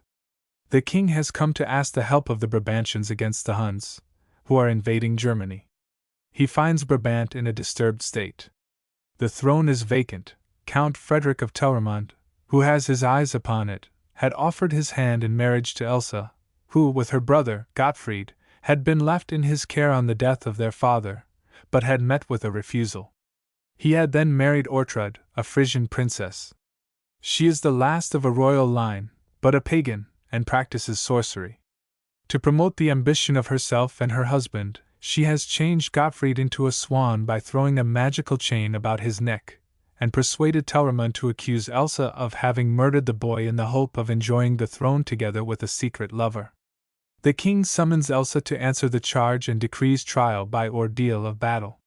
Commanded to name her champion, she tells of a knight seen in a dream. Upon him alone will she rely. Not until the second call of the herald has gone out, and Elsa has fallen to her knees in prayer, does the champion appear. He is a knight in shining white armor who comes in a boat drawn by a swan. He accepts the gage of battle, after asking Elsa whether or not she wants him to be her husband if victorious in the combat, and exacting a promise never to ask of him whence he came, or what his name or race. He overcomes Telramund, but gives him his life. The king, however, banishes the false accuser and sets the stranger over the people of Brabant with the title of protector. Telramund is overwhelmed by his misfortunes, but Ortrud urges him to make another trial to regain what he has lost. The knight, she says, had won by witchcraft, and if but the smallest joint of his body could be taken from him, he would be impotent. Together they instill disquiet and suspicion into the mind of Elsa as she is about to enter the minster to be married. After the wedding guests have departed, her newly found happiness is disturbed by doubt, and a painful curiosity manifests itself in her speech. Lohengrin admonishes, reproves, and warns in words of tenderest love. He had given up greater glories than his new life had to offer out of love for her. A horrible fear seizes her. He who had so mysteriously come would as mysteriously depart. Cost what it may, she must know who he is. She asks the question, but before he can reply, Telramund rushes into the room with drawn weapon. Elsa has but time to hand Lohengrin his sword, with which he stretches the would-be assassin dead on the chamber floor. Then he commands that the body be carried before the king, whither he also directs her maids to escort his wife. There is another conclave of king and nobles. Lohengrin asks if he had acted within his right in slaying Telramund, and his deed is approved by all. Then he gives public answer to Elsa's question. In distant lands, where ye can never enter, a castle stands in Mount Salvat its name. A radiant temple rises from its center more glorious far than aught of earthly fame. And there a vessel of most wondrous splendor, a shrine, most holy, guarded well doth rest, to which but mortals purest service render. 'Twas brought to earth by hosts of angels blessed. Once every year a dove from heaven descendeth to strengthen then its wondrous powers anew. 'Tis called the Grail, and purest faith it lendeth to those good knights who are its chosen few. To serve the Grail whoe'er is once elected receives from it a supernatural might. From baneful harm and fraud is he protected, away from him flees death and gloom of night. Yea, whom by it to distant lands is bidden as champion to some virtuous cause maintain, well knows its powers are from him never hidden, if, as its knight, he unrevealed remain. Such wondrous nature is the Grail's great blessing, revealed must then the night from mortals flee. Let not rest in your hearts a doubt oppressing, if known to you he saileth o'er the sea. Now list what he to you in troth declareth, the Grail obeying here to you I came. My father Parzival, a crown he weareth, his knight am I and Lohengrin my name. 1. A prohibition which rests upon all who are served by a knight of the Grail having been violated, he must depart from thence. But before going he gives his sword, horn, and ring to Elsa, and tells her that had he been permitted to live but 1 year at her side, her brother would have returned in conduct of the Grail. The swan appears to convey him back to his resplendent home.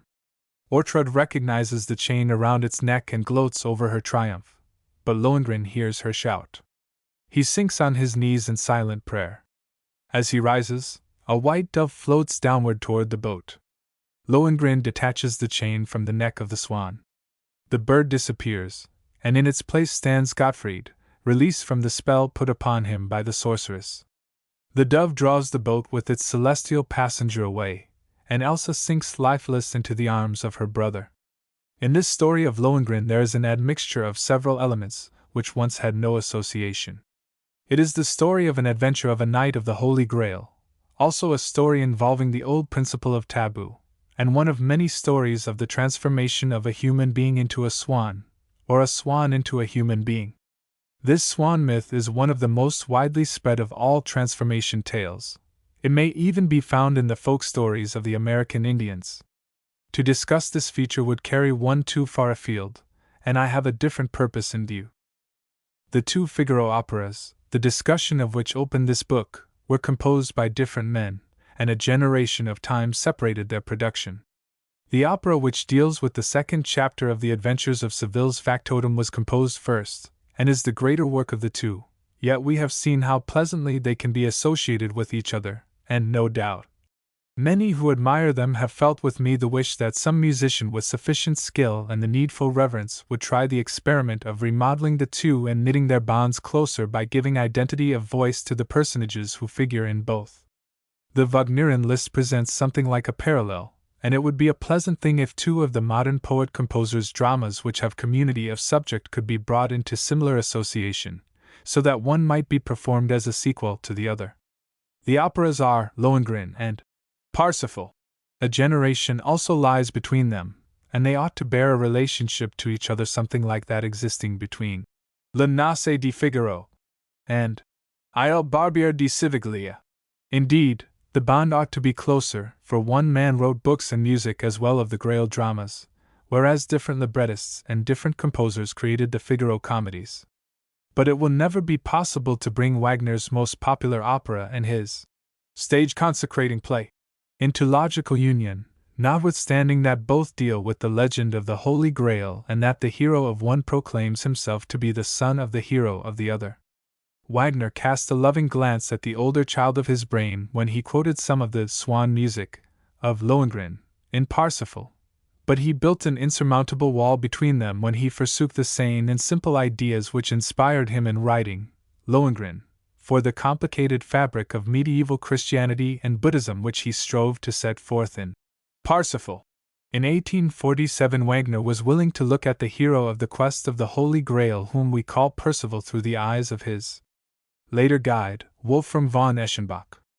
To Wolfram Parzival was a married man, more than that, a married lover, clinging with devotion to the memory of the wife from whose arms he had torn himself to undertake the quest, and losing himself in tender brooding for days when the sight of blood spots on the snow suggested to his fancy the red and white of fair Conwaramer's cheeks.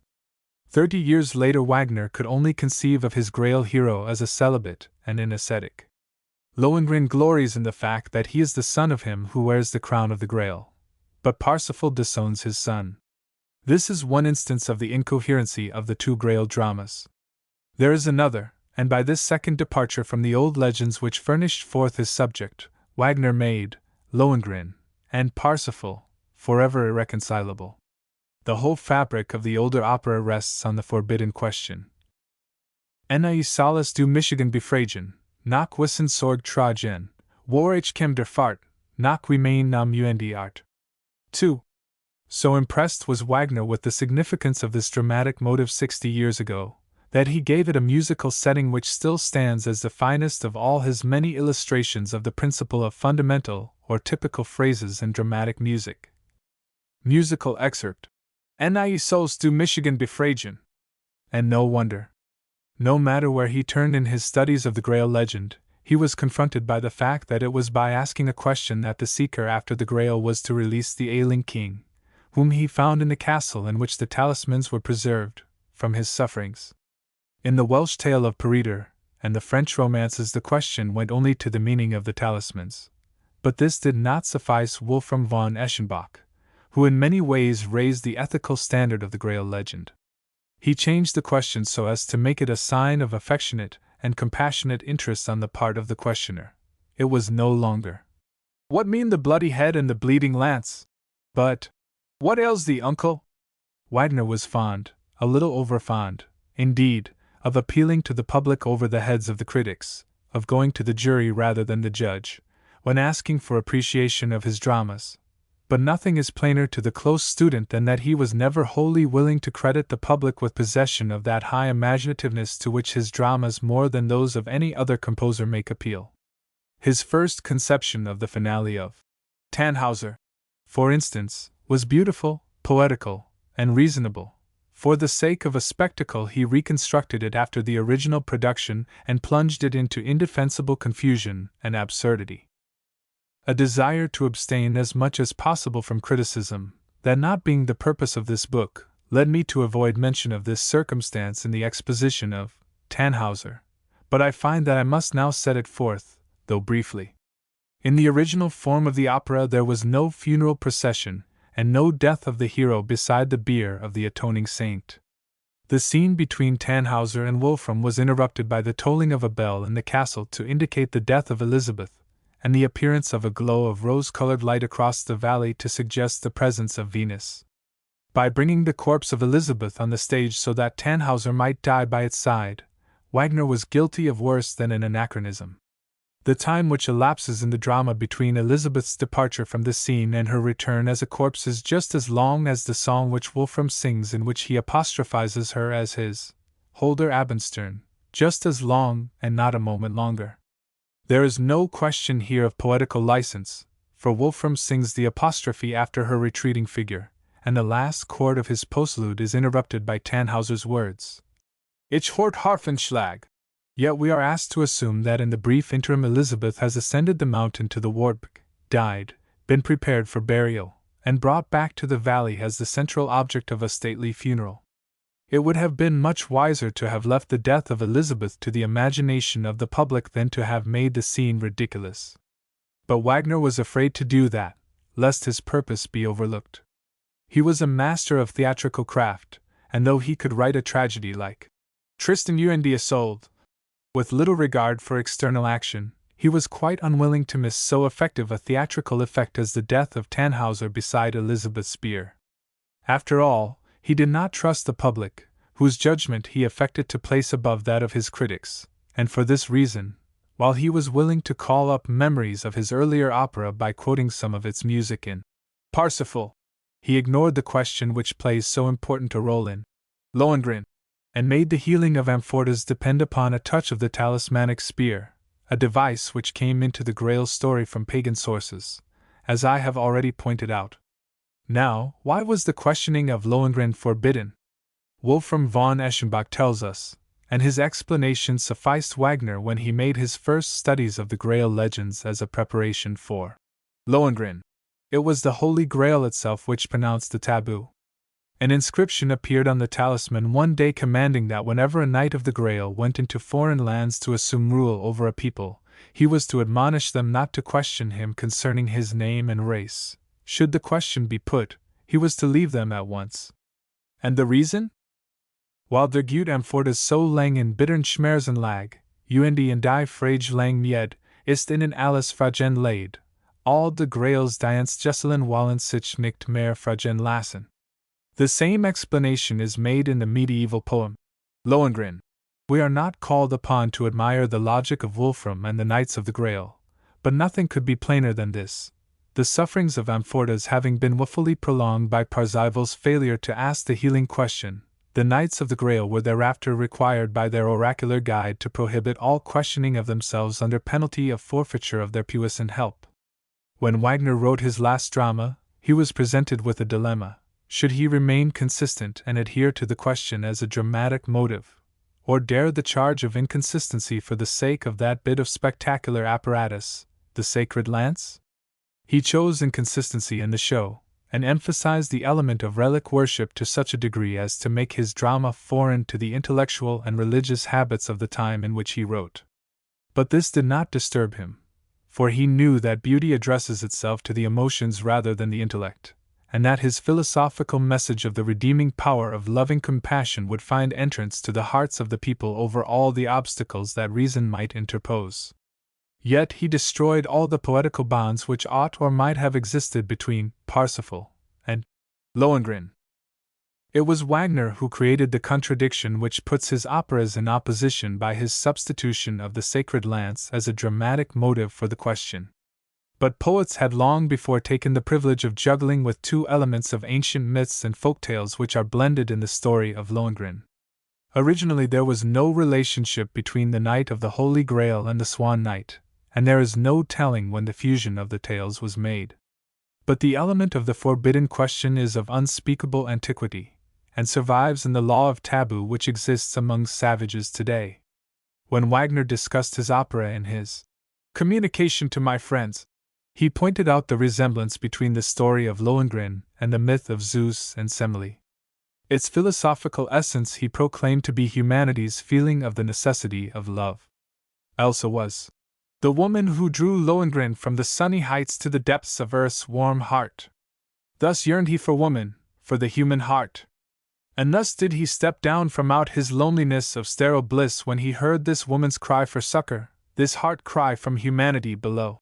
This is all very well, and it would be churlish to say that it is not beautifully reflected in Wagner's drama, but it does not explain the need of the prohibition. A woman who loves must have unquestioning faith in her husband, that is all.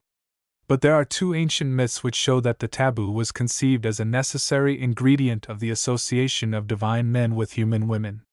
Let both be recalled, for both have plainly gone over into the medieval story. The first is the one to which Wagner made allusion. Jupiter has given his love to Semele.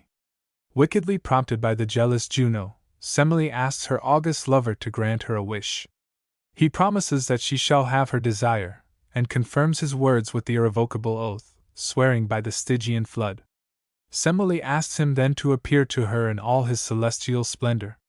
The god would have stopped her when he realized her purpose, but it was too late. Sorrowfully he returned to the celestial abode, and fearfully he put on his lesser panoply. Arrayed in this he entered the chamber of Semele, but though he had left behind him the greater splendors, the immortal radiance consumed her to ashes. That is one story. The other is the beautiful fable, freighted with ethical symbolism, which Apulsius gave to literature in the 2nd century of the Christian era, though, no doubt, his exquisite story is only the elaboration of a much older conceit. Psyche, the daughter of a king, arouses the envy of Venus because of her beauty, and the goddess's anger because of the feeling which that beauty inspires among men. She resolves to punish her presumptuous mortal rival, and sends Cupid as her messenger of vengeance. But the god of love falls himself a victim to the maiden's charms. The spell which he puts upon her he cannot wholly dissipate. Hosts of admirers still follow Psyche, but no worthy man offers her marriage. Her parents consult the oracle of Apollo, who tells him that she is doomed to become the wife of a monster who lives upon a high mountain. The maiden sees in this a punishment meted out by Venus and offers herself as a propitiatory sacrifice. Left alone by parents and friends, she climbs the rocky steeps and falls asleep in the wilderness. Thither come the zephyrs and carry her to a beautiful garden, where unseen hands serve her sumptuously in a magnificent palace, and the voices of invisible singers ravish her cars with music. Every night she is visited by a mysterious being who lavishes loving gifts upon her, but forbids her to look upon his face, and disappears before dawn. Psyche's sisters, envious of her good fortune and great happiness, fill her mind with wicked doubt and distrust. A fatal curiosity seizes upon her, and one night she uncovers her lamp to look upon the form of her doting companion. Instead of the monster spoken of by the oracle, she sees the loveliest of the immortals. It is Cupid who lies sleeping before her, with snowy wings folded, and golden ringlets clustering about his shoulders. Anxious for a closer view, Psyche leans over him, but a drop of hot oil falls from the lamp upon his shining skin. The god awakes, and without a word flies out of the window. Palace and garden disappear, and Psyche is left alone to suffer the consequences of her foolish curiosity. After wandering long in search of the lost one, she wins the sympathy of Ceres, who advises her to seek out Venus and offer reparation. She becomes the slave of the goddess, who imposes cruel tasks upon her. But at length Cupid can no longer endure to be separated from her, and goes to Jupiter, who intercedes with Venus and wins her forgiveness for Psyche. Then the supreme god gives her immortality, and she becomes forever the wife of Cupid. There are two other points, one legendary, one historical, which ought to be mentioned for the sake of those who like to know the sources of stories like that of Lohengrin. The ancient Angles had a saga which told of the arrival in their country of a boat, evidently sailless, oarless, and rudderless, containing only a child surrounded by arms and treasure. They brought him up and called him Skeef, from which word our, sheaf, because he lay upon a bundle of grain. He became king of the people, and when he felt death upon him, commanded to be carried back to the shore where he had been found. There lay the boat in which he had come, and when his dead body was placed in it, it moved away of its own accord. From him descended a race of kings. Here, I am inclined to see a survival of the story of Danae and her child Perseus found floating on the sea in a chest, as sung by Simonides. The historical element in Lohengrin is compassed by the figure of the king, who metes out justice melodiously in the opening and closing scenes. It is King Henry I of Germany, called the Fowler, who reigned from AD 918 to 936. He was a wise, brave, and righteous king, who fought the savage Huns, and for his sake the management of the festival performances at Bayreuth, in 1894, introduced costumes of the 10th century. Footnotes 1. John P. Jackson's translation. 2. In Mr. John P. Jackson's translation. Ne'er with thy fears shalt task me, nor questions idly ask me, the land and from whence I came, nor yet my race and name. Chapter 17. Hansel and Gretel. In many respects, Hansel and Gretel is the most interesting opera composed since Parsifal, and, by being an exception, proves the rule to which I directed some remarks in the chapter on Don Giovanni. For a quarter of a century, the minds of musical critics and historians have been occupied at intervals with the question whether or not progress in operatic composition is possible on the lines laid down by Wagner. Of his influence upon all the works composed within a period twice as long there never was a doubt, but this influence manifested itself for the greater part in modifications of old methods rather than the invention of new. In Germany, attempts have been made over and over again to follow Wagner's system, but though a few operas thus produced have had a temporary success, in the end it has been found that the experiments have all ended in failures. It was but natural that the fact should provoke discussion.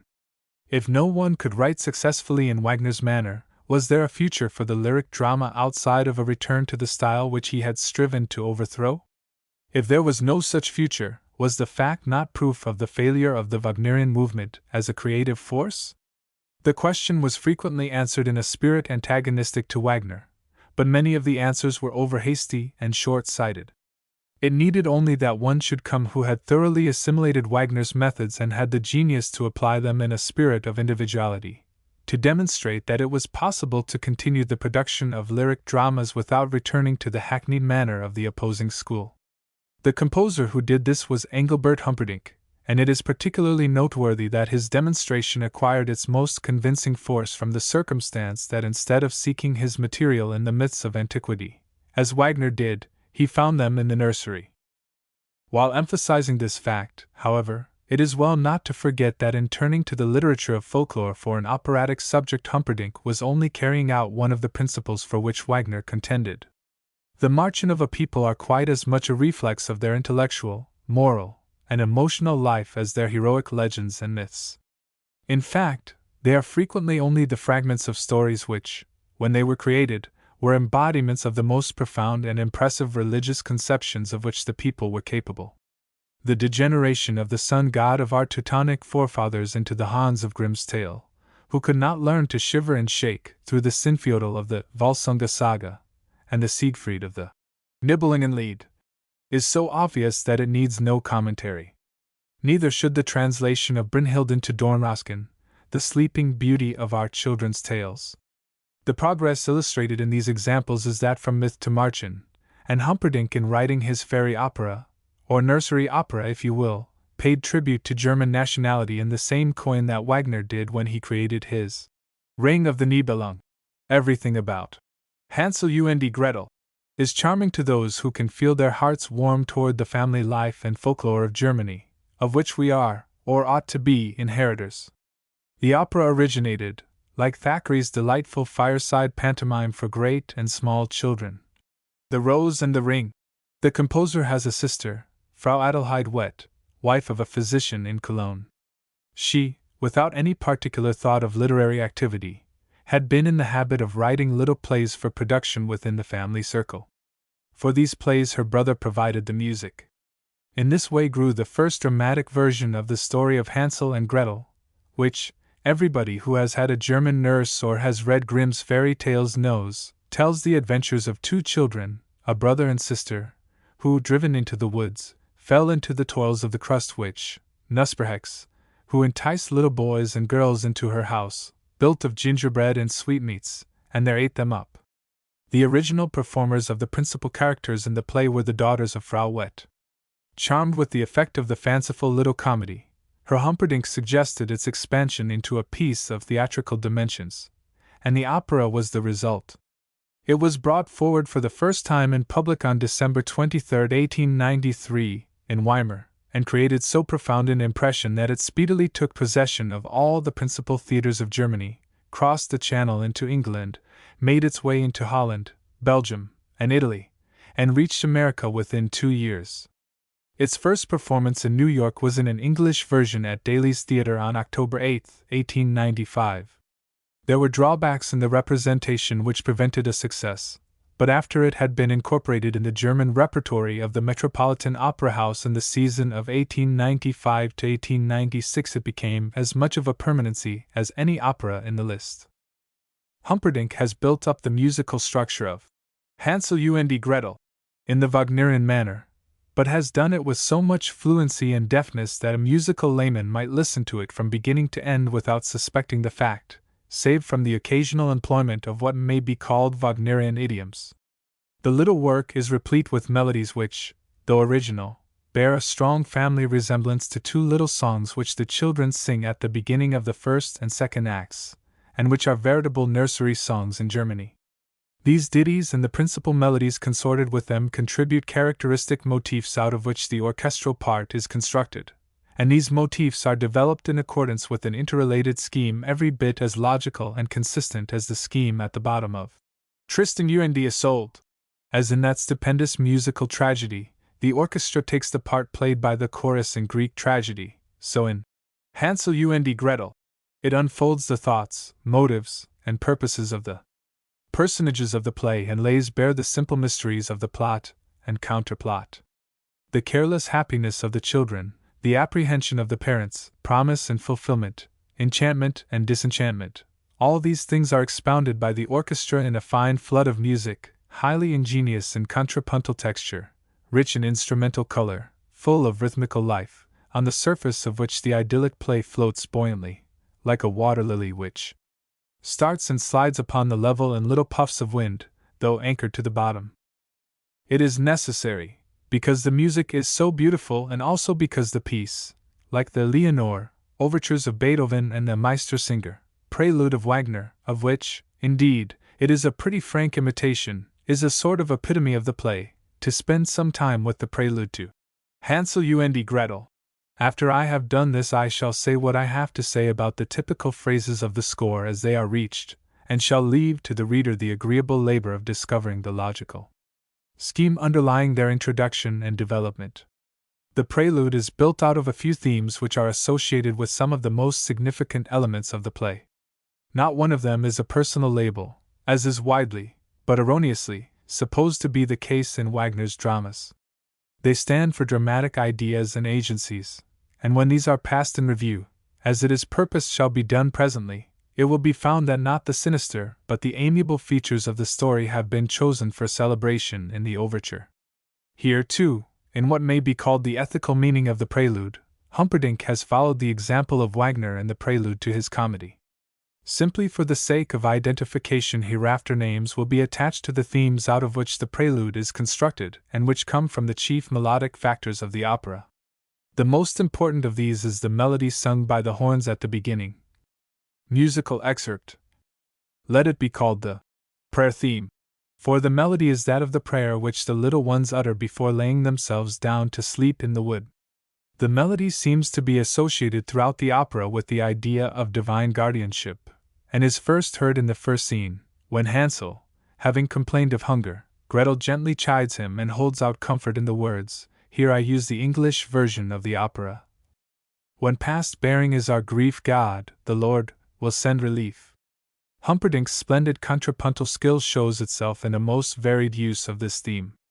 Once in the prelude it appears in 3 different forms simultaneously, and in an augmented shape it forms the substratum of the prelude, while other themes are cunningly woven above it. The second theme is an exceedingly bright and energetic little phrase with which the rapid portion of the prelude begins. It shall be called the counter-charm theme, because it is the melodic phrase which serves as a formula with which the spell which the witch puts upon her victims is released by her as well as by the children who overhear it. When it occurs in the play, it has this form. Musical excerpt.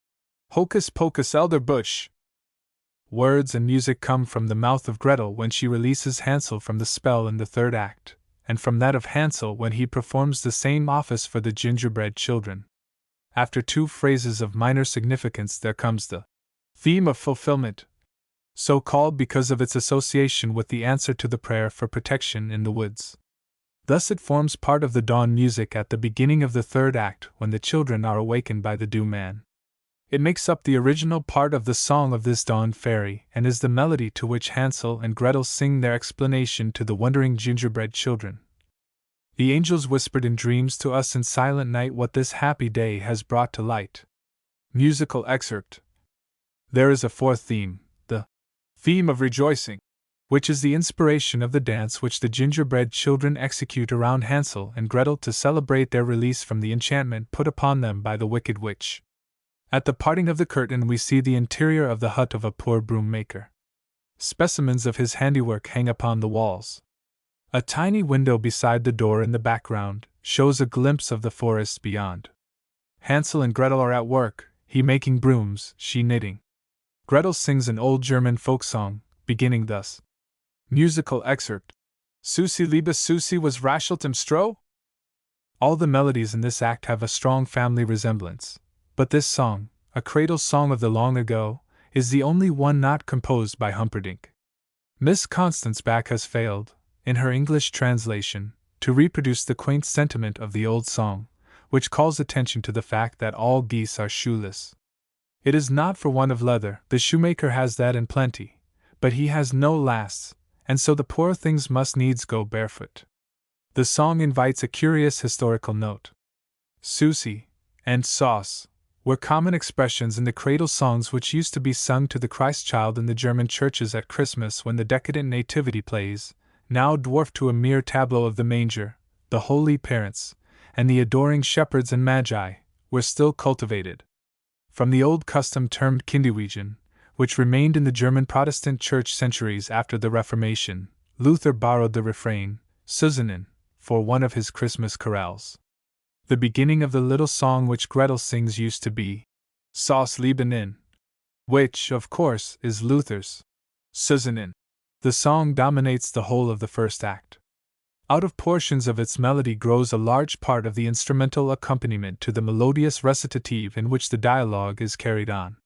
Through expressive changes, not only in this act, but later also, it provides a medium for much dramatic expression. A little motif with which the orchestra introduces it develops into a song, with which Hansel greets his sister's announcement that a neighbor has sent in some milk, and when Gretel, as soon as she does, attempts to teach Hansel how to dance, the delightful little polka tune which the two sing is almost a twin brother to the cradle song. It is the gift of milk which directly brings the sinister element into the play. The mother comes home weary, hungry, and out of humor. She finds that the children have neglected their work, and while attempting to punish them, she overturns the milk jug. It is the last straw, and with threats of a terrible beating if they do not bring home a heaping basket of berries for supper, she drives the little ones out into the forest. Exhausted, she falls asleep beside the hearth. From the distance comes the voice of the broom maker trolling a song which is now merry, now sad. He enters his hut in great good humor, however, for he has sold all his wares and comes with his basket loaded with good things to eat, and no inconsiderable quantity of kümmel in his stomach. Till now, save for the few moments which followed the entrance of the mother, the music has echoed nothing but childish joy. All this is changed, however, when the father, inquiring after his children, learns that they have gone into the woods. He tells his wife the legend of the witch of the Ilsenstein and her dreadful practices, while the orchestra builds up a gruesome picture out of fragments from the innocent song which had opened the act. Fearful for the fate of her children, the mother dashes into the forest, followed by the broom maker. A musical delineation of a witch's ride separates the first and second acts. It is a garishly colored composition beginning with a pompous proclamation of the theme of the witch. Musical excerpt. This is interwoven with echoes from the Song of the Broommaker, and, as might be expected, a great deal of chromatic material, such as seems indispensable in musical pictures of the supernatural. Towards the close, the weird elements gradually disappear and give way to a peaceful forest mood, pervaded by a long-drawn melody from the trumpet, accompanied by sounds suggestive of the murmuring of trees. The parting of the curtain discovers a scene in the depths of the woods. Gretel sits under a large tree weaving a garland of flowers. Hansel is picking strawberries. The sun is setting.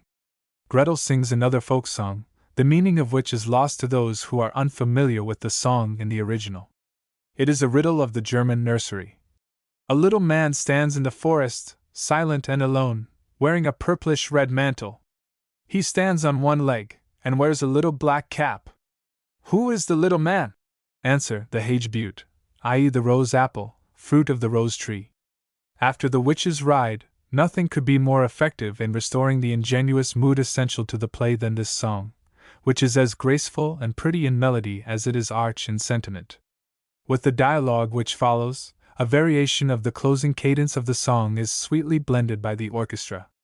Hansel crowns Gretel Queen of the Woods with the floral wreath, and is doing mock reverence to her when a cuckoo calls from a distance. The children mimic the cry, then playfully twit the bird with allusions to its bad practice of eating the eggs of other birds and neglecting its own offspring. Then they play at cuckoo, eating the strawberries in lieu of eggs, until the basket is empty. They remember the threat of their mother, and want to fill the basket again, but darkness is settling around them.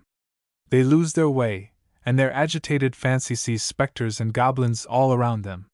Hansel tries to reassure his sister by hallooing, and scores of voices send back echoes, while the cuckoo continues its lonely cry.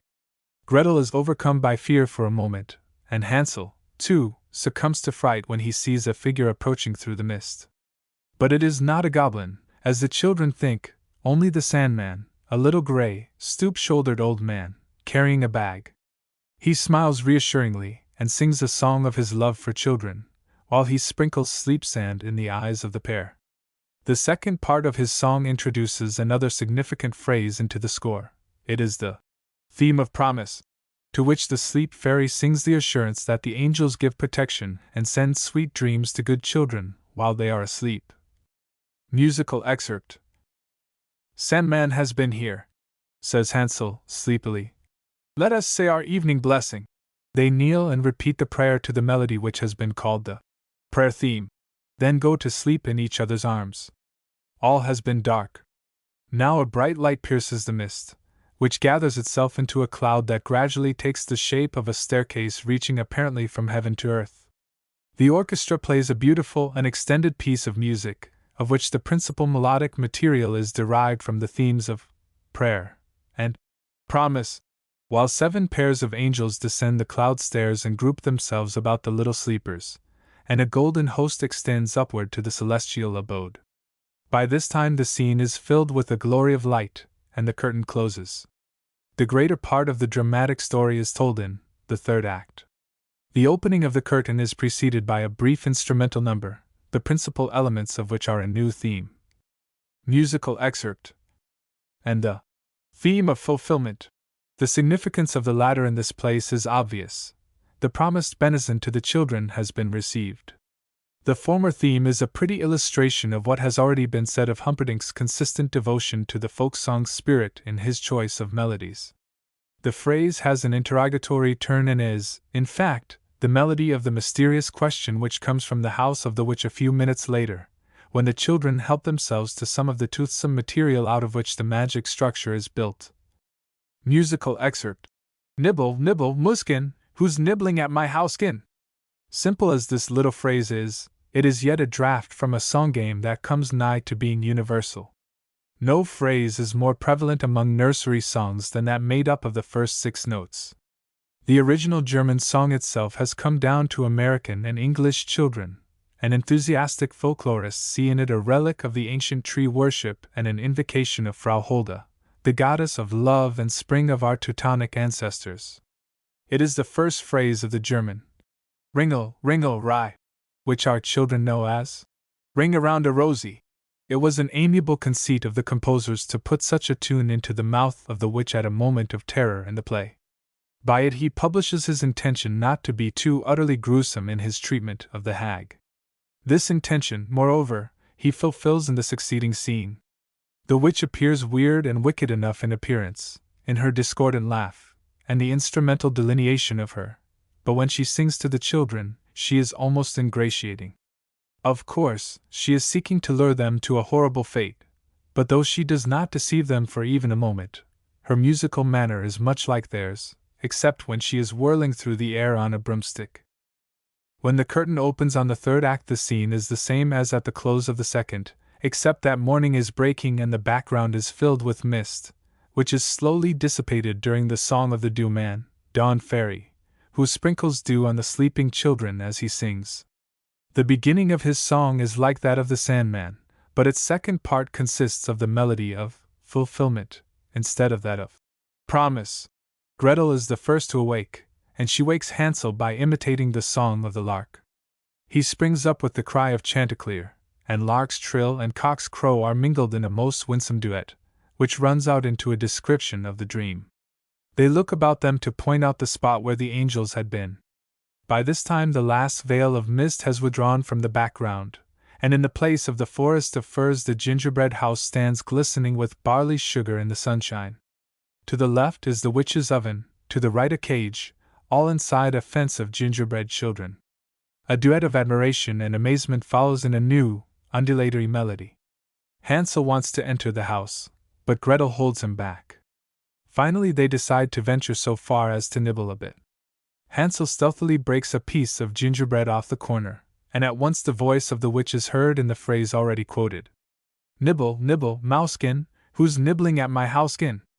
After a moment of alarm, Gretel picks up a bit of the gingerbread which had fallen from Hansel's hand at the sound of the witch's voice, and the duet of enjoyment is resumed in a higher key.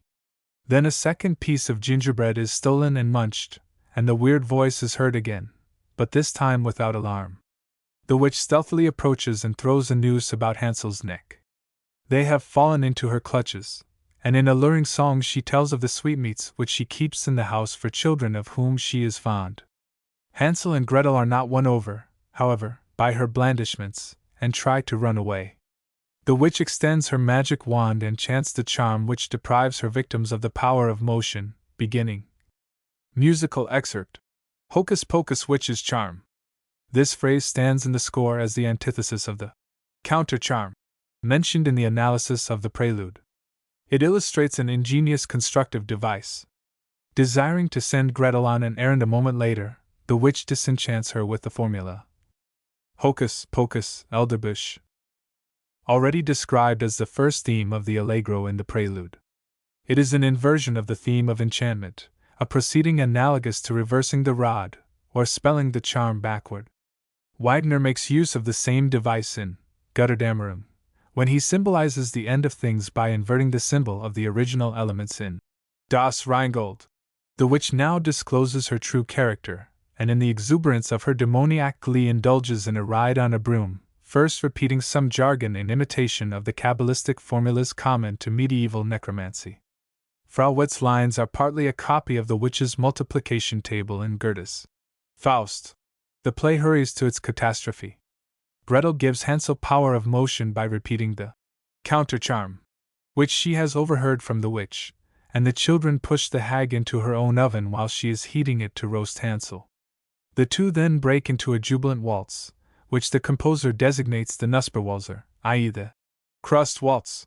A frightful explosion destroys the witch's oven, and with the crash the gingerbread covering falls from the children, who form the fence around the house. They are unable to move, being still partly under a spell, but when Hansel repeats the counter-charm, they crowd around their deliverers and sing their gratitude. The parents of Hansel and Gretel, who have been hunting them, appear on the scene.